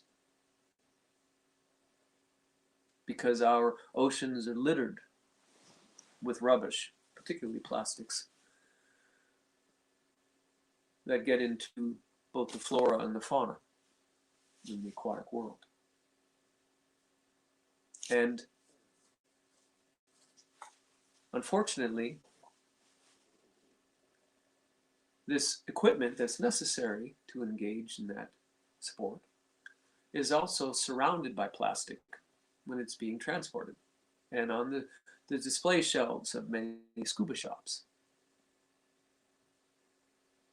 So if we're understanding that plastic is choking the oceans and that there's an advocacy by certain groups to minimize and eliminate plastics from this world, then it doesn't make any sense and is out of integrity if the very equipment that we're using to try to protect the oceans is being transported and sent and shelved in plastic. Now, in addition to ceremonial medicine and the use of sacred technologies, right, which are known as primitive technologies, and of course I use the word primitive in this case not in a pejorative way, but rather in the intention of original, ancient technologies. And we use these technologies in a sacred way, in a sacred manner. So in addition to these sacred technologies that I employ in the medicine ways of indigenous people, I'm also an EMT. I bridge the medical world also in terms of allopathic medicine. And unfortunately, in the allopathic medical paradigm, everything is disposable. And plastic is also constantly employed, as well as syringes and needles that often find their way washed up on the shore. Also, then the ocean becomes a receptacle for our refuse, what we throw away. And of course, we have landfills now that, with 8 billion people on the planet, have also become unsustainable because the manufacturing, right, the technologies, the modern technologies are beginning to manufacture products, for example, styrofoam, that does not decompose, does not degrade, does not return back to the earth. And we as human beings now are all culpable for what's transpiring, as we are all touched by modernization in a way that our previous ancestors that were in right and proper and balanced relationship with the earth did not have to grapple and deal with.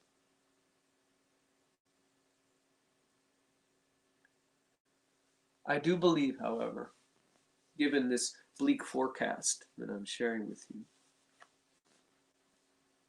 I'm not one for hope.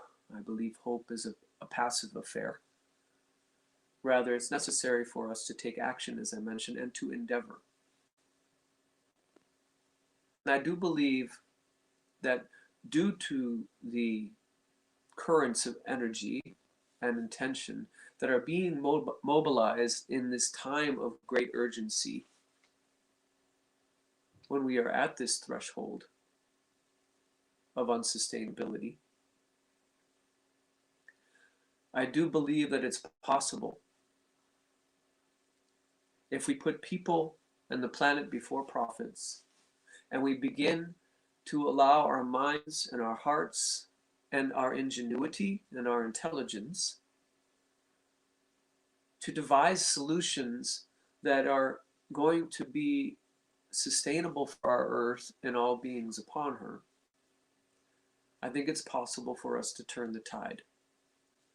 I do believe, however, that the politicking and the rhetoric and the debates must cease, and that we understand the urgency and begin to think as our ancestors did for 7 generations and beyond.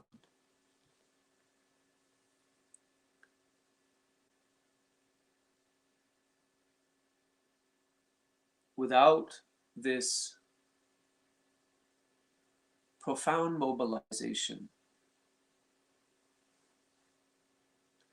then we ultimately will perish as a species, and we will take many other species with us along the way.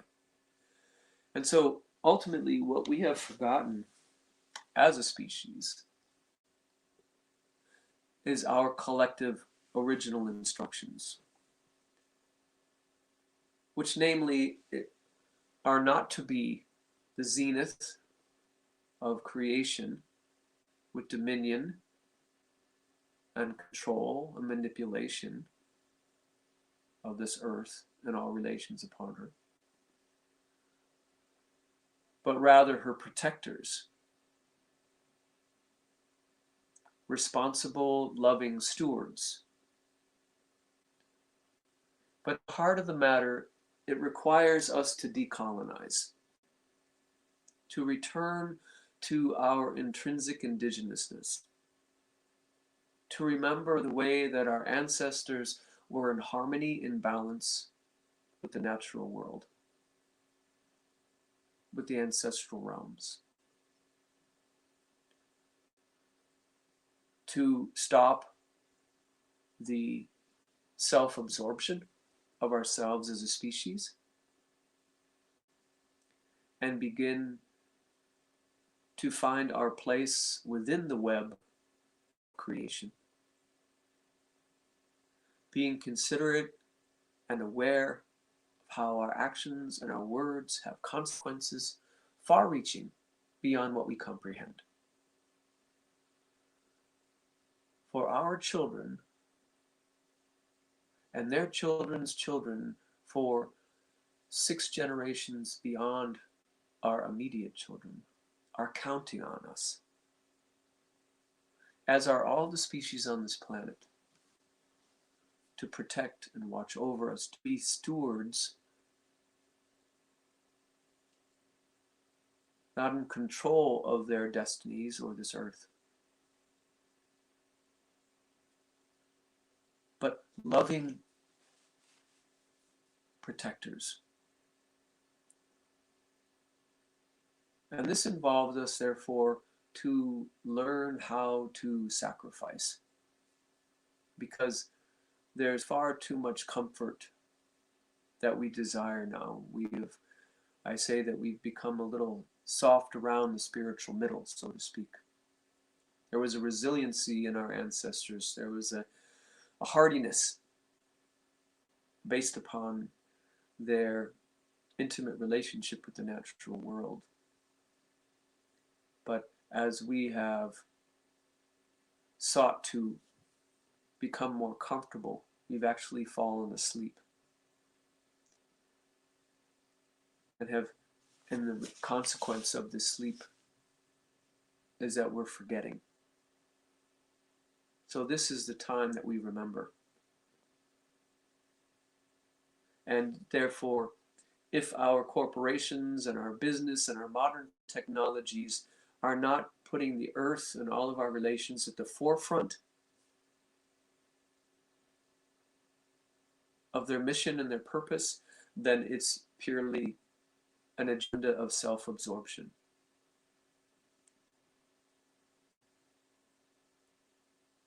Which ultimately will cause our demise as a species.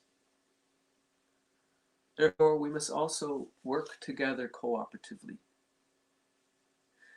We have to eradicate this model of competition to understand truly that we are all in this together. That's how a community operates. A community does not operate through competition, but through cooperation and collaboration. So this Darwinian model, even in the business world, of the survival of the fittest, is an unsustainable model. And we see that playing out amongst the wealthiest people in this world.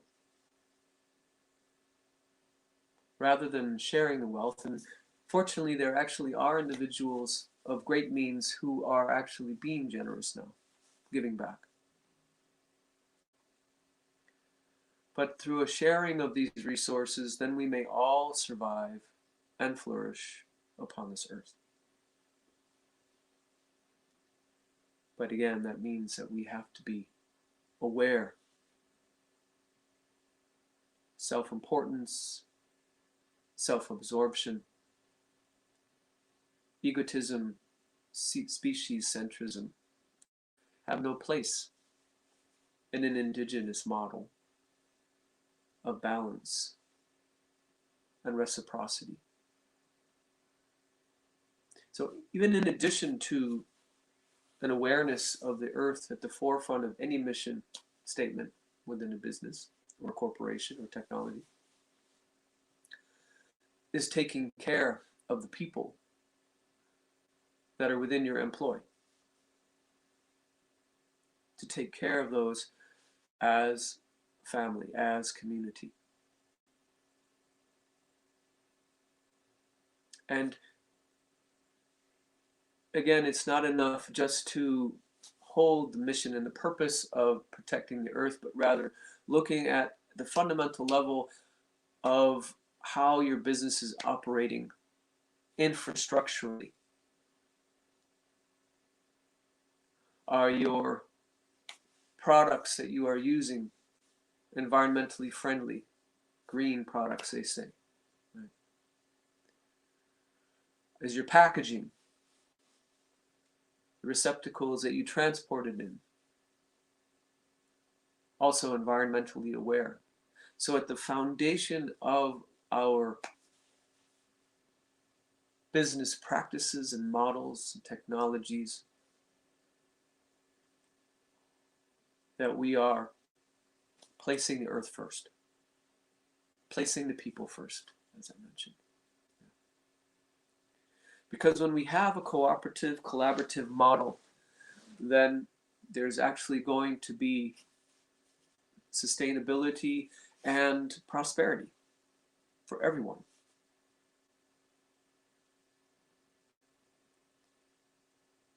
This is, for me, at the heart of the matter.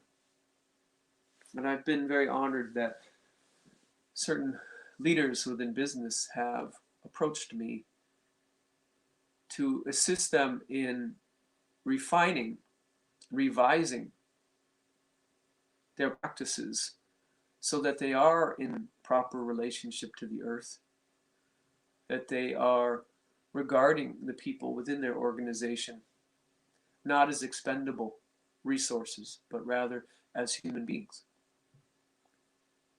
To care for them, to take care of them so that in reciprocity, the business will also flourish.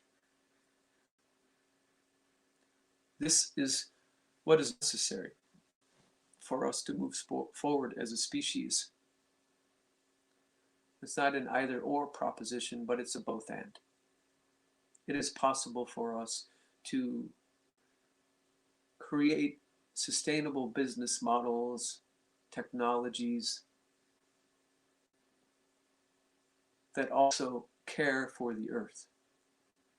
And in so doing, we're also harnessing our tremendous creativity and intelligence to allow for the realization of these intentions. But again, I stress, relations, that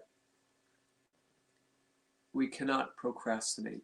We cannot wait another 1, 2, 3 decades, that implementation of these changes must occur immediately to begin to make these shifts and changes, not to wait decades before we even begin their implementation. It must start immediately.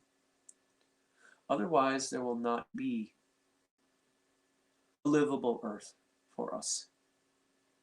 Again, the earth will outlive us. She is a sentient, self-regulating organism.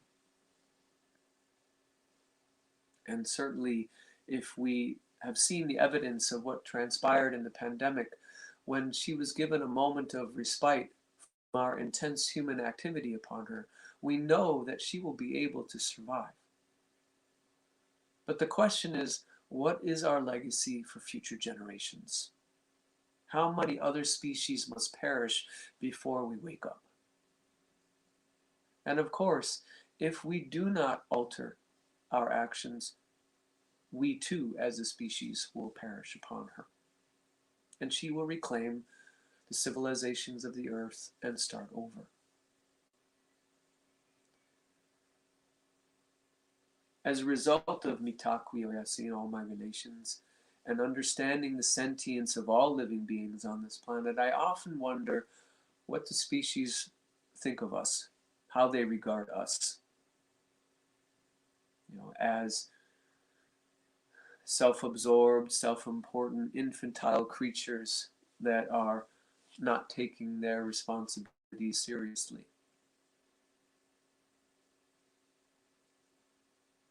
And I pray that we can change that. There is so much strife and conflict in this world. So much disagreement now. It's truly time for us to come together,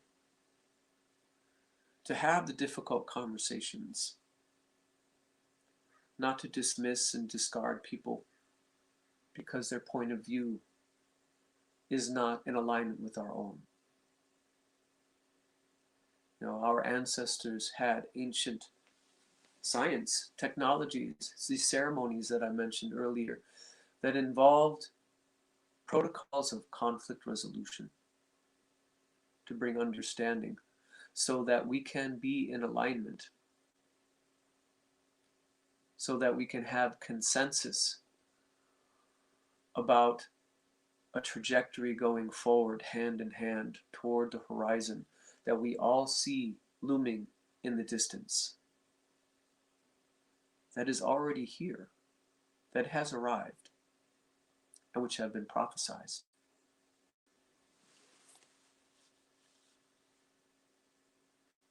At this point, before I conclude my time of sharing, I'm curious to know if there's anyone on this call or anyone in the Torch family who may have a question, an inquiry. I will conclude my time as we approach the hour to sing a final song, to unite the hoop in this time of great challenge, in this threshold upon which we stand. But if there's someone on the call or anyone in the Torch family who has a question they want to pose or a comment to deepen the dialogue and the understanding of what we shared, I certainly remain open to that. Thank you. Yeah, I think if I had a question, the elders in both are, we speak the same language and almost the same dialogue that I spoke in the last few days. It's been very, very succinct. But with our elders in our communities now and the disparities, I guess one of the questions is how to move a support system,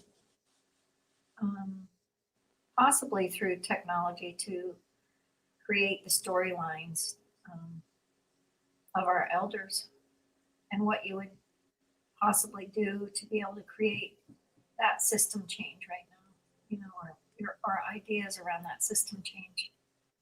Because I think they're the ones that have the stories to capture and to engage. And it's one of my great grievances of how we capture the story of their wisdom as we move forward. That's beautiful. Beautiful comment and question. It is said that when a traditional medicine person passes away, a library of medicinal knowledge burns to the ground. Mm-hmm. And what is often lamentable today is that many of the youth do not appreciate or value their elders. There's a disrespect for elders and a dismissal of them. And often their stories go unheard. Mm-hmm. So I really encourage all of the listeners to take the time to cultivate with their elders and ask the elders about their lives and their stories, and to record them. You know, those individuals who are savvy with technology, meaning recording technologies, to be able to preserve these stories for the future. To interview the elders, particularly the elders of traditional cultures who are still connected to their tradition, because there is great wisdom that is necessary for our survival as a species. I will actually share with you that my conviction is that our survival is contingent upon the remembrance, the application, and the dissemination in a respectful way of these indigenous teachings, which is why I am being interviewed here and elsewhere. Not that I'm an elder yet, but many of my elders have passed in the spirit world and have entrusted me with the dissemination of this knowledge. And this knowledge is vital and urgently required for our survival. So I really encourage those that are savvy with technologies of recording to take the time to spend time with these precious wisdom keepers, so that this knowledge and this wisdom on how to walk in balance in this earth is not lost. Because we keep moving farther and farther away from our humanity. Mm-hmm. As we become more enamored with these technologies and labor-saving devices, right, that often, in one sense, kind of dumb us down a little bit. Mm-hmm. Right? You know, the educational system of the West is actually predicated on forgetting, not remembering. Right? The indigenous cultures who rely upon oral tradition requires the maintenance of memory to ensure that the stories are transmitted faithfully to the next generation. And Alzheimer's, which is often plagues the colonized world, is a disease of forgetting. Mm-hmm. And oftentimes I see, having spent much time also in hospice, I see how our elders are relegated to homes where the family does not visit them. That's right.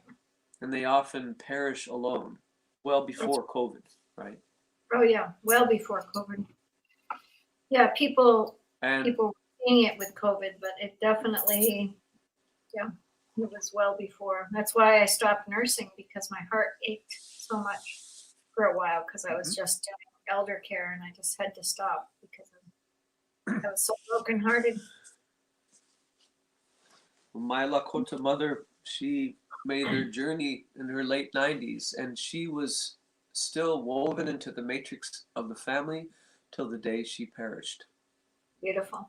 She was not isolated and placed in a home because she was a burden, Mm-hmm. but rather she was regarded as a blessing. Amen. And this is how we need to treat our elders, right? And it starts much earlier. Again, I see with the youth, this fundamental disrespect for our elders, right? A dismissal of them, a dishonoring of their wisdom walk through their life. Mm-hmm. And yet, in the transmission of these stories are the parables of how to lead a good life, Mm-hmm. right? Rather than allowing these elderly people, right? For me, there's a difference between an elder and someone who is elderly, right? True. And for me, that has to do with an honoring of their story and an inclusivity of their lives in the matrix of their families and communities, so that they do not forget their value and that their stories are honored and remembered and transmitted into the future. Mm-hmm. And again, I saw an elderly person basically decay because they were forgotten. Yeah. And this for me is reprehensible in our world, right? Mm-hmm. And so ultimately we're talking about cultivating a technology that does not require outside resources, but it's called the technology of the heart. The technology of the human being, which is based on relationship, interrelationship, on compassion, on love, kindness, respect. Mm-hmm. This for me is where we need to go as a species, and it begins with every individual. Mm-hmm. To honor the people in your life, to be curious, to cultivate a curiosity, Mm-hmm. even if that perspective is contrary to your own. And we have also this drive toward the homogenization of our cultures, that everyone needs to think the same, but that is not how a community operates. Mm-hmm. Mm-hmm. It's about embracing also other perspectives, other ideas, right? Yeah, So that's a really that great. we don't diminish the voice of Yeah, anyone. that's a really great voice right there. I think that's the key. It's one of those things that academia moved into, just like this narrow knowledge. And then if you don't have that knowledge, you're outcast. And it's I've seen it a long time. And I took a couple of elders out to dinner. One was 92 and one was 94, and I took them on a date, and they didn't know each other. But they did a Facebook Live with me. And I thought we should be doing this in the elder homes and the development of connection, just like we should be doing it with the youth. That's what Torch Seeds is about, developing, the 4 pillars: peace, health, environment, and tech, in a development where kids from Pakistan can talk to kids in Africa, and kids, growing seeds together, so that there's a cross registration of, those cultures. And the greatest spark was my 15-year-old in the Marin County, the wealthiest county, speaking to a 15-year-old in Pakistan in one of the orphanage. And they both sparked. They both lit up. And it wasn't anything about what you said, money. It wasn't. It was about the spark of 2 15-year-olds seeing the wisdom of needing to learn from each other. and wanting to learn from each other. And it was so fun to be able to do that. So that's how Torch Seeds was born, out of these projects. And so I've thought of it a lot for the elders recently in the last year, I guess, but how to implement that through the Torch and just really get that going for the elders as well. Yeah, and have the elders also connect the youth. You know, that's right. That's ultimately, exactly. a community is the intergenerationality of it. That's right. Right. Yeah. So that because then the elders can transmit their knowledge. They also are revitalized and charged, by the vitality and the curiosity of the youth. Right? Mm-hmm. You see that with, for example, people that have maybe an elder dog, and then they bring in a puppy, and that elder dog also comes back to life a little bit because of the vitality of the puppy, right?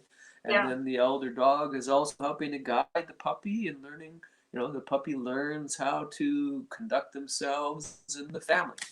Right? That's right. So that's right. 100%. You see that. Yeah, that's a great analogy right there. That's beautiful. That's beautiful, Philip.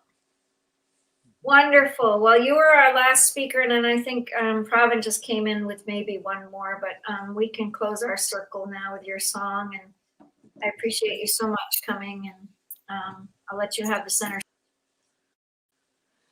Wonderful. I just want to thank each and every one of you for that was your wild. presence and your participation and your listening on our call. And again, for the privilege and the honor to be able to share with the Torch community. May the Torch's light continue to burn brightly, and that we can take the blessings from your gathering out into the world, and to understand how we can come together in this time for our humanity, so that we may all survive, that we may all flourish and thrive for 7 generations and beyond. So I conclude tonight the song to Unite the Hoop. Can I do one special thing for you of what we've been up to? This is our Torch adventure. You ready? You ready? This is our technology adventure. So you have to be patient. It's very fun. I've had a lot of laughs about it because it was a mistake. But it's really fun. And with your drumming, it would be really cool.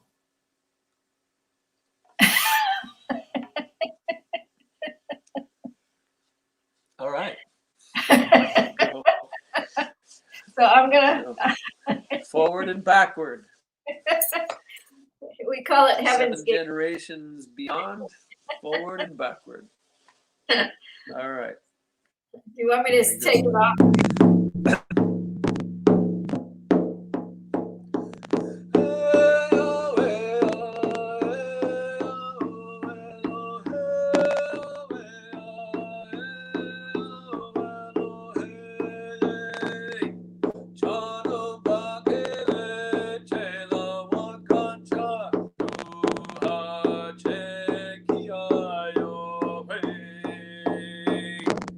Shangla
That is a song to unite the hoop of our humanity and all relations upon this earth with us. May we cultivate that interrelationship, and rather than exploit and extract and from our species, of all of our relations, may we learn actually to give back and to bolster and support and serve instead. Aho, Mitakuye Oyasin. Mitakuye Oyasin. Thank you, dear brother. It warms my heart for you to be here. Zelda opened up our circle, and you're kind of closing our circle with drumming, and I'm eternally grateful for that. So we'll meet soon. I'll be up at the lodge. Aho. Blessings. Many blessings to you and your listeners. Thank you. Thank you so much. Yep. Blessed full moon as well. Exactly. May you all have glorious dreams in this time, in this window 100%. of grandmother's fullness. Amen. Amen. If you hear of any places for living, keep me posted too. I have to find a new place to live. So that's the I big will journey. keep my They ears sold open the for you. building. Yeah, they sold this building, so it's been a big change because I just moved here in October. So it'll be interesting to find what's next, but maybe I can come up that way a little bit, Sure. a little closer. Put down that prayer, and the spirits will be able to help you with that. Thank you. Thank you. All right. Have a blessed day. Yes. Likewise. Thank you.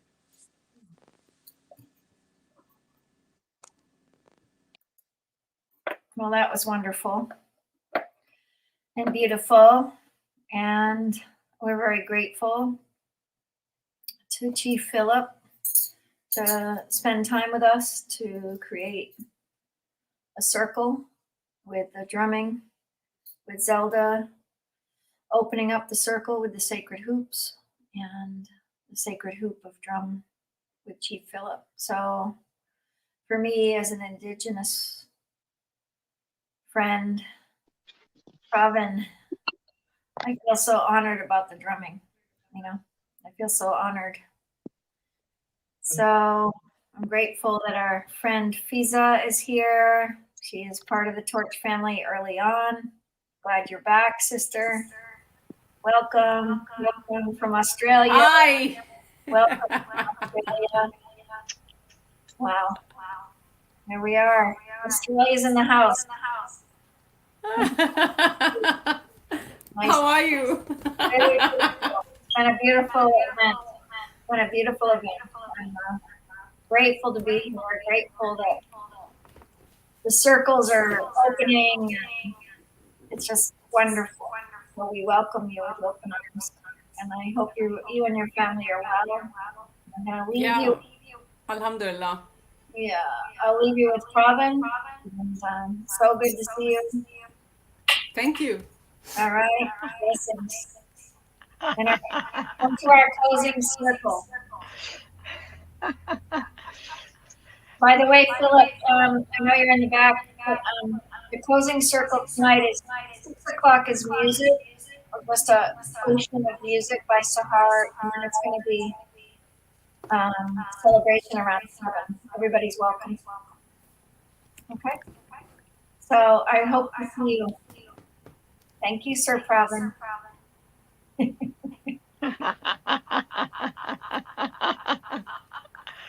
Hello. Let's a laughing exercise.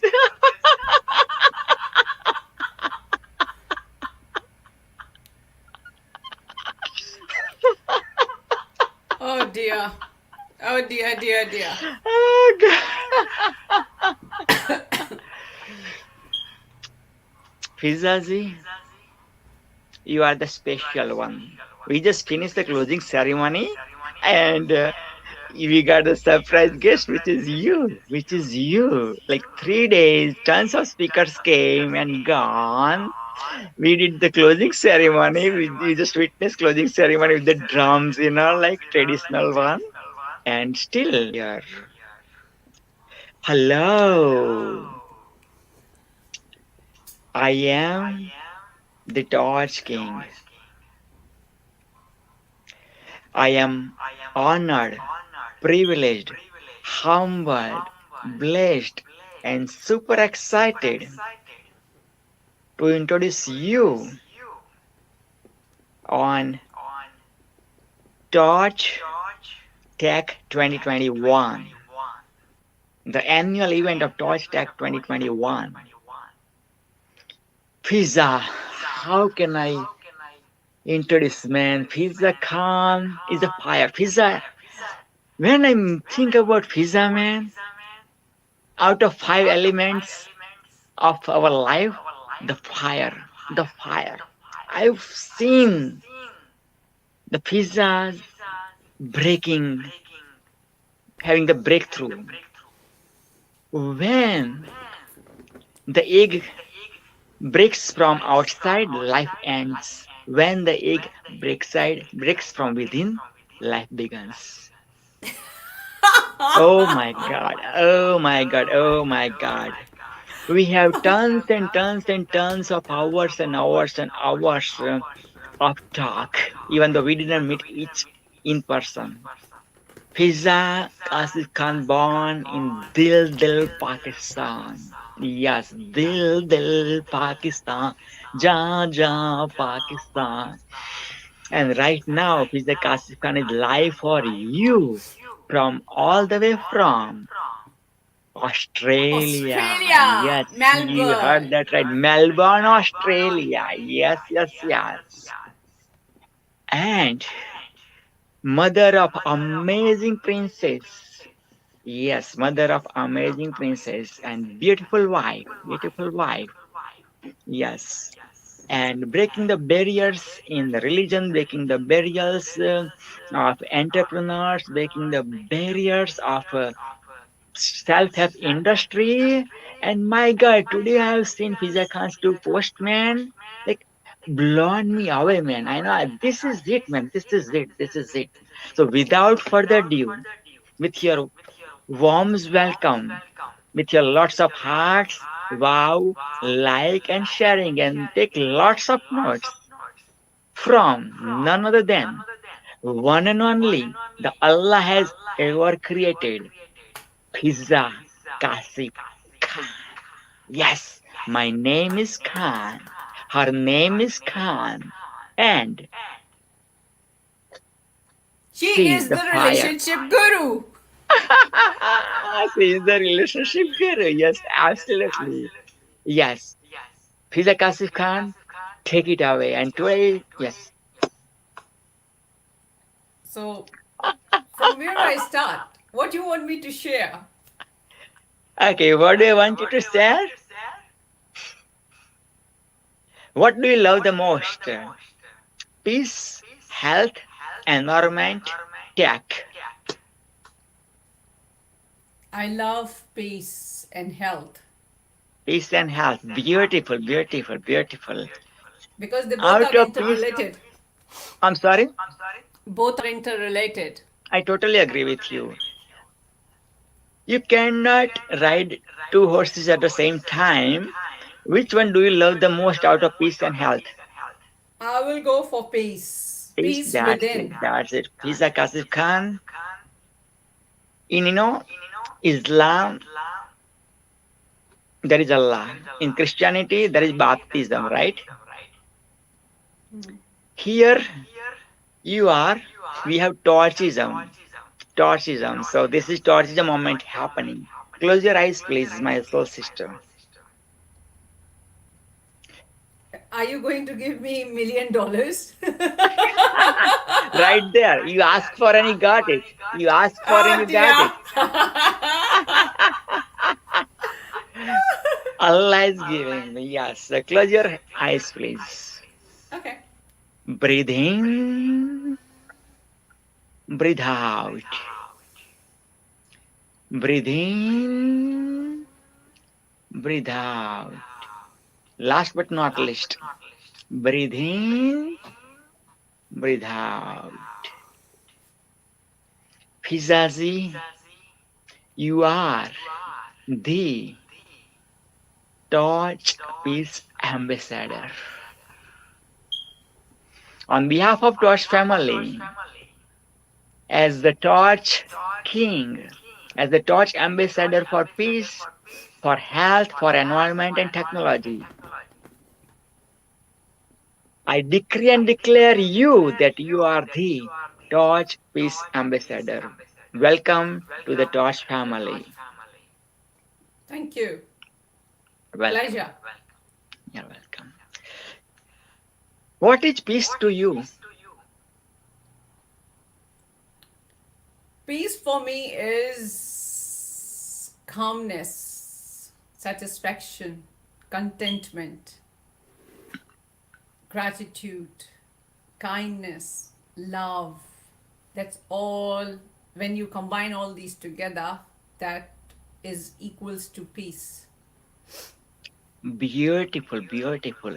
I love the way you are representing Islam with, traditional Islamic dress. I really appreciate that. Really appreciate that. What does that mean to you? This hijab, Yes, hijab, please. this is my identity. That makes me, that helped me to stand out in the crowd, and that represent me as a Muslim woman. That I have my identity as a courageous, bold, beautiful Muslim woman who is helping people in transforming their life to have peace, love, kindness, and gratitude in their life. And I'm proud of it. Beautiful. Yes, keep going. And I'm proud to be the person who I am today, because when I came to Australia, I started taking hijab when I came to Australia, because something happened and that was my shift. That was my breakthrough. And Beautiful. after that, I was like, and I judged myself so many times that what if, because of this hijab, people reject me? What if I will not get a job?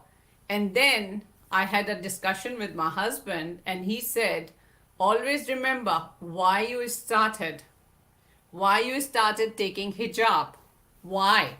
And if you remember that, then you don't have to worry about anything. He's there to look after you. He's here to look after you. He's here to look after you.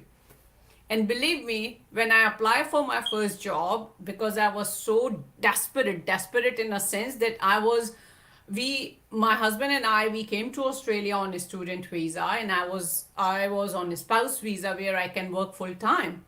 My husband is study and he can do 20 hours work. But I did not get a job because I did not have any experience, and I tried my level best. And I started my journey as mobile beautician, but that was temporary.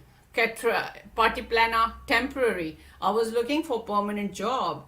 And I remember the day when they called me for group interview. I got ready. I talked to my husband that, hey, I'm not going to take hijab. If they reject me then. And he said, this is your choice. I did not force you for that. Believe me, I sat in a car, I locked the door, and as soon as my husband started the car, and I said, just wait, I'll be back. He said, where are you going? You're getting late. And I said, no, just give me a sec. I'll be back. And I cover my head, I take my hijab, and I said, Allah, I'm all yours. Hold me and guide me. If this job is for me, then nobody dare to take it away from me. And I know you are the best planner. And believe me, when I reach there, it takes me an hour and a half to reach there, and people living close by to that place, they reach late. And I did not even know that I had a conversation. The lady that I met and I had a very, very friendly conversation, she is the head of HR. And she was like, from which place you're coming from, Fiza? It's too early. And I said, no, it's not early. It's 9 o'clock. And I am exact here at 9 o'clock. Wow, punctuality. And I said, this is my first priority. I did not even know that I'm talking to the person who is in charge of selecting people. And I help her in just, setting up few slides and projector, because something, techno stuff happened. So in a group discussion, she said, I want one leader in this group. I had 3 men and 1 lady, and nobody was ready to stand up. And she chose me that Fiza is going to be your leader. And I was like, oh, goodness me. And when I got my turn to share my story and talk about something that she had given a particular topic, when I was talking, I did not even realize that she was standing behind me and listening to me, observing my body language. And once we finished, she said, okay, I want you to just give me the feedback about her, because we already gave a feedback about the rest of the people.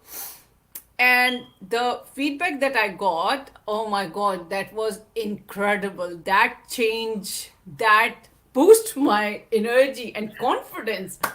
And she said, can I have your passport, please? And I was like, what? My passport? And she said, yes, can I have your passport, please? And, no matter how organized women is, I start digging my bag. I did not find my passport. And I got tears and I said, oh, I'm so sorry. I don't have passport. I forgot it on my dining table. And I started crying, and she said, take a deep breath, relax. It's okay. I know you have a daughter. I know you dropped her at childcare. I know, because I am a mother too. That's okay. That's okay. Relax. Tell me how you will go home. And I said, I need to catch bus from this and this. And then I change the bus from this and this. And then I take the train. And I said, oh, and she said, oh my goodness, what an effort, Fiza. What an effort. Phew. It means you are serious in work, right? And I said, of course. Why should I wake up at 5 o'clock, leave my daughter at childcare and get ready and come here on time? So I got my first job, and I receive a phone call. As soon as I reach home, I just email my passport to her, and I receive a phone call the very next morning that, congratulations, we selected you for the busiest petrol station of Sydney. Are you ready for that challenge? And I said, yes, I am. Yes. And she said, okay, tomorrow morning, go and meet that manager. And I already told him about you, that you are this. And I said, you don't know me. How can you say that? And she said, you don't believe it, that you are this. And I said, no, I believe it. Because I am who I am. So the only message that I want to give is, there is nothing. There is no word like a barrier, barrier. There is a barrier only here. Barrier is here, in your mind. In your mind. And the fears that you have. Fear what other people think. Hey man, nobody cares. Nobody have a time to think about you. Seriously, nobody has a time to think and look at you. Nobody cares. Imagine if you call your friend, you need urgent help, and your friend don't answer that call. What do you think? He or she left everything and answer your call? No. You are not priority for them. Everything is here.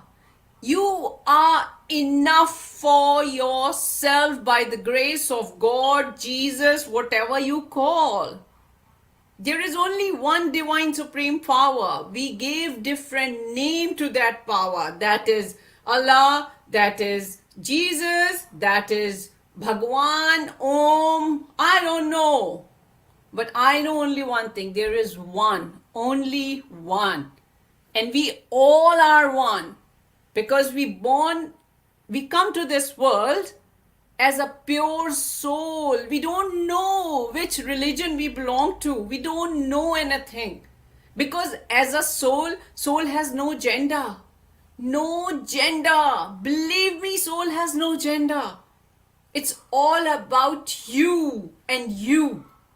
And if you treat people like, no, this is black, this is white, this is tall, she is ugly, she is, no, it's all within you. You see your own reflection in people.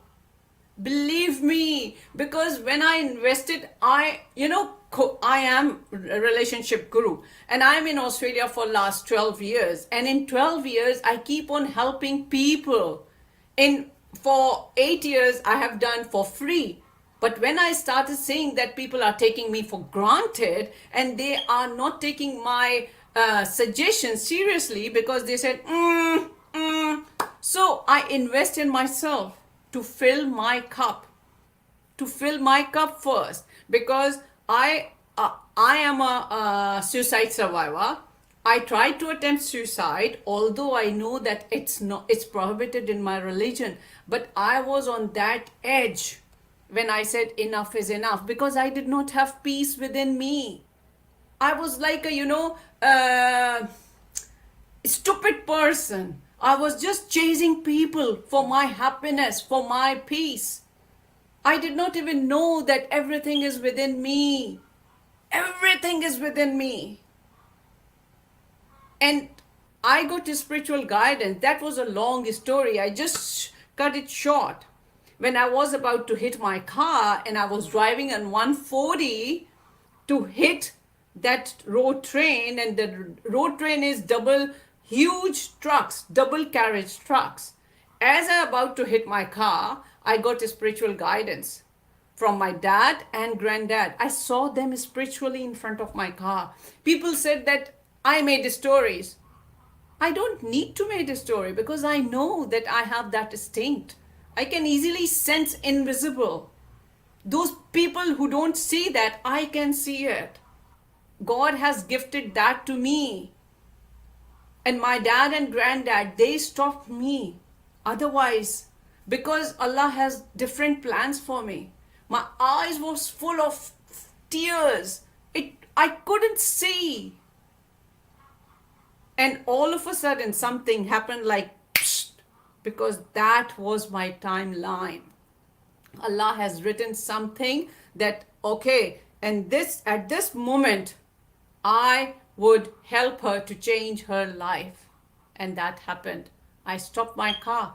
Thank God there was no car behind me. I stopped my car and I just get down from the car.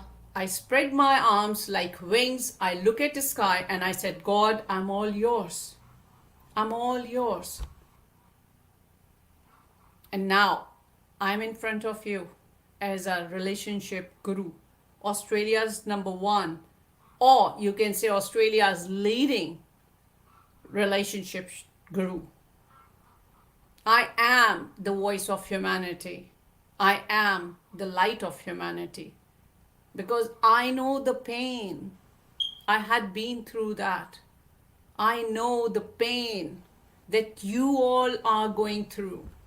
I know what is lack of finances mean. I know what is lack of love means. I know what is lack of connections mean. I know what is lack of intimacy mean.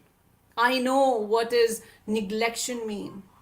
I know what is rejection mean. I know, my friends. I know, because I had been through with that. And today I'm in front of you. Look at me. I don't care whether people judge me. I don't care. Yes, I did. Last week something happened. Something happened. I joined one group and they try to push me to that nutshell. which I already break 4-5 years ago. And I decided not to be the part of that crap, because then I realized that why this happened. What does this mean to me? What Allah trying to teach me?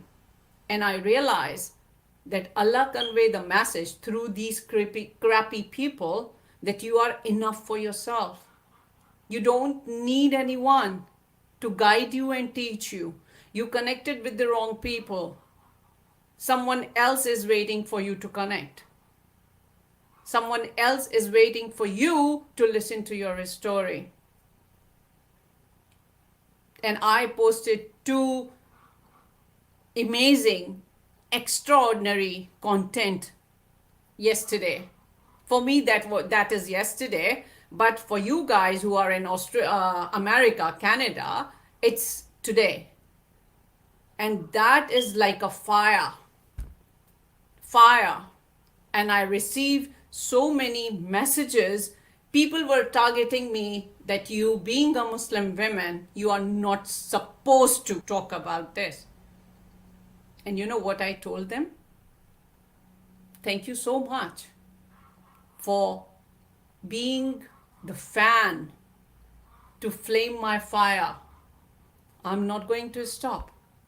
I'm sharing this to create awareness, because Allah chose me.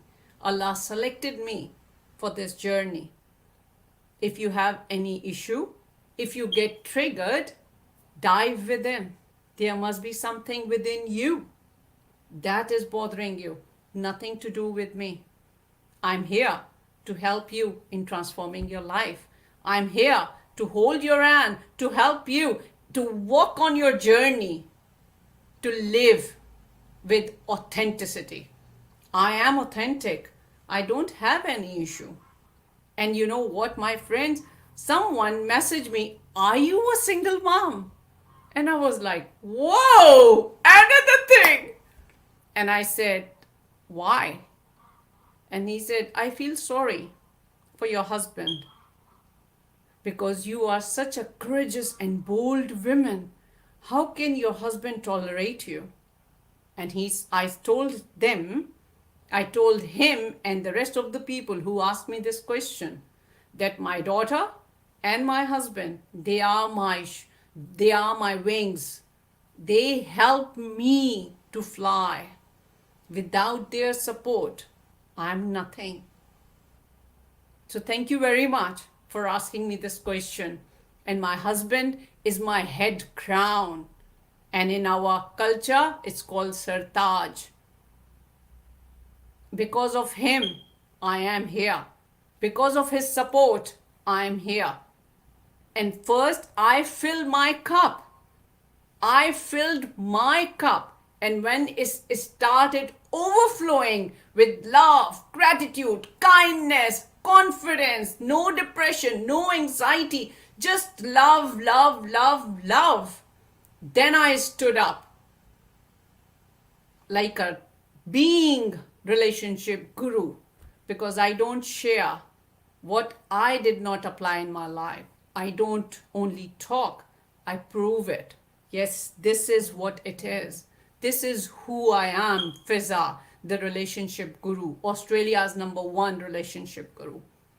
I'm not a fluffy person. I'm not a cotton ball that once you take it in your hand and you smash it and put it in water, it becomes so like, poof. No. I am authentic. I am love. And Alhamdulillah, I'm so blessed that I changed millions of lives, and they are living happy, fulfilled life with courage and authenticity. Whatever I tell them that I'm going to give you this in my program, and I mean it. I'm not the person who only make money. No, I'm here to make a difference by earning money to enjoy abundance lifestyle, to help people who are looking at me for financial help. So this is who I am. If I can do it, you can do it too. The only thing that you need is to prioritize what is important for you. Whether you or people, what other people think. Whether you are important for yourself or your family. And always remember, my friends, everything begins with you. If you are peace, if you have peace, if you have love within yourself, then you can attract everything, these things around you, because the vibes attracts vibes. Every relationship in this world begins with you and only with you. Begins with you and ends with you. That's it. When you transit from this world to another world, nobody will die with you. Nobody will cry for you. Believe me, when my dad deceased, he transited from this world to other world. I always used to ask him, what happened when you will not around? He said, my love, life goes on. At that time, I did not understand that. Yes, I miss my dad. Yes, spiritually he's with me. Yes, my mom miss her partner. But we did not die with him. Our life did not stop. I got married after the death of my dad. My dad passed in March 20, and I got married in December. Because Allah has written everything like this. So why you try to go against the time? Be with the flow. Just surrender. Accept. But don't accept injustice. Don't accept toxicity. Don't accept negativity. Accept love, peace, kindness. Be ready to receive. Be ready to receive. Don't only give, give, give. Don't block your receiving end. Be ready to receive, to be the love. If someone say, I love you, don't get irritated. Don't get annoyed. Don't get angry. Depends who say that. I know that. But if someone say, I love you, accept it. Thank you. I receive with unconditional love. I love you too. If you look at cat, say I love you to cat. If you look at dog, say I love you to dog. Because everything is energy. You are energy, my friend. You all are energy. Energy of love, peace, gratitude. And peace is here in your heart. And heart is the center of love. When you clear your heart from hatred, jealousy, anger, hurt, guilt, fear, then only and only thing that you find there is love. You are love. I am love. Everything around us is love. Start looking at things not through hatred, through love. Open the eyes of love. Unlock that cage. Allow, give permission to yourself to receive love.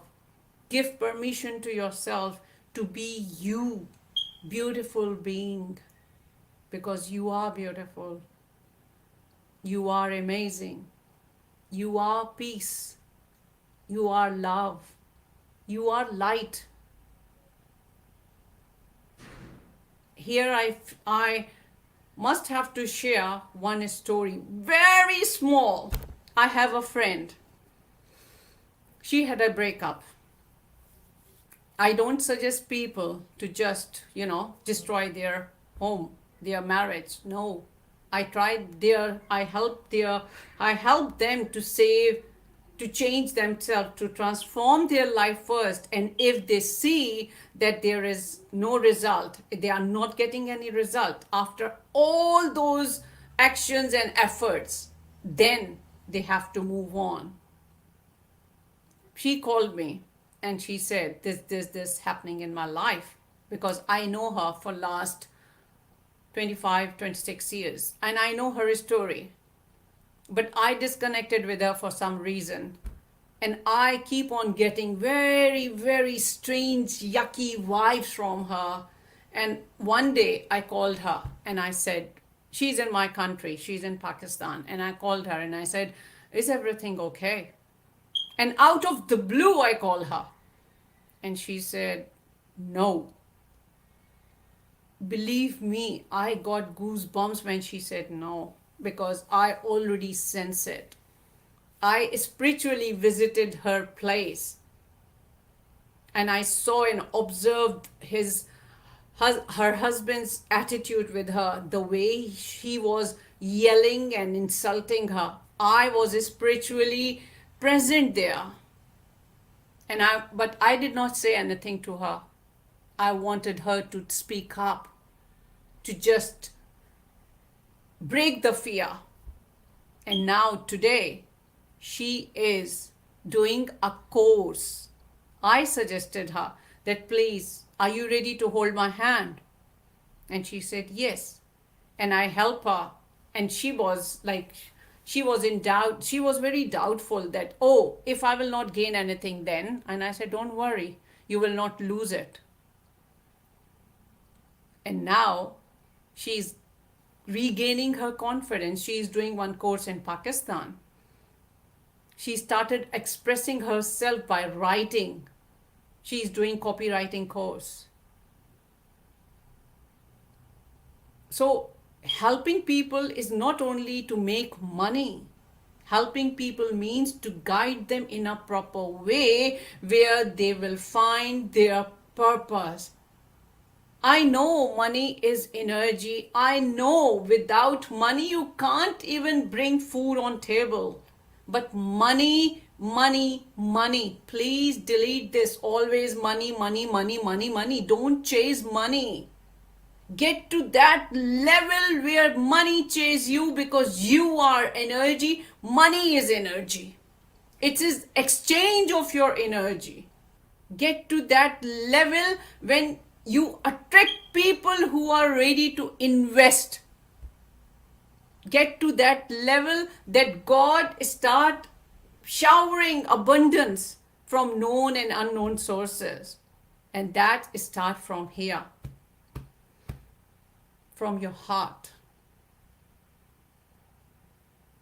Try this and start saying that I'm open and ready to receive everything and anything for the betterment of my well-being. I'm open and ready to receive abundance from known and unknown sources. Do this, try this, and you will be amazed to see the result. Ta-da! I think I shared enough, right? And if you will just start applying only one thing which I said, if my one sentence can change someone's life, my mission accomplished. I'm not sharing to impress you, not at all. I'm sharing because Pipi Bhaiya, Praveen Patel, given me chance to share. Otherwise, I did not even know I was doing my work. And he said that please come and join and share your golden nuggets. So I'm here. I'm here in front of you, your friend, your voice of humanity, light of humanity, your relationship guru. And if you need any help, just connect with me. It's not about, yes, it is money because this is my profession, but not all the time it's about money. Whatever I suggest you, if you allow me to suggest, and if you start applying by taking action, that can change your life.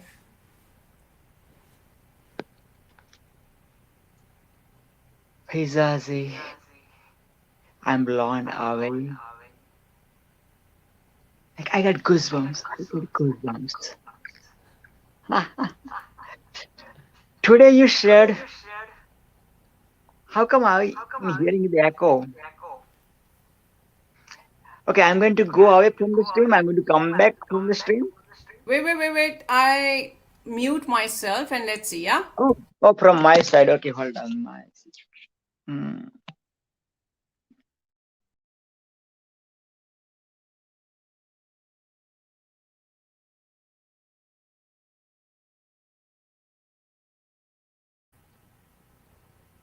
Oh, he disappeared.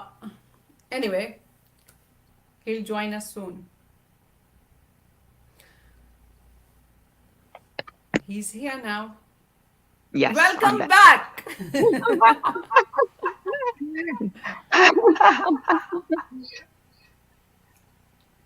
Today you put 2 posts. Please share it about those 2 posts. First of all, look at this. Live, Yes, live, love. love. And what is this here? Say yes to new adventures. I am open and willing to allow good to come to me. Money flows effortlessly into my life.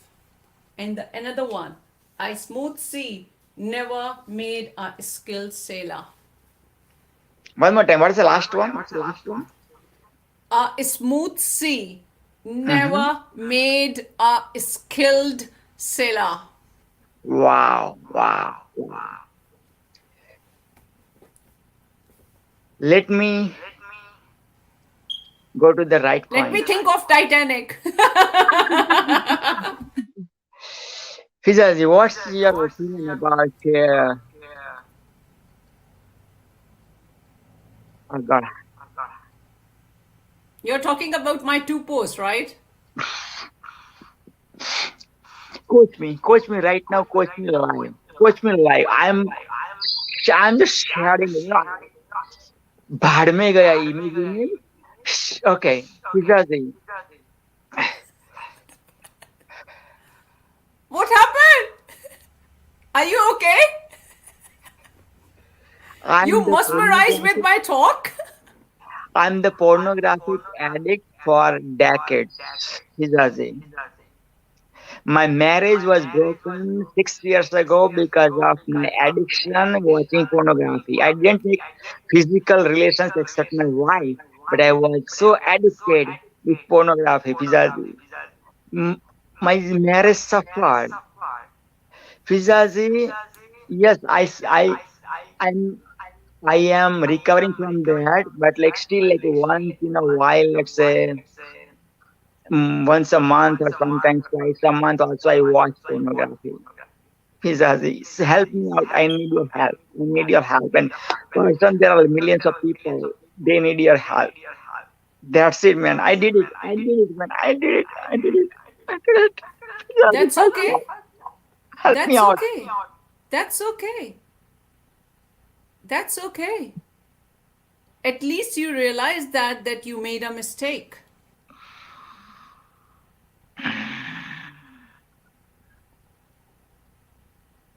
And I honor and acknowledge that you realize that you made a mistake. And that is the first step towards your transformation. And I must have to mention one thing that people say, oh, puberty, because of puberty, there are changes in body. Oh, because of XYZ. I must have to mention that pornography got many issues. There are many underlying hidden issues that push people to watch that. And I came across so many people who got impotency because of that. Because of using their own hand to satisfy themselves, they destroy their sexual organ. Because of unrealistic expectation. And I highly recommend those who are watching me, please go and read my 2 posts. One is related to the video clips, that how they picturize those videos to make people feel like, whoa, what a girl, man. What is this? It's all sound effects. It's all camera tricks. Believe me, this girl was sitting next to that person and he was holding thighs of cameraman, and that's only sound effects. At the size that you see in those pictures and in those movies, I swear to God, it's all camera tricks. That's not possible in reality. And those you see, the ladies with, I don't know whether I have to say or not, but I must have to say that the ladies with big boobs, that is not real. Believe me, that is not real. I witnessed this myself. My friend, she owns her salon where she do body wraps.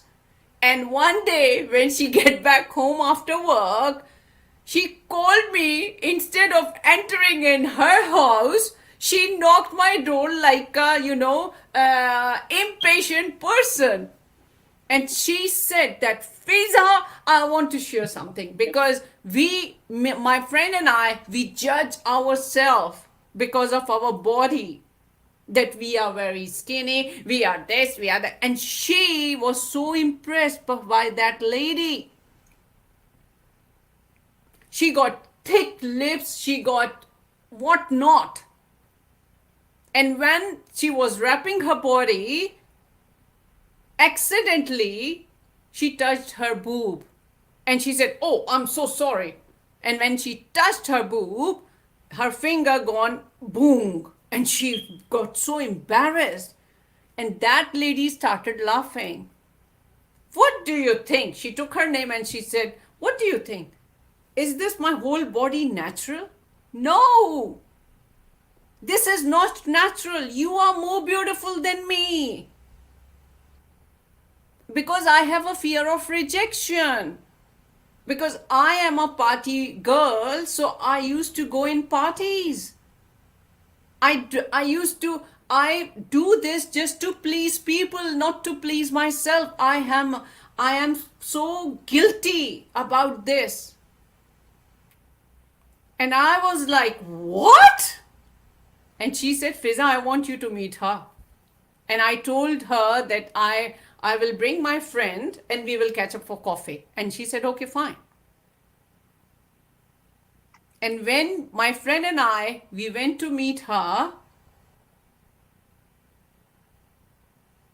when I saw her pictures on Facebook, Instagram, believe me, my friends, because she knows that I am Muslim and my friend is Muslim and we don't do much makeup. We are who we are.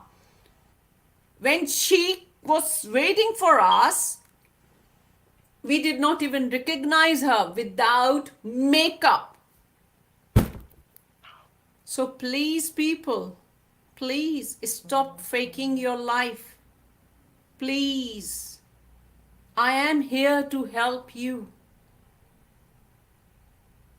I will definitely help you to live with authenticity by being authentic celebrity guru. The one who smiles from your heart, not to make people happy and here crying within, just to miss your wife, just to miss your child. No, This is who I am. I'm here to hold people's hand, to walk with you, to enjoy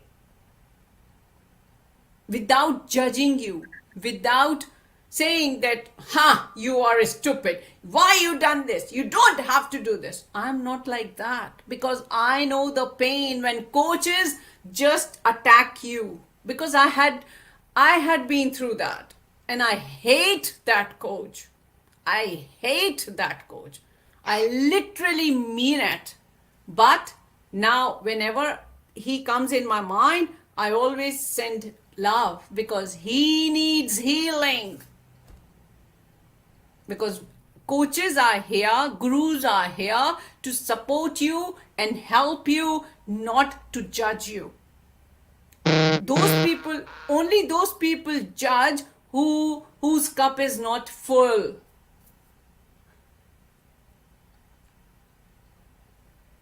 So at the moment, I have so many people from South Asian countries. They are taking sessions with me. They are taking sessions, and it's only been 2 sessions, believe me. And they are like, oh, is it something wrong that when I'm doing my kitchen work, or when I'm in my office, Fiza, I had lots of things and I feel cranky. But the way you give me us tasking to do that every day, when we write it, we don't feel angry. We don't feel jealous. We don't feel hatred. And I said, wait and watch. This is only 2 sessions. 4 more to go.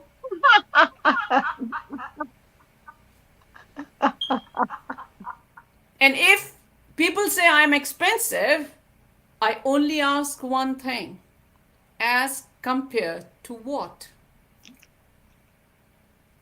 Your addiction, your disastrous life, your inner battle, your upset mindset, your confusion, you feel lost and confused, you get cranky, you are like a lost cat going here and there in each and every house waiting for your food.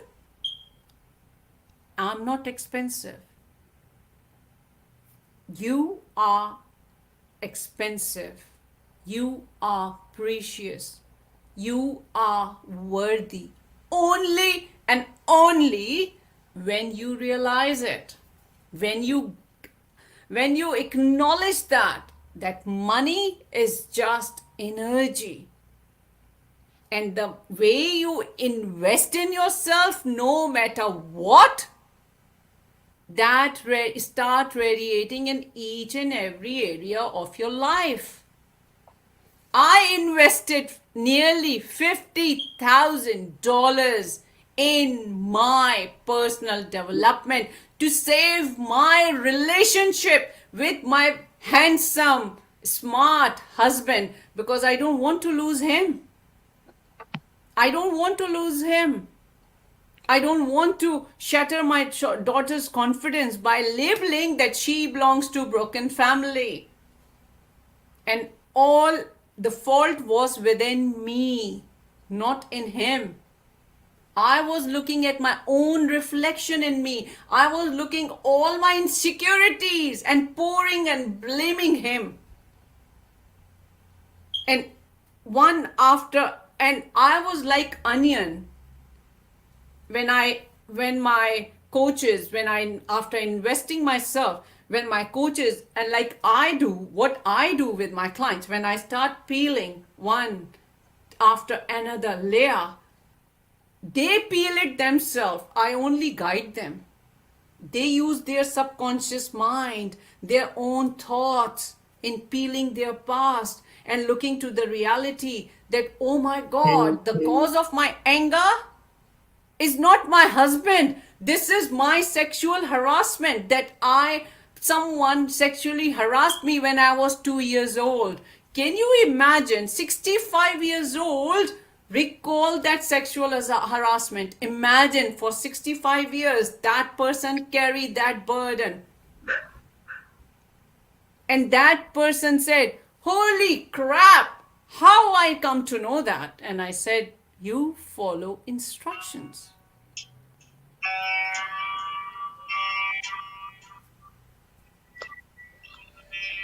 So everything is within you, my friend. Nothing is outside. You don't need any outside validation. You don't need anything from outside world. When you start shining by being authentic, the world start attracting towards you. You don't need anyone to chase you. Now, people come to you. "Oh, I need your help. I need your help. I need your help." And I must tell you one thing. I'm not everyone's cup of tea.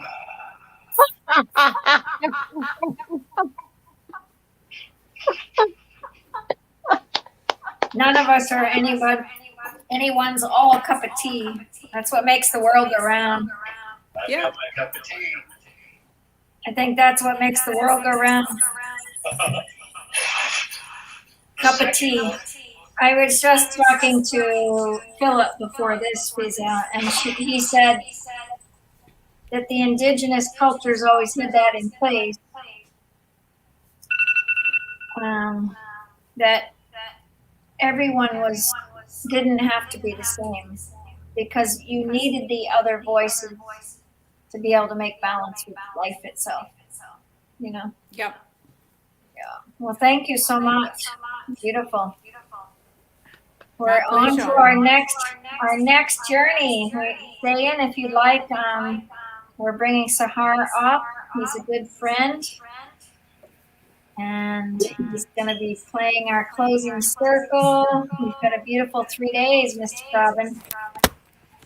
There's Sahar.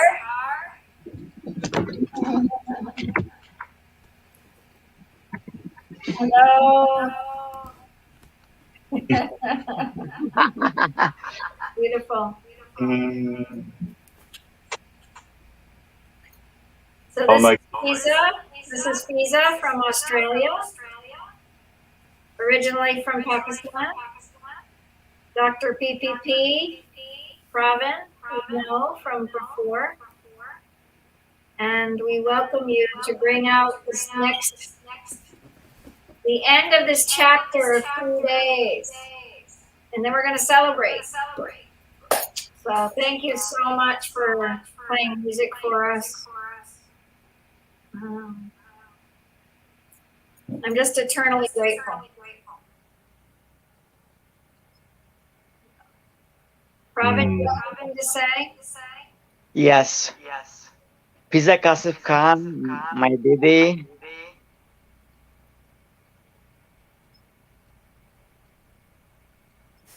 You helped me out to go through the biggest breakthrough I've ever felt in my life.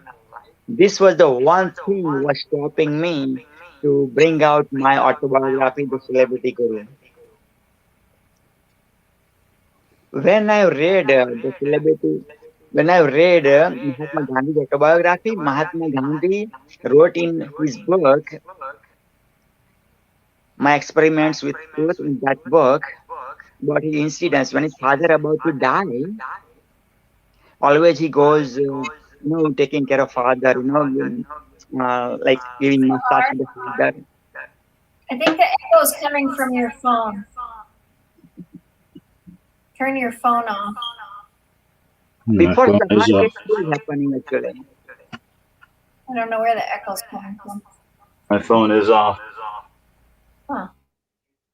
Okay. I think it's better. Awesome. Yes. Okay, go ahead, Dr. PPP. Sorry. Yeah. I was getting this echo and I was like, okay, where is it in my light? Yeah, so when I was in grade 12 and reading this autobiography, Mahatma Gandhi noticed that, even though I was with my father, but my mind and body and soul was waiting, when my father go to sleep, and I'm going to make love with my beautiful wife who is waiting on the next door. Gandhi, or maybe Gandhi's wife, except both of them, nobody else knew. But Gandhi wrote that incidents without even thinking about what's going to happen to his brand, what going to people think about him, and that's it. And this was, I'm like, when I'm going to be as open as Gandhi, then I'm going to write my book, and this was the one blocking me. And Pizza, even though I know you for so long, and this is it, and this is through this, it's gonna, give the message to the lots of people, if like Dr. PPP can reveal on this platform, like, globally, man, that's okay. You can relive it too, Valia Luntaro becomes a Valmiki, and then writes the autobiography of Lord Rama's autobiography, Ramayana, right? So without further ado, help me welcome none other than on Torch platform. Torch is honored, humble, blessed, privileged, and super excited to introduce, and I'm as the Torch King, Torch Ambassador of Peace, Health, Environment, and Tech, welcoming the Torch speaker, the Torch Tech 2021 speaker, the celebrity humanitarian the world has ever created, none other than Superstar Sahar, hashtag SSS. Sahar, take it away. Oh my goodness. And we have Amma here. Oh, yeah. And you are Amma of Torch. One of her infinite forms. I am just so thrilled to be here, you guys. Thank you so much. I invite everyone just to breathe in deeply. Look at these beautiful candles with Amma. We're gonna give you an adventure right now. This is our Torch adventure. Okay. Yeah. This is our technology adventure that's been happening all week, and it was a mistake. And it's very fun. So stay tuned. Are you ready? Are you ready? Okay, get ready. I'm ready. Thank you, Lynn. Thank you. Are you ready? Here we go. Here's Sahar. Yes, now? Oh, look at that. That's an adventure. Oh, for that.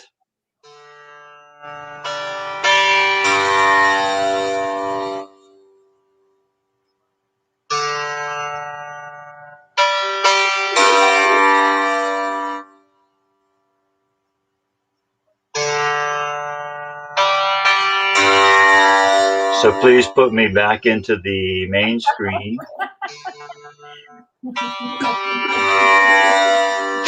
If you can.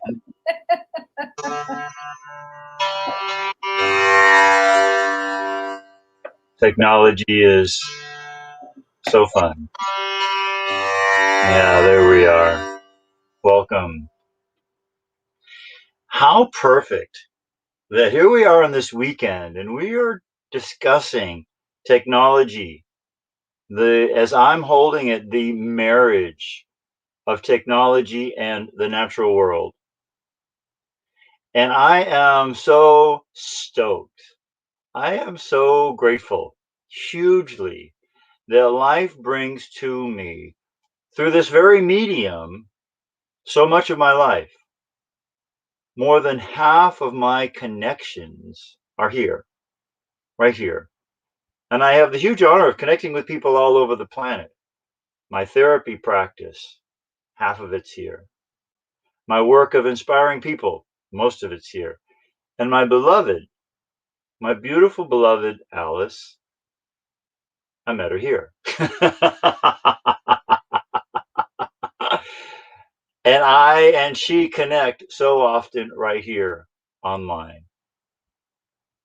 She lives in Montana. I'll be visiting her physically in a few days, but the beauty of this is that she and I are getting to have the experience that transcends 3D, time and space. We are not just of this. In fact, at its core is energy. At the core of everything. At the core of energy is consciousness. Infinite, alive, eternal consciousness.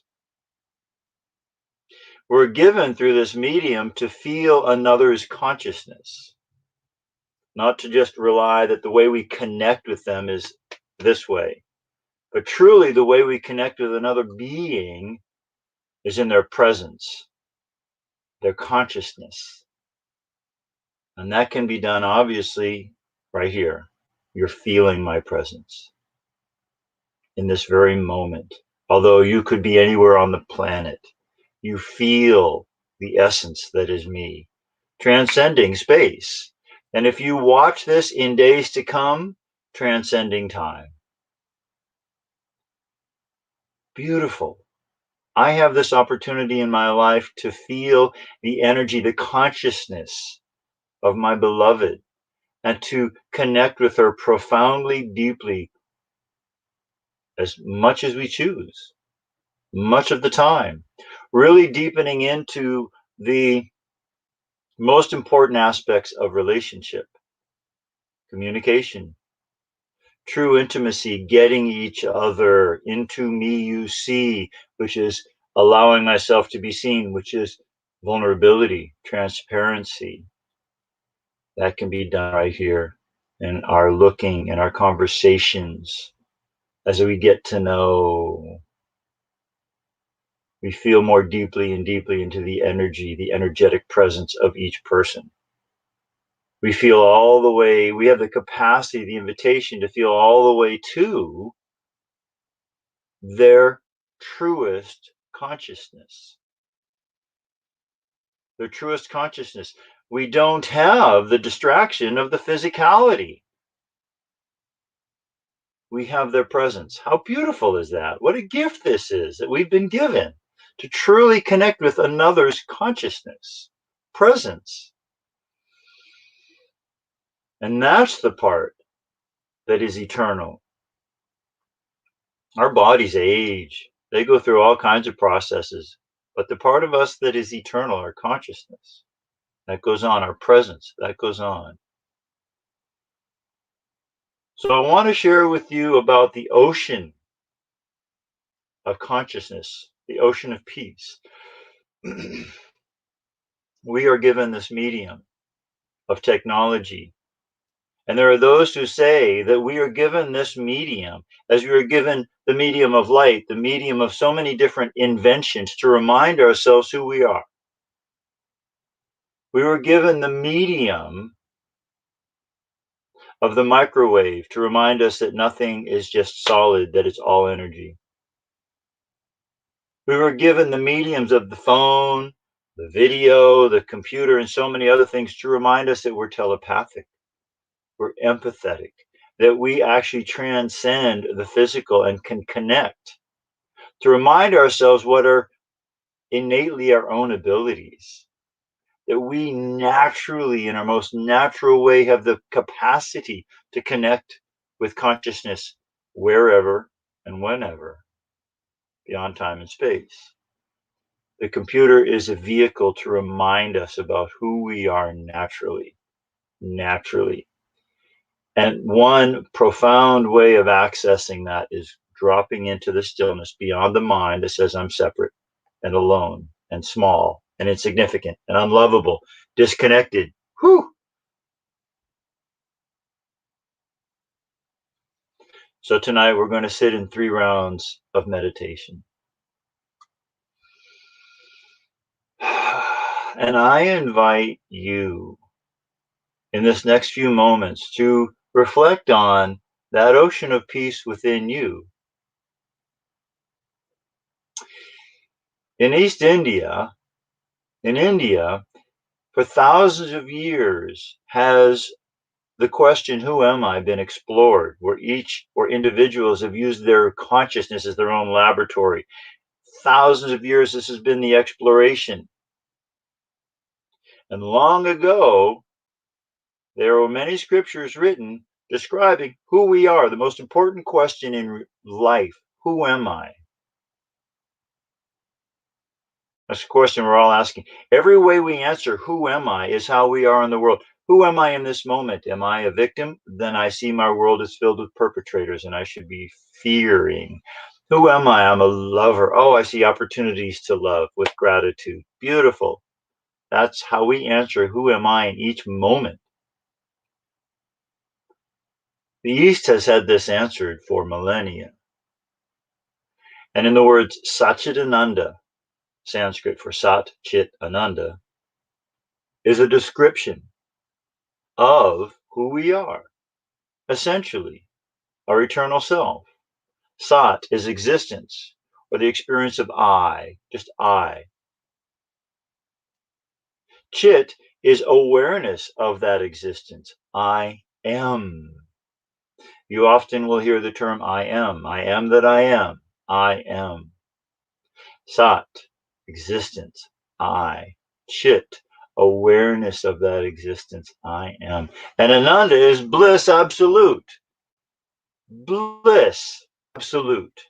Beyond drugs, beyond sex, beyond food, beyond anything of the third dimensional world. We go to those things because we are tasting a glimpse of who we truly are.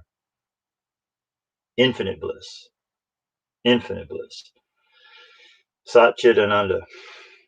When I was 15, 3 days after having met a realized master, Swami Muktananda, I was sitting and chanting, and my arms were up, and it was absolutely blissful.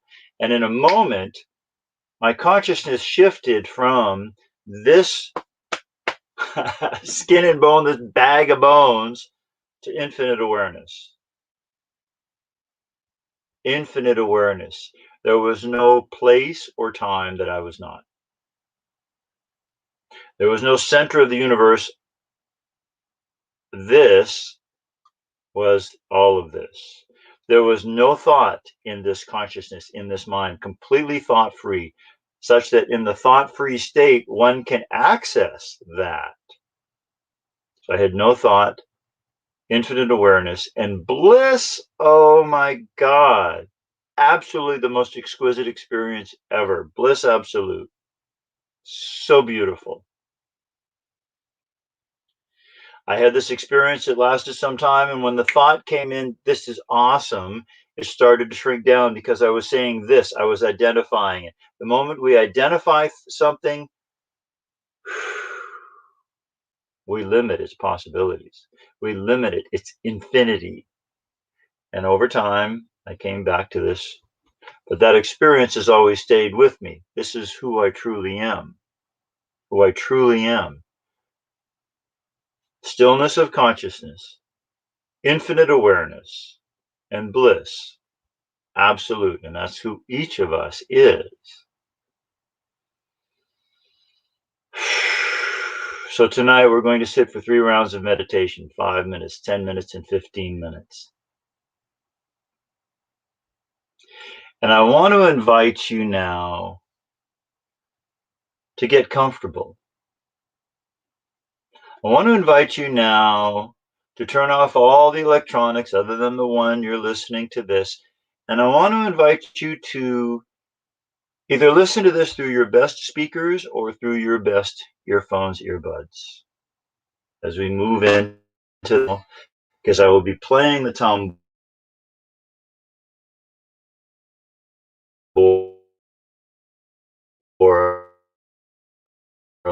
and I want you to have of it.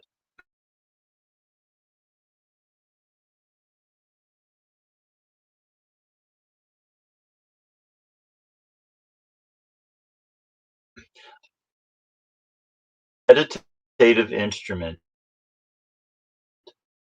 I've ever heard. So I'm going to play it. I invite you to either sit or lie down with your back straight, allowing for the nerve energy to move throughout your being, allowing for the etheric energy to move throughout your being. Sit, back straight. Lie down, back straight. And I want to invite you to close your eyes.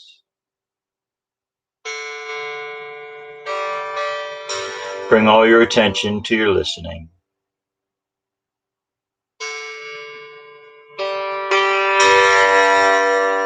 Allow the sound of the tambour to wash over you.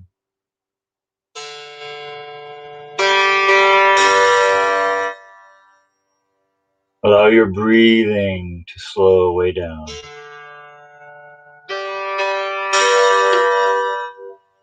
Allow your breathing to deepen. As you inhale, fill your belly with air.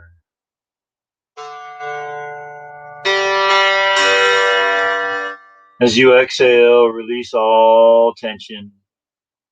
Exhale out through your mouth.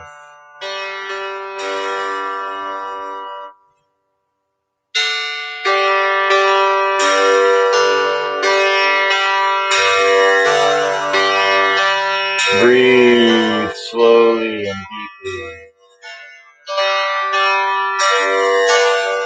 Allow the sound of my voice and the sound of the tambura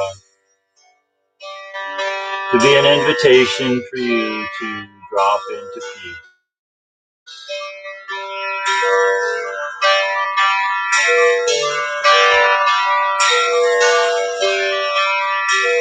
Breathe slowly and deeply.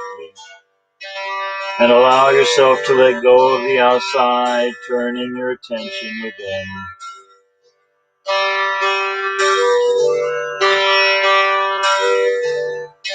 And now with your eyes closed, nothing to see, nothing to do, nowhere to go.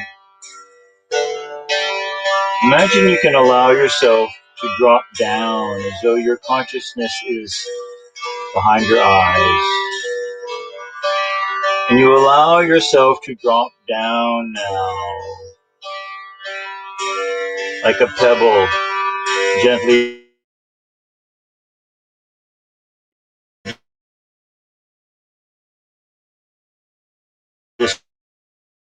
beneath your nose, and you continue breathing slowly and deeply.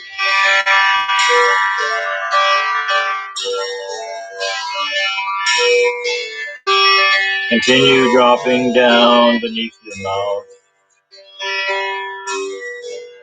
Feels so good to just let go, to relax.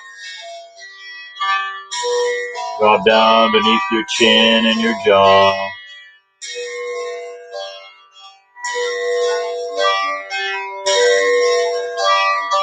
Drop down into your neck and your throat.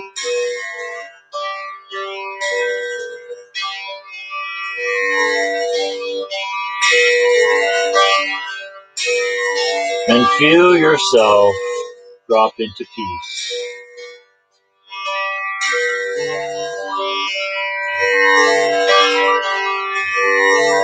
Enjoy this peace. Feel the sweetness of this peace.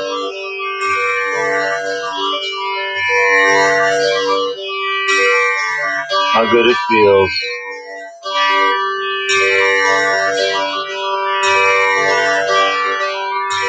Savor this sweet peace now.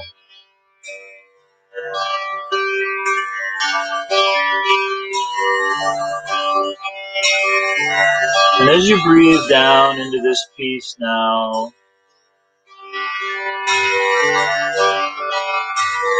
I invite you to drift back to a time when your consciousness was expansive, where you felt boundless and free, limitless. Perhaps a time when you were floating, maybe a time of hang gliding, maybe a time where you were deep in meditation, maybe a time where you felt profound love, a time when you were on some kind of hallucinogenic that expanded your consciousness. I invite you to drift back to a time when you felt fully expanded consciousness. You felt the freedom of that, the joy of that, the aliveness of that. Drift back and feel that. Drift to that scene. Allow yourself to feel that now. Drifting back to that time where you felt so expansive, you expanded beyond your body. You felt profound freedom, spaciousness, expansiveness. It was delicious. Breathe that scene in now. Breathe that in. Oh, how delicious.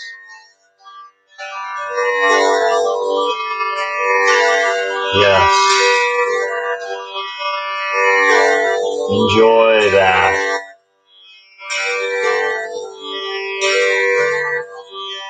Breathe yourself into that scene as though it were happening now. Breathe it in as though you're making it real for you right now.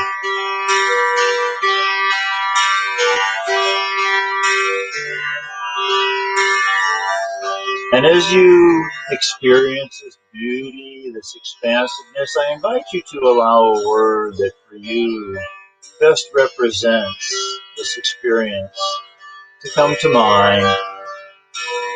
Just allow a word, without looking for a word, allow a word to come to mind that for you best represents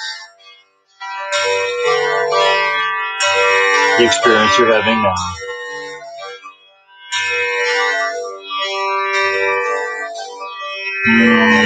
Feel the resonance of that word. And continuing to imagine that beautiful scene, I invite you to place the index finger and the thumb on your dominant hand together, creating a ring, a circle.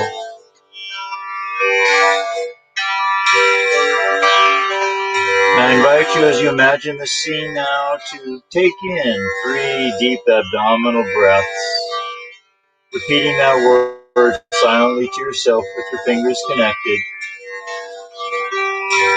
Enjoy that.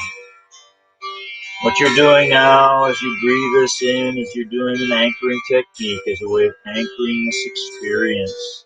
So that anytime during your day when you wish to feel, once again, this beautiful experience, it will naturally and easily come into your consciousness.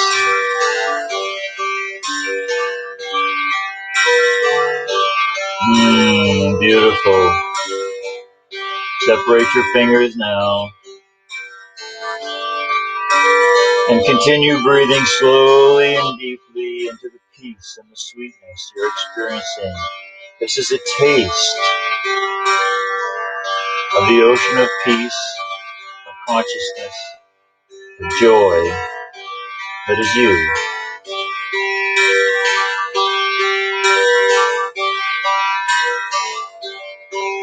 We'll now sit together silently for 5 minutes. I invite you to bring your attention to your breathing. Allow your breathing to be slow and deep. Focus on the rise and fall of your belly. We'll sit quietly now for 5 minutes.